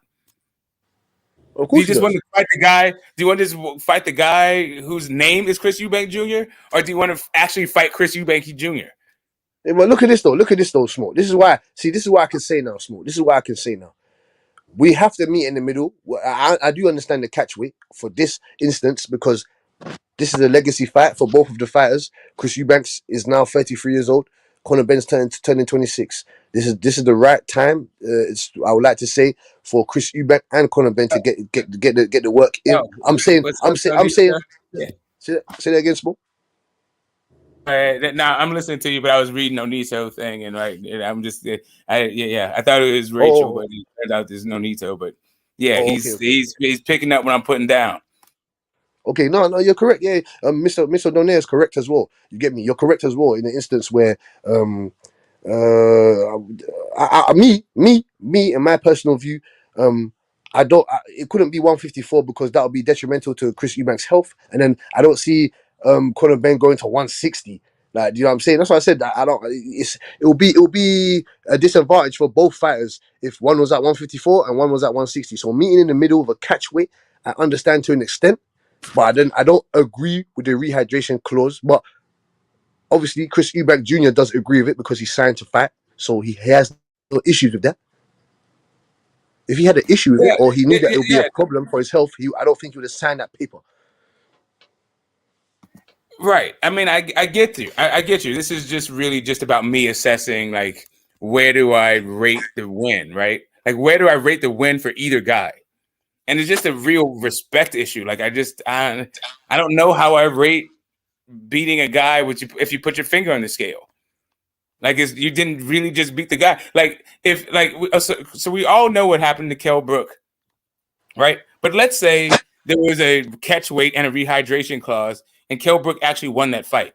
Would we be like, oh yeah, Kell Brook is just like better than Triple G? Maybe if you fought him at his actual weight class, you would have got your face broke. Yeah, you're right. And you have a point there, Small. You got a great point there. Yeah, because if Kell Brook did win that fight and it was at 158 or 157 catch weight, would we be saying that he beat the real 100% true form Golovkin? Would we be saying that? But it's just the fact that it's Golovkin. That's what I'm saying to you. We could say that he came up to weight. All I'm gonna be interested in is him coming up in weight and fighting a bigger man, rehydration clause or catch weight. Regardless of that, it's the fact that he came up and he fought one of the biggest punches in the sport. That's what I'm saying to you. It's Golovkin. This is Chris Eubanks. Chris Eubanks ain't no fucking Golovkin. Yeah, and I don't know the kind of Ben is Kell Brook. So he better than Kell Brook, boy. I mean, listen, Kell Brook. He better than Kell Brook when Kell Brook was 25. Kell Brook, I'm not a big fan of the Kell Brook Porter fight. Like, that was more of a wrestling match in my view. Like, that was one of the harder fights to watch. If you trying to score that fight is try to go back and score it. But I would have picked Kell Brook. I gave it 7-5, 8-4 to Kell Brook. It was just a hard fight to score. At a certain point, I just got tired of it because I don't know, man. Yeah, Sean Paul had no answer. Sean Paul couldn't make no adjustments. He had no answer for Kell Brook's dirty game tactic. Yeah, he had no answer. Sean Paul couldn't make no adjustments. That's when I knew if Sean Paul faced a complete boxer, even you get me, I knew he had no chance. Listen, I got it. I got all that. Like, I didn't see that thing. I didn't see a complete box or anything. I saw a wrestling match. No, I didn't know. Yeah, you're right. If you were a judge, then you probably were like, it probably tested your love for the sport, right? You're like, oh wow, like, I really love this sport. Like, they certainly don't pay me enough to like try to figure out who the hell won that round. Right? I don't know. Like, it's just like at a certain point, like picking a guy who in a particular round was like splitting atoms. Like, that shit was totally tough. But maybe that's just about my knowledge of scoring fights and all that other stuff. Man, that's what I said, Smoke. That's what I said. You've been watching boxing for a long period of time now. You've been watching it before I was born, so the way you score fights, you get me, be a bit different to someone else's acumen of nowadays. But I was just saying that not to say Kell Brook did give him a boxing lesson. Do you know what I'm saying? Because look at this now. George Groves gave Chris Eubanks a boxing lesson. He boxed the shit out of Chris Eubanks. He boxed the shit out of him. Chris Eubanks had no answer. But then Kell Brook against Sean Porter, Kell Brook didn't outbox Sean Porter. He just he gave him a tactical beatdown, as in, like, he was frustrating him with the clinching, frustrating him with that jab, with that straight right hand, or you get me. That's what I'm saying. He was technically messing up his brain in there. That's why Sean Porter, when I knew that he will come across against a real boxer, he'll have issues. Yeah, I'm not so much mad at it. I was just like, I'm more talking about just the round by round scoring. Like, I'm not saying that I disagree with the 8-4, 8-7-5. Like, I'm not disagreeing with the outcome. I'm just saying that there's rounds in there where I'm just like, how in the hell do you score this round? But anyway, that's neither here nor there. I would have picked Kell Brook to beat Jesse Vargas back then. Also, just like most definitely. Right. So I think that Kell Brook would have been a different kind of guy. Like, I think he would have been a really good welterweight had that not happened to him.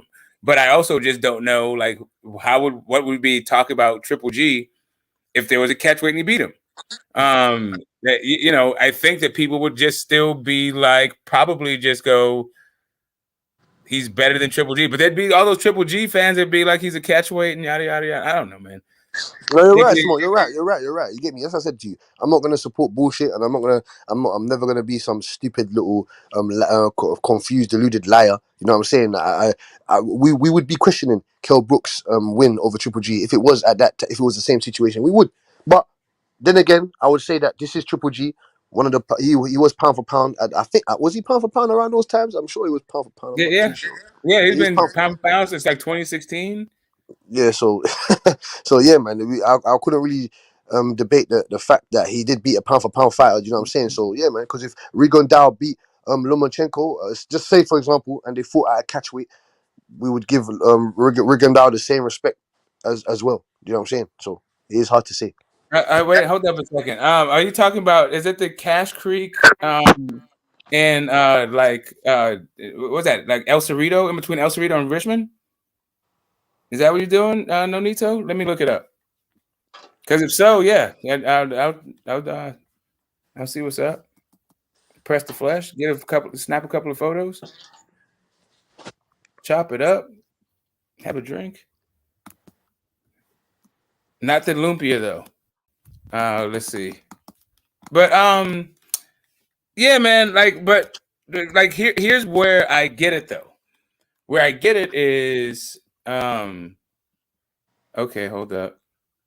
Cash Creek Hotel, Resina. Where I get it is the cultural impact of their fathers, right? Like Smoke. They have to fight. Smoke. They have to fight. Like that's what I'm saying to you, Smoke. Did you know? Yeah, Smoke. Sorry to cut you. Yeah, no, you got it. Go ahead. Now cook. No, those two guys have to fight. Like you know what I'm saying? Like they have to fight. Like they have to. There's unfinished business. There's water underneath the fucking there's water underneath the bridge that needs to be released. You know what I'm saying? Like they need to fight. And for Conor Benn to even take this fight, because they're not meant to be in the city. They're not meant to be in the ring together. They're in two different weight classes completely. Not one away. They're two away. Then he's not even meant to be in the ring with this guy.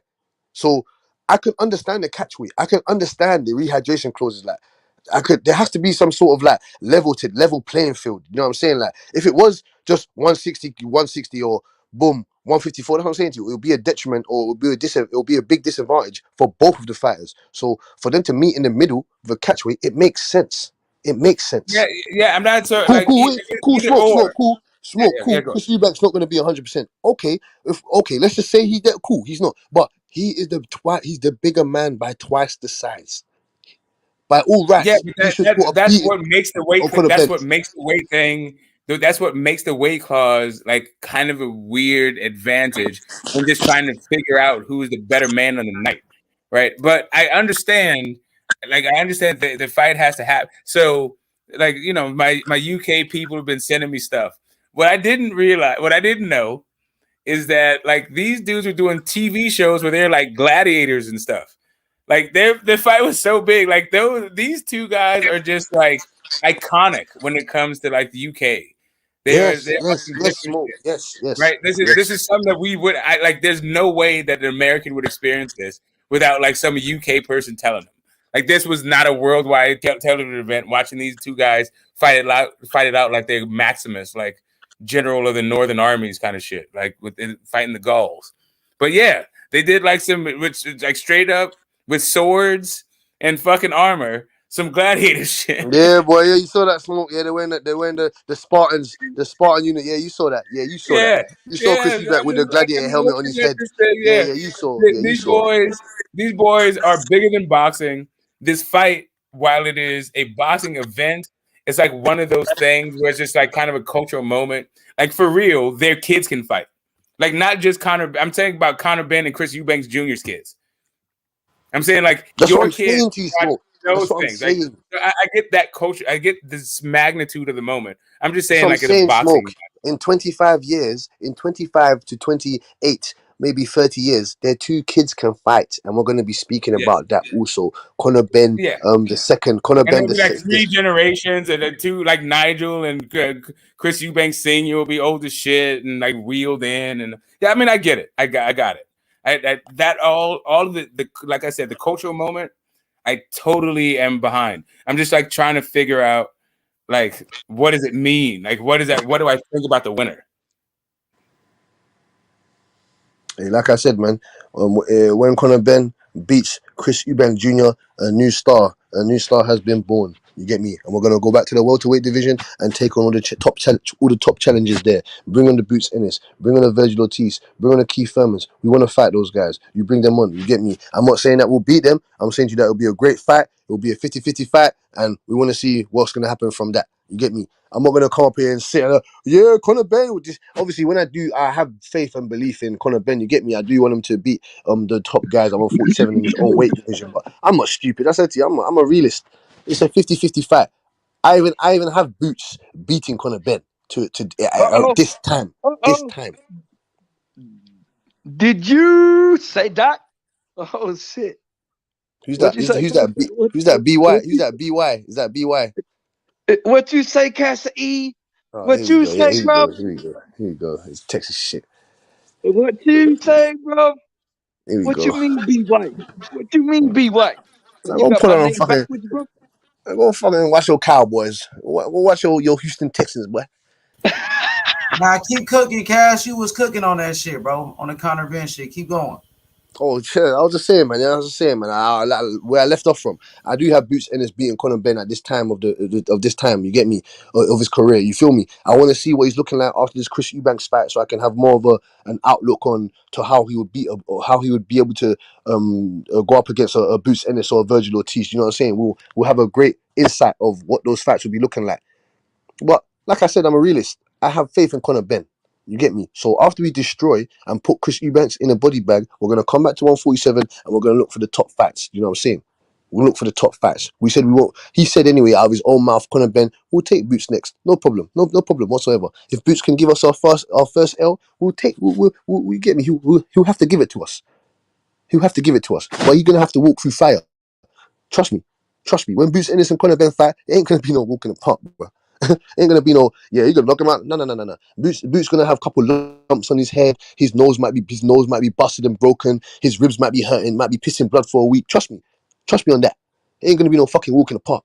Anyone that fights Conor Benn, it ain't gonna be no fucking walk in the park. That's what I'm saying to you.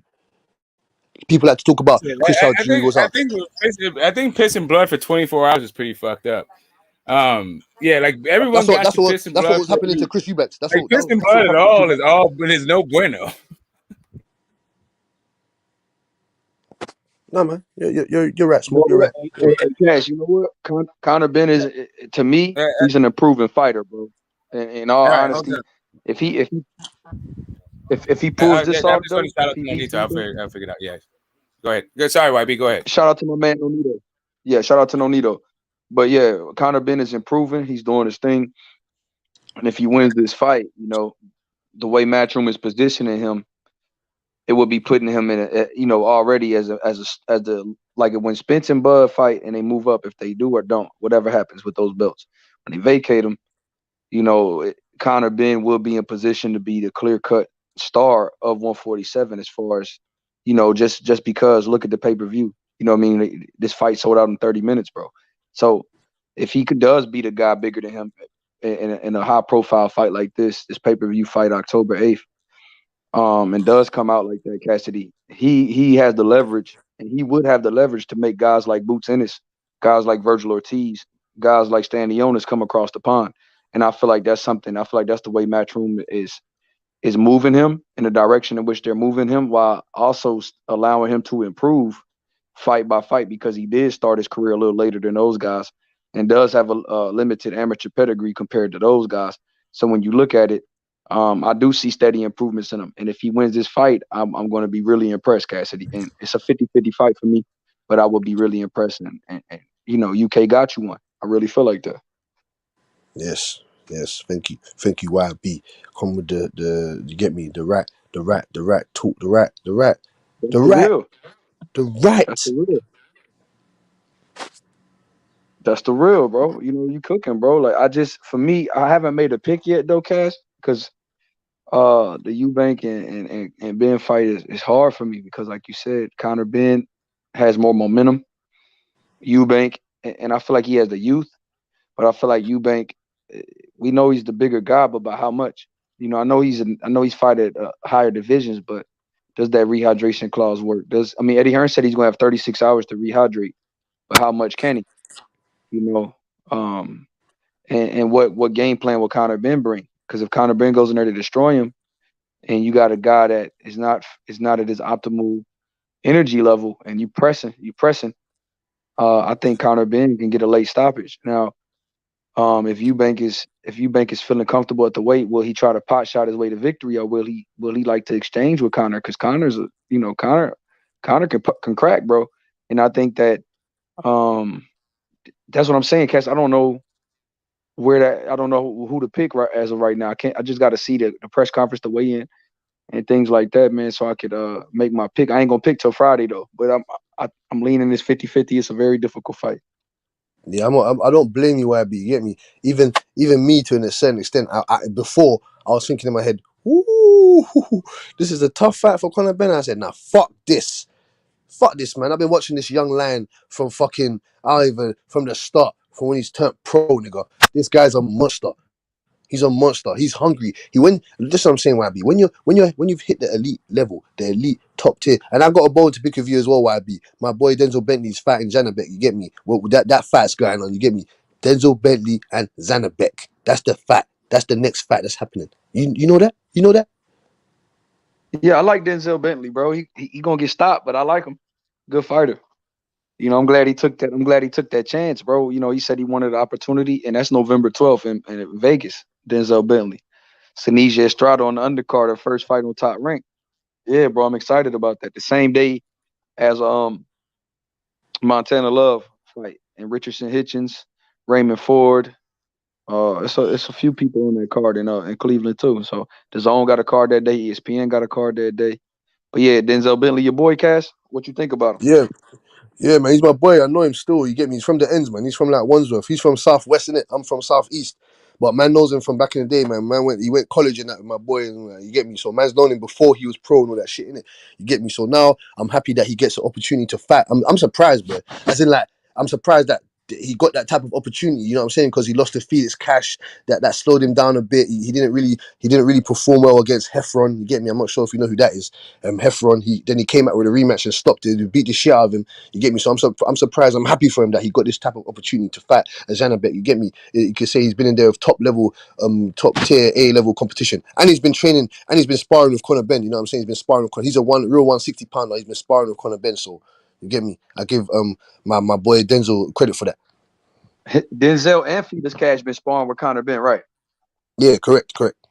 Yeah. Those guys are bigger guys. So that's what I'm saying. Conor Ben, bro, this is the reason why I might go with Conor Ben, bro, because this dude walk around, he said at 180 something. You know what I mean? Like, like he's a big boy, bro. So he's a big boy, and he's a big fit boy. Yeah, him weighing at 157 he ain't no one. ain't gonna kill him. YB, he ain't no 180 fat boy now. He ain't no 180 sluggish. Nah, Adrian Broner kind of. Nah. He's 180, 170, whatever, in shape. He's in shape. He's always in shape. Yeah, absolutely. I just look at it like that too, bro. I'm gonna have to lean Ben, but but the way in things could change, bro. If Eubank looks like he made weight okay, he don't look like a skeleton on the. Because man, look, it's a lot of people betting on this fight, and a lot of people are going both, picking both guys, bro. It's like, from what I heard, it's a lot. It's about it's split on all these panels of who's picking who. But I would say I'm rooting for Eubank. I mean, for Ben. I'm rooting for Ben because I feel like you think Chris Eubank. You're leaning towards Chris Eubank, obviously, because that's the more optimal, smarter decision. But you're rooting for Conor Ben. I understand why. Ben, yeah. I'm rooting for my boy Ben, man, because I think he has the higher upside, bro, and he's a lion, bro. You're gonna see me back here drunk. You're gonna see me back here drunk. Once Conor Ben smokes Chris Eubanks. And I feel like you know what, Cass, because they both on the zone, I feel like they building up a huge fight with him and Virgil down the line. Like you notice they making Virgil an attraction in Texas, and they're also having been across the pond do his thing. And I could see them two fighting for a unification fight once these belts become vacant. Yes.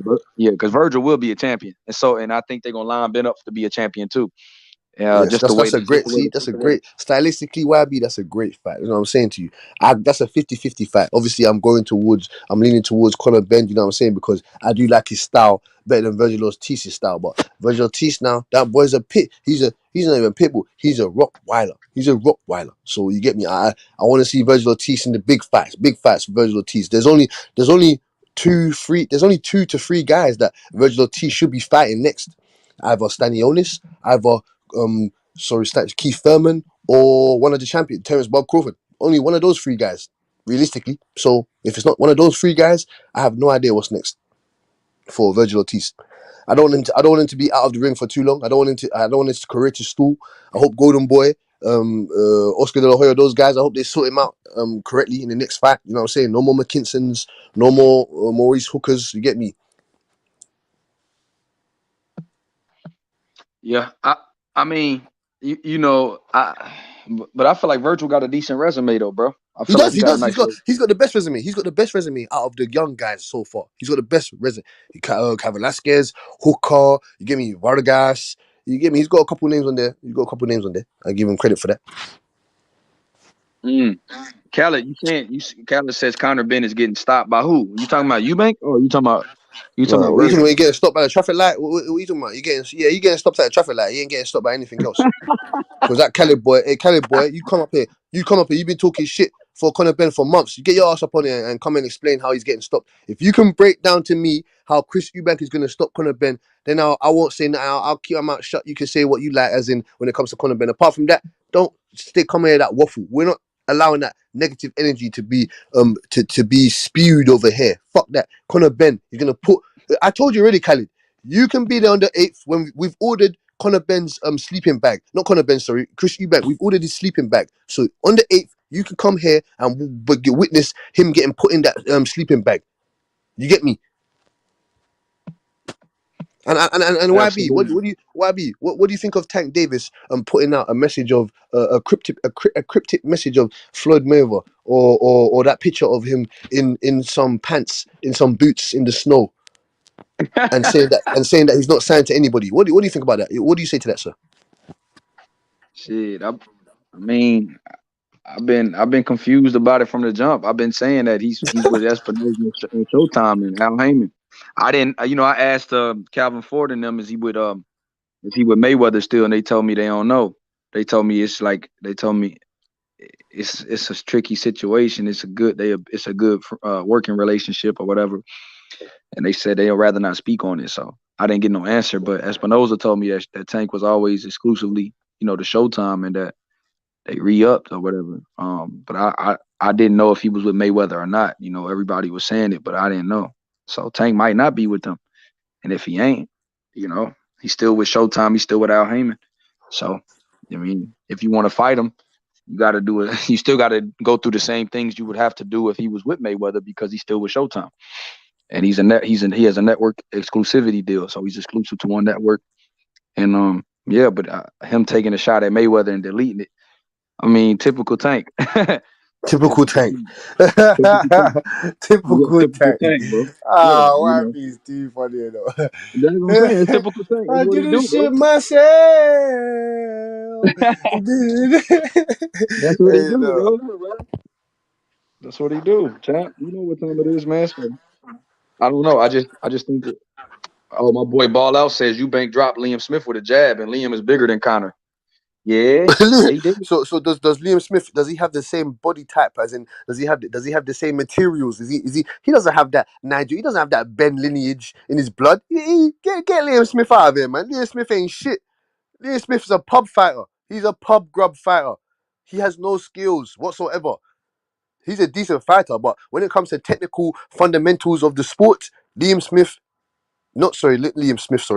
Williams ain't shit. Damn, bro. It was a good credible win for Chris Eubank, yes. But when it comes to the technical abilities and knowing what to do in there as a fighter and knowing how to get through certain things, he's beaten him. He dropped him with the jab. And if you want to say, Liam Williams had a couple successive rounds against Chris Eubank. If you want to go that deep, you get me. He didn't win all the round. Oh yeah, he dropped him 3 times. Cool. But besides those them drops, what else happened in that fight? Chris Eubanks ain't shit, and you're gonna see that on the 8th. I told you he's 33 years old now. This is his cash out. He needs a big fight. He couldn't get Andrade. He couldn't get Charlo when he was at PBC. He fighting Matt Korobov. After that, what? He left Al Heyman and PBC and was out for over 365 days. What did he do after that? He done nothing.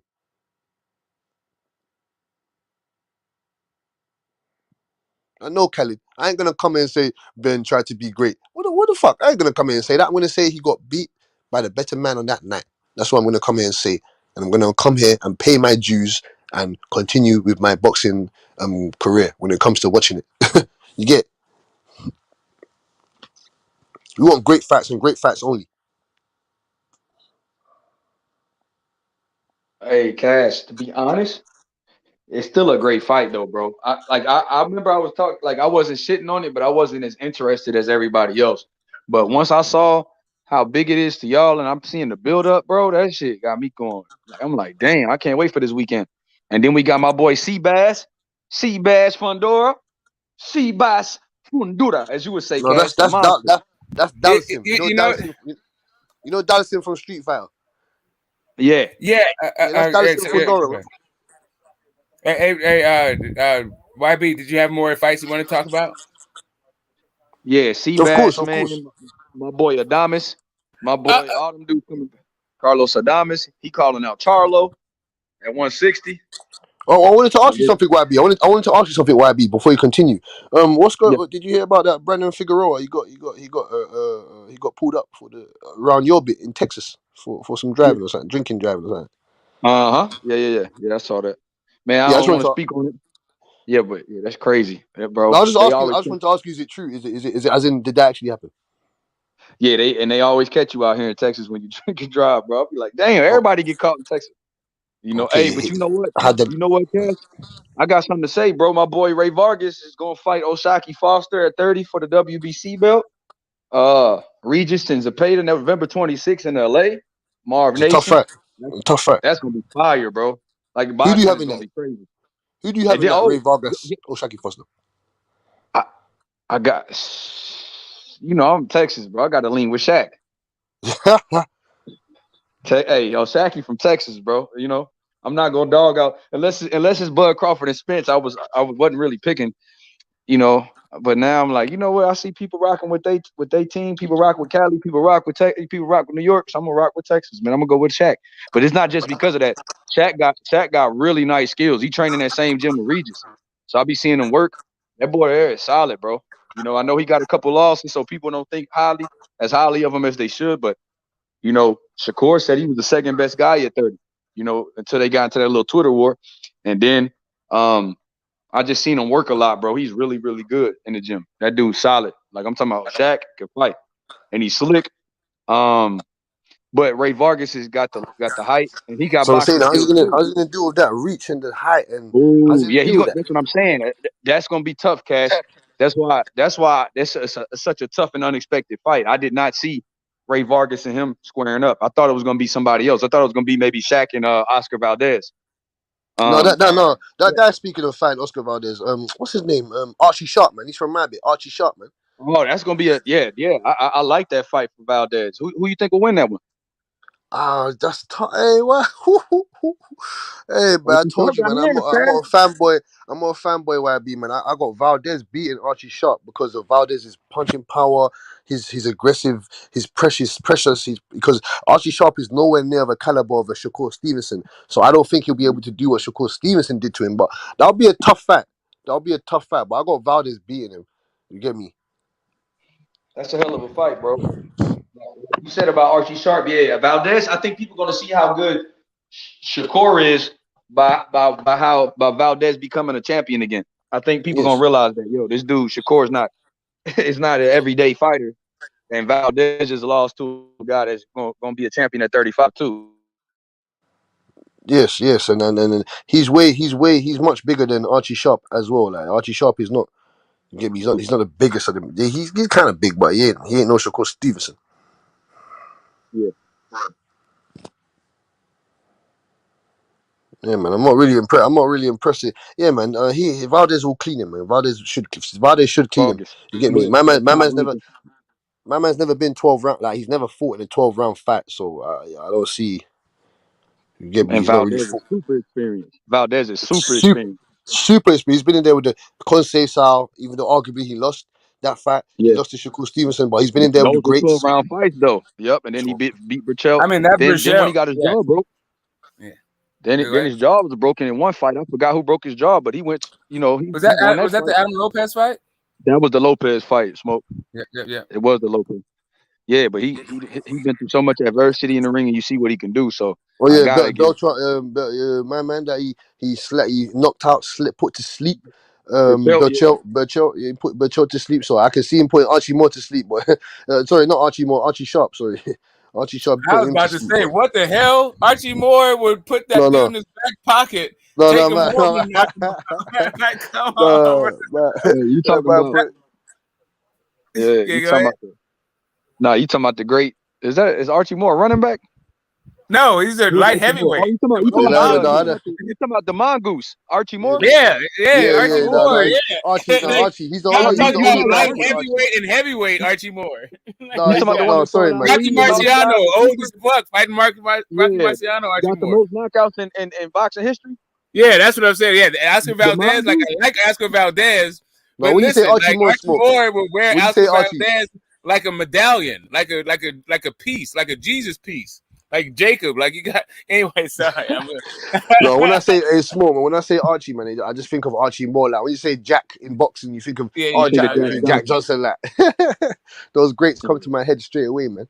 You get me? Nah, but Archie Sharp is gonna get it. What's about a cast now?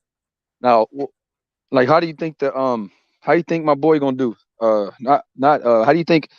Because this weekend is gonna be Montiel Adames, and people keep telling me how. You one of the main ones that told me Montiel did well with Charlo. How do you think he does with Carlos Adames? Carlos, that's what I'm saying to you. Carlos Adames now, I like to watch him as a fighter. You know what I'm saying? He's got that good technical background. I had faith. I had faith, but I did think Montiel did well against Charlo because I'm saying Charlo he's a creme de la creme of the 160 division. You know what I'm saying? To me, in my opinion, he should have been knocking out. He should have been knocking out Montiel. Montiel got knocked out by Munguia at 154. If I'm not mistaken, I think was it at 147 or 154. I think it was at 147, but he did get knocked out by Munguia. So I did think that Charlo did win about 10 rounds. He did win about 10 rounds, but it's the fact that he did have a difficult. He found it hard to get through Montiel's toughness and the grit, because Montiel is he's a very durable fighter. Do you know what I'm saying? So, as for sorry, go ahead. No, I was just saying, as for Adames, I do have faith in Adames. You get me? He's a big 160.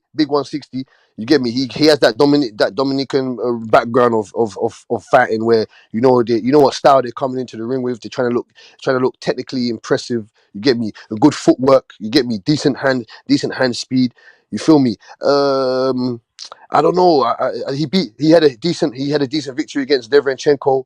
You get me? He did lose to no. Fuck that. He got robbed against Teixeira. To me, in my opinion, he should have won that fight against Teixeira. Do you know what I'm saying? He fucked up Patrick Day. He won that convincingly. You know what I'm saying? So that's when I started really watching, keeping my eye on Adames from that Patrick Day win. So I got good confidence in him that he should take care of Montiel. But Montiel's tough though. So I'm gonna be honest with you. That Carlos Adames, bro. Hey, Cash, that boy. Woo! He's sparring Caleb Plant right now. Well, he was getting Caleb. Yeah, he's getting Caleb Plant ready for Darrell. And Caleb Plant said, "Boy, Caleb Plant said that dude hit hard." He said, Caleb Plant saying that dude one of the hardest punches he's ever been hit by in his life. He does hit hard. I told you he's the same size as Chris Eubank. Those two guys should be fighting. Chris Eubank and fucking Carlos Adams.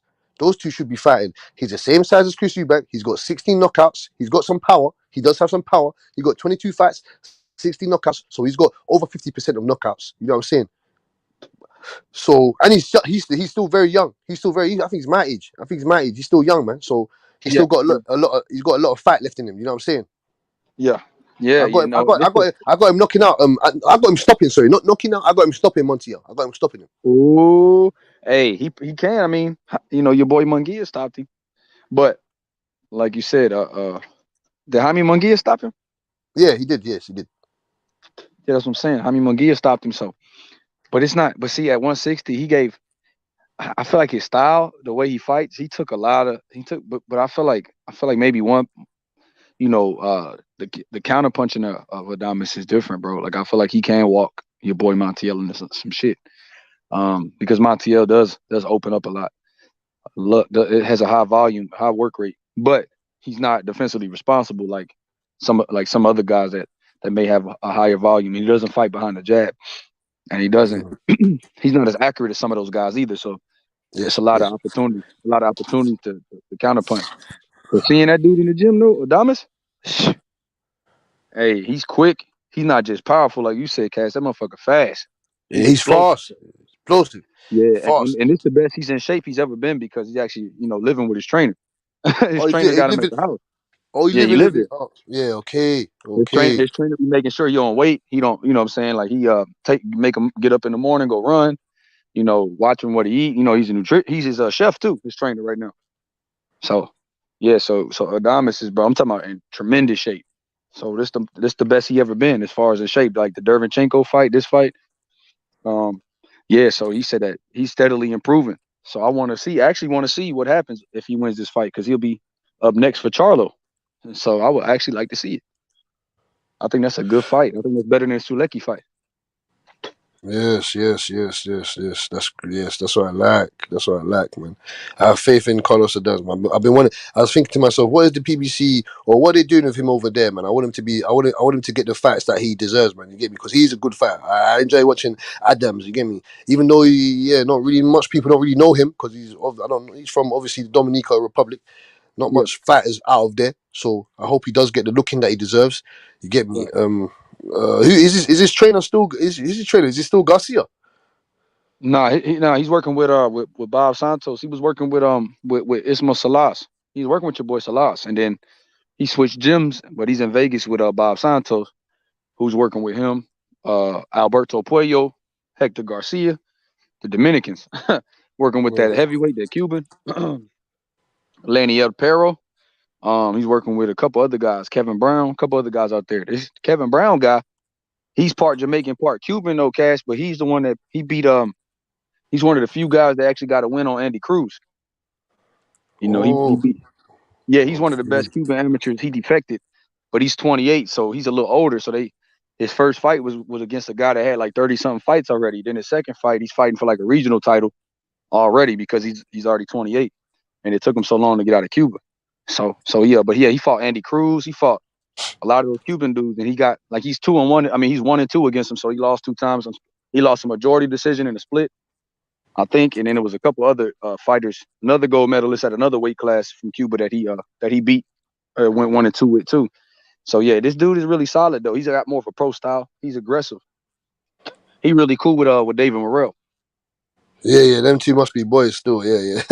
Them two must be boys really still. cool with David Morrell. He said him and Morrell were really cool growing up out there, in the boxing school. So yeah, but he's a mean dude. His granddad was from Jamaica, then he moved to Cuba, and so that's why his name is Kevin Brown. But he don't speak no English. So I'm talking to him like he speak English, and the dude don't even speak back to you. He over there looking at you crazy. I thought he was rude. I said, Kev, what's up, bro? He just was looking. And then he just stuck his hand out to shake my hand and gave me that I don't speak English look. I said, oh, I got you. And Kevin moved. I don't speak English look. I know exactly what that look like. Yeah. He looked at me like, say, bro, that when somebody smiling at everything you say and or looking at you hysterical with everything you say, they don't speak English. That's how I figured it out. I was like, shit. So I've been around so many Cuban boxers now, big bro. I know when somebody don't speak English. Oh shit. Yeah, like Morel, like Morel say something, but them other cats, they be looking like shit. They be looking hysterical. Yeah, I'm man. like, Them man there trying to, you get me, trying to fucking clock. Oh, what's my? Let me check my surroundings of what's going on right now. I don't really understand. hey, No English. No English. No English. No big English. bro. Oh, your boy Robisi fighting this month too. Robisi, Oh yeah, yeah. Lomachenko, Devin Haney, Yes, Deontay yes. Wilder. Man, it's Mm. crazy. 2 weeks from now, October 15th, Wilder Yes, women. Robisi. Robisi's The, underneath that. The Robisi's underneath that card, man. What card is the he underneath? He's co-main, underneath the. co-main with Loma. Oh, Jermaine Ortiz and Lomachenko. Yes, in New Yep. York, the Hululu Theater. The Hululu Theater on ESPN Plus and ESPN New York. Boy, you love mocking us, champ. Yeah, he gonna beat the shit out of Jesse Magdaleno, man. He gonna beat the shit out of him. Yeah, he is. Well, Jesse, hey, I know what you're gonna say, YB. I know. But what I'm about to say? Robisi should take care of Magdaleno. He is a credible opponent. Yes, he's a tough, juicy veteran. But Robisi Ramirez should put him away convincingly in under 10 rounds. Yeah, he should. Yeah, nah. If he knock him out, bro, I would be impressed. Look, Cash, if he knock Magdaleno out, I would be really impressed. Did Pitbull knock out Magdaleno? I believe. Shit. Let me go back and check, bro. I don't remember. Yeah, did Pitbull knock him out? Because I think Pitbull Yeah, Pitbull. I don't remember either. I don't remember either. Shout out to my boy, but yeah, Robisi, one of the best guys at. Yeah, what do you think of Robisi? YB, how do you see him? How do you see him against the other guys? How do you see him? Because people told me that Shakur would dance on him right now. Shakur Stevenson would beat the shit out of him right now. Like, how do you see it? No, the only person that beat my boy, the only person that beat my main man, Magdaleno, was Isaac Dogbay. Yeah, he stopped him. He stopped him. But my boy Jesse Magdaleno is 29-1 with 18 KOs. Dogbay like Dogbay. Really good in the last fight. He's coming on nicely. Yeah, he got stopped by Isaac Dogbay when Dogbay was undefeated. That was before he lost to Navarrete. So he lost. Okay, I was getting the two. Okay, I was getting the two Magdalenos mixed up and confused, man. My bad. There's Diego. Yeah, Diego. Yeah, he knocked out. Yeah, that's what I didn't remember. It was in the first round, man. He knocked him out. I remember that, man. Yeah, that's not the same. Yeah, that's not just. Yeah, my bad. Yeah, man. Yeah, he fought my boy. Jesse Magdaleno's a good fighter. He fought Nito. Yeah. He's a DA. He's a good. Yeah, my bad. Jesse Magdaleno's the better He beat Nito down there, man. He beat our big bro. You know what I'm saying? In a decision. Okay, yeah. So Jesse only got one loss. He got stopped by Dogbay when Dogbay was a wrecking ball. Dogbay, wrecking ball, Dogbay. And I told everyone here, Dogbay is gonna beat the fucking Joey Gonzalez, man. Yeah, that was the only person, and Navarrete is just a bad style, a huge guy, pause for him, and is a big dude, and he just gave him tough. That work rate, everything. Dogbay, I mean, if Dogbay can't get you out of there at that time, he's gonna gas out, and this Navarrete is a monster. One of the tall monster, tricky style, awkward style, and beat Dogbay up, man. But it's not that. Dogbay, when he was coming up, though, he was touted to be a star. People thought he was going to be, one of the stars of the lighter divisions. And he was a puncher too, and he has a lot of charisma. So a lot of people were high on Dogbay. And YB, before you continue about the Dogbay, actually no, we'll speak about Dogbay in a second. What did you? I remember Jesse fighting Vicente. He got disqualified. What did you think about that?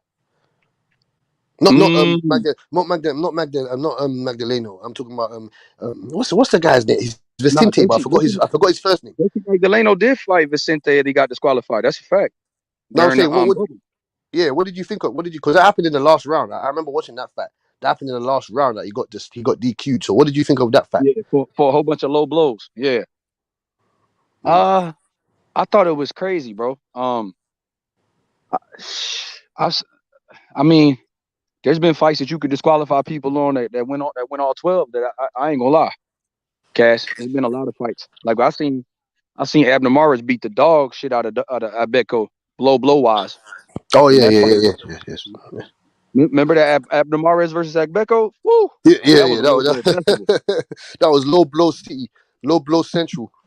Yes, bro. And so it's been a lot of fights like that where you could stop it off of low blows. Uh, even Shakur versus Conceição had a lot of low blows. That's what I'm saying. Did you? What? Yeah, he was low blow and Conceição. A couple of like, what did you think? Like, that's another thing I wanted to speak. There's a plethora of things I wanted to speak to you about and smoke or whatnot. What did you think of those low blows from Shakur Stevenson, or do you think it's just part of the game where you just have to just ride it out, tough it out? Do you think? I don't necessarily think it was purpose. I don't necessarily think he was doing it on purpose. But I mean, you do? Yeah. See, like people when Cotto fought Zab Judah, it was a lot of low blows. When Cotto hit Zab Judah a lot low. One of those rounds, it was blatant. Where Zab had to take a 5-minute break.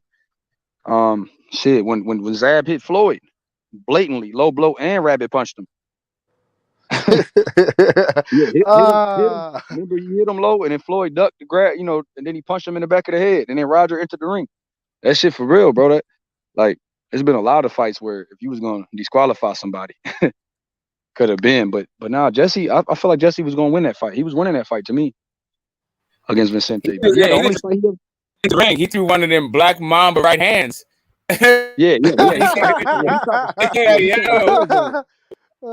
tried to steal jab. Yeah, he tried to steal jab, Smoke. Yeah, he did. He was trying to swing on him. He said that motherfucker need his ass whooped. Yeah, he like a year. Listen, you guys, man. I'm just so happy that we're getting a plethora of boxing facts, man. We got so much people in action, man. We got Yafai back in. We got Galal Yafai back in action. We got Felix Cash. We got Chris Ebert. We got Fundora. We got Carlos Adams.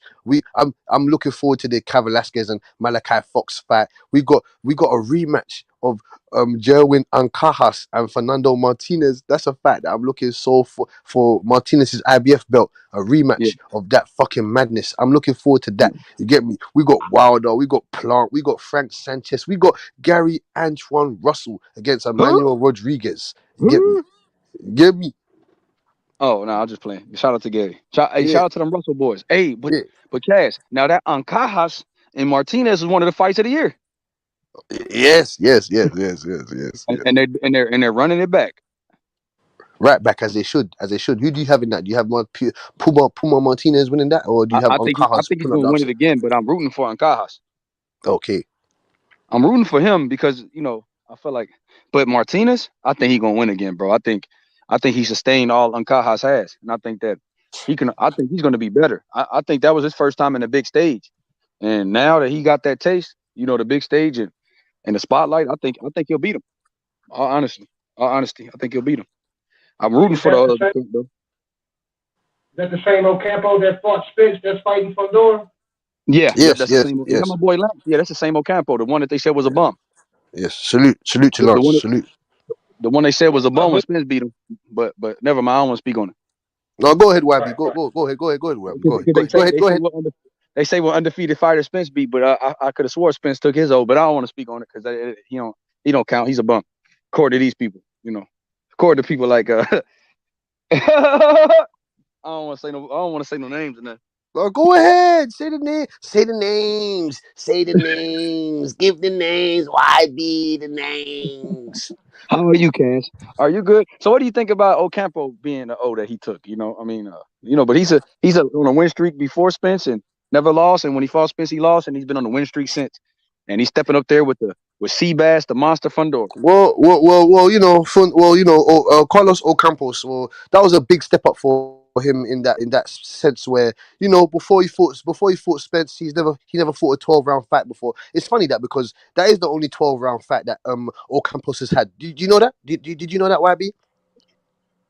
Out of his 30+ fights, he's only had one 12-rounder. Did you know that, YB? What does that got to do anything? I'm just asking you. I'm just asking you. That was a big step up because I looked at Carlos Ocampo. I looked at Carlos Ocampo beforehand when he fought Dario Furman and the what's that brother's name? Robles. I just remember him fighting those two guys. That was in Mexico. That's all I remember. After that, I have no idea why he became Spence's mandatory or why that was his first 12-round fight in his whole career. But he's not. I don't know. I would like to say he's a bum. You get me? Nah. He's like he was like he's a solid fighter, bro. He's a really good fighter. I think I would like to see him versus Jose Benavidez, but some of the guys that Bud beat on one leg Benavidez, I would like to see that Ocampo versus Benavidez at 54. Oh yeah, no problem. That's easy. That's easy. He just fought Danny. I think Ocampo beat his ass, but I don't want to speak on it. you think Ocampo beat Benavidez? Yes, he would. Yeah, hell yeah, he would. No. Yeah, he would. No, he would not. YB. No, he would not. YB. You can't even tell me. You can't even tell me 3 guys that the guys beat. You can't tell me 3 guys. What are you talking about, YB? What are you talking about? What? Martin Rodriguez? Who the hell is that? Who's that? Hey, he'll be Jose Benavidez Junior. How about that? He'll beat Senior. Yeah, he'll beat the dad. Yeah, he'll beat the dad. Nah, but he ain't beating the son. He'll beat the dad. But he ain't beating the sons. He'll beat the dad. But he ain't beating the sons. Hey, what about Juma Choki?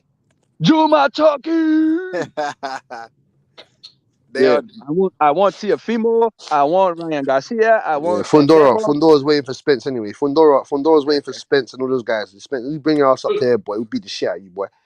Hey, Cash, Ocampo will box circles around fucking Benavidez peg leg ass. Shout out to Benavidez though, but I admire him for doing his career, doing his thing, and coming back in there being and pursuing greatness and fighting Terence Crawford. Pursuing greatness on one leg. I think fighting. What's this? Why'd you keep? I think if he's really pursuing greatness, he would enter the ring with a parrot and an eye patch. That's really oh my God. Juma Choki. I think Juma Choki. Yes, sir.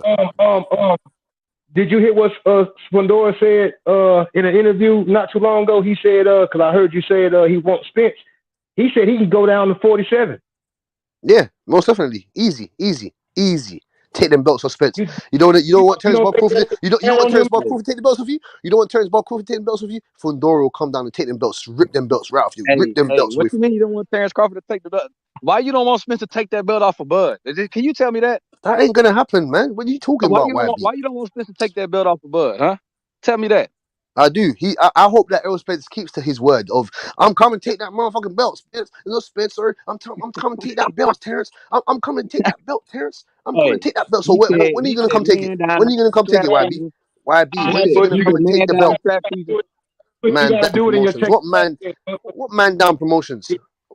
Huh? You gotta do it in your Texas accent, Butch. You gotta do it in your Texas. I like when you try to talk that Texas. Do it in your Texas accent. Oh, you like when I talk this. You like when I talk like this Texas. I told you he said he coming to get Terrence's belt. So when is he gonna come and get Terrence's belt? When YB? When? Yeah, hey, we been calling Terrence out since April 16th. I've been having his shirt ready. I've been having him on the shirt. I've been knocking at the door. Shit, I'm coming for your motherfucking belt, Terrence. So don't you do that, Cass. Hey, Cass. YB, you got. I feel like I need to do a poll. I just came off of a channel, right? They got all up on my neck because I said this is one of the worst goddamn buildups ever, right? And so now, like, I'm old and I'm all in my feelings. I was like, this shit has been torturous. I don't like, man, I've been yelling at people for goddamn months behind this fucking fight. I don't get it. Like, but like, really, what I want to know, like, I want to know. I want to know what is a worse fucking buildup for a fucking fight outside of goddamn Manny Pacquiao, fucking Floyd. What's a that wasn't even his worst buildup. What kind of buildup? What kind of buildup we get around here? Huh? Yeah, Hey, we got Cass. motherfuckers doing fake accents, bro. We got like all kinds of shit. They got craziness going. Like this guy, bro. Like whatever, like whatever. It is what it is. If people enjoy this shit, then whatever. There's no account for taste. Smoke, you think the machine that's running behind Errol Spence, you think that they believe in Spence enough to come and take that belt? It's a lie. It's a lie. Errol Spence said he wants to come and take Terence Bud Crawford's belt. So is Al Heyman, Steven Espinoza, the PBC, are they going to allow Errol Spence to come and do his duties of taking that belt? Or are they going to let him give up all the belts that he worked so hard for? Because if they do that to him, he got a bone. If they do that to him, he better sue that company. If they don't get him that Terence Bud Crawford fight, you sue the company. You sue the company. You sue the company. So here's what I find like fascinating. It's really about one of the things about this buildup. If you think Errol's been ducking the entire time, every piece of news that comes out just reconfirms and reestablishes what you already thought. If you think Bud has been ducking this entire time, every piece of news comes and reconfirms everything you already thought. Like now we got Al Heyman, who has said absolutely nothing about this fucking fight, but now it's his fault. Nothing. It is his fault. That's why, because he said nothing. Why he hasn't said anything about any other fight. Why being Smoke? Let me ask you a question. If this fight doesn't come, because I'm over the Terence Bud Crawford Errol Spence fight. This is the fight that I'm on now. Errol Spence and Boots Ennis and Terence Bud Crawford versus Virgil Ortiz. That's the fights that I want to see now. So YB and Smoke and Lance and John G. Are we going to see? Are they going to give Boots Ennis his chance? Yes or no? Are they going to give him his chance? Let me ask you a question. Yes or no? I got you. I'll answer your yes or no question. They better mandate that I've heard you say this a bunch, They but I got better a question for you. mandate that fight right now. I have a question for you. Why don't you have? Why don't you want to see Virgil versus Bud battle the switch hitters, or Spence versus Virgil battle of the body punchers inside fighters? I want to. It don't matter. You can mix and match. Mix and match. Yeah. Mix and match, bro. Look. All right, so we can mix and match. Great. That's a great answer. As long as we can mix and match, that's fine. Yeah. Smoke. That's what I'm saying to you. It's hard, Smoke. It's hard. We can mix and match with that. I don't mind if Virgil fights Spence or Spence fights Boots or Boots fights Terence Bud Crawford. They're all on the same level. That is Virgil versus Bud Crawford, or Boots versus Errol, or Errol versus Virgil. Yes. Mix and match. I'm excited about both of them fights, Big Cass. I ain't gonna lie to you. But I'm so excited. I'm more excited for Errol Spence to take on. I'd rather Errol Spence take on Keith, Virgil, and Boots than him to just fight Terence Bud Crawford. If he does that for us, then I have no issues with Errol Spence. If Errol Spence does those I have no. Hey. Hold on, Cass. I gotta throw this out here, Cass. Hey, so what if he beat all of them? Is he better than Crawford then? Yes. Yes. Hey, Cash. Oh, wait. Hold on. What does Bud have to do? Exactly. That was my question. Bud has to go up to 154. No Smoke at 147.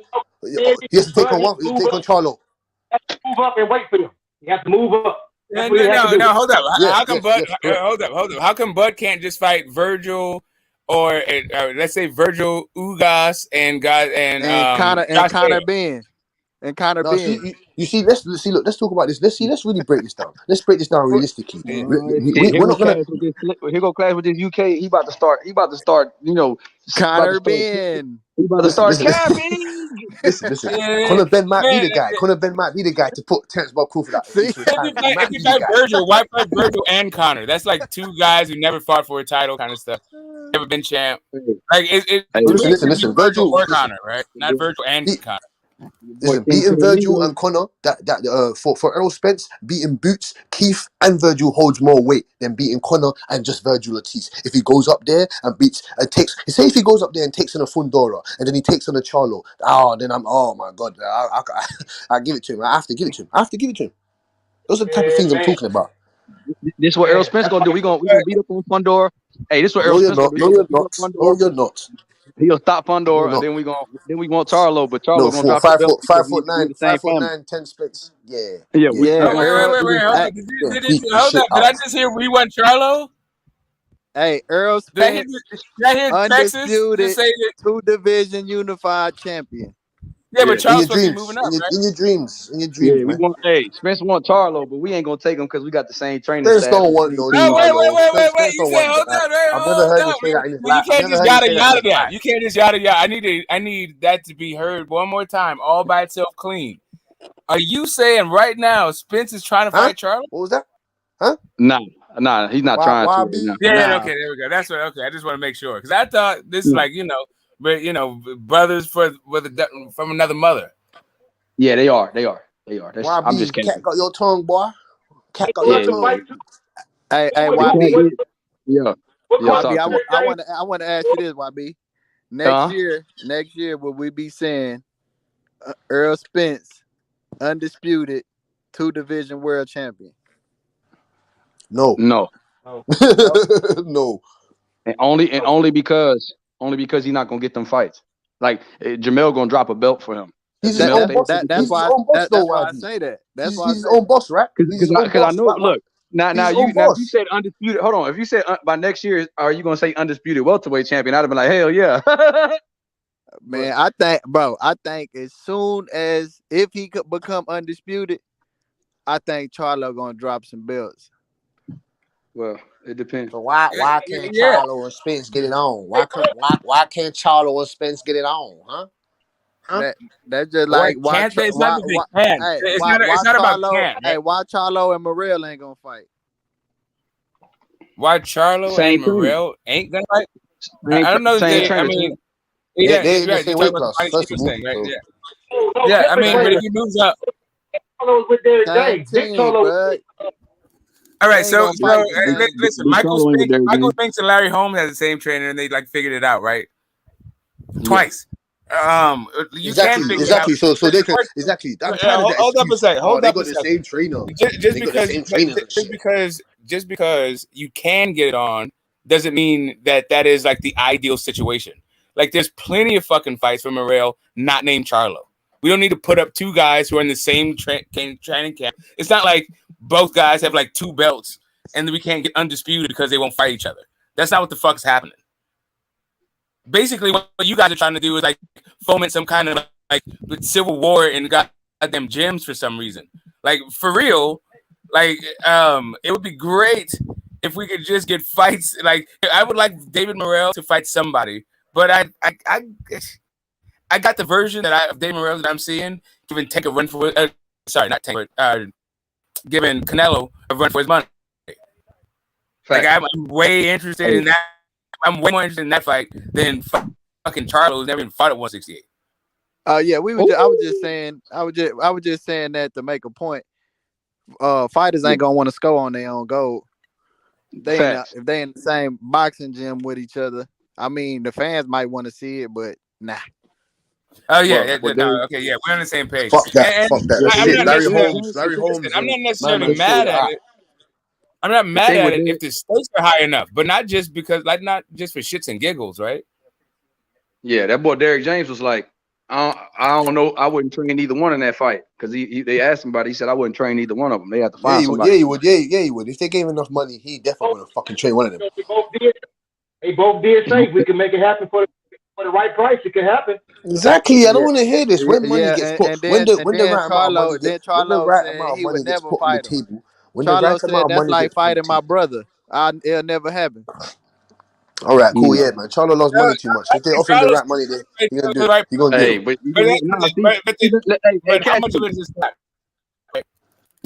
Hey Cassidy, let's not divert from Bud and Spence, bro. What's up with the Bud and Spence fight, bro? Why we talking about Charlo like Bud does? Why we keep talking about Charlo when we could be talking about Errol Spence? Well, Charlo and Bud. Well, Charlo hasn't been in the ring for almost a year or however long now. So I would love to talk about Charlo. He's got a belt. When's he gonna defend that belt? When's he gonna? I'm tired of people having belts. Hold on, Cass. Bud ain't been in the ring for almost a year now. He's trying to make the biggest fight in boxing. Let's talk about him. He's trying to make the biggest fight in boxing. He's trying to make the biggest fight in boxing. And it's not coming to fruition. So now you're gonna go and fight Virgil Ortiz. Now, if you don't want to fight Virgil Ortiz, you go up in weight and you go and get that Charlo smoke. If Charlo don't want the smoke, then I don't know what else. I don't know what. Come give Boots a shot. Come give one of these young bulls a shot. If you don't want to give one of these young bulls a shot, then you go hang up the boots. Hang up the gloves. Hang up the gloves, Terence. Hang it up. Hang up, Terence. You don't want to fight Boots. You don't want to get off the pedestal for Virgil. You don't want to get off the pedestal for Conor Ben. You don't want to move up in weight. Well, not that you don't want to move up in weight. If Charlo doesn't. Wait, what? Hey, hold up. Hey, you heard this? Donaire is looking at Martinez's belt. I mean, I get all that stuff with the welterweight. But hold up. What do you mean you're looking at the belt? You're looking at the belt like it'd be nicer in your belt collection? What are you talking about? You look at his belt. He's looking at it. He's interested. He wants to eat the belt. He wants to eat the belts. He wants to eat those belts. Eat it. Yeah, it's looking good. You rub it with your eyes. I wanted to speak about Donaire. I wanted to speak to Mr. Donaire about that. Mr. Donaire, if you're listening, what you had a face off with what's my man's name? You had a face off with him. What was that? What was it? What was the message behind that? Because I know Nonito Donaire is a mad fighter. It's in his veins. It's in his blood. He won't be able. You get me? It's hard to keep him away from fights. You get me? He wants to eat belts. He's a belt eater. You get me? You know, you come over and you just take over people's planets and you eat the universes and shit. That's what Nonito Donaire is on. You get me? Yeah, that's what we gonna do. The Donaire, we gonna take care of business. Team Donaire and this motherfucker. We're trying to get that 115 belt. So wait, hold up a second. You looking at that belt like that'd be nice among that particular belt would be nice amongst your collection. We coming for that motherfucking belt. Like Spence say, we coming for that motherfucking belt, Martinez. Yeah, in 20 years, when Bud Crawford's on a ventilator, when he's on the ventilator. It's strap season for the big bro. He ain't ducking and dodging no smoke. He wanna. You gonna fight Crawford when Crawford's about 50. When he's about 58, you gonna fight Crawford. Hey, Ryan says, YB, tell Errol to stop looking after his chickens and cattle and try to take care of the bud smoke. Damn. I told you. Yeah, man. He's too busy on that farm on that ranch. Okay, so isn't Bud? Wait, hold up. Isn't Bud on a ranch somewhere, or in the forest, or in the sea, or doing whatever the fuck he does, also to chill out and relax in between fights? Nah. He's in Omaha. He's in Houston. Oh no, yeah, right. He's fighting guys right now, right? He's in Houston playing basketball. Right? He's in YB City playing basketball right now. Yeah, he's in YB City playing basketball. He's playing like in an alley somewhere that we just don't know about. Terence Crawford. You think Max Kellerman? I was talking to Smoke. Do you think Max Kellerman sounds stupid? What he said today, talking about Spence or ducking? That boy sounded beyond stupid. Beyond stupid. Hey, Max Kellerman has been. That's what it looks like to him. That's what it looks like to him. He's a boxing historian. He doesn't understand why these fights. He doesn't understand why the fight's not happening. That's his opinion. Hey, Cass, I'm calling him Cap Kellerman right now, bro. Cap Kellerman. Yeah. That's what he Cap acting like. Yeah. I don't deal with Cap Kellerman. Let me tell you. Kellerman, yeah. Call them boys a duck without knowing the facts, bro. Yeah, how about that? So what's the facts? So what is the facts, YB? What is? How do you do those things, huh? Yeah. You ain't got nothing to say, do you? What is the fact? You ain't got nothing to say, do you, bro? Is Errol Spence? He's never gonna get his hands on that WBO belt. He's never gonna get his hands on that 147 WBO belt. Why is the boy putting that motherfucker in the safe then? Take it out the safe. Take out the safe. Hey, YB, he got it. They say he got it for sale. I don't think so. Take it out the safe. That's what I heard. Tell Al to come with the correct papers. It's hard to get to a belt that's locked away. Tell Al to come with the correct papers. Tell Al and Spinoza to come with the correct papers, boy. Then we'll get the fight going. You know what? I heard Bud don't even want any money anymore. Like Bud's gonna fight for free. Like what's up with Errol Spence? That's not bad. Yeah, what about that now, YB? We'll fight for free. I also heard Bud said that. I heard Bud is gonna pay $10 million to fight. Like he's gonna donate. He's gonna donate from his own purse, from his own pocket, from his own net worth. Totally donate. I have to come to you. Donate his own money to Bud. Donate his own money to Spence. Is that what has to come to YB? Yeah. Hey, you seen what Big Bro said? He said 115 pricing out, and I don't want to name no names. maybe one Robert Garcia fighter. I don't want to speak on it. I don't want to say his name though, Nito, because I can't put his name out in the streets. But yeah, Bam, get it going, Bam. Don't you a young ass champion when you got Hey, it. hold up. Like I know that I know Nonito doesn't think this, but like, who doesn't think Nonito is the first ballot Hall of Famer? Like, when don't you want to get a first ballot Hall of Famer on your resume? It might not be Bam, but it might be the other man. I ain't gonna say no names. Might not be Bam, might be the other man. I don't want to speak on it. I ain't got nothing to say. I just know a little something. Some guys don't want to fight him, but he said all of them pricing themselves out, champ. Yeah. Shout out to Nito, bro. Keep working, champ. We believe in you. Yes, sir. So wait, hold up a second. Now they want to be the highest paid super flyweight in the history of the division. Yeah, but basically, Nito. I mean, basically, Smoke. Basically, damn near double, triple what they normally get. Yeah. Yeah, they want to be compensated. Like they fighting in a suit, like it's a pay-per-view fight. Like it's super, like yeah, they want to be compensated 2 or 3 times a day. All right, Hey, so fixing by compensated, somebody let's put it. it. Can we put a division on it? Do they want to be compensated like lightweights? Do they want to be compensated like welterweights? Like welterweights. Oh. Yeah. Don't bet your money on Errol, man. When him and Bud fight, man, put your money on Bud Crawford, man. Some of these dudes want to be compensated like welterweights, man. Smoke, you there? Wow, at $115, huh? Yeah, for 115 title fight, champ. Dudes that seeing 50K want 10 times that, 20 times that. Hey, but Cash, let me ask you something, champ. So let me ask you about. You told me that Errol Spence needs to stop hiding those 3 belts, man. Errol Spence looking for that 1 belt. So can we meet halfway and just bring the belts out into the collection? Because I think Errol Spence wants that last belt. I think Bud Crawford won 3 of those belts. That's what and Bud Crawford like Smoke said, Bud Crawford wants this fight so bad that he's willing to donate his purse to charity and not fight for guaranteed money. Matter of fact, pull out some of his own money. To pay the network to let him fight Spence. So since that's the case, bro, why can't since he's putting the money up, why can't we agree on the fight? Ask your boy, not your boy, sorry. Ask that the general manager, Al Heyman. The general man. Oh shit! My man said the general manager. What do you think Steven Espinosa's role in all this is? Espinosa, he ain't got a role. He ain't got a role, man. Espinosa, if he had a role, he would have been able to make this fight. So let me ask you this: so when it comes down to paying for the fight, is that like, are they supposed to do a rain dance? Is it just, are they supposed to pray to God for that, like money falls from the sky? Listen, Smoke. I've never heard Terence Crawford come out and say, "Oh, I'm my own big boss. I make my own decision." No, Errol Spence has said he's his own boss. He makes his own decisions. So why hasn't you've been able to make this fight happen? Since you need other Donnies to come in and try and scrape up all the shit that you've created. Hey, let me ask you a question. Do you think coming up with the money for a big fight is like a decision for Errol Spence? Do you think he can just like decide to go? Yeah, that's like 20 or 50 I do think he can decide because he said himself out of his own mouth, he's the boss. He said he's his own boss. He says he's his own boss. What he's saying is nobody can dictate to him. That doesn't mean that he can pay for fights. They can dictate to him. What do you want? No. Hey, he ain't paying for the fight though. He ain't paying No, exactly. What he's saying is nobody can coerce me. Like if you try to get me to fight Errol Spence, I'm sorry, Keith Thurman, I'm gonna tell you what it is.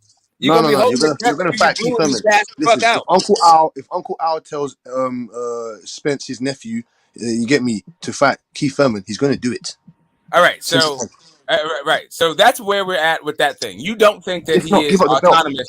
You don't think he has the agency that he's saying that he has when he calls himself his own boss? Even if that were the case, he was never talking about the ability to actually finance the fight. That's Espinosa's job. It can't be Espinoza's job because he can't finance Crawford for how many years now? He hasn't been able to finance Crawford. But he was about to finance Canelo Alvarez to fight Errol Spence, though. This is what I don't get. He was about to sign the papers to fight Canelo Alvarez. What kind of stupidness is that? This is what people are forgetting. Why is it that he was going to fight Canelo Alvarez? All right, cool. Maybe for 10 million plus reasons, you get me, but I don't care. I would have said no. I'm not fighting Canelo Alvarez in no fucking catch weight. Look at that. So hold on. Hold on. Right now. Hold your horse. It's Tom Brown, Al Haymon. Hold on.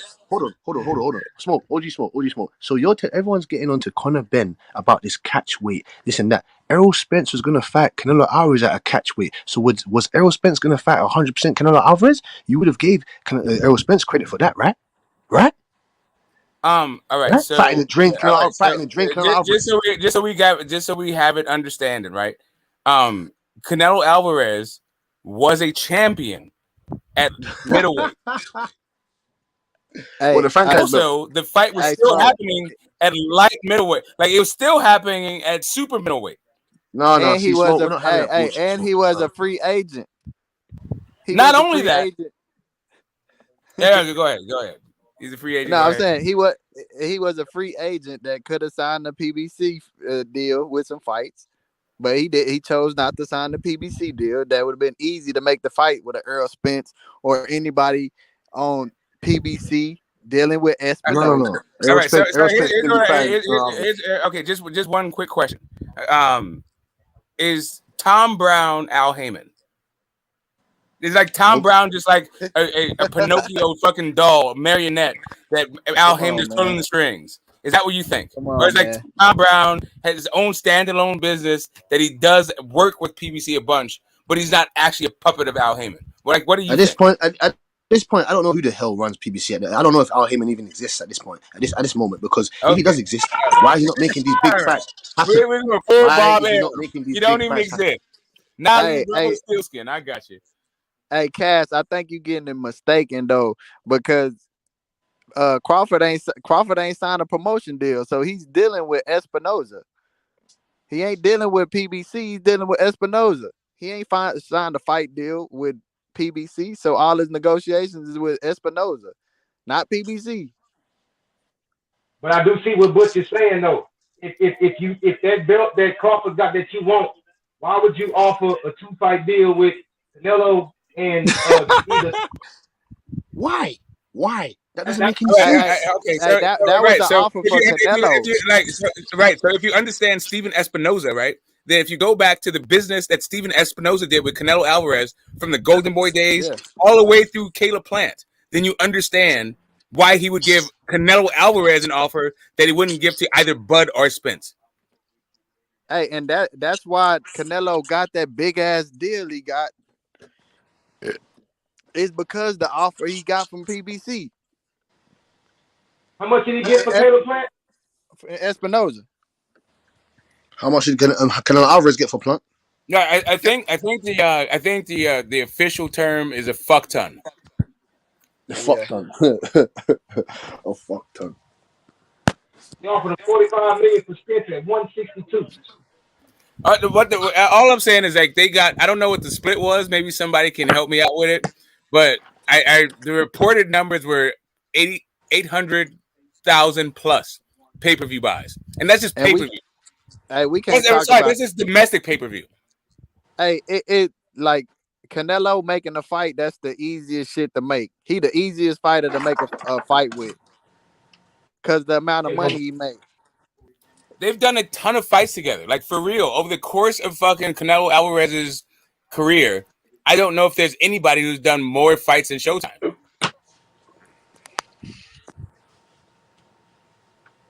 Yeah.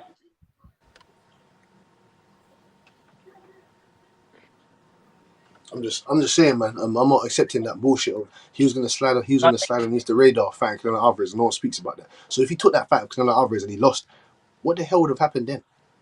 Were you talking about what is? No, I mean, listen, I get it. I get the catch weight. So here's the thing: Canelo said he doesn't fight at the catch weight, and I'm cool with that.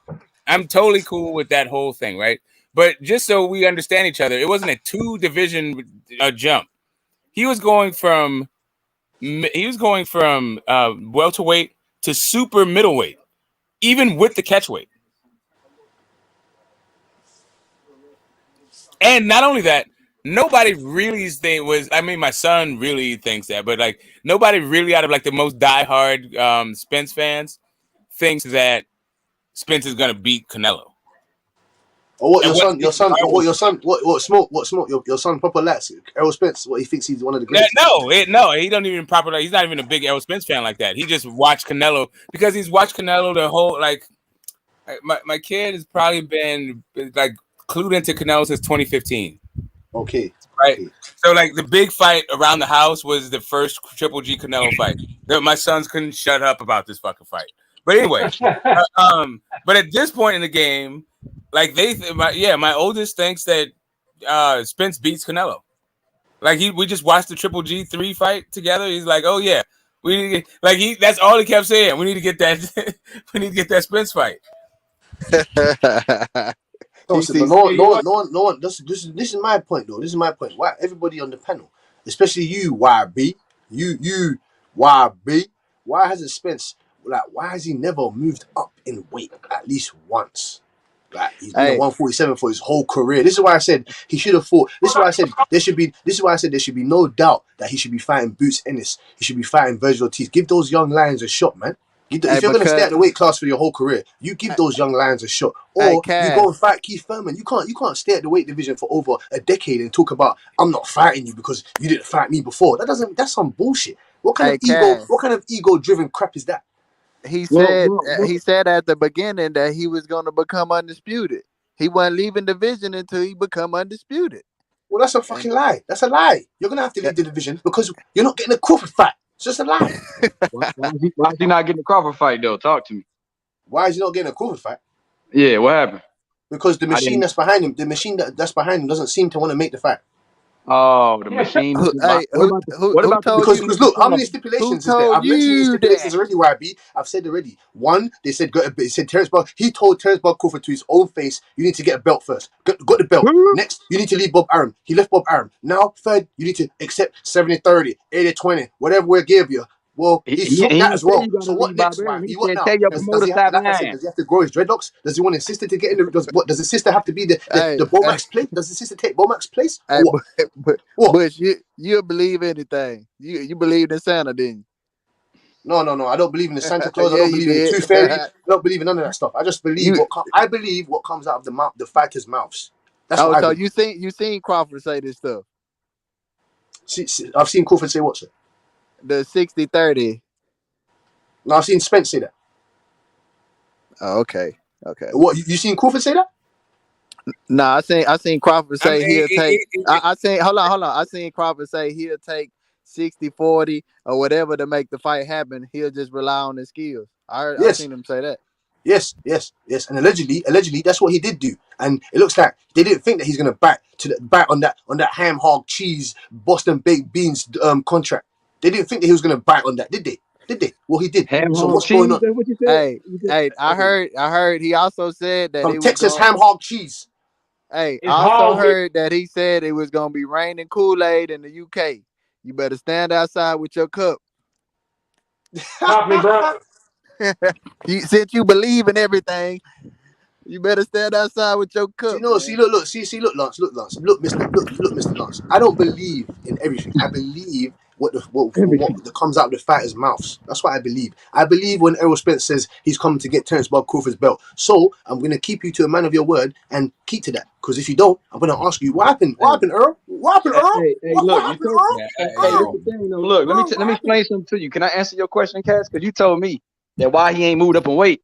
Well, hey, after that Ugas fight, he would have moved up in weight if he knew that Bud Crawford and that it would take this long to make this fight. He say, "Fuck it, I'll go to 54, go grab me a belt." He knew that it was going to take long to make this fight. He knows this. Why you thought that he knew it was going to be long? I don't think he knew it was going to be long. Because it's taken over 3 to 4 years already.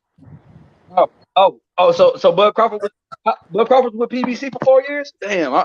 No, he wasn't. I'm not allowing this. I'm not allowing you to make excuses. I'm not allowing you to make excuses. You can make fights. Hey. You can cross promotions. You can cross promote and fight. The fighters can cross promote and make fights happen. Wilder and Fury did it. So can Errol Spence and Bob Crawford. Well, I can't finish my statements. Because I'm not letting you put Crawford in the dirt. I'm not letting you put Crawford in the dirt. Nah, because he made it seem like he was with BBC for the past 3 years instead of that 3-year extension he signed. But I don't want to speak on that. Yeah, but why you not keep going on about extensions? So what? Why did Errol Spence? Why did Errol Spence go to BBC and he got the boy? Hey, all the fighters was at PBC.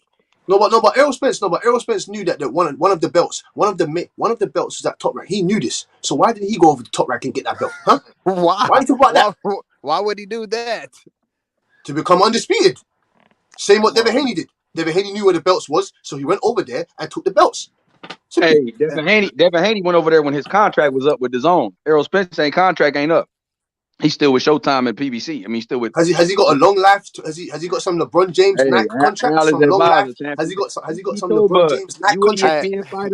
Hey, when he was up there talking about Regis Prograis, what he called? He said, man, he fought Ndango got stopped by Regis Prograis. So when he was arguing about Regis Prograis, I told you that you an ESPN fighter and I'm a Showtime fighter.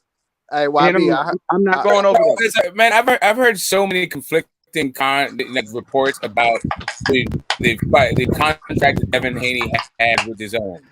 I heard it was a fight basis. I heard that it was a multi-fight deal that got expired. I've heard that like Eddie Hearn was a guy. It was a fight. I heard all kinds of stuff. Do you know anything that's like definitive about the nature of that contract? Hey, YB, it was a fight by fight basis. That's what Bill told me. Hey, I heard they giving Crawford that. I heard they giving Crawford that Gamboa's Haney contract. Oh man, poor Bud. You know he had the highest guarantee for all them years with Top Rank. Poor Terence Crawford, bro. He sure is getting did dirty, man. Yep. They said he was on the slave master contract. He doesn't need money. He said he was understand. Slave master contract, but Al Heyman doesn't want to help out the brothers. Al Heyman don't want to help out the brothers. Steven Espinosa doesn't want to help out the brothers. Yeah. Like Bud got that Berkshire Hathaway money. He's got Warren Buffett behind him. At this point, he only fights because he likes to fight and for the good of the people, right? And this particular fight, 35%. That's just what he felt like doing that day. Like really, when it comes down to it, if he gets 1%. He's fine, right? Is this the illest nigga in Nebraska? Yeah, Bud is just he's the savior of boxing. Savior, he's the savior, not Errol Spence. Errol Spence, we'll see. We'll see if you want to get that belt, boy. We'll see, man. We'll see. Hey, do you think he had? Here's really what's happening. Bud's about to get every goddamn dollar he can out of getting punched in the goddamn head, hips, nuts, face, eyes, arms, legs by Errol Spence. He ain't doing that shit just for your fucking pleasure or because you think these guys need to sacrifice for the good of the sport. Stop that shit, guys. No, but they're getting paid from our money. My money's getting spent, so I need to understand. Tell Steven Espinosa that he's getting paid from your money. I'm a paying consumer, so I want to know what's going on. I don't think Steven Espinosa feels like he's getting paid from the UK.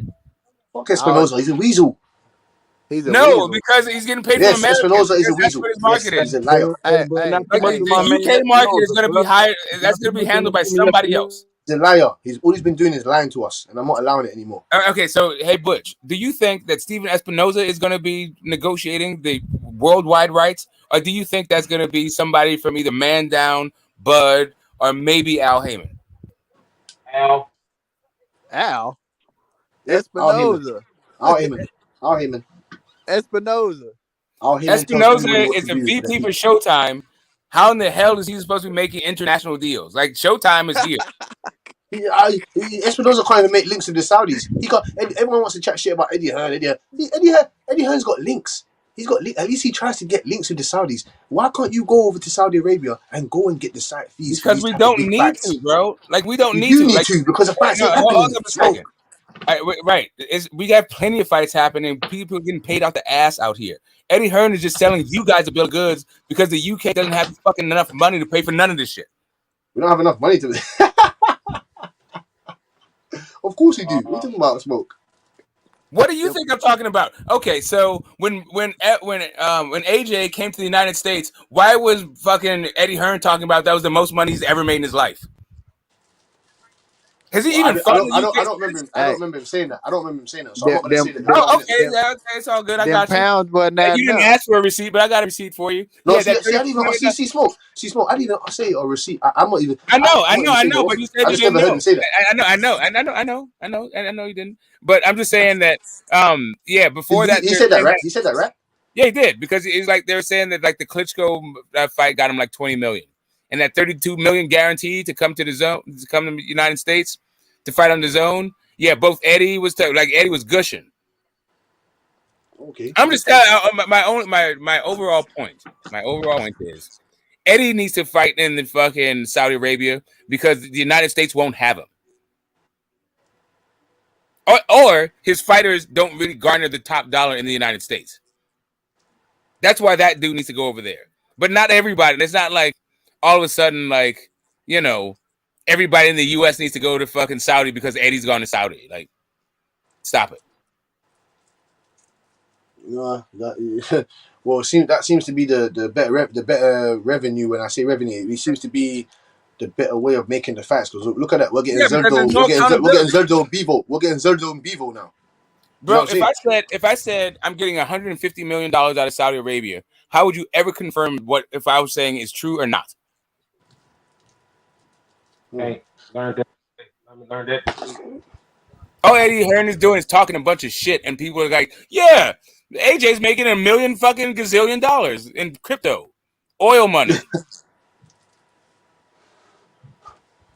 I'm just saying to you, man. If Terence Crawford was with Eddie Hearn, we would have got this fight from fucking time ago. That's what I believe, anyway. I mean, I don't know, like Yeah, Kell Brook and Amir Khan, you know, smoke. like Kell Brook and Amir Khan, you know, smoke. You know, like Kell Brook and Amir Khan. We still got it though. Did we? Like Demetrius Andre versus we like did. Demetrius Andre I think it versus was like anybody over literally there. the last fight of both of their careers, right? Like Demetrius Andre versus you know, Triple G, like Demetrius Joe? Andre versus Canelo, like Demetrius Andre versus Munguia, like Demetrius Andre versus anybody at the zone. Or Billy Joe versus anybody, like or Cal You Smith talking versus about anybody. that now, YB? Okay. Like Daniel Jacobs versus I same got as like Chris all Eubank those versus dudes Charlo. fucking The Canelo, same as right? Chris Boo Boo Eubank ain't versus got Danny Charlo. The same as Jacobs. Charlo versus Andrade. The same as fucking Carlos Adams. Was Boo Boo ever with Showtime and PBC? No, but they was gonna fight though. The cross promotions, right? Okay, Wait, cross promotions, right? Cross promotions, right? Until he pulled out the fight when he knew that he wasn't getting enough money. Huh? Gotcha. Oh no, that wasn't a What you cross forget about promotion. He was on Showtime then. He was fighting with Showtime. He just so went he with was on Showtime then. YB. yeah, but that was Okay. before PBC was created. That was before PBC was created. Just to keep it straight, not everybody who fights on Showtime is with PBC. Yeah, that was Some before. people That was fight on before PBC cards, and they're like actually with other promotional companies. PBC didn't come it's into not an existence actual until promotional company. 2015. Cash. PBC only 7 years old or 8 years old, something like that. Not very old. 20. They started. No, wait. They're more than 7, 8 years old. Fuck that. No. The January 2015. Yeah, when PBC only 7 came years into old. existence. Yeah. Swear down. Swear down. That's what I'm trying to tell you, Cash. Okay. Fair enough. I didn't know that. Fair enough. Yeah, I like didn't know Jamal. that. I didn't remember before that. that, Jamil Charlo and all the Charlos and all them were fighting with Golden Boy Promotions, and they were just advised by Al Heyman, and then they were working with Al Heyman, and then were partnering with Golden Boy Richard Schaefer, and then but yeah, like even Mayweather's events, most of them were Golden Boy promoted. Okay. Before Yeah, I knew Charlos. I think Danny. I think Thurman and did Thurman and Danny kick off PBC, or did Thurman what fight kicked off PBC? I know it was a Danny. I'm not sure. Like the thing was like right, like I don't even think it was 6 months later. Manny and Floyd fought, and that just like overshadowed everything. Yeah, but like, I think their first major fight was in the Barclays. I think it was Danny. No, it was Furman. I think it was Furman and what's his name, Guerrero. Thurman and Guerrero might have been. It might have been in the Barclays. I don't know where it was, but Verona fought Molina in the undercard. It could have been. I don't remember what fight it was, champs. I just know that PBC wasn't started in January of 2015. I know PBC. Yes. Started in 2015. Yeah, exactly. I remember that. Okay. Yeah, it was January 2015. That's No, in it was the March. When you say it was broadcasted. It was broadcasted on NBC in March. No, yeah, March. All 15. Which one? Which one? The PBC. Yeah, broadcasting on NBC. Which fight was it, Cass? Can you figure it out? Can you see it? Oh, I'm sure it was Keith Thurman and Guerrero, man. It might have been. That's a box rec. Keith Thurman and Thurman Guerrero Broner versus Molina was there. You go. Appreciate you, boxer. Oh, it was Broner and Molina. Okay. Yeah. No. Yeah, Broner Molina that was underneath the undercut. Yeah. That was underneath the main card. Yeah, I remember that. That was young Broner. That was young boy Broner as well. Yeah. In his prime Broner. Y'all think PBC made the Porter and Crawford fight because they believed that Porter was going to go to beat Crawford and bring the belt back to PBC? Nah, that was just mandatory. That was mandatory. So you had to fight. Nah, you know why they made it, Lance? And this is why.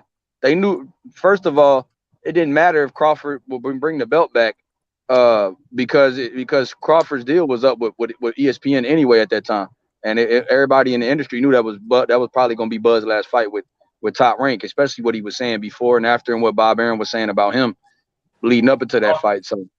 So yeah, everybody knew Bud wasn't going back to him. So that's why I say when people keep like talking about the belts are going to leave and the belts are going to, well, Bud is a man with no land. So even if he take the belts, Bud already said wants to go to 54 and knock out Spence's cheerleader. So how long is he going to hold the belts? And PBC got the whole 147-pound division damn near on lock. So if Bud Crawford does beat Spence, he got Boots as IBF. He got to defend that WBA against Stanionis.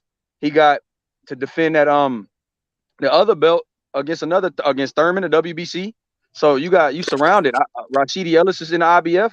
So you got so many guys, sharks in the water that Bud Crawford would end up vacating those belts anyway eventually because those fights ain't big money fights.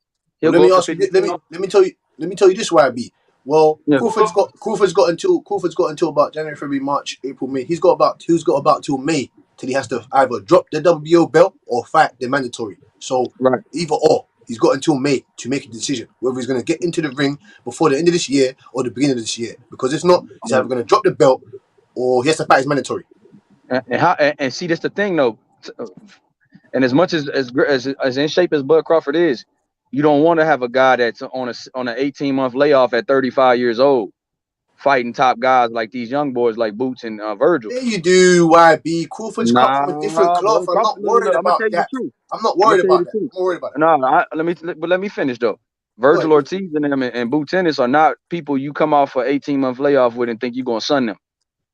Them young boys is different, man. You know you need to have a fight before that, bro. If you're not gonna fight Spence, you better not fight them young boys in May and not have fought for 18 months. No way. Get out of there, man. Get out of there, YB, man. He's a seasoned veteran. You think Boots is somebody you come off an 18-month layoff with at 35? For Crawford, no problem. He stays ready.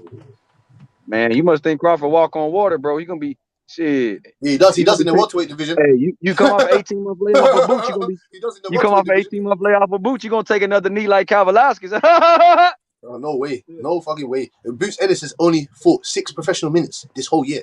How about that, YB? Hey, he about to get back in the ring, though, Cash. Crawford wouldn't have to fight Boots. I know. Hey, Boots is high in the WBO, too, though. Right, but that's number 2.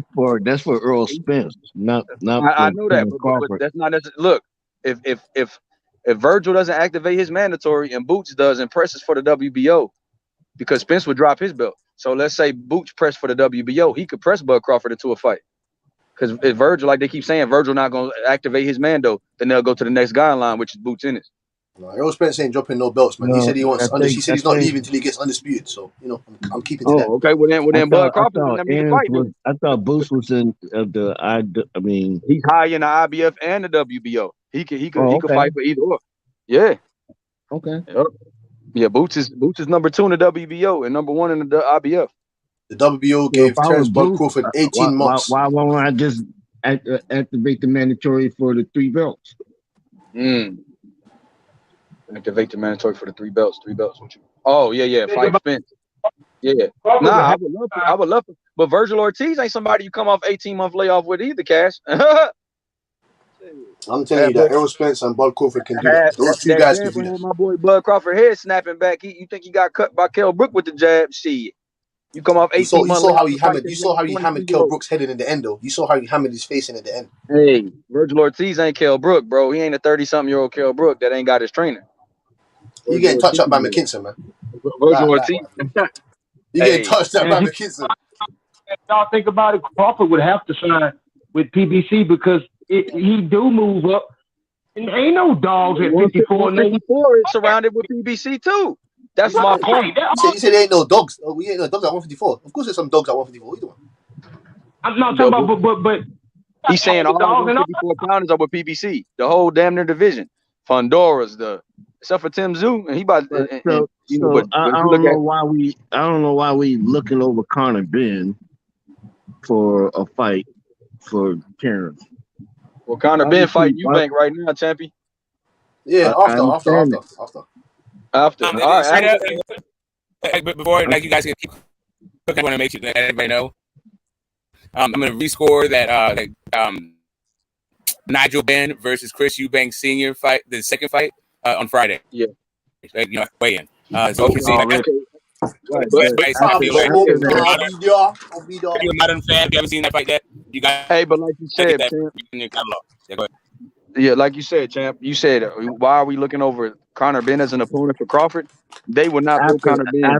If he wins against Eubank, that's what I'm saying. I don't foresee them throwing him in there with Bud. He's not tied to PBC, so that's why I said that. Oh yeah, that's a little good fight, but Bud Crawford would get ridiculed for fighting him, only because you got Spence, you got you got Spence, and you don't take none of them guys, and you fight Conor Ben. Everybody, I'm gonna tell you what, everybody will look at Bud a little funny. Not saying Conor Ben can't fight. No, Conor I'm talking Ben about ain't a for great a tune-up I'm talking about tune-up for his mandatory. Oh, as a tune-up. No tune-up. You heard of Conor Ben as a tune-up?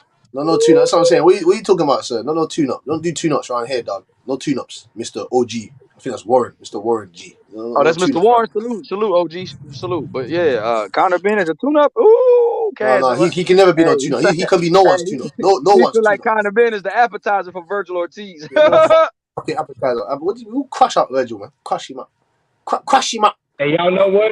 If Conor Ben beats Eubanks impressively or knock him out like impressively, I think since he already moved up to like a catch weight, I think he should just go ahead and fight at 54. Nah, but they gonna move up there anyway. See, he ain't gonna try and do that. They gonna come up there and move up anyway. We'll come back to 147 and getting them belts, nigga.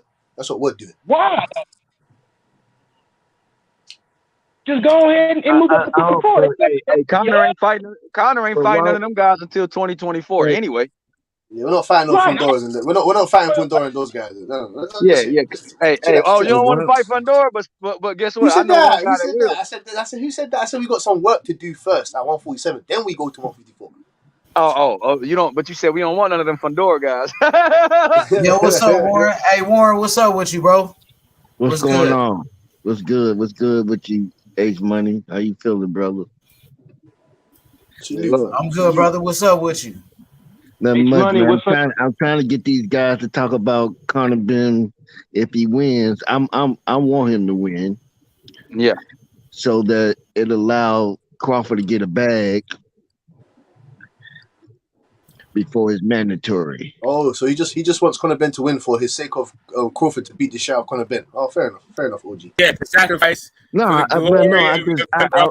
think it'd be a good fight. Go ahead, Warren. Go ahead. I think it'd be a good fight, right? But 18 months, like dude said, is a bit long for me, for my taste, anyway. You know. I just want to see Terence Crawford in the ring again, and the only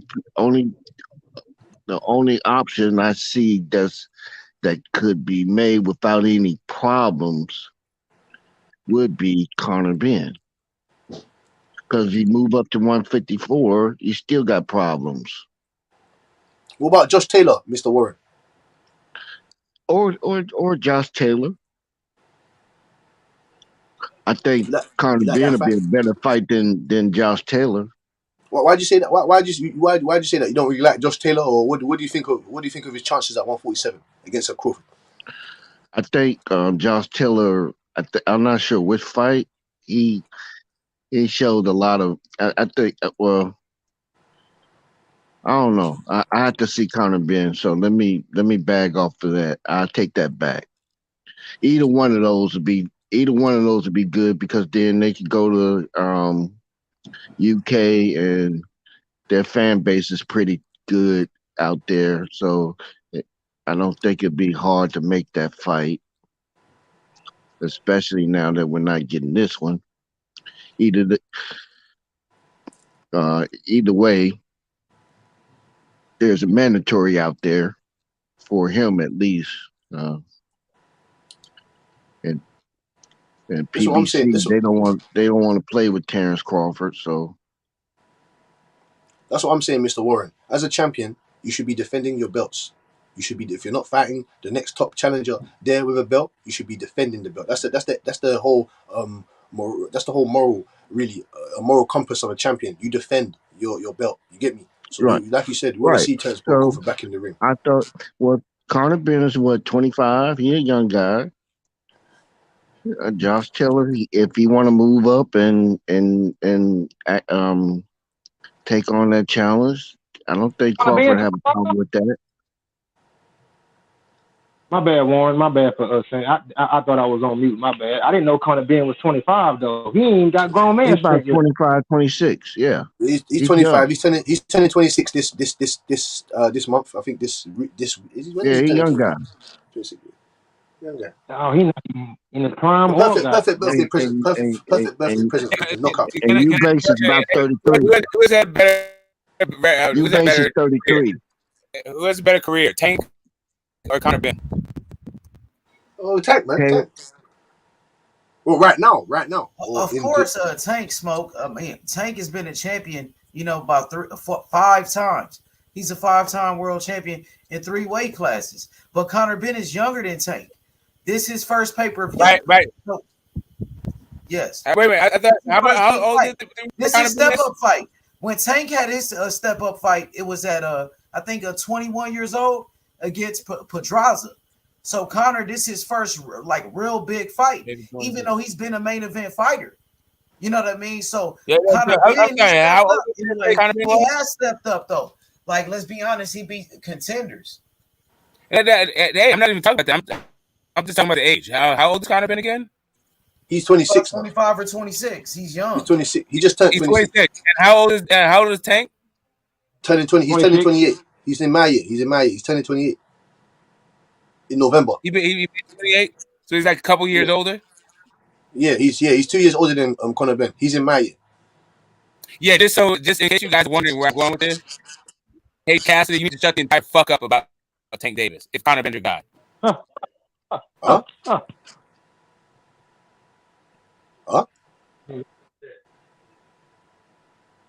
Who's this more? Oh, I'm sorry. I'm in the weird part of my house. I know I'm clipping in all this stuff. I probably have bad audio. I'll go out in a second. I'm twisting. Yeah, I'm sure I do. Like, I'm twisting one up so I can go outside and really talk my shit the way I need to talk my shit. I'm listening to you guys and a little bit like, okay. But to reiterate what I just said, hey, Cass, you need to shut the entire fuck up about Tank Davis if Conor Ben is your guy. Why? Why you say that? Why you say that? Right, because of what we just said, right? Tank Davis, at this point, his career is way fucking better than goddamn Conor Ben's, and it's not about the 2-year difference. I said that. No, I said that, Smoke. I said that. I know. That's what I'm saying. But that's why I'm saying what I'm saying. You asked me why did I say it? Because everything that line of questioning that I just gave was because I've heard you talk a gang of shit about goddamn Tank Davis. Meanwhile, this guy is boxing circles around goddamn Conor Ben. Okay, no. I only get onto Tank Davis like that because he's got a better trajectory. He's got a higher ceiling than Conor Ben in terms of where I'm talking about his style fighting, his technique, his popularity. I'm talking about that. He's from America, you get me? He's from a bigger population. I'm talking like that instance. That's why I get onto him so hard, because I want him to do the things that he should be he should be. Yeah, I'm about to get on your coping mechanism in a second. Just let me finish twisting. I'm gonna go outside so I get a good reception, and I got a lot to say. I got a lot to say. All this population shit. All you guys fucking. Anyway, let me just get to where I'm going, and then we're gonna get into it. I'm saying Tank is from America. He should be. You get me? He should. He should. You get me? He should be a big star. You know what I'm saying? He should be getting the big fights. Like, you get me? If I just took North and Central America, right, we would kill the rest of the goddamn world when it comes to fucking titles. Right? This whole population thing is bullshit. How do I don't understand that? How if England was actually the same size as fucking America, it would most probably be what I'm telling you the is same amount of champions, from the same amount of fucking fighters. Right. So if I just took the United States and Mexico, we would be killing everywhere else in the world. Even though the United States and Mexico is not even 1 billion people, like it's probably like 500 million people, the rest of the world would have like 6.5 billion people on it, like way more goddamn people. It ain't about population. Yeah, but boxing is the step your game up. Stop with the whole like we're just a little country. We're only little. It's like stop that shit. But it's a fact though. That's what I'm trying to explain to you. And no, okay, but Cuba's only little, and Cuba's eating your fucking lunch because the boxing is their main sport in their country. So now it's not about population anymore. Now it's a different goalpost. That's what I'm. No. But to Cuba, all they do there is box. You get me that? Yeah, listen. All I'm trying to tell you is, can you name me a professional? Can you name me any other professional Cuban? There are professional Cubans in other sports, but you can't. There's a minority. Like you can't even name me 5 or 3 to 4. Is there any real Cuban born? Is there any Cuban? Is there any Cuban born NFL players? Is there any Cuban born NBA players? It's a lot of Cuban born. Nah, bro. Now I'm about to get my nationality on, because really what happened is, you have a different fucking standard for your fighters than you have for ours. And I'm about to get all up in you about that shit. But let me finish twisting. Uh-oh. So which one would y'all prefer to see? Crawford Taylor or Crawford Conor Ben, provided that he wins against Eubanks? Or it depends. For me, Crawford Ben, bro. Yeah, for me, Crawford Ben. For me, Crawford Ben. Now, for me, it'll be Josh Taylor, because Josh Taylor was an undisputed champion, and they've been having Josh Taylor on the pound for pound list. So I would say Josh Taylor, he's way more accomplished and proven than Conor Ben. Okay, right. He is more accomplished and proven. That's a fact. Yeah, he but accomplished way more. He was undisputed. He's on the pound for pound. Conor Ben, like Smoke said, he ain't. Come on now. I still for the entertainment. I will watch Conor Ben. I mean, Josh Taylor is a way better fight. Josh Taylor is a way better fighter. Who's proven? Yeah, he is.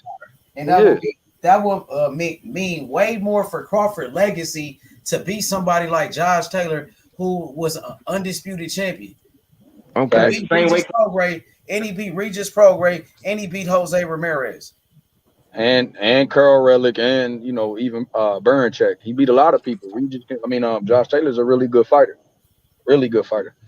So you ever see Josh Taylor and Crawford than Crawford and Virgil Ortiz? Of course. Josh I'd rather see Virgil Ortiz Crawford than all of them though.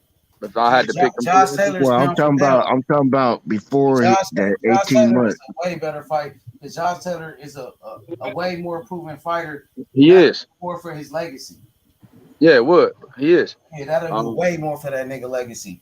I'm talking about Conor. I'm talking about before it. So you ever see Josh Taylor over everyone there? Do you have a Josh Taylor? No, I want the Spence fight. No, obviously no. Apart from Spence. I mean, that would make the most sense right now, because Thurman is with the PBC. You got Thurman who's with PBC, right? And Thurman has been inactive. Right. We're talking about fighters that's outside of PBC, because Josh Taylor. PBC, Josh Taylor is a way better fight than Conor Ben. No, It no, not is. Conor It Ben. is. Not Conor Ben. I'm talking I'd about rather everybody. see myself. Everybody. I'd rather see You rather Conor see Ben. Josh Taylor against Crawford than Crawford against Boots and Virgil and those guys. No. You Me. got to understand what Why, I why mean. though? What I'm So saying? Yeah, when Why hey, not, sir? I understand what you mean, and I'm answering your question. The best fight would be with Josh Taylor. Okay. Facts. what I AK, was now saying was a fight before he had to do a mandatory with Oh, Ortiz. see, yeah, for me, then it would be Ben because like Josh Taylor ain't no tune-up. That's what I'm saying. Like Josh Taylor is a big You don't fight. need So no tune-up, bro. Crawford don't need no tune-up. Hey, can I he ask you guys a question? was Do you have asking as a fact as a tune-up. Yeah, So bro. if Crawford he out don't the need ring no for tune-up. 16 months, do He you don't guys need no have tune-up. Josh but Taylor beating Ugas? And but Josh that's the way Taylor he is was. the That's well. the way Hold he on, was let me asking talk, the man. question. Let me talk, bro. Josh Taylor is the WBO champion. He the WBO champion. He could move up and get an automatic title shot. He was undisputed. So Josh Taylor can move up and be a mandatory right away. Regardless. Absolutely. Yeah, he can. So that's a much better fight, Warren. Way better. And it's better for his legacy. Let me talk, bro. Josh Taylor, he's been undisputed. He was on a pound for pound list. Conor Ben ain't did none of that. He ain't never even been a champion. He got a big name. He's a good fighter, but he ain't accomplished what Josh Taylor did. I have a question. I have a question for the panel. Do you guys have Josh Taylor beating either Ugas or Thurman? No. Hell no. Ugas. I got him beating Ugas. He might. Josh It's Taylor was fucking up Ugas in sparring too. a They said he was 50-50 with fucking Ugas. up Ugas in a sparring match. It's a 50-50 with Ugas. And I But think not Josh Thurman. Taylor caught them out. Yeah, Josh Taylor beat him at this point. Ugas about almost 36 years old. He might be older than that, and he just got punched. You know what I'm saying? So, and I heard Josh Taylor was fucking him up in sparring too. He was. Beating his ass. It was. I mean, right. So, are you saying that you have Taylor over Ugas? Yeah, at this point, yes. Yeah. Okay. Cool. But it's 50-50. what about Thurman? Do you have him over Thurman too? Yeah, I got him over Thurman. Yep. I think Thurman beat Taylor. I got Thurman over Taylor beating him. All right. That's a tough 50-50 fight, boy. Josh beat him. Tough 50-50 Thurman, fight, boy. he beat Barrios. Like Tank just knocked out Barrios. Let's be fair. Come on now. But I still got Thurman over Taylor, bro. Yeah, and I still got Josh Taylor beating his ass. Break that down. I mean, if you want to do like just going off the last performances, like, did you have Catterall beating Taylor? I mean, it was a close fight. It was a close fight, but Josh Taylor got the win. You know what I'm saying? No, I mean, I got that. I'm just asking you for you. I'm just asking for your thing. I'm not like there's no right or wrong answer to this. I'm just trying to like gauge where you're at. Fight, Smoke. It could have went either way, but Josh Taylor got the win. Mm-hmm. Yeah, you got a dub, man. You got a dub. That'll be a great fight. Keith Thurman and Josh Taylor. I'd like to break that down. Hey, Smoke, how did you score the Taylor and Catterall? I thought it could have gone either way too. But I felt like I wasn't really tripping off of the controversy. I wasn't expecting the controversy afterwards. I thought it was like a close fight and it could have gone either way. But in close fights, like YTBC, like they go crazy and then it's all of robbery like every 5 seconds. So I want to rescore it because I wasn't really tripping off of I wasn't like, oh yeah, Catterall got robbed. That wasn't my response to the fight. And I haven't watched since, right? So it's kind of like, I want to watch it again. Oh, fucking Rob, man. They gave us back our money. Yeah, they gave the UK back their money. They gave us back the betting company gave us back our fucking money. Yeah, but I mean that's because the UK is. I mean, whatever. It's a mob rule, right? Come on, guys. You guys will shut the shit down, like behind the goddamn protest in the street. Canelo beat Triple G. Like Canelo got plenty of decisions like that, plenty of close fights. You know what I'm saying? So we could do that with Canelo all day. Yeah, correct. You got one against Lara. But I know Josh Taylor got the decision. Yep, he did. Shout out to Josh. I can't wait to see the rematch. Can't wait to see it. That's if it happened, because Josh Taylor might move up to 147 and it could be a fight with Crawford. I remember they met up with each other at the gym and shit, at the Top Rank gym, and they seen each other overseas. So yeah, I gotta see that. Yeah, that's a good fight for Terence Crawford. Yeah, if I fight an undefeated champion who was undisputed, who was on a pound for pound, oh yeah, add to his legacy. That's a good name. Facts. Yeah, most definitely. Who's gonna pick? Yeah, that's a good name for Crawford. Most definitely. You can say they beat an undisputed champion. You can say they beat an undisputed champion. Line that I'm shit hearing up. that. Hey, You can say Warren, that. line that shit up, Warren, with Josh Taylor. That's a good fight for Crawford. Everyone's been putting that one underneath the map. You get me? Yeah, If you I know can't get because they be Spence, hating on Crawford, man. that's a great fight. Who can say that? Who can say that they're beating an undisputed champion? Who can say that they're beating an undisputed champion? Exactly. So, Thank you. So if Crawford is thinking about fighting before May, you figure January, February, right? And the Spence fight doesn't happen. Either Ortiz can move up the time belt. Ortiz really don't want that work with Crawford, man. Gonna fuck his career up. Why'd you say that? Why'd you say He's been a mandatory for a while too, so he been fighting McKinson and shit. So Ortiz can either move up or in the timetable and fight Terence Crawford, or he can sit back and wait until his actual mandatory is activated, which is in May. And Terence Crawford could either fight a Taylor or Conor Ben. And the only reason why I'm getting those two is because they're easy fights to make, and they're not tied to PBC. Exactly. Because at this point, PBC is just gonna make I don't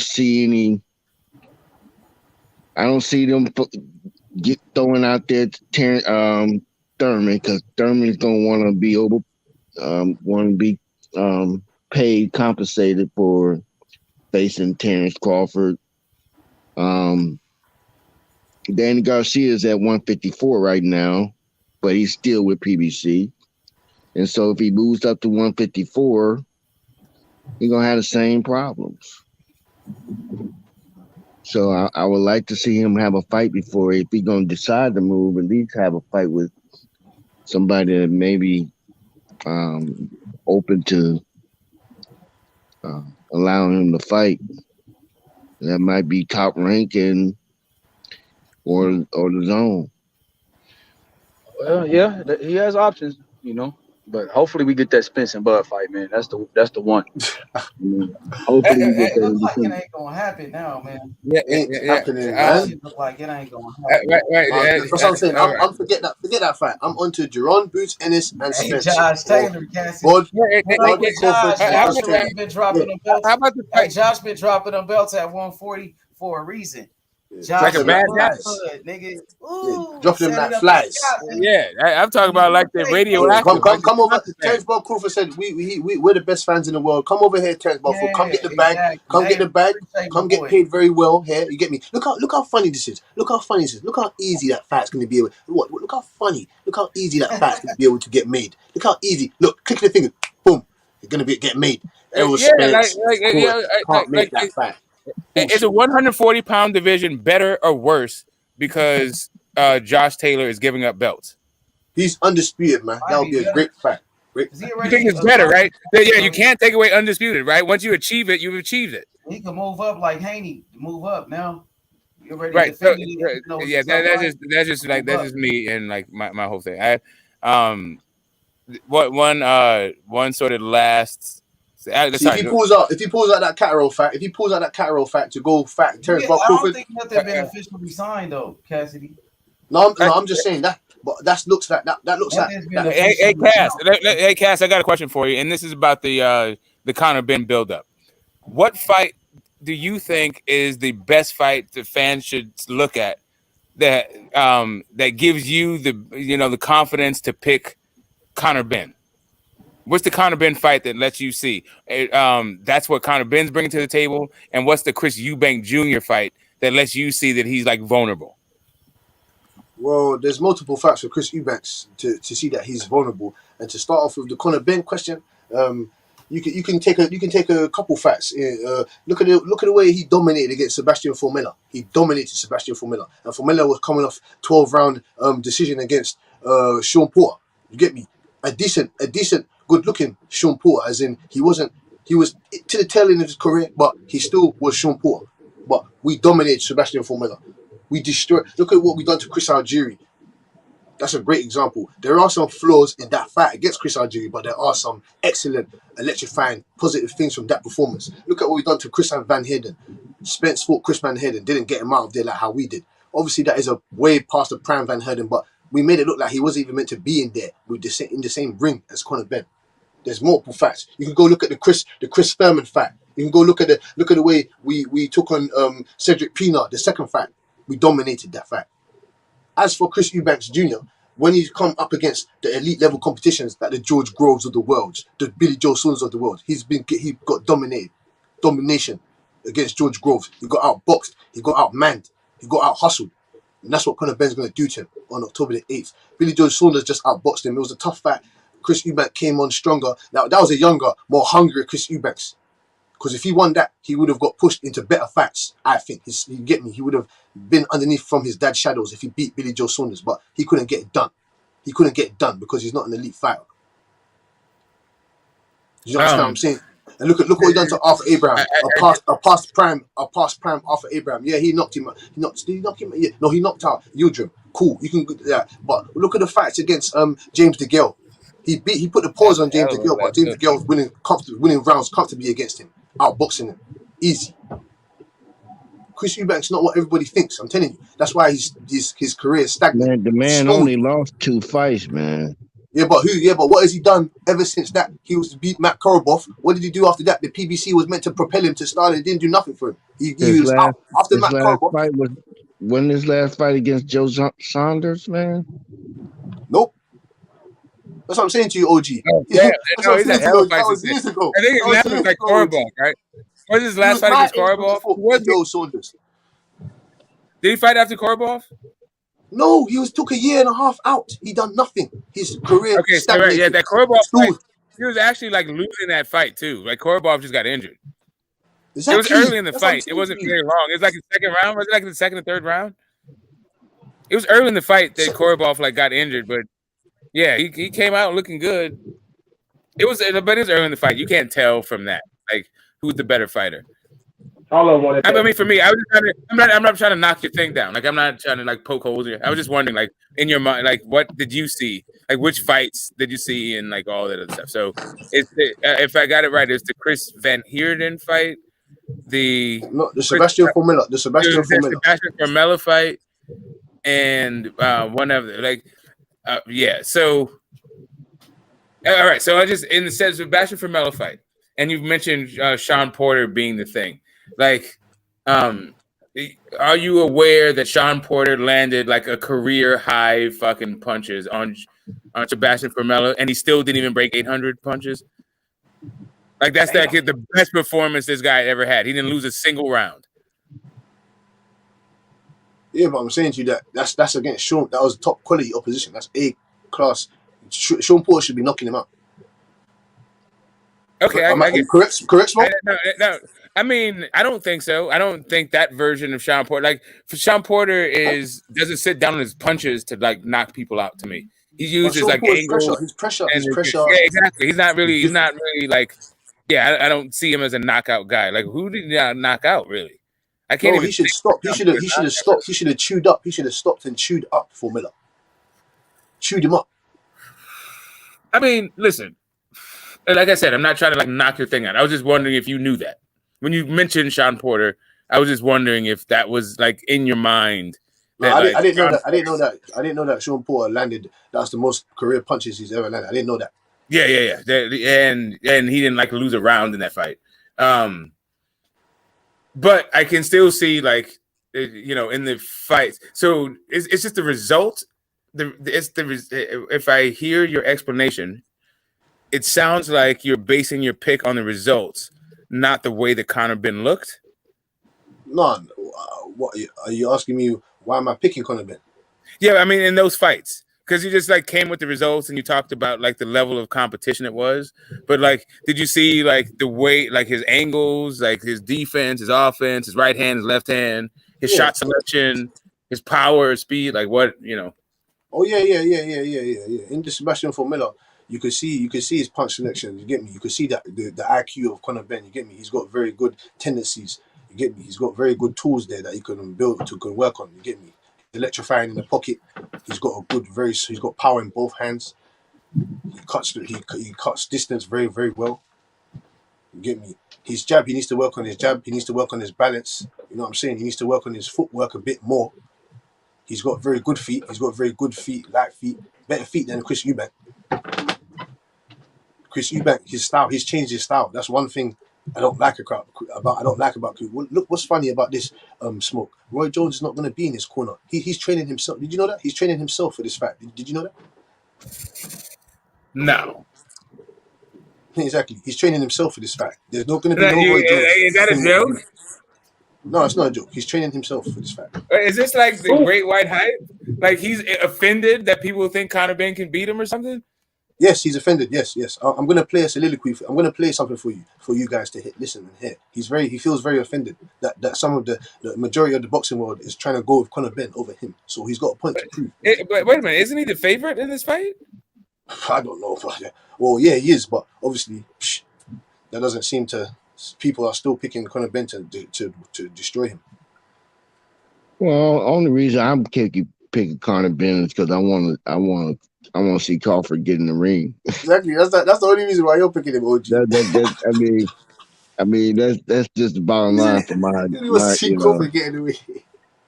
But I think after hearing what he have to deal with or what he have to do to make weight, it's a concern for me too, as well, for Eubanks.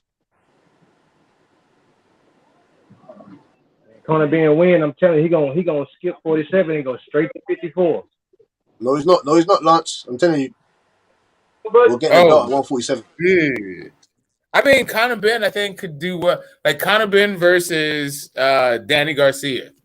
Pretty good fight. Conor Benn versus Tony Harrison. Pretty good fight. Conor Benn versus Fondura. Oh, that's a lot. That's a whole fucking load right there. Oh, forget that. We're going back to 147 and we're going to take the Bruce Ellison and the Virgil Ortiz. We're not fighting no Fonduras and that. You see? What about against Lubin? We'll knock him out. I mean, that's a tough fight, but that's like, all of those fights, like the Lubins, the Harrisons, even like all of those take like years off of your career. Like you might get the win, but you're not going to be the same fighter after that. Hell no. Right. Hell no. Hey, Cash Smoke, H, Warren, Lance, salute, bro. You know, all love to y'all, love to the panel. You know, I'm gonna hit the chat, man. I'm about to try to, get ready, man, to go to sleep and shit. But all love to y'all boys, man. Thank you. And thank you, Cash, for the kickoff. Thank you, Cash, for the kickoff, bro. Like always, man. Yo, before you go, when is Quentin next fight? Oh, Quentin just fought. He just fought on the 29th of September, bro. Yeah, he won. Yeah, he won. Yeah, it was in Dallas. It was a private show, so that's why I couldn't go. But there's a fight here in Houston this Thursday. My boy Ray Talib. It's like a couple, like 3 or 4 Ronnie guys fighting on it. It's a Roy Jones. It's a Roy Jones promoter here in the H, bro. It's at the It's in the north. It's in the like Greens Point area though. Hey, Lance, you what part of the H you stay in? I'm in Galveston County.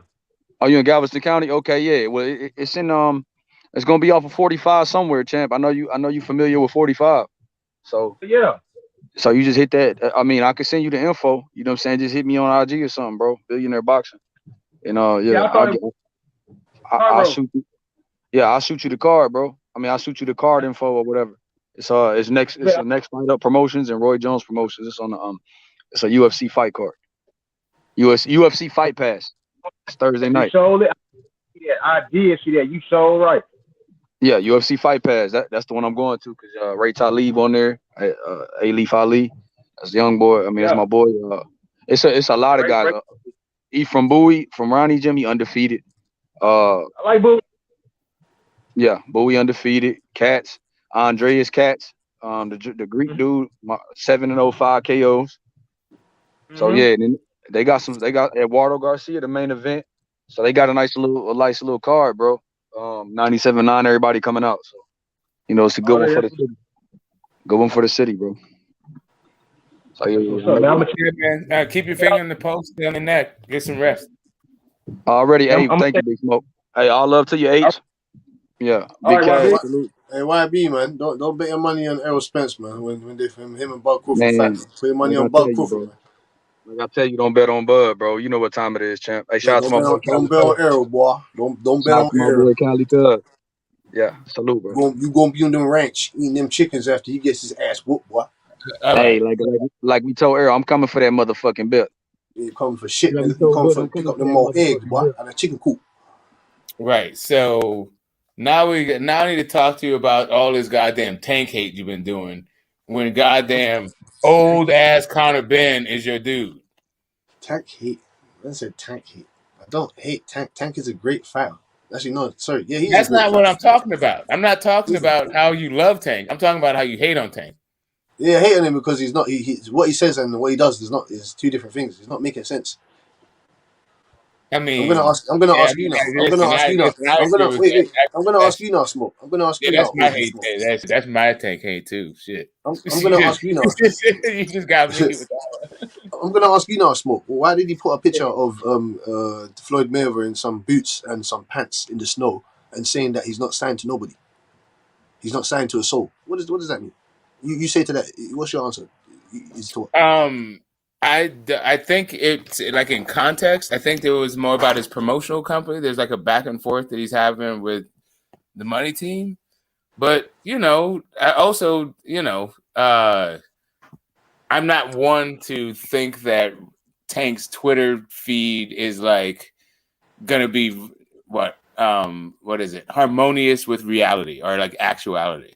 Like for the most part, like what comes out on his social media is like,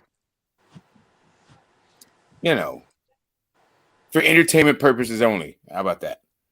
Saying, Smoke. I see what you're saying. You don't take his social media like statuses and stuff. You don't take them seriously. Yeah, it's just kind of like I saw him beating up Ivan Redcash, like putting him. He's like, yeah, I'm beating up 147 pounders, and like it's all good. I mean, it's kind of if you know Ivan Redcash, then you understand the marketing of putting clips out like that, right? Or like saying that Wilder fights like a tom girl, or like he's gonna do this or do that, or then I think he said something about mental health being an excuse for people getting out of fights, but then like deleting it. He's a part of the delete gang too, right? That's the other thing. He's just kind of like he does the dirty on social media. That's I don't take it. I take it with a grain. When do we take what Tank says seriously? What he says seriously? When do we take what he says seriously? When he said he wants the winner of Kambosos and Haney next? Because all of a sudden now he's fighting Ryan Garcia. Because before he said he wants the winner of Haney and Kambosos. Now he's just fighting Ryan Garcia. What do you take that seriously? Did you take that seriously when he said that? So as that particular thing, I took it very seriously, and that's why I said he was a duck from that thing. But in the very next thing that Brian Custer says is he has a rematch, and Tank seemed to be completely clueless, and that is also just as telling as him like calling him out in the first place. Like he's just totally checked out. Like I said, he's just got Twitter fingers. He's in Tank world. I don't think I just take it as a grain of salt. I don't think what he says is based on him having like an educated opinion. Apparently, he just got a hair up his ass because he didn't like what Devin Haney was saying about drop the belt.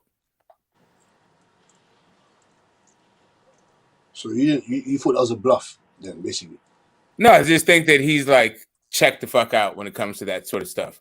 I think he thinks in his mind that he will knock everybody the fuck out, and it doesn't matter. He's not following anybody else's career. He's not even following his own career that closely.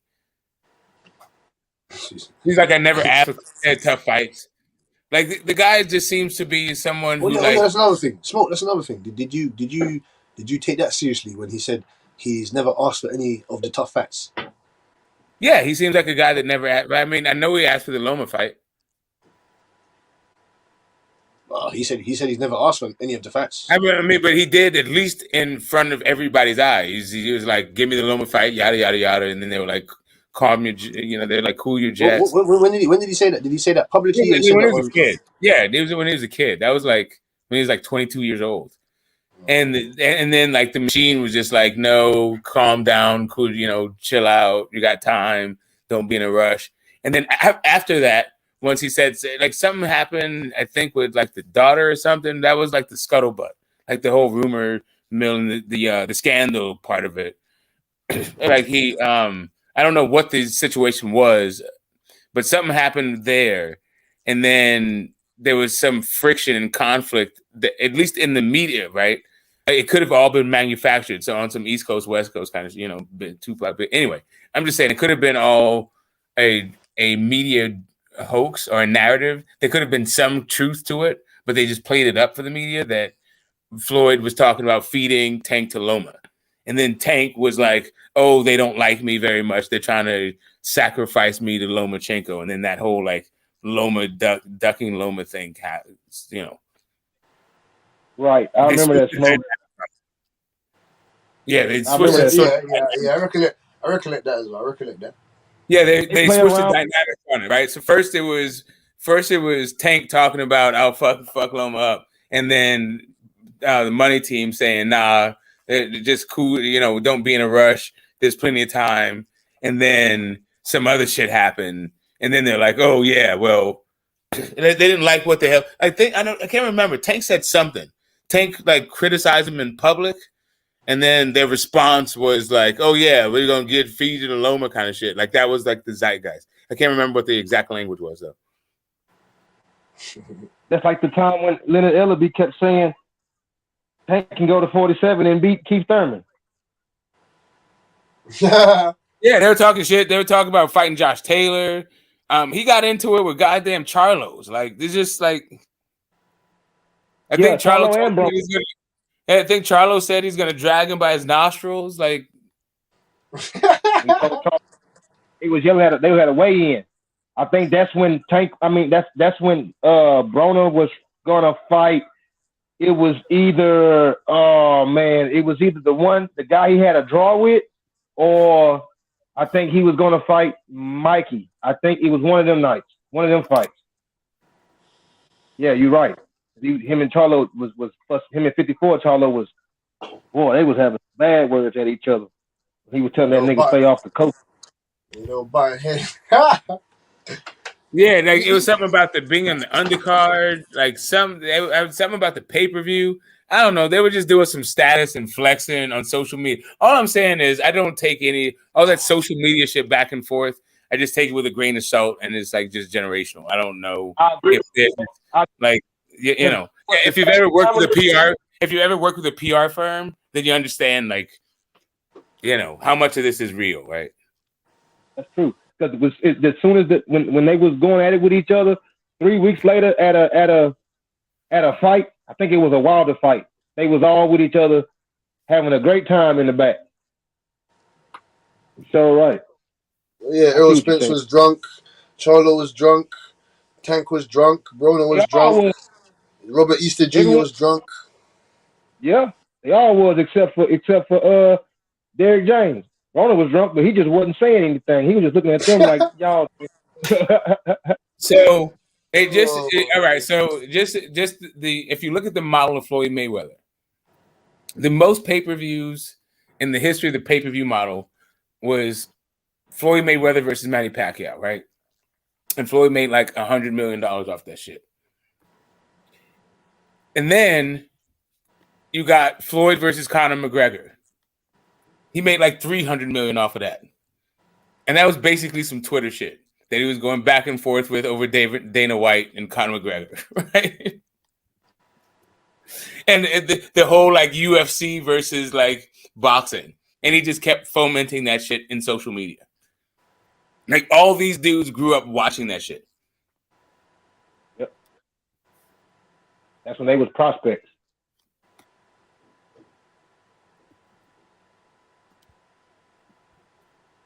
It's just like, you know, it's a marketing asset. It's the way that shit's marketed these days. And I'm not mad at it, for real. It's just kind of like the truth of it. Like, I just sort of chronicle that it happened. That's the truth of it for me.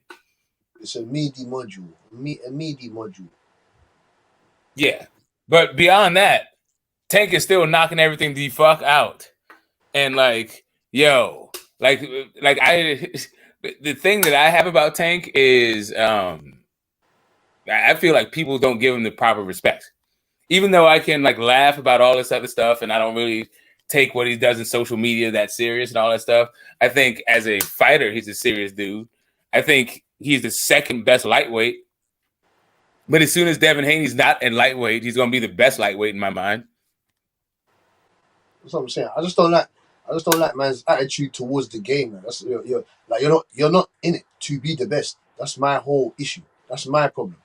Just come out and say, I'm not here to fight for the belts. I'm not here to fight for the people. I'm just here to just build my bank up, build my money like my family's legacy, my children's children. That's what I'm here for. That's it. Just say that and then I'll be fine with that. Don't come out and start pretending that you want to fight the best, you want to be undisputed, you want to fight Devin Haney. No, you don't. That's what your actions are showing. That's what my problem. You know what I'm saying? The same as Spence. You get me? Like you saying you want to take Terence Crawford belt, all this shit. Make the fight happen. Like let's go. Like I don't get it. Like I mean, same with everyone else that does the same shit. You get me? Like I get onto Canelo Alvarez, the same shit. Like you get me? Come back to 168. I don't know why the fuck you tried to fight Golovkin. I don't know what you fought Golovkin for. You should have fought Bevo, or you should have fought someone, David Benavidez, David Morrell, one of those guys. They're simple as. I get on to everybody. Anthony Joshua, what are you doing? Why are you throwing over Usyk's belt over the ring? Like, you get it. Tyson Fury, what are you talking about? The only person you need to be fighting is Usyk. That's it. Nobody else. Usyk. That's it. Done. Right. No, so get on to everybody for all their bullshit. So, right. So I feel like you think that, like, you know, Tank Davis's behavior is of a piece and is like sort of indicative of a larger issue and a broader issue in boxing. And I can get with you there, but just to look at his particular situation, have you seen this short that's been like running around like in the last, fairly recently? I think in the last month or two, about Tank being like 7 years old and like clocking this dude at the boxing gym. Oh yeah, what? Yeah, when they're all in a circle and they're all little kids in it. Yeah. You saw that thing, right? Yeah. He smoked that guy with the left hand. Bah! Yeah, exactly. Boom, right? So yeah, exactly. If you know something about like Tank's backstory, and I don't know if you're like me, I'm significant. I'm a few decades. I got a few decades on you. What man knows about Tank smoke, friend? That's not what I'm saying. That's not a point. That's not what my point is. My point is, go ahead. I don't really remember being 7 years old, right? Like, I don't know if you remember being 7 years old. You're way younger than I am, but I don't think even you remember you being 7 years old. That's my fucking point. But there you go. So you add this dude has been doing boxing longer than he probably even remembers, right? And then the other part of this whole thing is like why he was boxing in the first place. Like he's like a broken home kind of guy.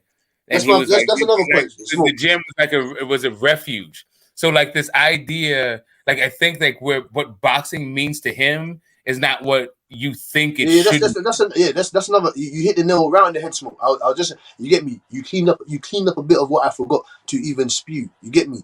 That's why I do like how can I say it? I'm gonna pump the brakes a bit off on Tank a little bit. You get me? Ease off of him a little bit because I do forget that he didn't come into the sport the same way I came to the sport of knowing boxing. You know, the same way what you just said, innit? He's come from a broken home. He found boxing as an escape. You know what I'm saying? He didn't come into the sport thinking, yeah, I want to have all the belts and this and that. He didn't really know about Olympics and all that other shit. I don't know to be honest, but I don't think he did. But yeah, I pumped the brakes on Tank a little bit. He didn't come into this game knowing about becoming what it takes to become a champion. Or he didn't do that. He didn't do it. Enter the sport for that. So yeah. He's even it's like one of surpassed. those He's even dudes that surpassed just like to fight. he surpassed what I he's even mean, meant to do. yeah, it's just kind of like there's certain guys that like. So Floyd is like kind of a weird character for me. Like the guy is not, but but I feel like he's like indicative of a particular kind of thing that could happen in boxing or anything that you've been doing for your entire life. It's very hard to like not do it anymore, right? If you've been doing that shit your whole fucking life, you just that's just what you do. It's not even about like who you fight or like the money involved. You've been doing it for so goddamn long. It's literally like second nature. Yeah. Especially if you was born into a family of fighters. It's all you know. Yeah. Like he couldn't stop doing it if he tried. This dude's got strip clubs. Like what billionaire is like got a strip club in Las Vegas? Like who the fuck? What? Like dude, that's like what 100,000aires got. Like what the fuck you got? Now you don't have like millions. You don't have tens of millions. You don't have hundreds of millions. You got billions, and you got a fucking strip club. Okay, cool. Okay, but you also are supposed to be a promoter. Aren't you supposed to be like finding new talent and all this other shit? Like, why are you fighting exhibitions? Smokers. Whoa. Like, Floyd Mayweather loves money. He owns a part of it. He's got his own. He's got his own NASCAR. Let me ask you this. He does expeditions. He's a promoter. He's got this other shit. He's got. Okay, I know that he loves money, but that's part of what my issue is, right? So he loves he can't stay away from the boxing game, being inside the ring to the point where instead of having 5 or 6 generational talents like he should be having, because everybody should be wanting to mess with Floyd, the influence that he has and the success he has. Floyd instead, all he's got is pain. He doesn't care about But that. you just said again. You said he cares about Floyd money. Will fight you. If he cared about you, to get his Floyd money will fight together, you for 150 then he million. would care about He'll that. fight you That's for my 100 point. million right now. Like what I'm saying is he only cares about his money to a certain point. To his other point, he can't even stay outside of the ring. Like he loves being inside the ring more than he even loves money. Because at this point, he should be making way more money outside the ring than inside of it.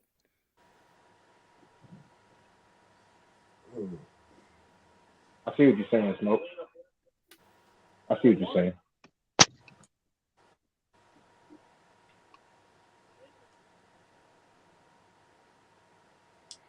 Yeah, man, that kind of urges. You understand? Never had a childhood, man. I bet he eat, sleep, and gym boxing. When he got out of school, hell, he was in the gym. He probably didn't play little league football, little league basketball, or even play outside with the kids and shit like that. Cause hell, he was in the gym 24/7 from birth.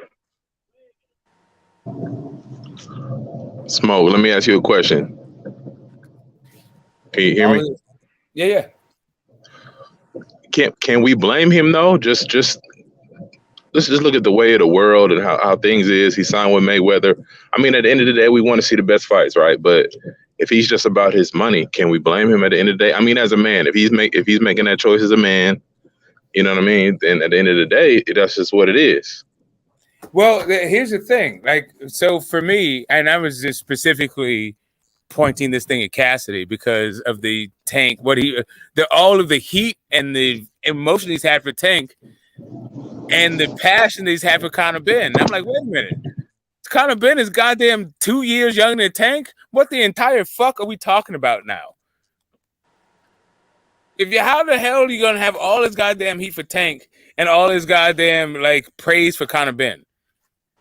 Tank is running like he is doing way fucking more. And it's not just about the 2 year difference. But anyway, but beyond that, I understand. You're right. I can't deny that. I can't deny that. Smoke. You're correct on that point. I can't deny. I can't sit here and lie and deny that. Yeah, I'm not going to do that. I'm definitely going to agree with you to the extent of you're correct. But beyond that, the actual criticism we have for Tank is kind of the same criticism I have for Tank. But I do think that there's a little bit like you were saying, the blame, right? I don't necessarily blame him. I don't think that he got into boxing to be better than Sugar Ray Robinson. Yeah, exactly. But right, Exactly. that That's why I get lost. I think I he's get been lost in the boxing thoughts. like longer than he's known fucking. It's like, man, but maybe I was learning how to ride a bike, but I think I knew how to ride a bike when I was 7. Like I can't even remember the thing that I learned to do at 7 years old. And that fucking left hand was educated as fuck at 7. That's like the 2nd grade, right? Who the fuck remembers that shit? I remember nothing from 7. Nothing. I remember 2nd grade. Yeah, I'm not. Yeah, I'm too fucking old for that shit, man. Not you here, folks. No, man. Hey, but folks, you don't think his dream was to be like world champion, or you think that he was like a kid that was like probably a man child at his age and loved to fight and probably was hurting him? They was like, hey, go be a fighter. Instead of being fighting in the street, go be a fighter. Yeah, if you're that dude, like you might learn about the best at a particular thing. You may hear about it and all that stuff, but that's just what you do, right? Like being a historian of the game is a different thing than just like liking to fight and liking to be in the gym. Right. Especially if that was the thing that you like to do, like because you were just like in trouble and shit, and it was like a refuge, an oasis from your home life. They were like, their stories. Like I don't know if these are like I wasn't there, but the stories, if the stories are to be believed, are close to the reality, to the fact, they would punish this guy by not letting him fight. Like if he got in trouble at school, they wouldn't let him fight in the gym, and that was the only way that they could get him to act right. Is like to take boxing away. It doesn't seem like brushing up on Sugar Ray Robinson. I've heard stories like that too, so that makes sense. Yeah, you know what I mean? It's not like he was.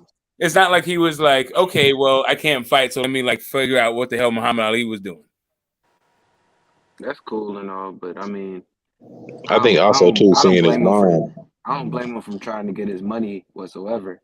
I mean, if you want to be the biggest star, the biggest attraction, have the biggest events, that's cool. Yeah. But when does coming in and putting down other fighters who are trying to either put on a show with you or in the same division down and calling them this and that, where does that come into play? Because if they're trying to be great and you want to be mentioned in the great conversation, but then you downplay them, that's where I'm like, well, which one is it? If you want to get your money and be, just a star, then stop trying to put your name in a conversation you don't want to be a part of. But that's why you're a student of the game.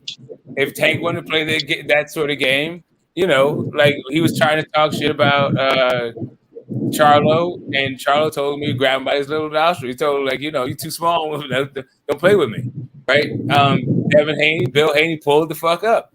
If you want to play those games, you can with certain people. Like Wilder didn't even respond, right?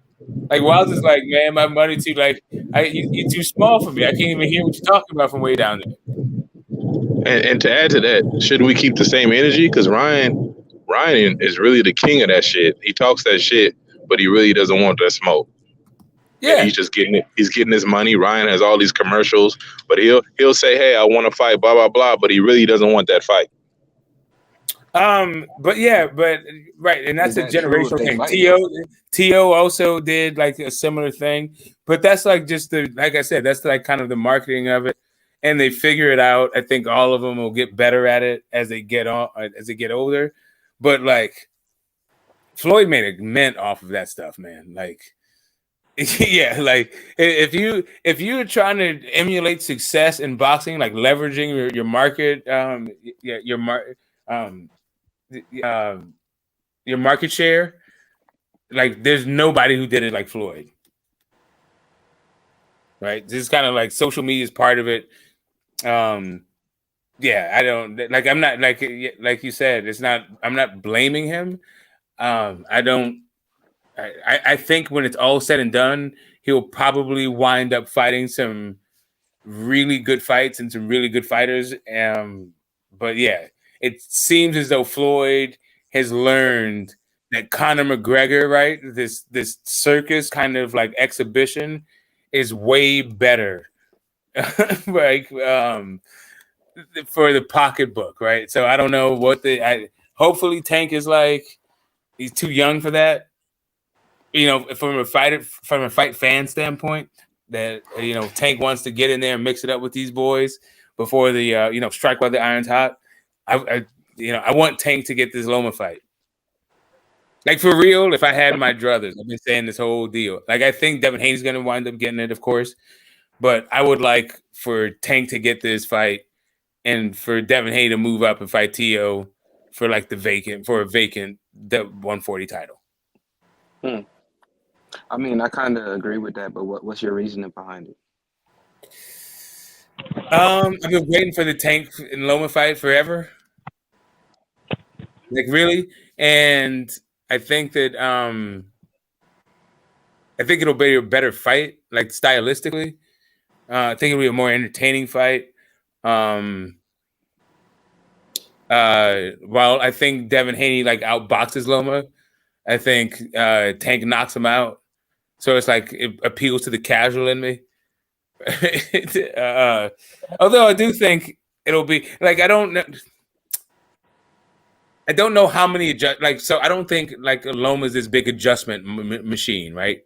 I think he's pretty good with switching up his combos without being predictable with his shot selection. But for the most part, he's just kind of rhythm, step outside, L step, shifts, enters the pocket the same way. I don't know. I think he's his shit is just way too basic for Devin Haney. For it to be interesting. I think at certain points his speed and his attributes and stuff will make up for that, for his tendencies that Devin Haney is ultimately going to be able to exploit to victory.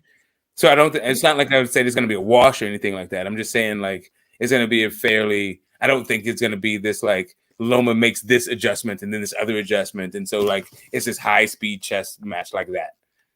Oh, I don't see it being a chess match. I actually think that the Haney and Lomachenko fight might be more interesting, and the only reason why I think that is because if Loma doesn't respect Haney's power, or at least he thinks he won't have to, I think that Loma's going to be looking to use his angles and let his hands go to the best of his ability.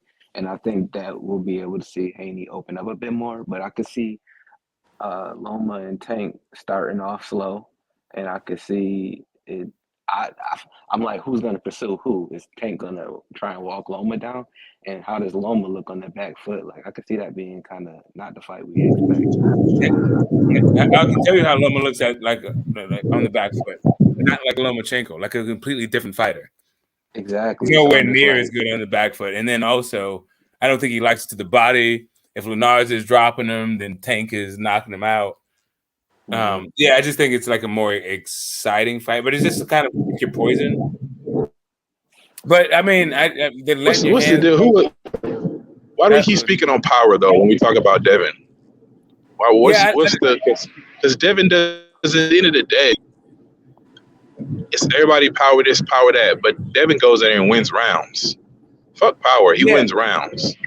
Yeah, this whole idea about people don't respect his power is kind of the same thing people said about Floyd back in the day. But no one's really walking through Devin, and I don't know that.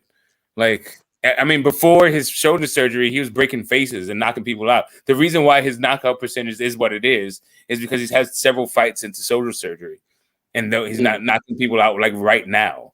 But that does. I don't know that means he's never going to recover and knock people out again. I don't know. But even beyond that, I just think he's fucking fast. No, you got it. Actually, go ahead. I've been fucking running my mouth. Go ahead. Oh, no, okay. Well, I didn't. That wasn't my point. What my point was thinking that a lot of fighters go in thinking that they don't have to respect the power, but they quickly find out that you can't walk through him at all. He controls the distance well, and if you're gonna let him jab you in the face, your face is going to end up looking like Linares, looking like JoJo, looking like Kambosos. So, like I said, people say he doesn't have power, and they look like they want to try and get in close, but it just, nobody wants to block punches with their face over and over again. So, that lack of respect goes out the window. So that's why I'm saying, he's going to have to use his angles. He can't just walk him down in a high guard. And if he tries that, or if he tries to do angles, I think Haney's footwork and his ability to throw punches while moving is going to allow him to open up on Loma.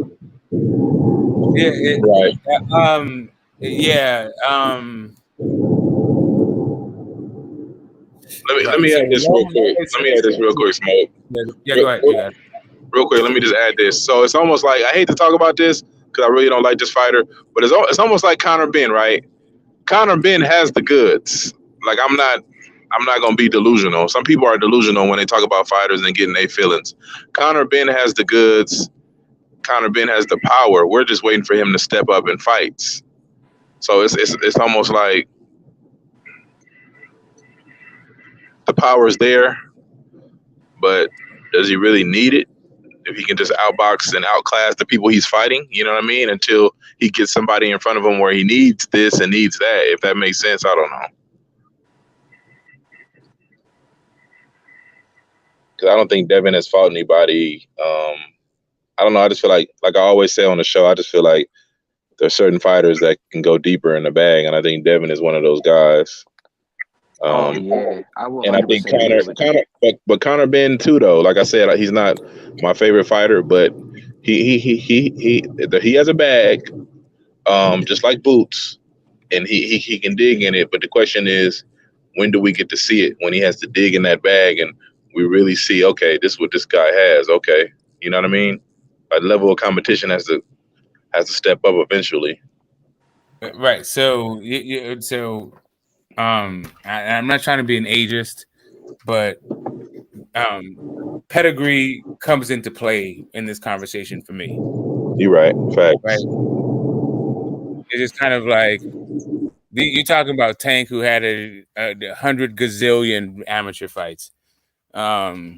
Boots, who also was a fairly decorated amateur. Well, not decorated, but he fought like a couple good guys.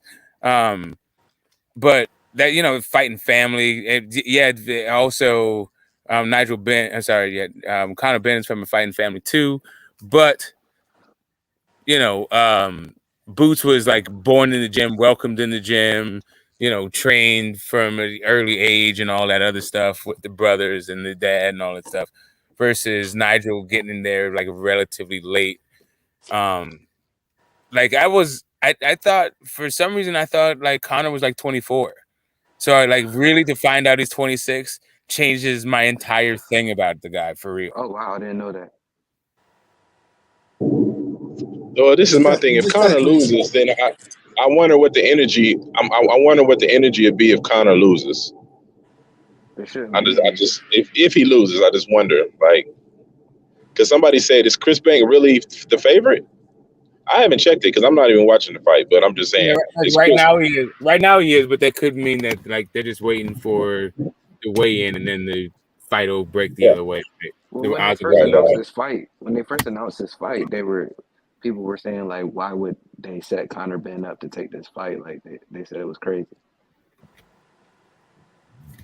Yeah, but then they started talking about the whole weight stuff, and that's close. That's now the gap. My man's training himself, innit? He's training himself, so there ain't gonna be no Roy Jones to come give him that life jacket. So, Yeah, I don't know about all this other stuff. Like he's insulted. Now he's just like he's gonna win on his Chris Eubankness alone. Chris Eubankness. Yeah, he's like, you guys are trying to embarrass me on TV. I'm trained by Haagen-Dazs, smoke cigars like Mayorga. Don't worry, man. I want to listen to soliloquy from Chris Eubank. Well, I just hope Conor wins. Like I said, I'm not a big fan of him, but it's a lot of things I want to see what Conor can do, but he has to win this fight to get there. You're gonna become a fan of it when he knocks out Chris Eubank. Probably not. But it's a hit, man. Man, remember that thing. Remember how am I a hater? Because I'm just not a. You're not gonna give the man any dues because he knocked out Chris Eubank Jr. No, I'm not saying I'm gonna give him any dues. You heard? What did I just tell Smoke? That's how I know you haven't been listening. I just said Conor has the goods. I said Conor has the goods. I want to see him fight. I want to see him beat up Eubank and move on and fight somebody better. Yeah, I'm joking, brother. I'm just putting want to see him fight next. I will say Eubank Jr. is looking like a little bit. He's looking different. That beard and all that other stuff. I'm not really recognizing Eubank Jr. right now. Who would you like we'll to see see though. Ben fight? You know, If it's like a split decision, I'm not sold. If it's a tough fight, split decision, I won't be sold. Who you want him to fight next? Verdo Ortiz?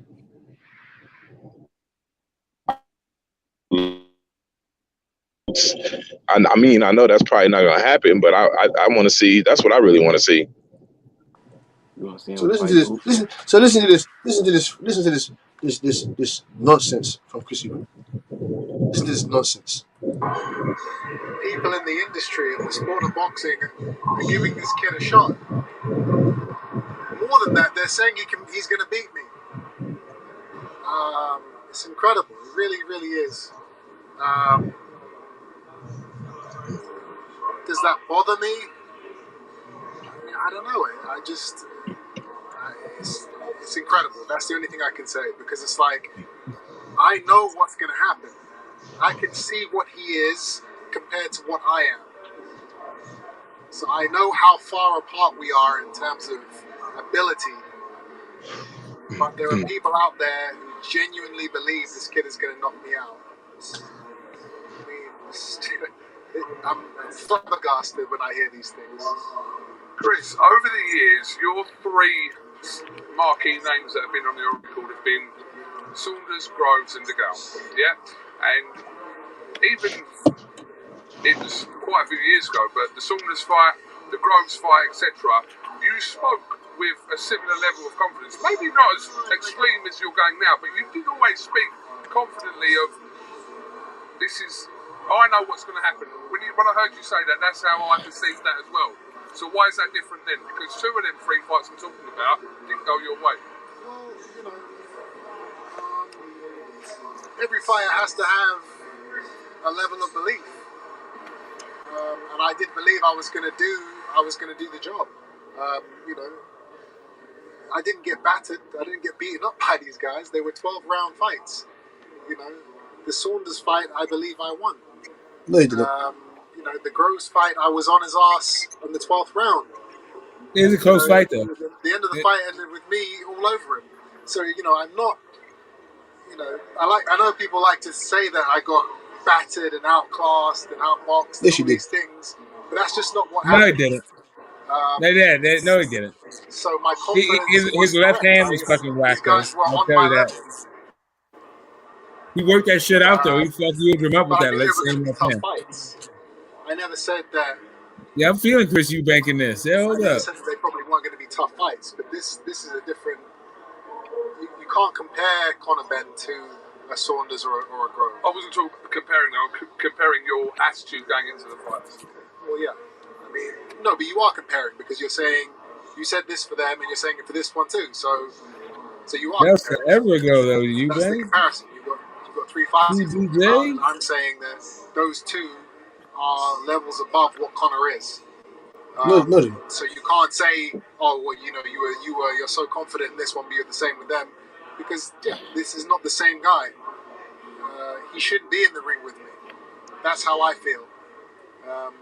But you know, the non-believers, the your body bag's coming on the 8th, nigga. Going to see what I'm talking about, and why I'm saying the things I say in a couple of days. You know, I've got to ask you about your dad's comments over the last couple of days about. Hey, Cash. One thing that everybody probably not looking at, the fact that Conor Benn is very intelligent and learning boxing day by day, fight by fight. So the last fight Conor Benn had is not going to be nowhere near the fight that we're going to see him with Chris Eubank Jr. Not saying that he's going to win, but he have an ability to learn the sport of boxing and the skill set that the trainer need him to develop in a short period of time better than anybody I have seen so far, considering that he started so late. So Chris Eubank probably not paying attention to the fact that that guy has an intelligence level for boxing that you normally don't see in fighters.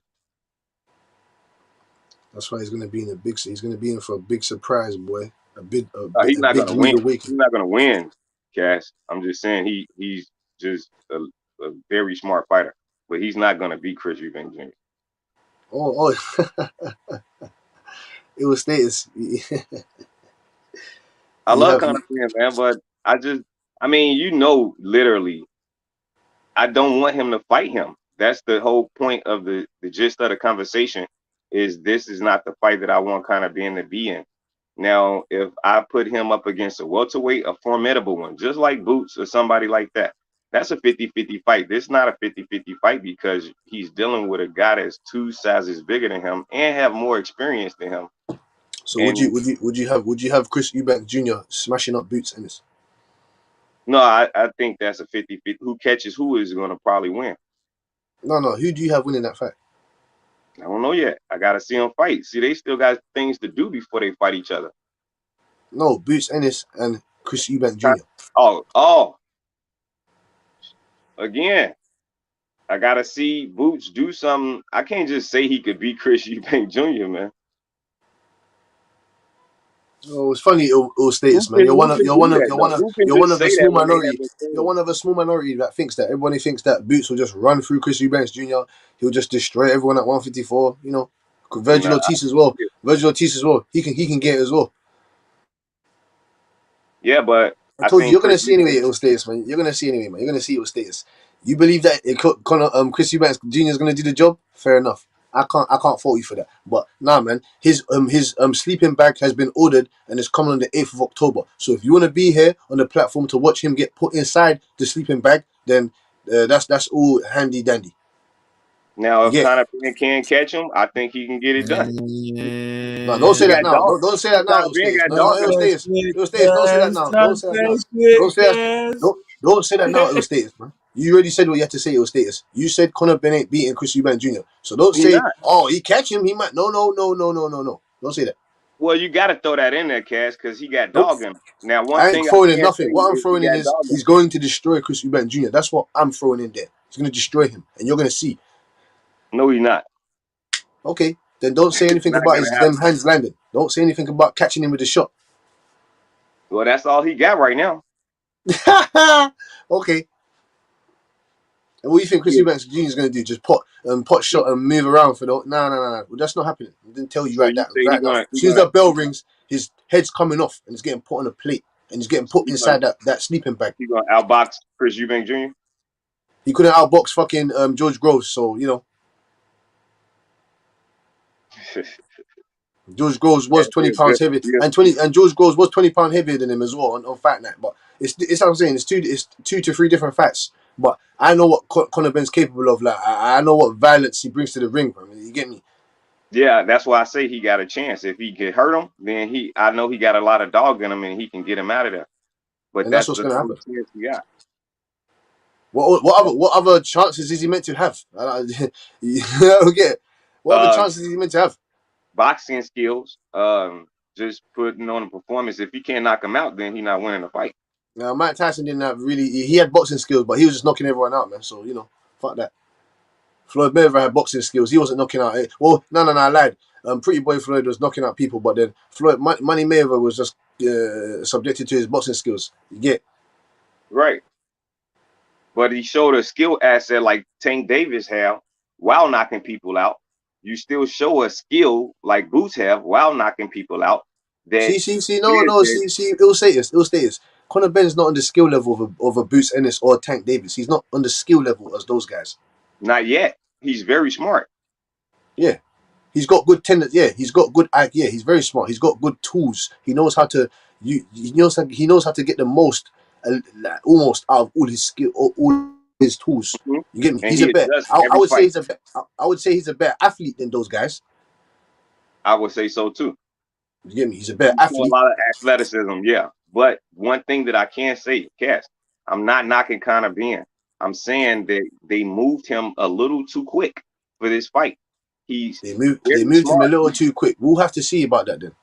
We'll have to see. That's all I need to. That's what I'm trying to see. If he got the goods to make this happen, then I think that he could be anybody in the welterweight division. I'll give you that. So then once he destroys Chris Eubank Jr., are you going to say that they didn't move him too quick? Nope, and he ready. Because what are they? I mean, is he a contender right now? Of course he is. He's top 5 in the welterweight division. Okay, well, is well. I already knew that, but I'm saying if we looking at him as a contender right now, then if he beat Eubank Jr., then he got a better name on his resume than everybody else. Of course, and that is what is going to happen. Fuck Chris Eubank. He wants to come in at 60%, and you really, and ill status. You trust the 60% Chris Eubank Jr., right? Correct. I don't believe that. If he do No. 60%, Believe it. then No, he believe can it. get No, to believe that. it. I already played my receipt of him saying everything he says he means. He doesn't do this man game stuff. He believes in everything. Every single thing that comes out of Chris Eubank Jr.'s mouth. He's telling the truth. That's what he said. So he's coming in at I just 60%. think That's what he's he said. taking a page out of his pop's book. Nah, he's not taking. I'm telling you what he said. He said he doesn't. He's not taking no page out of any book. He's not doing any mind games. He said mind games is for the fake. He said mind games is for the fake. Oh, hold on. Let me bring you the receipt, man. Don't worry. Bring you the receipt, man. Bring you the receipt so you can hear what this fool is talking about. Because you wanna go with him winning the fight. But I'm not going with a guy that's eating KFC fried chicken, walking around with fried chicken buckets in his hand. He's eating fucking Salt Bay burgers. He's talking about 60%. He's coming in at. I don't want to hear that. It built in excuses already. So I can't go with that guy. I'm sorry. No, you got a point with that, Cash. 33-year-old Chris Eubanks Jr. I can't go with that Talking guy. I'm shit, eating sorry. He's burgers. not I as understand hungry as he that. was. That's hilarious. That's not the Super 6 tournament. Chris Eubanks Jr. That ain't that guy. This is a different form of Chris Eubank. Well, I think the approach to everything is a good morale for the sport of boxing. What they're doing, the build up to the fight, and I think that was a part of the build up. Because Conor Ben is a no nonsense guy like you. He's basically, I don't want to hear that shit. Get in the ring. I'm knocking you the fuck out. And Chris Eubank is actually just building a fight. So I just look at it as he's just doing his sportsmanship.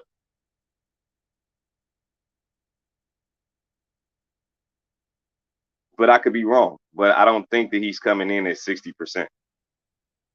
And if Conor Ben hoped that, then he got a long night.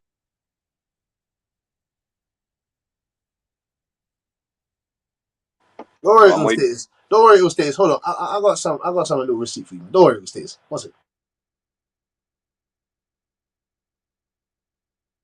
I mean, I'm waiting because I know he's just joking, man. He got to take it as a grain of salt.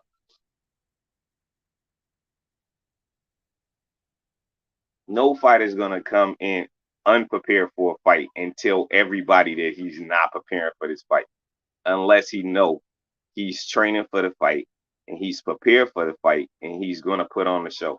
So you think Chris Eubank training himself is the correct manner to enter this fight also? Because he's training himself. You do know that, right? Yeah, I do know that. Yeah. So you think that's the correct blueprint? No, I think that is stupid. Oh, so you want to go with a guy that's 60% eating bullshit, talking about he's training himself. I don't understand. Yeah, because experience matters, size matter. He's going to be the bigger guy still when he come in. Okay. Size matter, experience matter, and his power could carry up and down through. He don't have a lot of power, but he got enough to hurt Conor Ben, and that carries through 160 to 168. So he's gonna be in that same weight range to still carry power and show who he still is. I mean, it's not gonna hurt him like that. Now, if he come in 60%, then we expect him to get knocked out by the 8th round.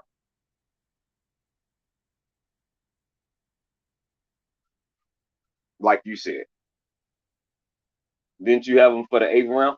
All right, well, if he come in 60%, I don't see no 60% fighter beating a full, healthy fighter with a skill set like Conor Ben right now. I don't see that happening. But I don't believe that he's coming in at 60% either. Okay. Mind games. Him and his pops like to do that a lot. So I don't believe him. Okay. Again, we're going to get people questioning that because obviously you've developed a great relationship over a few fights with Roy Jones Jr. So you're training yourself for this fight. Can you make comment on that? Roy isn't here. So who else is training? Ronnie Davis is 165 years old. He's not training. I'm training myself. I couldn't get Roy over here. I couldn't have that voice in my head while I was still trying to get my dad involved, you know. And then when it became apparent that he maybe wasn't going to get involved in the training aspect, you know, it was kind of too late. The camp was already half over, and it's like, well, bringing Roy in now isn't really gonna. It's not gonna affect anything. It's not gonna change anything, and that might affect. You know, I'm still hoping that my father comes and gets involved. You know, if Roy's next to me, that's dead in the water completely. I want to leave every opportunity for him to come in. Who's your ideal corner for Saturday night now? 5 days now. Well, at the moment, my corner is Ronnie Davis and Anthony Brown, the two men that have been with me for my entire career. Ideally, getting my old man in as well is the dream. But you won't know that till when? Probably within the next few days. Okay. Well, Chris, listen, appreciate your time. I know you've got a couple more bits to do, but yeah, roll on Saturday. What's that? Roll on Saturday. Yeah. Listen, we're here.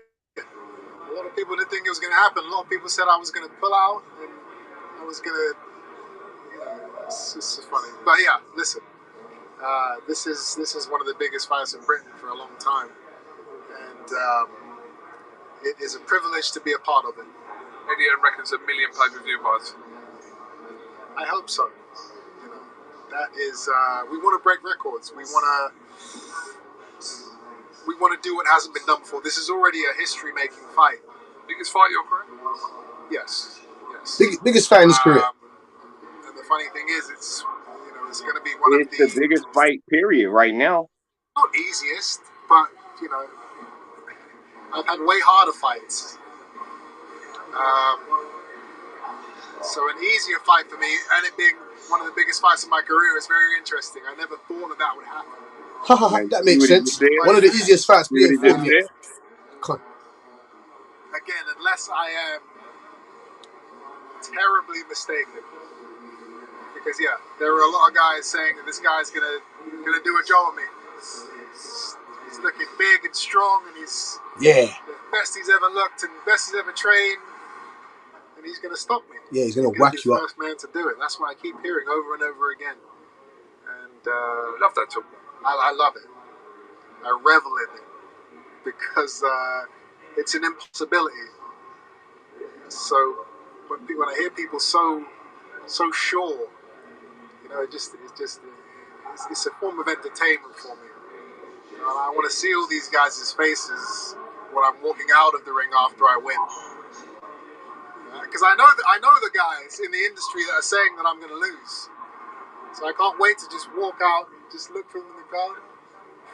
What's up, bro? You know, what's going on? What happened? What happened to the 6th round KO?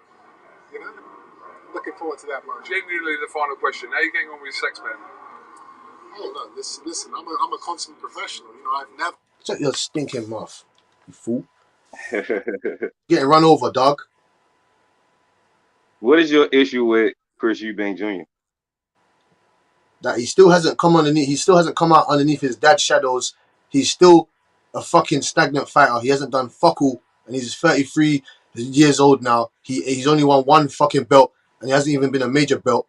He hasn't had none of the big fights at 160. He's 32 years old. No, he's 33 now. Damn, he was eating Salt Bay burgers on his fucking birthday, walking around a fucking Kentucky Fried Chicken bucket.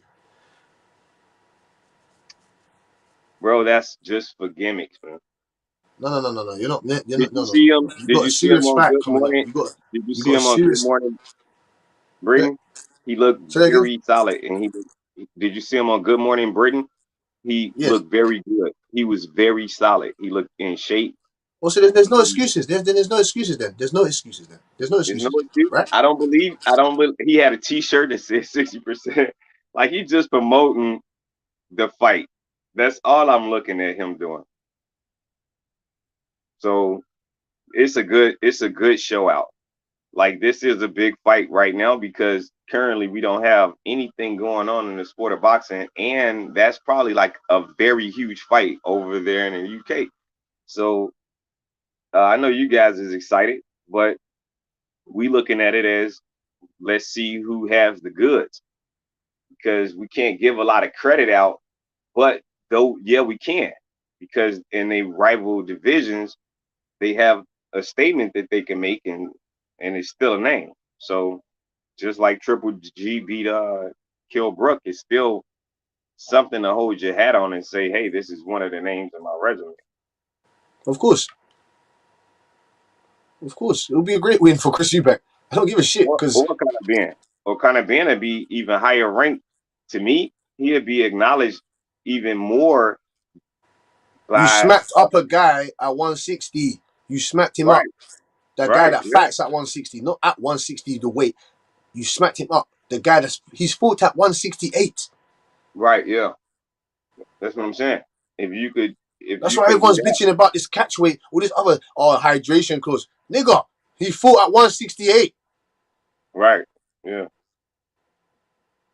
That's why I said he'd be fine. I don't think that the weight is people are talking like they're asking Chris Eubank to tie one arm behind his back and use one leg or something. No. He's the least he's weighed in is 158. What, 1 pound under? What? He's coming at 158 before. And he never come in big in his fights neither. So yeah, like I said, I feel comfortable about the situation. It suits his body and his fighting style because he's not a weight draining person and a rehydration person. He just come in at like 158, 157 sometimes too.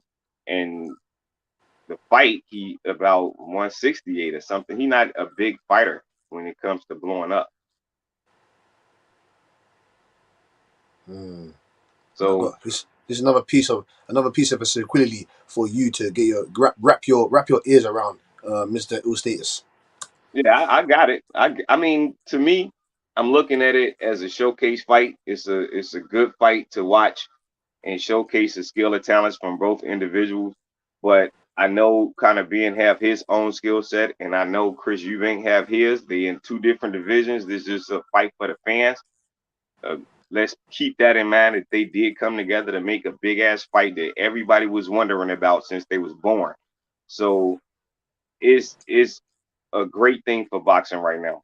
But somebody got to win and somebody got to lose. So we got to get back to the skill set and the intangibles and the attributions that they all have in the sport of boxing in their own right. And I think Chris Eubank Jr. is the better boxer. Oh, so what do you think about this then? What do you think about this, Eustatus? What do you think of this? Quite brilliant, to be honest with you. The trolling over the food stuff is great, but is it trolling or are you genuinely just showing what you do from day to day? Listen, I've documented my life for the last 10 years on social media. I'm not doing anything different.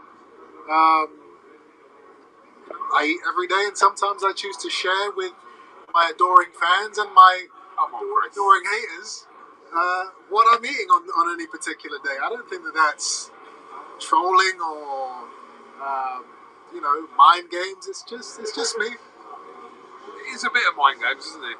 The whole 60% analogy and the KFC, the Nusrat, wherever else you've been, there is a little bit of mind games there coming, Chris. I mean, is it mind games if that's really what you believe and that's really how you're living? Mind games is to me is something pretend, is something fake, is an act.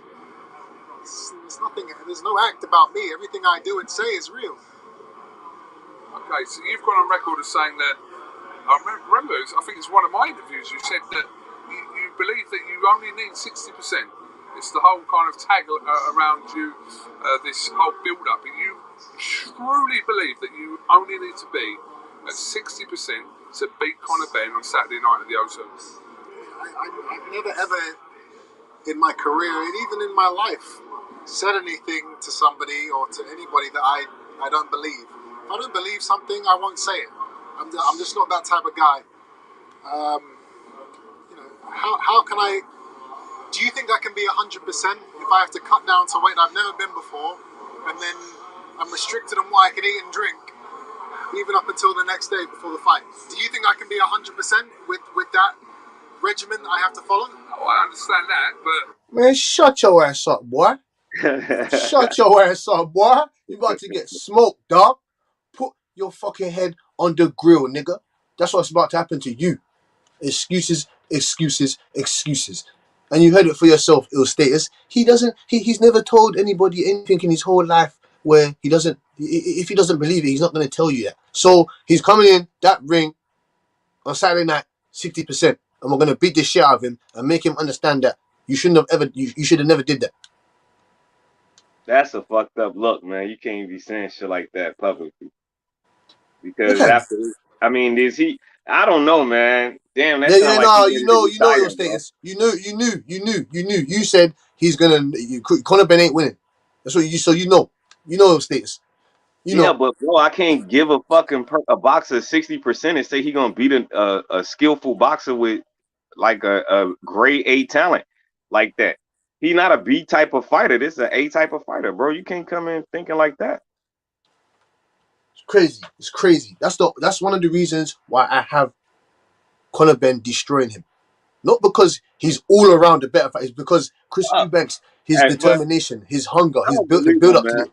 His I don't dad believe that is shit. in and out of the fight. His dad is in and out of the fight. It's like he wants his dad to hold his hand 1 minute, then he wants Roy Jones to hold his hand out the next minute, then he wants no one to hold his hand. He's training himself. What the fuck is going on? Fuck off, man. You're Well, that's getting because run him over, and man. his pops got issues. Him and his pops got some issues right now. Of course. His dad doesn't want him to So, fight. His dad don't want this fight for him. He knows it's gonna happen to him. I It's all don't good. know. It's all good anyway. I know it'll stay. I know. Because once Conor Ben wins, I'm going to come back here drunk off my head and I'm going to let everybody understand. I'm going to let everybody know.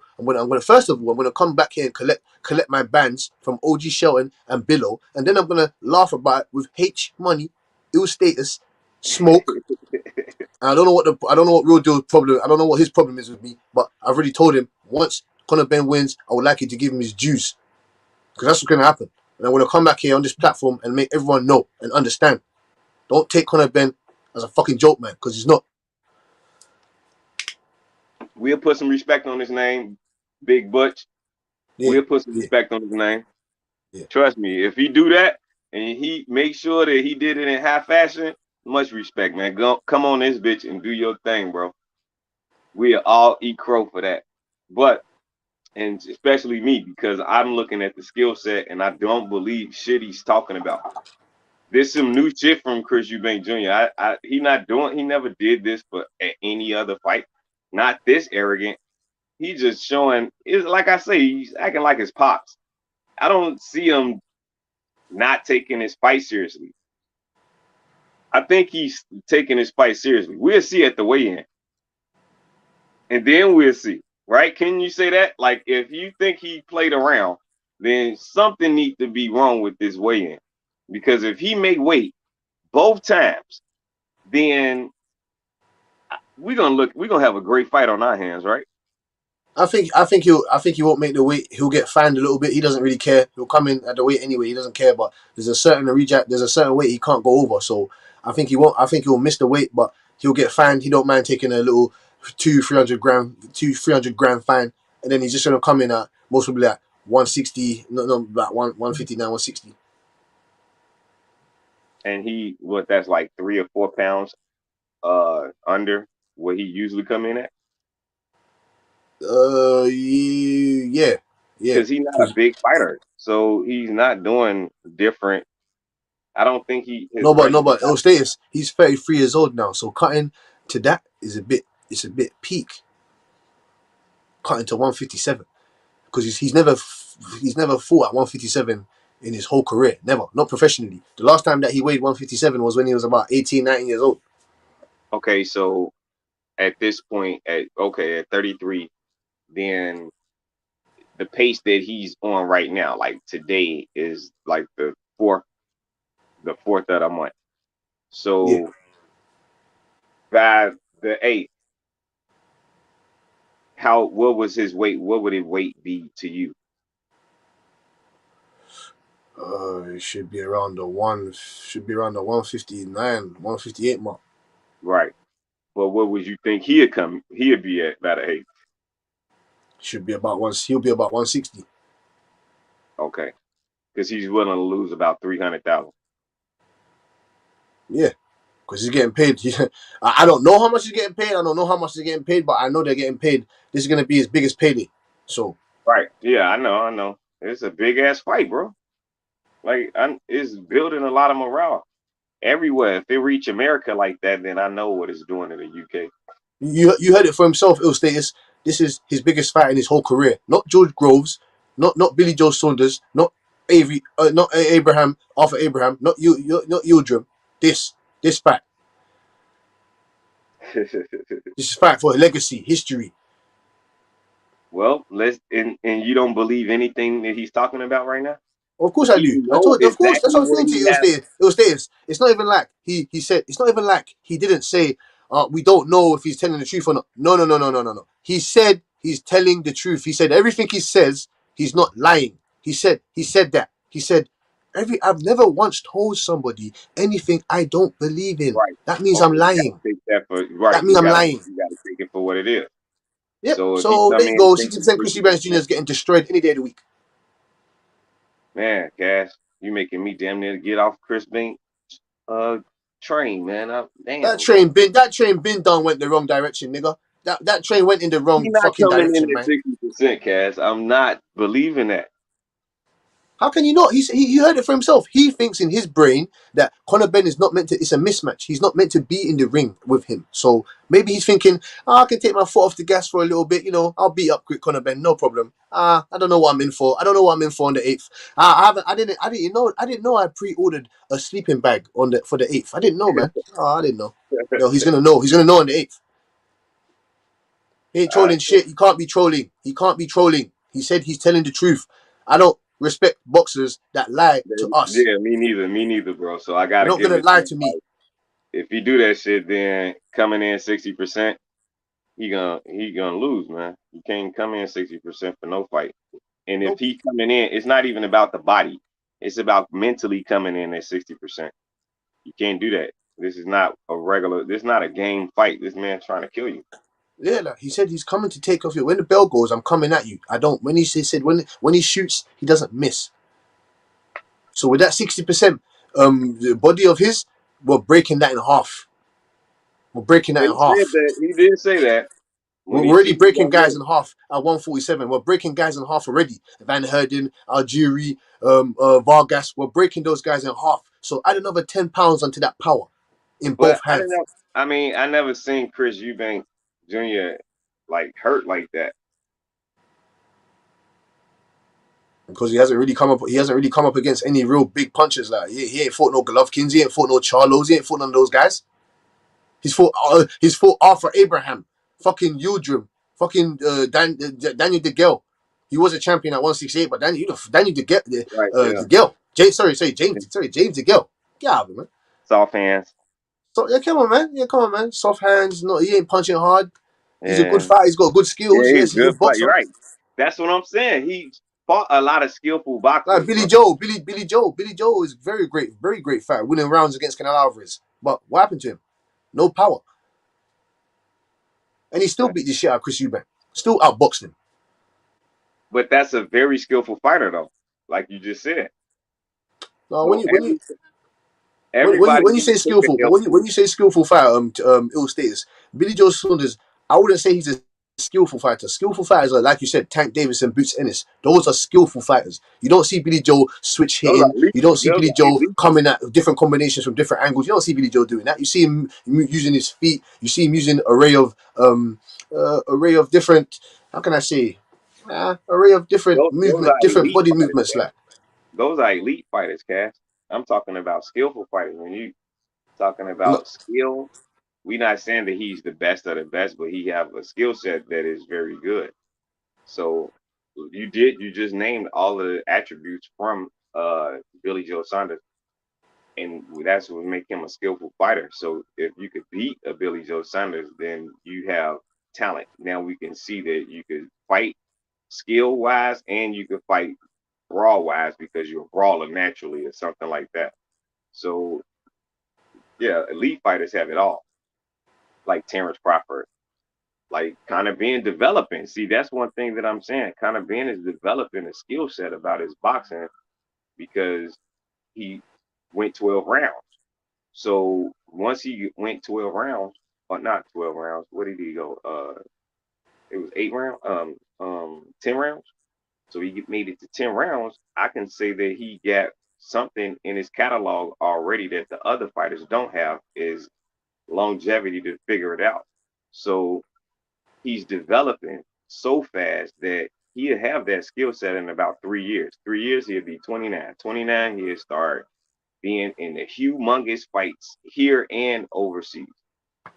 So it's up to them how they move kind of being. Now, this is probably just something to see what his skill set is at. Because if he can get him out by the 8th round, then he's showing a skill set to last those rounds and to box with a Chris Eubank Jr., you got to give him a lot of credit. But if you get the knockout on top of that, then that makes him elite. You see what I'm saying? Of course, man. Of course. It's a great fact. Of course, I understand their status, man. I just get a bit annoyed, man, with the hate that Conor Benn gets. They just chuck him underneath the bus when it comes to his skill set. You get me? When it comes to his determination of wanting to become one of the best. You get me? He's not in it. That's what I'm saying. He's escaped from his dad's fucking, like, he's trying to build. He's not even trying to. He has built his own lane. Like, no one wants to. No one mentioned that. No one tags his Nigel Benn's name along with the way they carry. Look at Chris Eubank. He's 33 years old. Your name's still being attached to your dad, nigga. You ain't done shit. You got a point with that. You got it. He's trying to get away Once from his Conor Benn pop gets through name. this fact, his name's not going to be attached with Nigel Benn anymore. Yeah. That's a fact, though. It kind of wasn't anyway, though, because they was thinking about, man, should he fight Boots? Should he fight Virgil Ortiz? Should he fight Flair Cobb? Called him out. Should he fight Speedy Rashidi Ellis? Should he fight Stanionis? They want him to fight the big guys because he in the top 5 in like what, 3 divisions already. So if you top 5 3 divisions along with them other guys too, you can't take credit away from him because he's clearly right there. Right there. That's just a hater though, bro. Look, that's a hater. I'm not hating on the sport of boxing to personally hate on a fighter neither. But when you elite like that, you have to show it and say, man, he did show a performance against a boxer such as Chris Eubank Jr. and he got him out of there. And he boxed them and had good moments in the round by round action and knocked them out. Bro, that makes you somebody. Like, you got to be one of the top guys. He ain't put no disrespect on a win like that. But Chris Eubank Jr. get a win over a Conor Benn that's just a notch on your resume, and that's bragging rights in your house. That's about it. Exactly. The same with the same thing with Kell Brook and Amir Khan. Not the same thing, but the same kind of like the same agenda. You get me? Like, them two was meant to fight from years ago. Them two had mad beef, rivalry. It had to get sorted out now or never. Yeah. And by being 33, when is the window to say that kind of being just beat up on an old Chris Eubank Jr.? This a perfect time. I can understand that. But it also sounds like Chris Eubank Jr. is ready to retire too, because he said if he lose, he's gonna retire. He's basically Yes, talking pay like, the highest payday. Come on, man. The shit's written. Come on, man. The skunk shit. The skunk shit is written on the wall, boy. I don't think it's over with though. He got a Skunk shit name written on the record. wall. I don't believe that he's willing, unless I don't see his pops. This is how I know what's going to happen though. The preamble buildup is how you look at what's to come in the ring. If his pops is not in his corner now, he's been talking about his pops a lot because it means something to him. If that doesn't happen, if Senior doesn't come in and try to get anything right in the next 7 days to critique things and tweak things and try to get things to his liking, then, and he's not in his corner, then I think it's going to be a different fight because his mind state is probably not going to be where it needs to be to have the gut, skill, will, and determination to take a shot from Conor Ben and still be like, okay, I still got to grab it. I got to get it.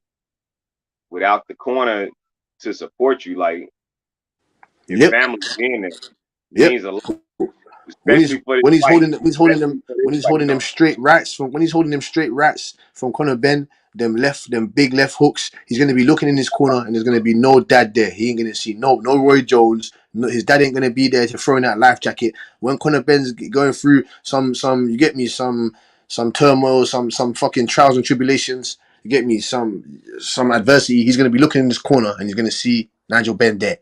Right, exactly. It means a lot though at that point. For this type of fight, it means a lot. Now he probably don't need him in his corner for every fight because he got dog in him, like I said. But when you talking about a family invested fight, this is legacy. This is like the royalty fight of the division of boxing right now because you got the kids.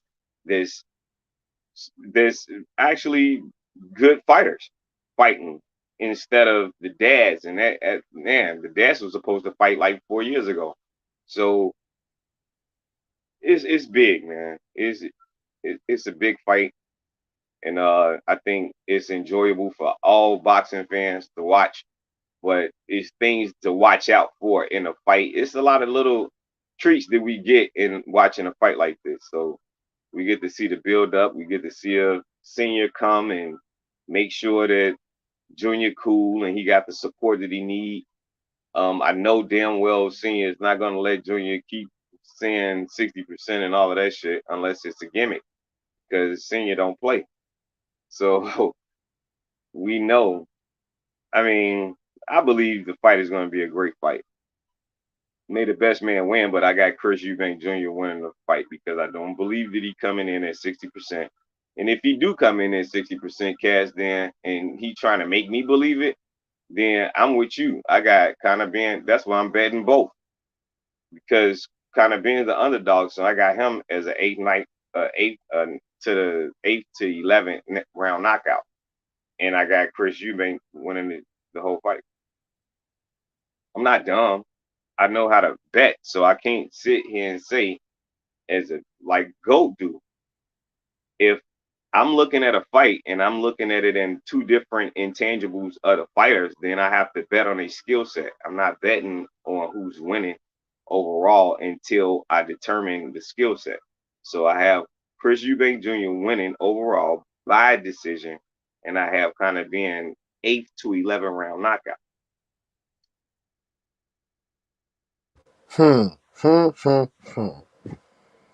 Yep. That's how I go.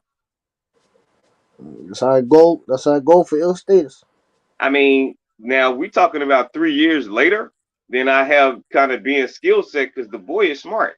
Like I'm telling you, Butch, I analyze boxing like everybody else, but to put myself in his position to learn like he learned.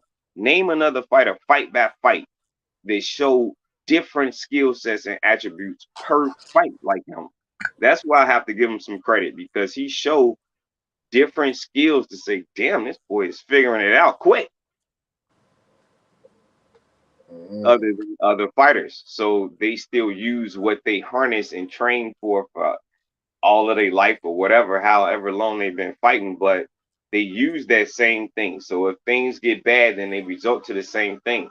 What kind of Ben is like a blank canvas because when things get bad, he just go to another skill set. And I seen that and I noticed that, but it's still pedestrious. It's still young right now. If he develop it maybe a year from now, a couple of fights in, and harness that craft, then he'll be an elite fighter, man.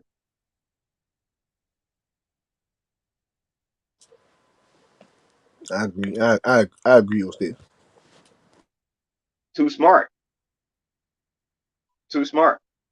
He's smarter than most boxers.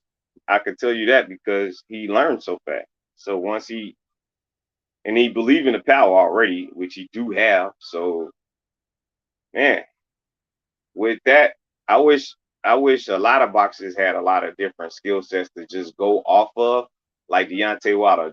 Perfect example.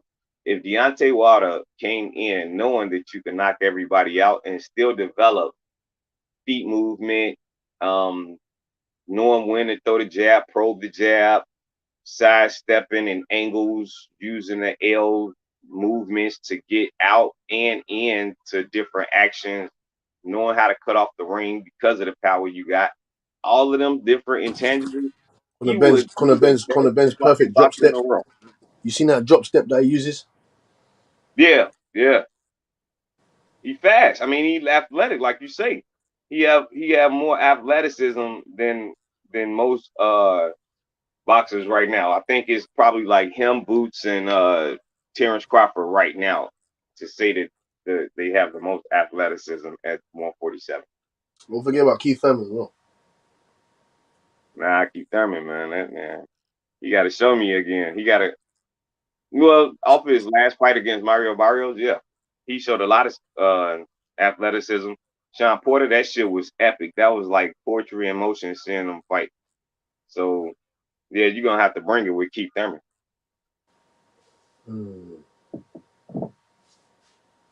But it's no So more I'm Sean saying Porter. that's the fight next. That's the fight next, man. Either Boots or Keith Thurman. That's what we want next. I would prefer him to fight Keith Thurman. What? Nope. Why would you not want to? Why would you not want to see him fight the young stud, the young monster Boots Ennis? That's what the fight we want, nigga. It's too early, bro. No. It's not too early, your status. That's what I'm saying. Stop making excuses for these I fights not need to both happen, of man. them to have a belt, bro. I want to see a great fight, but I want to see a build up too. The sport of boxing needs this type of shit. If we just keep pushing these guys out there before we build them up right. Now, don't get scared after you build your guy up and then the other guys start getting good and like kind of being like, don't get scared when the man come into his full form. But I want him to come into his full form to be able to fight a Boots Ennis. I want Boots to have a belt and I want Conor Ben to have a belt. So if Conor Ben could have a belt and Boots could have a belt, then that's a bigger fight because this is a unified fight. You know, everybody been wanting this fight for years. Yeah, but you're saying it like I don't know, but I'm saying I'm gathering like you don't want them to fight unless they got a belt. Fuck that. If they don't have a belt, then they're fine anyway. Nah. See, I look at it different. This one fight between Terence Crawford and Errol Spence is going to be gone, and they could still have a rematch at 154. So those belts is going to scatter around. So you have Virgil Ortiz with a belt. There is no rematch. There is no rematch for Bud Crawford Errol Spence. Once Okay, Bud Crawford destroys Errol Spence, he's moving on. He's moving on. so Ain't the no belt is rematch. gone. So the belts will be gone anyway once Terence Crawford take the belt. So Correct. he's moving up to go get the other belts, and they're gonna be gone too. So that's a whole nother conversation too. I'm glad you said that, Kat.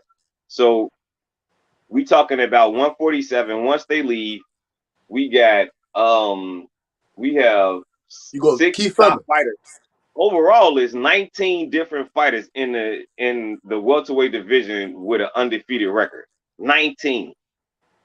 So it's a lot of people that got to get knocked off the clock.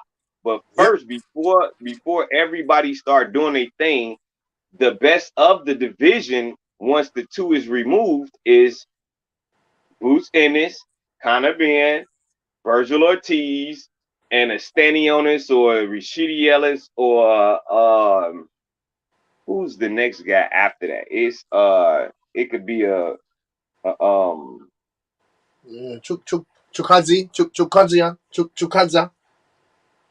yeah. I mean, Chukadza. yeah, Ivan Groom.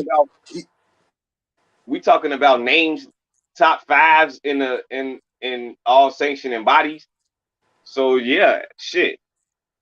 You We got could Cody Crowler. Cody Crowley, yeah. Cody Crowley, yeah. That's a good fight too. I forgot about him. He could get a belt too. Shit. You It know could who I be want to see? You know, would be a good fight for Boots. For me, a good fight. Rocha, Alexis Rocha, Rocha in there with Boots. oh yeah, that's a nice fight. Yes, Rocha. If you can knock out Rocha, that'll be fine. If you If you knock knock out him out, Rocha, Yeah, I Yeah, would like that fight, bro. yeah, Boots. Yeah, I got Boots knocking out Rocha. Yes. That's some dog. That's gonna show the dog right there. Yep. But we know he got dog, but we just seeing what his skill set is of a fighter that comes in, take pressure, uh, stay on you, See, have defense. I would like to believe ill status that Boots Ennis has some dog. I believe he's got a dog, obviously, and you do too. But I'm just saying to you that that's yet to be proven, though, Right. because I've seen fighters. I've guess I'm saying to you, I've been wrong many times of giving fighters the red carpet and giving them the utmost putting them on a pedestal of they already got the dog, they got the dog, but I've never seen it. Yeah, but fuck that. I've been wrong so many times, so I'm not jumping out the plane just yet. I need to see Boots go through some adversity. I want to see him get cracked in his chin and he can eat the shot. Right. Or get dropped. Because if Boots gets dropped, I wouldn't be on here coming on here saying, "Oh, Boots got dropped. He dropped." I'm gonna say, what did happen? What happened after he got dropped? Did he react? Right. Did he respond well as a true Right. champion, or did he just fold up into a little ball? Yeah. Did he fold up like a deck chair and he Yeah. didn't react? Do you know what I'm saying? Yeah. Like I can say Ryan Garcia's got a little dog in him because I saw him get smoked onto the floor. He got up and he destroyed his opponent after that. Yeah. Man, you right. You was 1,000% right about that. Cass, we used to see just looking at the history of boxing, we'll want a fighter to get up. Like, get up, man. Figure it out. Hold them. Grab. Do everything that you got to do to make it out this fucking round so you can recover and get back in there. And then when he get back in there, the bell ring, he's still doing the same shit. Like, he's not the fighter that I thought he was. Now, you exactly right about that because that does happen a lot in the sport of boxing. But this is how we determine all of that, Cass. By putting their ass in there. But sometimes when you talking about fights that the sport of boxing need for the casuals to feel like they want to be a part of it, then we need to get their names big here and overseas and then build the fights like they need to. Because Boots could, once he got the belt, he's 24 years old, right? And kind of being 26. Yes. Okay. Yes, Chris Eubank is 33. No, Boots. Yes. Boots 24 and kind of been 26. So no, Boots is 25 now. Oh, Boots a quarter now. All right, so Boots 25 now, and kind of been so that's just a year apart. So at that's 20, a year apart. Yeah, a year apart. So at 28 and 29, they could have a super huge fight as long as they take care of their business on a rival ends, and they both dogs determined, willing, and ready for it. Or year 2 at 27, 28. You see what I'm saying? So they could get it done, but let them build the brand up to make the fight big so it can still have the support of the fans, whether it's in the UK or America, and it'll be a bigger fight because it'll be like a 4-triangle match. Like, okay, you have Virgil Ortiz versus Cody Crowley, and then you have or Stanionis. Then you will have, and then there's new guys coming still too. As like I just said, there's 19 undefeated fighters in the welterweight division.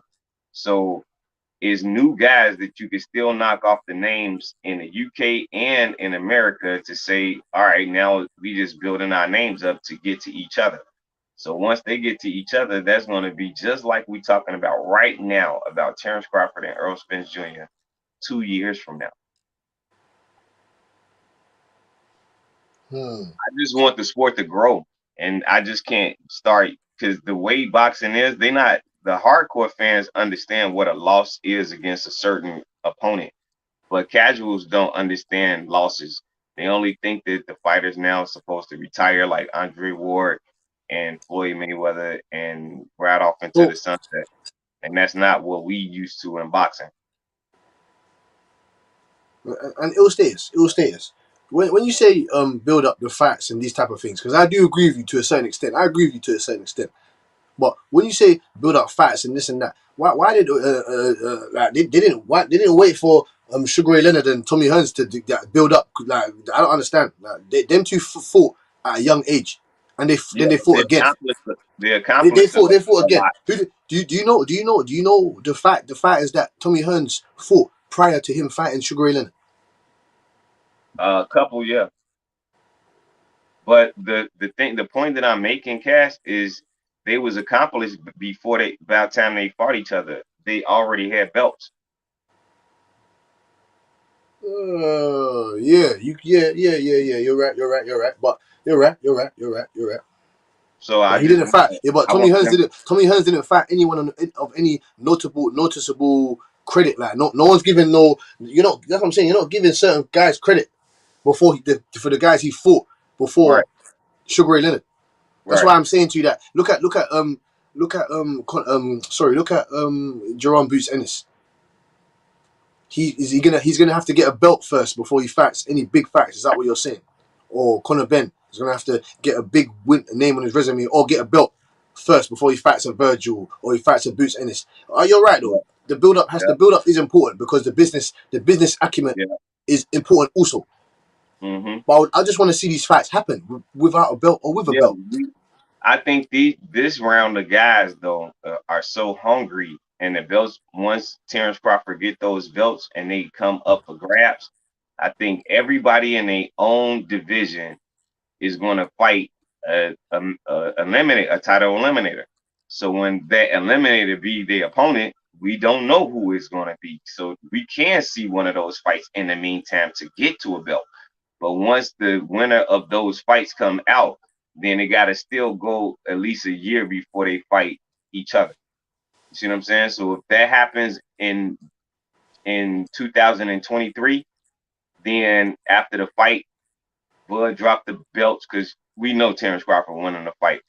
So once Terence Crawford dropped the belts, then in 2003 lateral time, we talking like April, May, June, and into the summer, then we'll get those summertime fights for those belts. By next year, 24, then we'll have fights for those belts between the elites to unify.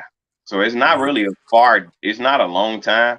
It's just how the sport of boxing goes, and we just got to look at it in that right. But I'm quite sure once those belts get scattered around, then all of the guys that think that they want to be undisputed or unified and move up or whatever they want to do is going to try to go get those belts. So we're going to see. We're gonna see. We're gonna see. But that just makes it a little more tasty and interesting. Like, man, we got a new crowd of boxers coming in that want those belts. Just like once Devin Haney drop his belts and move up, then the belts will be scattered around, and we got another contest to talk about. Just so you was talking about that 154 division, then 154 explode and get back big because once Bud get to 154 and beat Jamel, then I think he'll stay there for a few years. I don't think he'll just retire because he still faster than all of them and probably got just as much power as all of them. So and better as skilled boxers. So he could have a bigger rivalry with Jamel Charlo than he can Errol Spence Jr. In my opinion. Because it's cracking at 147 and well, not 154. yet. But at 154, it's cracking. It's a lot of newcomers and it's a lot of dominant fighters that's already there. So it's cracking, nigga. Cracking. Instead of fighting some fucking Lubin, we fighting Jamel Charlo. We the super champ at the WBO. So we're not fighting no fucking Lubin. We don't find no Lubin. We don't find no Castaños. We don't find those guys. Nah, man, it's crazy. See, that's the duck talk. That's why I'm saying I don't want to move a fighter before without saying, oh well, he had to do this first and he had to do that. I'd rather him do it so he can accomplish those things so it could be no excuses.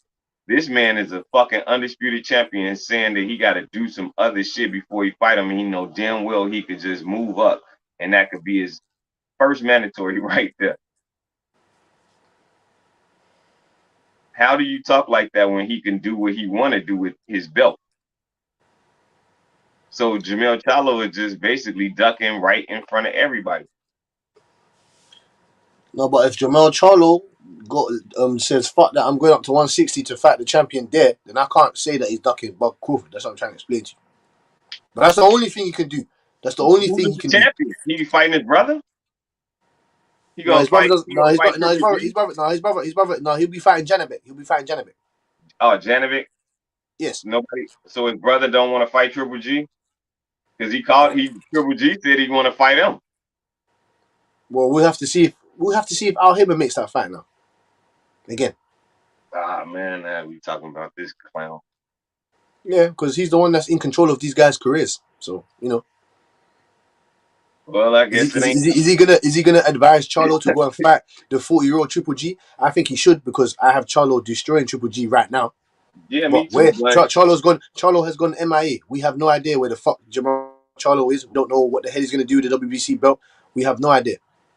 and we never knew what Al Heyman was to make these fights happen. So I don't know, man. Al Heyman is a wishy-washy guy. Exactly. I think he's very good for the sport of boxing for some people's careers, but in a whole, I don't know what. I have no idea. He has given us some big fights. He did give us Sean Right. Porter, Danny Garcia. He did give us Keith Thurman, Sean Porter, Errol Spence, Sean Porter. He did give us a Wilder. He gave us some big fights, but then he's not allowing the other crop of young up and coming electrifying fighters. He's not giving them this shine. He's not letting them fight. Yeah. No, it's wishy-washy. Sometimes you're good, sometimes you're bad. Yeah, it doesn't make sense. It's not consistent. If you have over 200 fighters, then how do you not know how to match them up and put on the biggest fights? Every fight can't be a goddamn pay-per-view. Like it's outrageous. It's outrageous.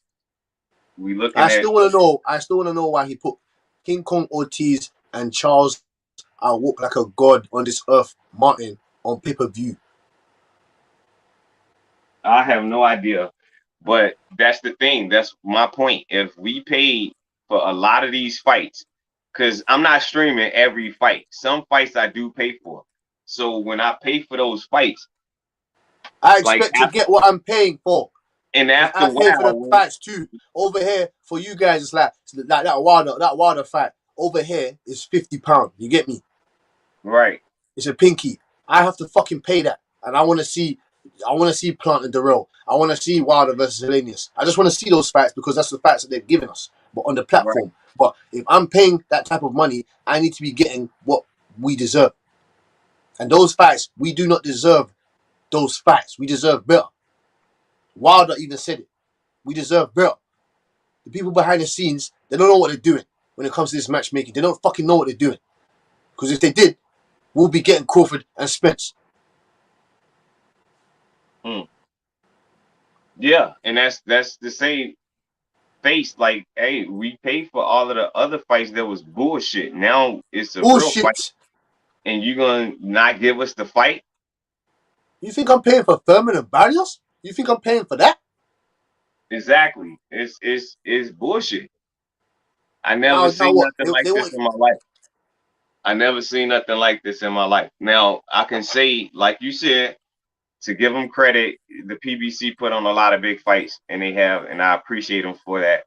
Just like the Zone 100%. have, just like Top Rank have. I mean, everybody have done their job, and some cars was great, some cars was not. But This is what's overall, annoying your status, man. This is what's annoying. They give us. It's like they're teasing us. They like to poke us at the poke the beehive. They're poking the beehive. It's annoying. We want the beehive to get. We want the beehive to explode. We need all the fucking honey in the fucking hive. They keep poking exactly, the fucking bear. exactly, Give us the facts. All the facts we want. Why have yeah. you've given us undisputed this and that? You gave us Charlo and Castano. Eddie Hearn gave us this and that. Top rank. Bob Arum gave us Shakur and Valdez. You get me? But But what that's happened to the? boxing, though, Cass. That's the sport of boxing. Look at it like this. Take this for example, though. Next week, because we were so upset weeks ago about something that happened, next week we have 3 humongous fights all in one day. It's like we spoiled. We get Devin Haney versus George Kambosos. Um we get Savannah Marshall versus Clarissa Shields, Yeah. Katie, Alicia Baumgardner versus Maya, Michaela Mayer. Michaela Mayer. Michaela Mayer. I You got want your Deontay predictions. Wilder. I need your predictions on a couple facts as well, Status. Oh, let's go. Now go ahead. Use continue. Go ahead with what you were saying, man. So we got Deontay Wilder. We got a lot of different fights. I mean, we are spoiled this week coming up. Yes, spoiled. So it's like sometimes we win, sometimes we lose. Like last week, we didn't have no boxing except the Bellator thing. This is what I'm saying, those Status. We're getting the cake, but we're not getting the cherry on top of the cake, man. Exactly. That's the point. We're getting what we want, but it's like we're not getting the best candy. We've entered the candy store, but we ain't getting the succulent candy. They're giving us the candy that's at the front of the store that's been there for years. Right. You ain't giving us the fresh candy that's landed off the fucking boat. Because we still ain't seen Benavidez and Charlo. We still ain't seen. You got people like Espinoza talking about nobody wants to see Charlo and Andrade. Who the fuck told you that? Who told you that? The analytics. The analytics told you that. That's some bullshit. We want to see Andrade and Charlo. We want to see Charlo and Golovkin. Well, we wanted to see that. We wanted to see Jacobs and Charlo. We wanted to see these facts. I want to hear this bullshit.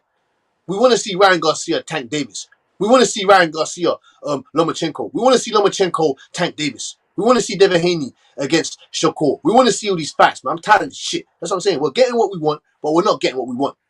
That's what I'm saying. They're playing mind games with us. They're treating us like donkeys. They're giving us the old candy.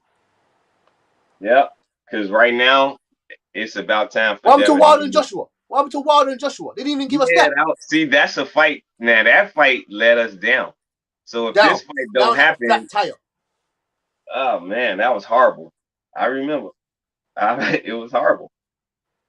Fight never came to fruition. It never happened, and it looked like the same shit is about to happen now.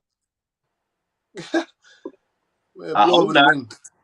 I hope not. I hope Errol Spence be in everybody business on YouTube all the time, telling everybody stop worrying about the fight and all of that is about to happen. I don't give a fuck what he says. I don't give a fuck. He's missing now. He can hear me shout all day long, nigga. All day long. I don't give a fuck, dog. Get in there and fight. Defend those belts. If you don't want to defend the belts, you don't like what people are saying, don't be in the sport of boxing. Get the fuck out of it. True. Tired of the bitch. Oh, yeah, everyone's got a lot to say on the show. Yeah, nigga. Yeah. We love the sport. The sport was here before you was. So, and all the greats ain't acting like this. All the greats ain't behaving like this. James Toney, Roberto Durant, Wilfred Benitez, Thomas Hearns, Iran Barkley, Nigel Benn, the G-Man. Yeah. Julius Jackson, the Hawk. Yeah. Michael Simon Brown, Spinks. I want to hear this bullshit. Right. I'm saying, if you don't like it, get the fuck out of the sport then. We've got a lot to say because we pay our hard-earned money to watch you lot fight. You get paid from our money. Facts. So I'm sorry. I'm tired of it. Oh, you don't have. Oh, yeah. We're upset. You're stalling stuff. Canelo Alvarez, you're stalling stuff. People need to make movements at the 168 division. Errol Spence, people need to make movements. Yeah. Jamel Charlo's making movements. He's defending the belts against Tim Tszyu. That's why I like Jamel Charlo, because I want all the smoke, baby. I want all the smoke. Yeah. When you're gonna fight a young African American black stud, when he wants all the smoke. That's why I love Jamel Charlo. Except with Bud. But yeah, I like him though. No, he'll fight Bud. But listen, he's leaving that to his boy to sort out. He's leaving that to his boy to sort out. Too. Yeah, I think he'll fight him. But you know what? Tell me about this undercard that Conor Ben and Chris Eubank Jr. have on the zone.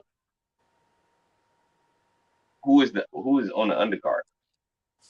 Who's on the undercard? There's a couple guys on the undercard. There's you know about Galil Jafar. You know who that is? Galil Jafar. Mm-hmm. You got Harlem Eubank. He on the undercard. Pardon? He on the undercard. Yeah. Okay. Who you He's fighting? fighting Gohan. He's fighting Gohan Rodriguez. Okay, that's a nice fight. Yeah, you got Eubank's brother. You got Eubank's little brother, Harlem Eubank. Harlem Eubank. Yeah, that was the one that I thought kind of being should have fought first. He's not really. He's nowhere. No, he's He levels at 140 though, behind Conor Ben. We right? have to wait. He at 140 though, right? Yeah, he's at 140, and he's only doing 6 rounders and stuff like that. So he's not nowhere near the level. That could be a fight in the future, but not nowhere near it now though. I can't wait. See, the little brother gonna come back and get the revenge if kind of being beat him. No. We'll beat the shit out. We'll beat the shit out of him. I'm just saying it just build up a good fight. I don't know. He too light in the ass. He too light in the ass. He too light. He light in the ass. Harlem Eubank. He light in the ass, man. Yeah, he young too though, so he got some time. Yeah, we'll see. We'll see. But he fighting. That's what's up. I was rooting for that little guy. He light in the ass, man. Yeah, he just he's still a prospect, so he coming along. I don't know what prospect he can be because he's 28. He's 28. Well, I mean, he just got in the business. No, it's true, but you get me. They're trying to. He's most probably going to get rushed. You know what I'm saying? So by the time he's about 31, he'll be putting the big fights. Yeah. And then you got Felix. You got Felix Cash. Felix Cash is fighting 10-round fight. Yeah. You got Lyndon Arthur as well. Lyndon Arthur, but I don't know who he's fighting. Oh, you don't know who he's fighting? No, Lyndon Arthur. Yeah, I don't know who Lyndon Arthur's fighting. That seems like it's gonna be a decent card, man. Yeah, it should be. Yeah, it should be, man. Got action-packed fights. And then obviously you got Fundora and Ocampos. You got Carlos Adams and Montiel. You got Martinez and Ancajas. You got Velasquez versus Malachi Fox. Right. No, sorry, Michael Fox. My bad, Michael Fox. Right. There's some good fights though. All of those. We'll see what it's a lot of good fights, man. That's a deep card. Deep card. I'm gonna probably check out fight by fight and analyze it afterwards. But to enjoy the event, it's gonna be a nice event. I can see that now. I like it when boxing has great events, but they put on a showcase in the UK a lot. And boxing needs to do that in America. It's sort of like the UK do it because it brings back the morale of boxing how it used to be. Like, God damn, it was a global event at one point. And now we just in different parts of the world trying to come together to make the sport back what it is. So I like to see the fight because it still make people pay attention to boxing. Like, hey, what is this? Like, it's one of the biggest fights probably of the year. If they pull it off, they can do it. Because the name gonna mention them anyway as a rivalry match or a grudge match or something like that. So if they could put on a showcase, oh, bro, we'll be talking about this fight just like we was talking about the Pops. I think so. It got all of them around. It got everybody attention. So they're pretty popular in the UK too. But the popularity is coming over to the US because of Chris Eubank Jr. though, and his showcase of being arrogant. And most people from America have an arrogance about them. So it matches who we are. It feels great to see somebody say, I'm not paying attention to this guy. I'm not calling him a bum, but he's not on my level. Like, they're just, and the actual guy that you're talking about is an elite fighter. Like, it is great.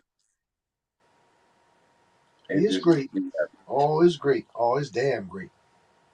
Yeah, we gonna see too. So that's the beautiful part about it all. We get to see it happen. So now who you got in these fights on the 15th? So yeah, man.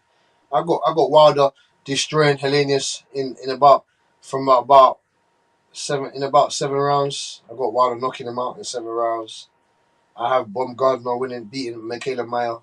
I got her winning by maybe split. I got her winning by split decision. Yeah, split decision. Split decision. Yeah, I got Baumgartner winning. Actually, no, I don't. No, I got her knocking out. I got her knocking, no, stopping. I got her stopping What? Michaela Meyer. Yeah, I got her You got stopping Michaela. stopping Michaela Meyer. Yeah, knocking her out. I got her knocking her out. Now, okay, we're gonna go back to that fight. Now, Clarissa Shields, Savannah Marshall.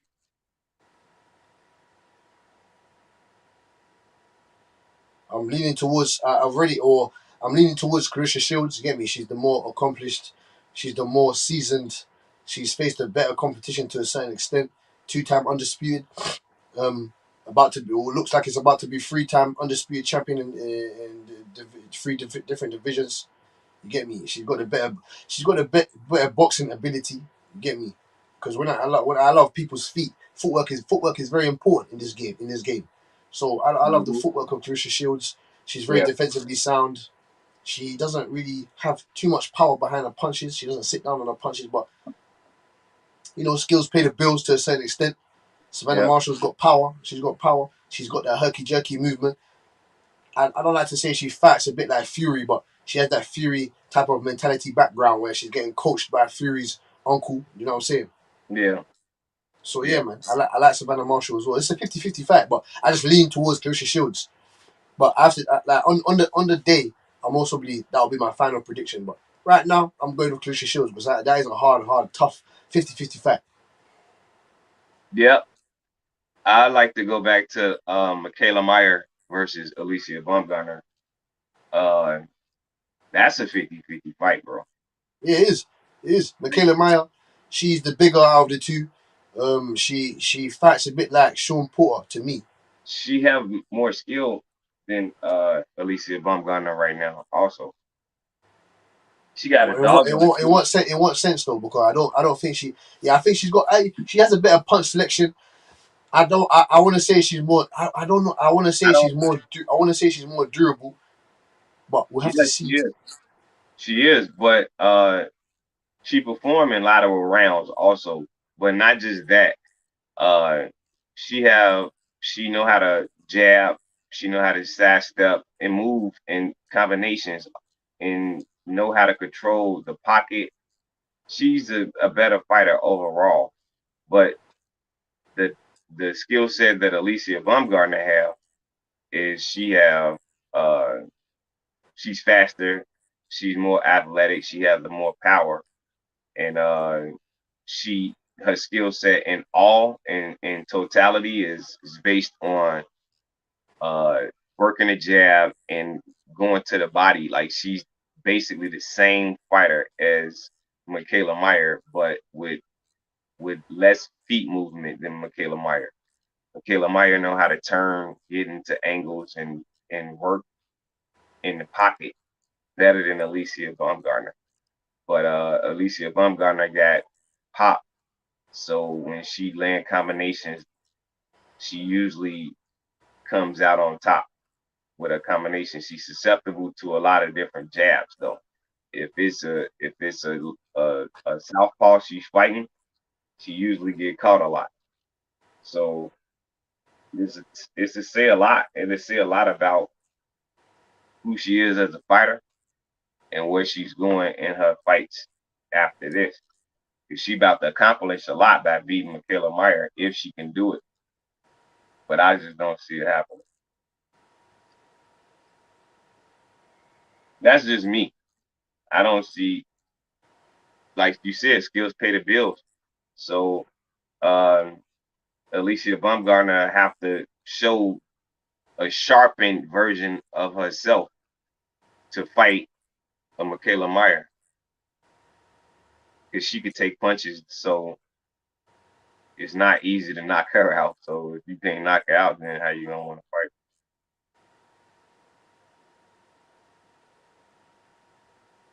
With Clarissa Shields and Savannah Marshall, you basically hit it on the head. She have a Tyson Fury esque type of persona to the approach of her style. She's a good jabber, a very good jabber. She have very shaky footwork though. She don't know how to place her punches because of her legs, how she stand. But when she can place them, it's night night. But if she get boxed by a more skillful boxer that move their head like a Clarissa Shields does, then it'd be a difficult night for her because she wouldn't be able to see a lot of punches that's being thrown at her because she have a slow movement. She have slow feet. And it's hard for her to throw up punches and try to catch her balance after trying to throw up punches and being countered. And that's what Clarissa Shields does very well. So I expect her to get countered a lot from the attempt to throw her punches because her hands is not fast enough. So she's gonna get caught a lot like her prior fights until she figure it out. With Clarissa Shields, she's probably not gonna let you figure it out because she have great movement and defense, and her head, and she know how to absorb punches. So it's gonna be a long night for Savannah Marshall if she don't show another skill set. It's all about growing as a fighter, so you're gonna have to do something better than you did the last fight with the new fighter that you're fighting. So Michaela Meyer will have to show another asset in her ability to take Alicia Baumgardner, and Clarissa Shields will have to show another ability in absorbing big punches from Savannah Marshall. So we'll have to see how the fight goes, but I got Clarissa Shields winning by unanimous decision.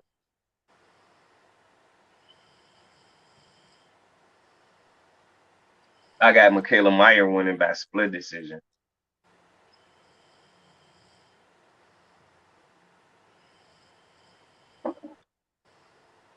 Deontay Wilder. Man, bro, let's just talk about what happened to this man. He went through a lot. So after taking some brutal ass beatings like he did, I just want to see if he still have the balance and the equilibrium in his body to perform over 4 rounds.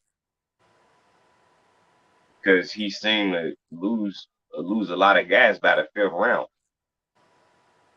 And that's not cool.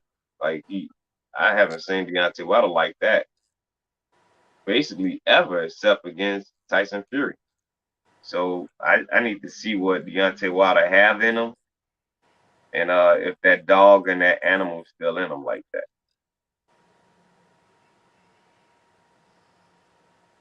Before I can even rate that fight.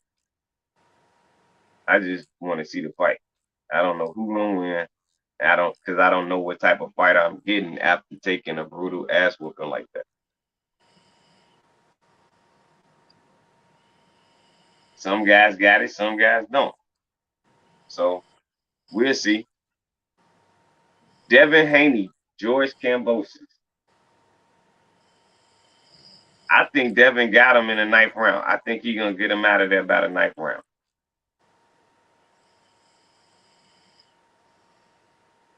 That's just my opinion. Devin Haney have all the skills in the world to outbox him, but I think that as he heals, as his body grows and feel comfortable after surgeries and stuff like that he went through, I think he's gonna showcase a little bit more talent in choosing when and what time it is to do it.